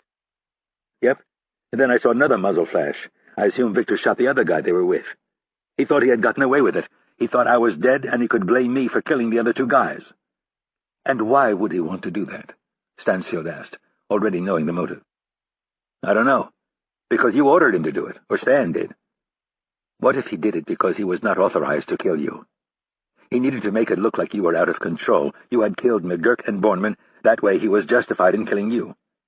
Or Stan had ordered all of it." Stansfield felt as if he was finally getting a handle on this. "What happened after that?" "Two guys showed up right over there. They had guns out. I couldn't hear what they were saying, but it looked like they were shouting for Victor to drop his gun. Victor started to raise his hand and then turned and shot both men. One of them got a shot off but missed. Both of them were down, and then I saw Victor start walking toward them.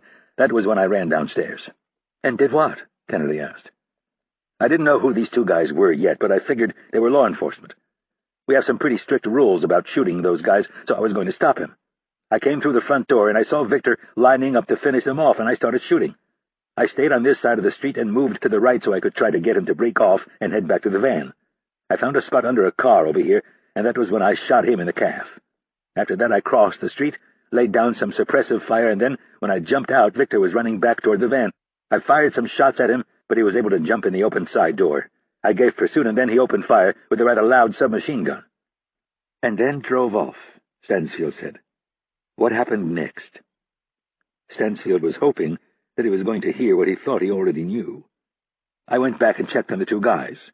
It turns out they were DGSE. One of them was shot in the face and dead, but the other guy was alive and in trouble. So I got my med kit out and patched him up as best I could, and then I cleared the area." In Stansfield's mind, the scales had just tipped in Rapp's favor. He breathed an inward sigh of relief and was about to ask a question, but Kennedy beat him to it. "You said Victor was stupid. How so?" "I think the man is stupid in general. But it's worse than that. He's dangerous. I think the guy is nuts, and what I can't believe is that you didn't wash him out a long time ago. I'm a step above a rookie, and I could see he was a train wreck from a mile away. How in the hell did you miss it?"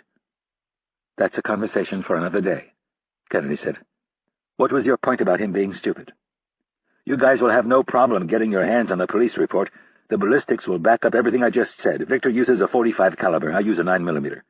And the Directorate guys were carrying FNP 357 SIGs. His story won't hold up. They recovered the body of one of our guys, and you're going to find out he was shot with a .45 at near point-blank range. You're also going to find out that both of the DGSE agents were shot with a .45, Victor's .45. And if you bother asking whoever patched Victor up, they're going to tell you Victor was shot by a 9mm, my 9mm. He thought I was dead, and he made a huge mistake." It certainly did seem that way. Stansfield considered all of this. Rapp was right. They could get their hands on the police report, and the information would back up one version or the other, but that might take a few days, and Stansfield wanted to put this thing to rest sooner than that. "You said you had a witness, someone we could trust. Are we going to get a chance to talk to this person?" "Nobody followed you guys?" "No," Stansfield answered. "You're not carrying any beacons or transmitters?" Rapp asked, the question only half-heartedly. He didn't have the skill or the technology to check their answer. He nudged past Kennedy and looked up and down the street one last time to make sure there weren't any goons lurking about. There were none. He moved away from the window toward the middle of the apartment and called out, "It's clear. You can come out now." Rapp watched the door to the bedrooms open. Greta stepped into the hallway, and Rapp turned to see the expression on Stansfield's face. It appeared to be a mix of relief and shock. "Greta," Stansfield said in sheer disbelief. His mouth asked, "How in the world did you get involved in this?" while his brain was wondering how he would explain this to his dear friend Herr Ohlmeyer. "Hello, Thomas," Greta said, stopping at Rapp's side. "Everything he said is true. I stood at that very window last night and watched this Victor man who works for you gun down 5 people. He's an animal, a sick dog." Kennedy was completely thrown. She was supposed to know every detail of Rapp's life, yet she hadn't the foggiest idea who this pretty blonde was. Turning to Stansfield, she asked, "Who is this woman?" "It is my good friend Herr Karl Ohlmeyer's granddaughter." Stansfield turned his eyes back to Rapp and Greta. It was not lost on him that Greta had reached out and was holding Rapp's arm. They were a couple. More than that, they were in love. One of his best friends, one of the most powerful, civilized men he knew, was going to have to be told that his precious granddaughter was dating one of the most dangerous men on the planet. A man Stansfield had helped create. A man Stansfield had brought into the Ohlmeyer home. The news was not going to be well received.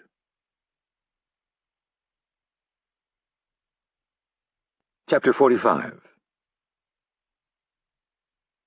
They rode back to the embassy in the black Mercedes sedan that Kennedy had been driving. There was a brief, heated exchange over who would drive, but Rapp had won out when Stansfield intervened. He was trained to drive very aggressively if need be. Rapp wasn't crazy about bringing Greta back to the embassy, but Stansfield would have it no other way. The man was unusually shaken by the revelation of their relationship. Rapp and Greta had both argued that Greta could easily drive back to Switzerland, and no one would be the wiser. Stansfield was vehement. "I'm going to have a lot of explaining to do to your grandfather. He's not going to be happy. He would never forgive me if something happened to you, and I would never forgive myself. The safest place for you is at the embassy. When things have settled down, I will take you back to Zurich personally." They stopped at Greta's car, grabbed their bags, and were on their way. A few minutes out from the embassy, Kennedy called the watch desk, gave them their ETA, and told them to have the gate open. Paris wasn't Moscow, but considering how often Paul Fournier's name had been popping up, it was worth taking a few extra precautions. They rolled through the big gate without incident and proceeded into the embassy's underground parking garage. After Rapp and Greta had grabbed their bags from the trunk, Stansfield said, "Irene, would you please take Greta to see Jean? Tell him I said to make her comfortable. She might be staying the night." Jean was the CIA station chief. As they entered the small underground lobby off the parking garage, Greta stopped and asked Mitch, "When am I going to see you again?" Rapp glanced at Stansfield and said, "We have some work to do. I'm sure I'll see you tonight, if not sooner." Greta got on her toes and kissed him on the cheek. "Be careful." And then, turning to Stansfield, she said, "If anything happens to him, I'm going to be very upset." Stansfield gave her a disinterested nod. "Mr. Rapp is quite capable of taking care of himself." The men watched as the ladies entered the elevator. Kennedy had Rapp's bag. When the doors closed, Stansfield said, "Follow me." "Where are we going?" "Downstairs." When they were both in the stairwell, Stansfield asked, "How long have you been seeing her?" Rapp followed 2 steps behind. "Almost a year." "Do you love her?" "That's kind of personal, boss." Stansfield stopped in the middle of the next landing and turned to face Rapp.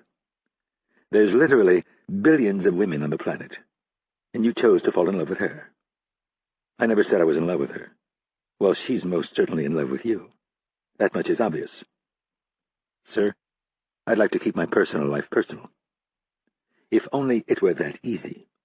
Stansfield grumbled and started down the next flight. "You have no idea the problems you have caused me."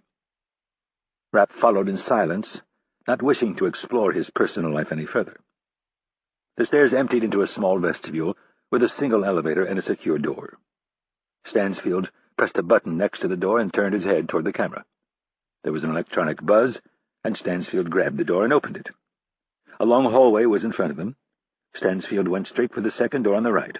3 men were inside. 2 of them were Dr. Lewis and Rob Ridley, whom Rapp knew fairly well. The third one he'd never met before. Stansfield asked, "How is it going?" The man, whom Rapp didn't know, looked up from his equipment and said, "Much better. Stan's got him on the ropes. Victor's starting to slip up a bit, but he's sticking to his story."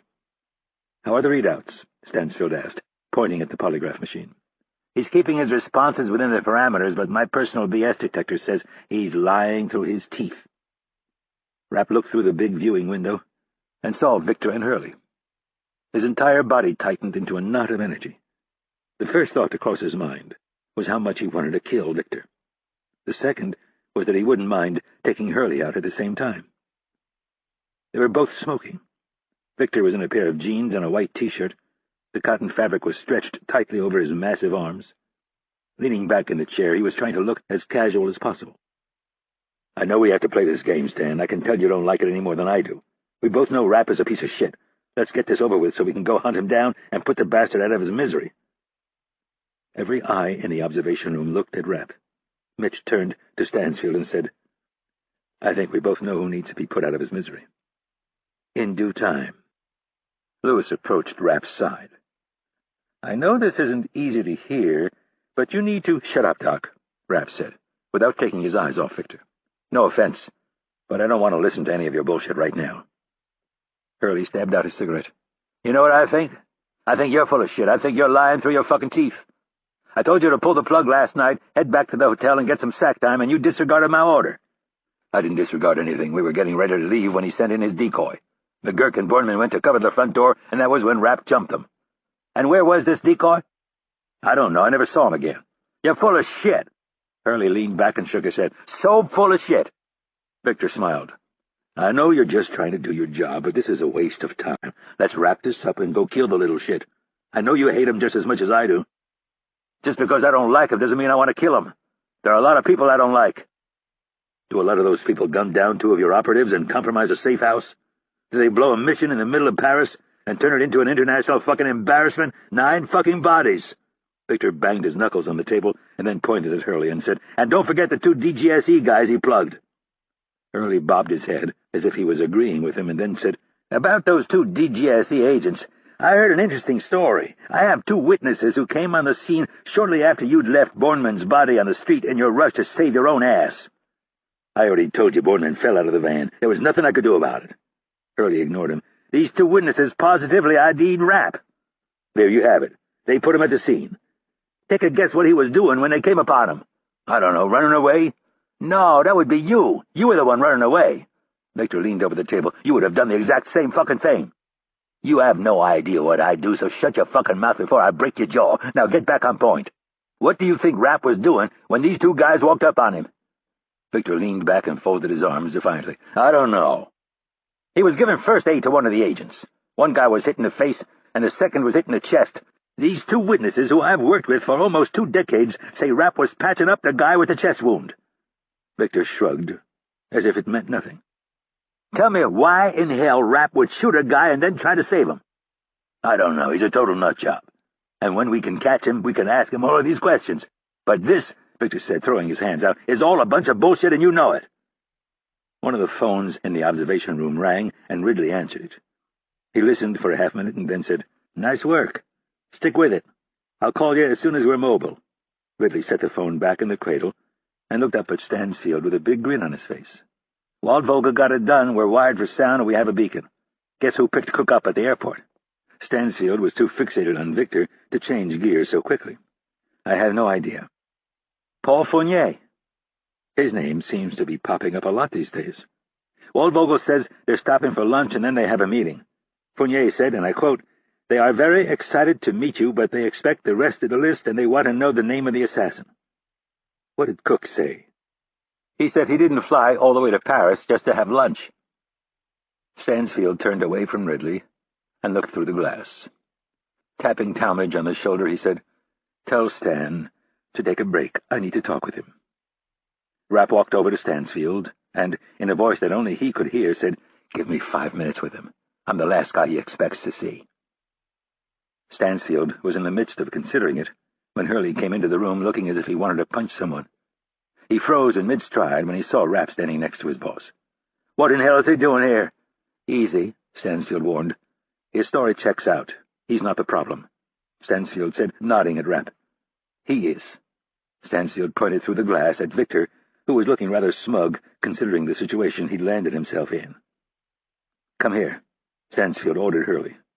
The 2 of them huddled in the corner, where Stansfield relayed everything he'd learned in the past few hours. "Greta?" Hurley asked in shock at one point. Stansfield quieted him down and finished. The 2 of them came out of the corner. Stansfield looked at Dr. Lewis and said, "Tom, Mitch would like to go in there and ask Victor a few questions. I'm running short on time. It appears our deputy director is in the midst of committing treason, and before I do anything about it, I'd like a little more proof." "Can you keep your cool?" Lewis asked Rapp. Rapp frowned. "I don't think keeping my cool is going to get us anywhere at this point. I watched that fucker kill 4 people last night. Not one of them was a terrorist. 2 of them you knew pretty well. He's a piece of shit, a sick dog, and you guys should have put him out of his misery a long time ago. Now isn't the time to get weak in the knees." The last person Rapp expected to support him was Hurley. "He's right. Victor thinks he has us outsmarted. The best way to knock him off his game is to send Rapp in." "If Mitch walks into that room," Lewis said, "there's going to be violence." Rapp drew his silence block and said, "You're damn right there is." Lewis looked pleadingly at Stansfield. "This isn't the way to do this. What if he kills him before we get the answers we need?" "I promise I won't kill him, Doc. At least, not before we get the answers we need."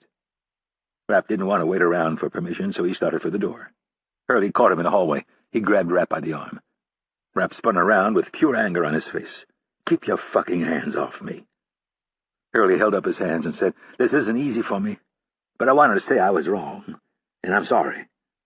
Rapp took the apology with a nod and said, "Fine, now if you want to help me, make sure you don't let anyone into that interrogation room until I'm done with him. I don't care what you hear, you keep that door closed. Can you do that?" "Yeah, I can do that."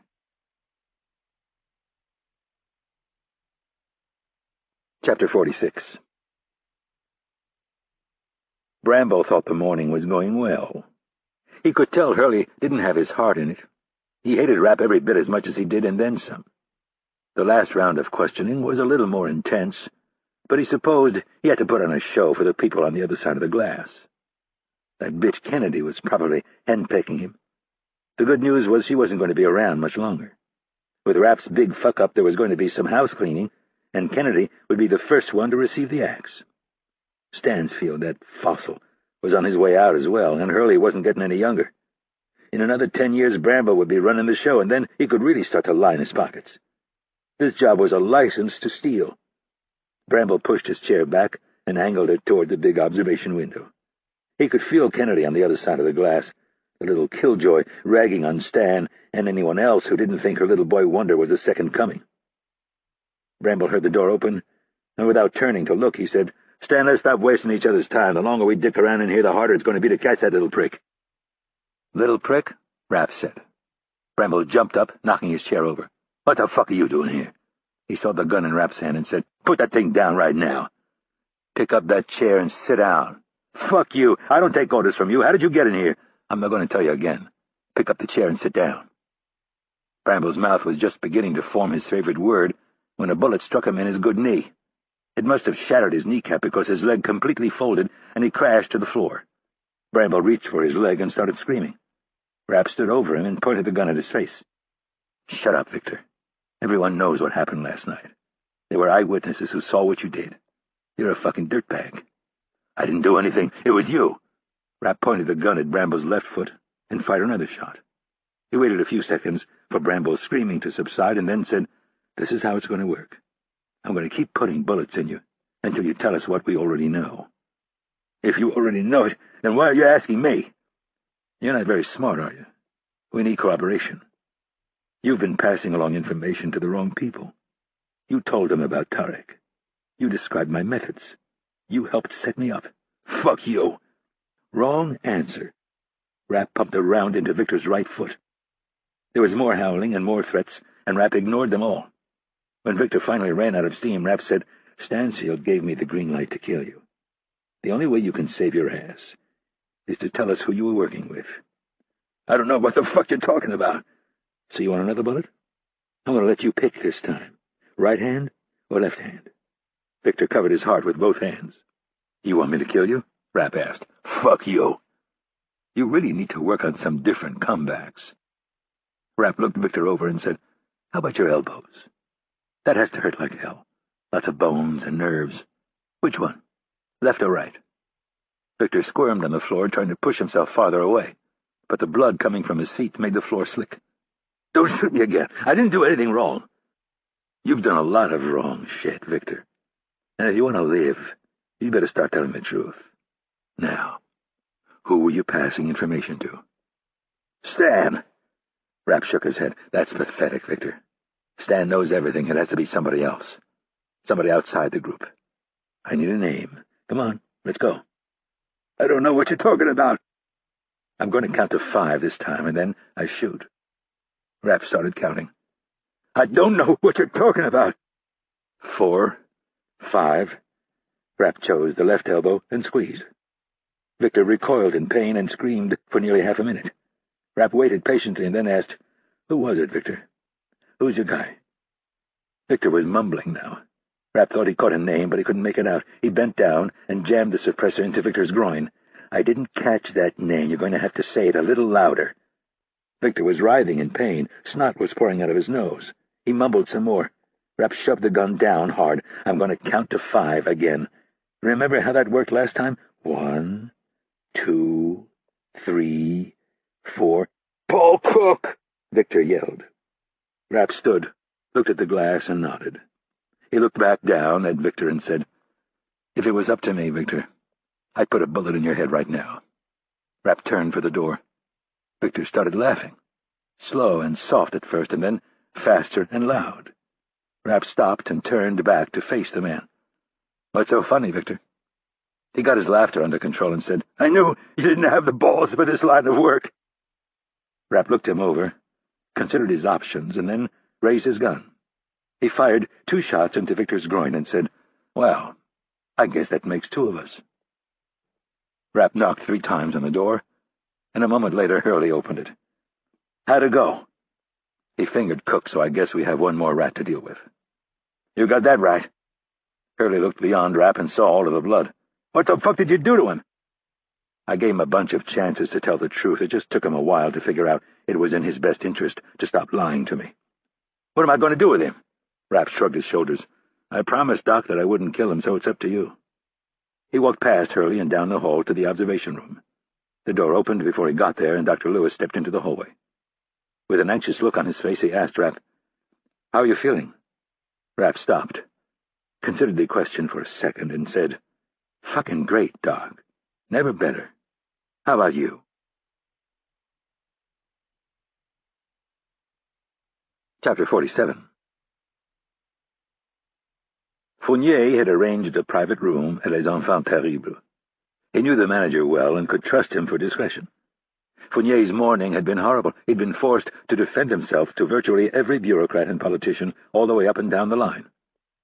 The Director General of the National Police wanted his head, and the feminists wanted his balls, and all he wanted was for this nonsense to go away.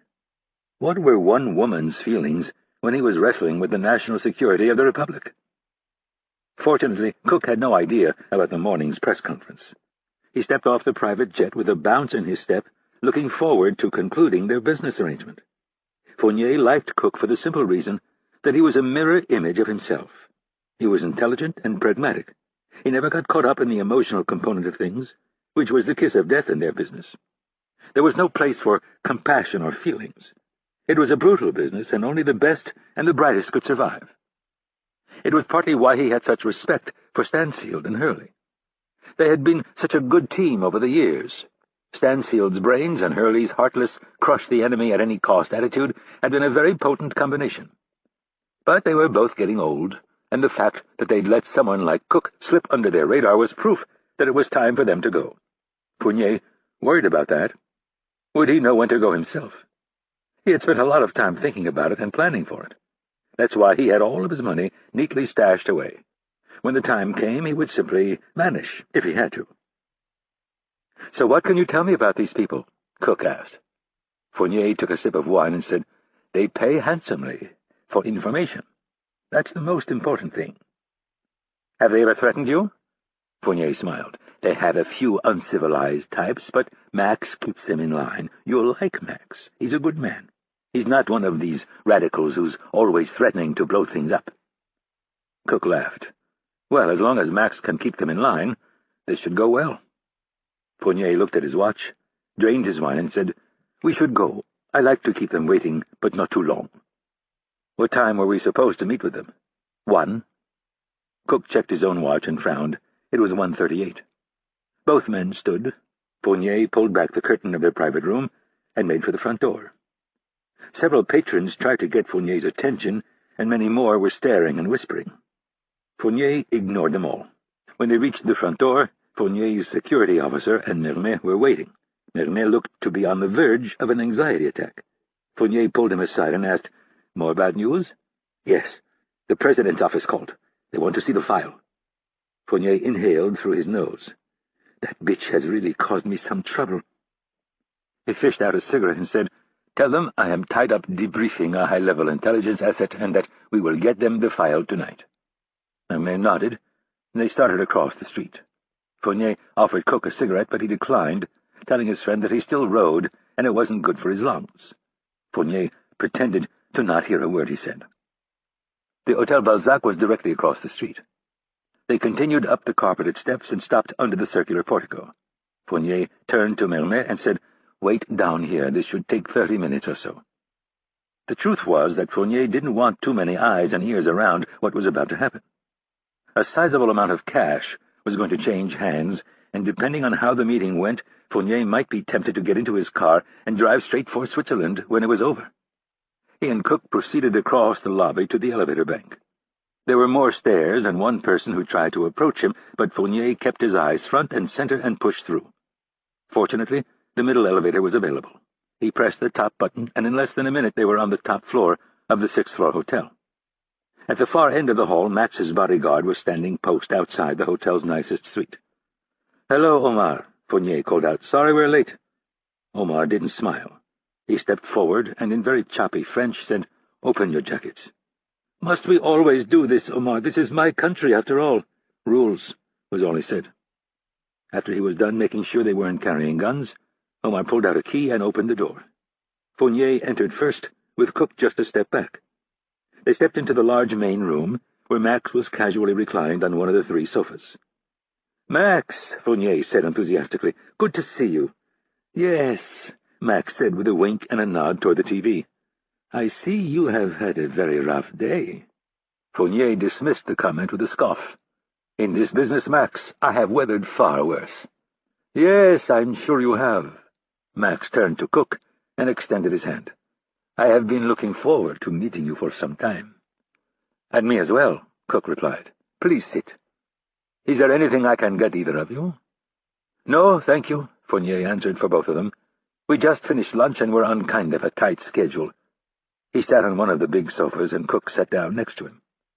"I see." Max took the insult in stride and sat across from him. "So you would like to get down to business?" "That would be great. As you know, thanks to your friend Samir over there, I have some other problems I'm trying to deal with." Cook hadn't noticed the man with the bandage on his face until now. He smiled at him, but received no warmth in return. Fournier asked, "Where is Rafik?" "You'll be pleased to know he is getting the plane ready.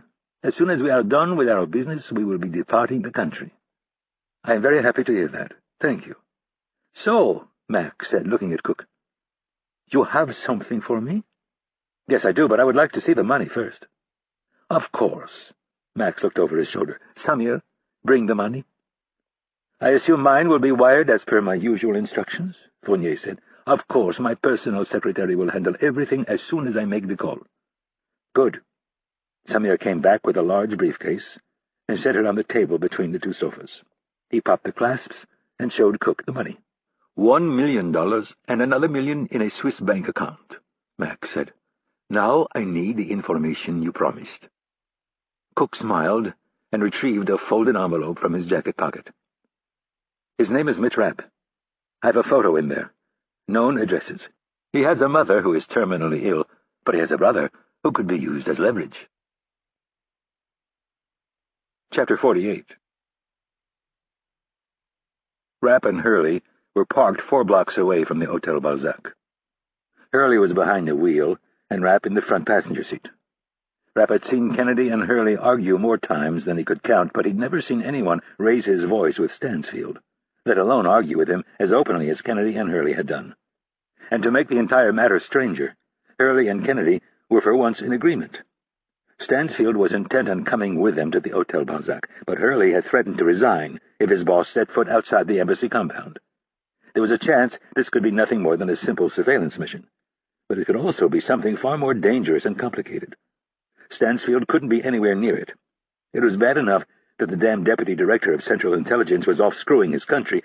They didn't need to add to the list the deputy director of operations getting arrested. Stansfield finally relented and gave Rapp and Hurley permission to go out without him. They were both dressed in suits and ties, and Rapp was carrying a new passport and credit card as well as the ID and gun he'd taken from the wounded DGSE agent. Rapp had also put in blue contact lenses and added a goatee to try to match the general appearance of the DGSE agent. If anyone looked closely, he'd discover that Rapp was not the man in the photo. But if he needed to use it, he wasn't planning on anyone looking close. Ridley and his people were 3 blocks away on the other side of the hotel in a surveillance van. Rapp and Hurley were getting a live feed from the devices they'd planted on Cook. The plan was to record everything that was said, allow Cook to incriminate himself, and then quietly grab him when he was dropped off at his own hotel. Cook and Fournier took a long lunch, so Rapp and Hurley were in position by the time they arrived at the Hotel Balzac. They'd heard the conversation outside the restaurant, and now they were listening to the introductions inside the room. Rapp was taking everything in stride until he heard his name. He and Hurley looked at each other at the exact same time while they heard Cook saying he attended the University of Syracuse and was recruited by Irene Kennedy. She happens to be a very close confidant of Thomas Stansfield and is someone else you could consider for leverage. "Motherfucker!" Hurley yelled. Rapp was already beyond that. He was imagining each person in the room. Cook was a traitor, Fournier was a backstabbing snake, and based on the information and names provided by Monsignor de Fleury, Kennedy had identified the other 2. Samir Fadi was a mid-level lieutenant from Islamic Jihad, and he was more than likely the prick who had shot Rapp in the shoulder. The second man was far more high-profile. Max Vega was a wealthy Spanish businessman with a radical Saudi father. Over the past several years, he had become a key player in funding the various radical Muslim groups. Rapp had known about him because he was the next name on the list of authorized targets. The decision was easy for Rapp. He grabbed the door handle and said, "Stan, you can shoot me if you want, but I'm going in there. I'm as good as dead if I don't kill every last one of those fuckers right now." Hurley didn't move or say anything for what seemed like an eternity, and then he put the car into drive and said, "There's a side entrance for the employees and deliveries on Rue Lord Byron. I know where it is. There's a staircase almost immediately on your left. They're on the top floor. I suggest you leave the money. It'll make it look dirtier." "Good idea." 20 seconds later, they passed the front entrance. 5 seconds after that, Hurley stopped in front of the service entrance. Rapp opened the door and said, "Thanks, Stan. I really appreciate this." "No worries. Just don't get killed and don't leave any fingerprints." "I never do. And just so you know, I never liked Thomas's plans. Our job is to kill these assholes, not try to turn them. You'll get no argument from me. I'll be waiting right down the street for you." Hurley pointed through the windshield. "You've got 5 minutes. You better get your ass moving." Rapp slammed the door and ran around the trunk and onto the sidewalk. The employee entrance was a small garage door. It was unlocked. Rapp grabbed his DGSE badge and entered. A busboy barely gave him a passing glance. Rapp smiled, flipped open the badge, and said, "Police." The staircase was right where Hurley said it would be. Rapp took the stairs 2 at a time as fast as he could. By the time he reached the top floor, his heart was pumping, but he knew he would recover within seconds. He stopped just inside the fire door and took a couple of deep breaths. Then he used his hip on the crash bar so he wouldn't leave any fingerprints, and pushed through. There, at the opposite end of the hall, was Omar, all 6.5 feet of him. He had to be close to 300 pounds. Rapp walked straight for him at a brisk pace. He called out a few soft apologies in French, and just as he had hoped, Omar started coming toward him. Rapp thought it was unlikely that he was armed, but he had to assume he was. When they were 30 feet away, Rapp said, "I work for Director Fournier." He pulled the ID case out of his breast pocket and said, "I need to speak with him." Omar stopped in the middle of the hall, waiting to inspect the ID. Rapp had to time it just right. Too close, and Omar might get his hands on him. Too far away, and Omar might hit the floor so hard furniture would topple over. He had the ID in his left hand and extended his arm all the way so it looked as if he was trying to help Omar. His right hand slid between the folds of his suit coat and gripped the FNP. Rapp drew the gun, kept his arm in tight, and pivoted his wrist so the tip of the silencer was pointed directly at Omar's heart. Normally, Rapp would only use 1 bullet. But with a guy Omar's size, you never knew. So he squeezed 3 times, and then lunged forward. Omar's reaction was normal. Both hands clutched at his chest, and then he started to stumble. Rapp closed the ID case and did his best to help Omar gently to the floor. He went down on his knees first, and then it was just a matter of tipping him backward. Rapp laid his head on the ground and searched for the keys. He'd stayed at the Balzac and knew they still used the old-fashioned kind, big bulky things.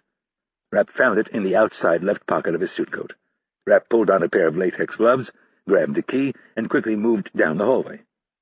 Moving Omar wasn't an option, so he had to work fast. Rapp kept the gun out and silently slid the key into the lock. He turned it, left it in the lock, and pushed the door open. Cook and Fournier were sitting almost directly in front of him and a little to the right. Rapp held a finger up to his mouth, giving him the universal sign to be quiet. It was just enough to freeze them as Rapp moved into the room, finding the other two men on the couch to the left. The tall one was about to open his mouth when Rapp shot him in the forehead. While he swung the pistol to the other man on the couch, he moved his left hand inside his jacket and found the grip of his silenced Glock.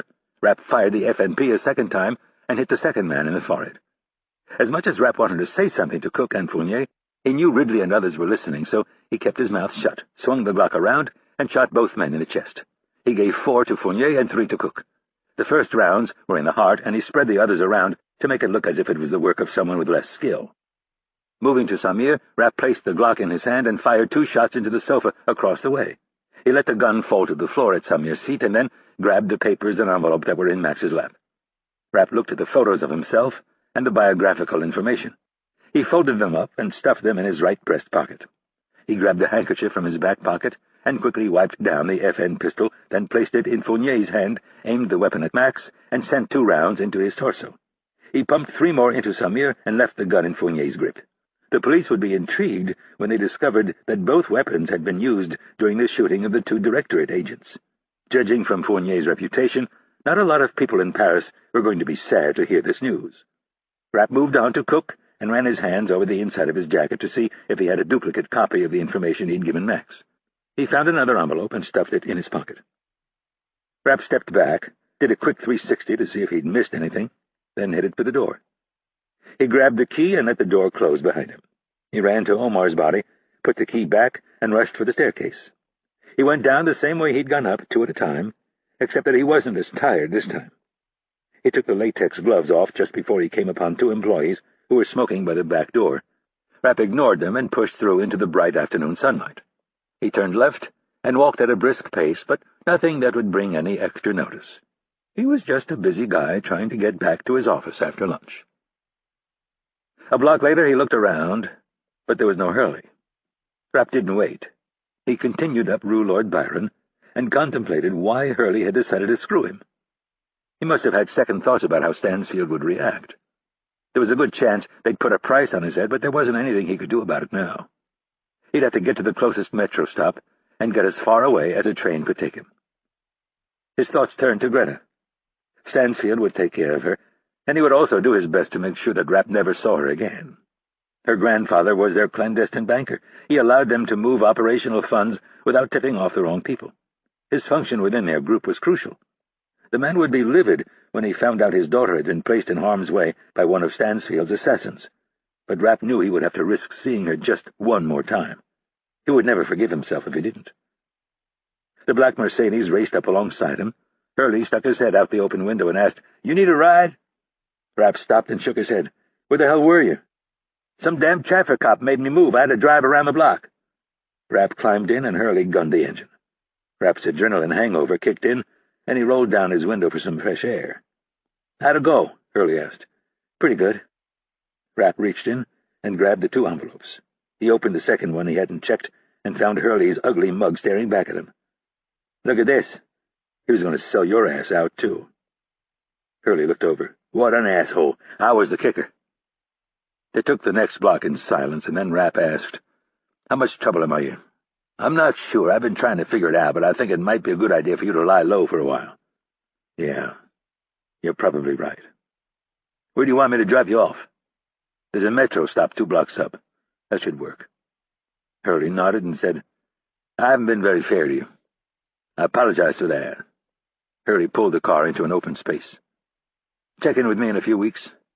I'll see if I can smooth things over." Rapp handed Hurley his dossier. "I appreciate it. Take care of yourself." "You too." Rapp got out of the car and then looked back in at Hurley and said, 4 dead assholes. Not a bad afternoon." "I'd say it was a pretty good one." "Good luck." "You too, kid." Rapp closed the door and watched Hurley drive away. In a strange way, he felt like his own man for the first time in 2 years. No one to answer to, and no place to be for the foreseeable future. He'd get on a train and then a plane and disappear for a few months. See what it was like to try to live a normal life. Rapp moved with the other people down the stairs into the metro. By the time he reached the platform, he knew it was all wishful thinking. He'd be back if they'd have him. He wasn't like other people, and he never would be. They had changed him forever.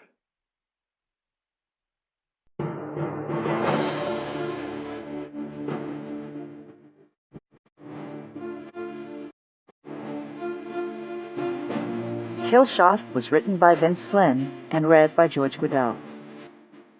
Post-production by Common Mode, Paul Fowley, technical director. The associate producer was Jenna Weiss-Berman. Terry Hogan was the mix engineer. Killshot was produced by Andy Paris and directed by Chris Thies at the studios of Recorded Books, LLC. This has been a presentation of Simon & Schuster Audio.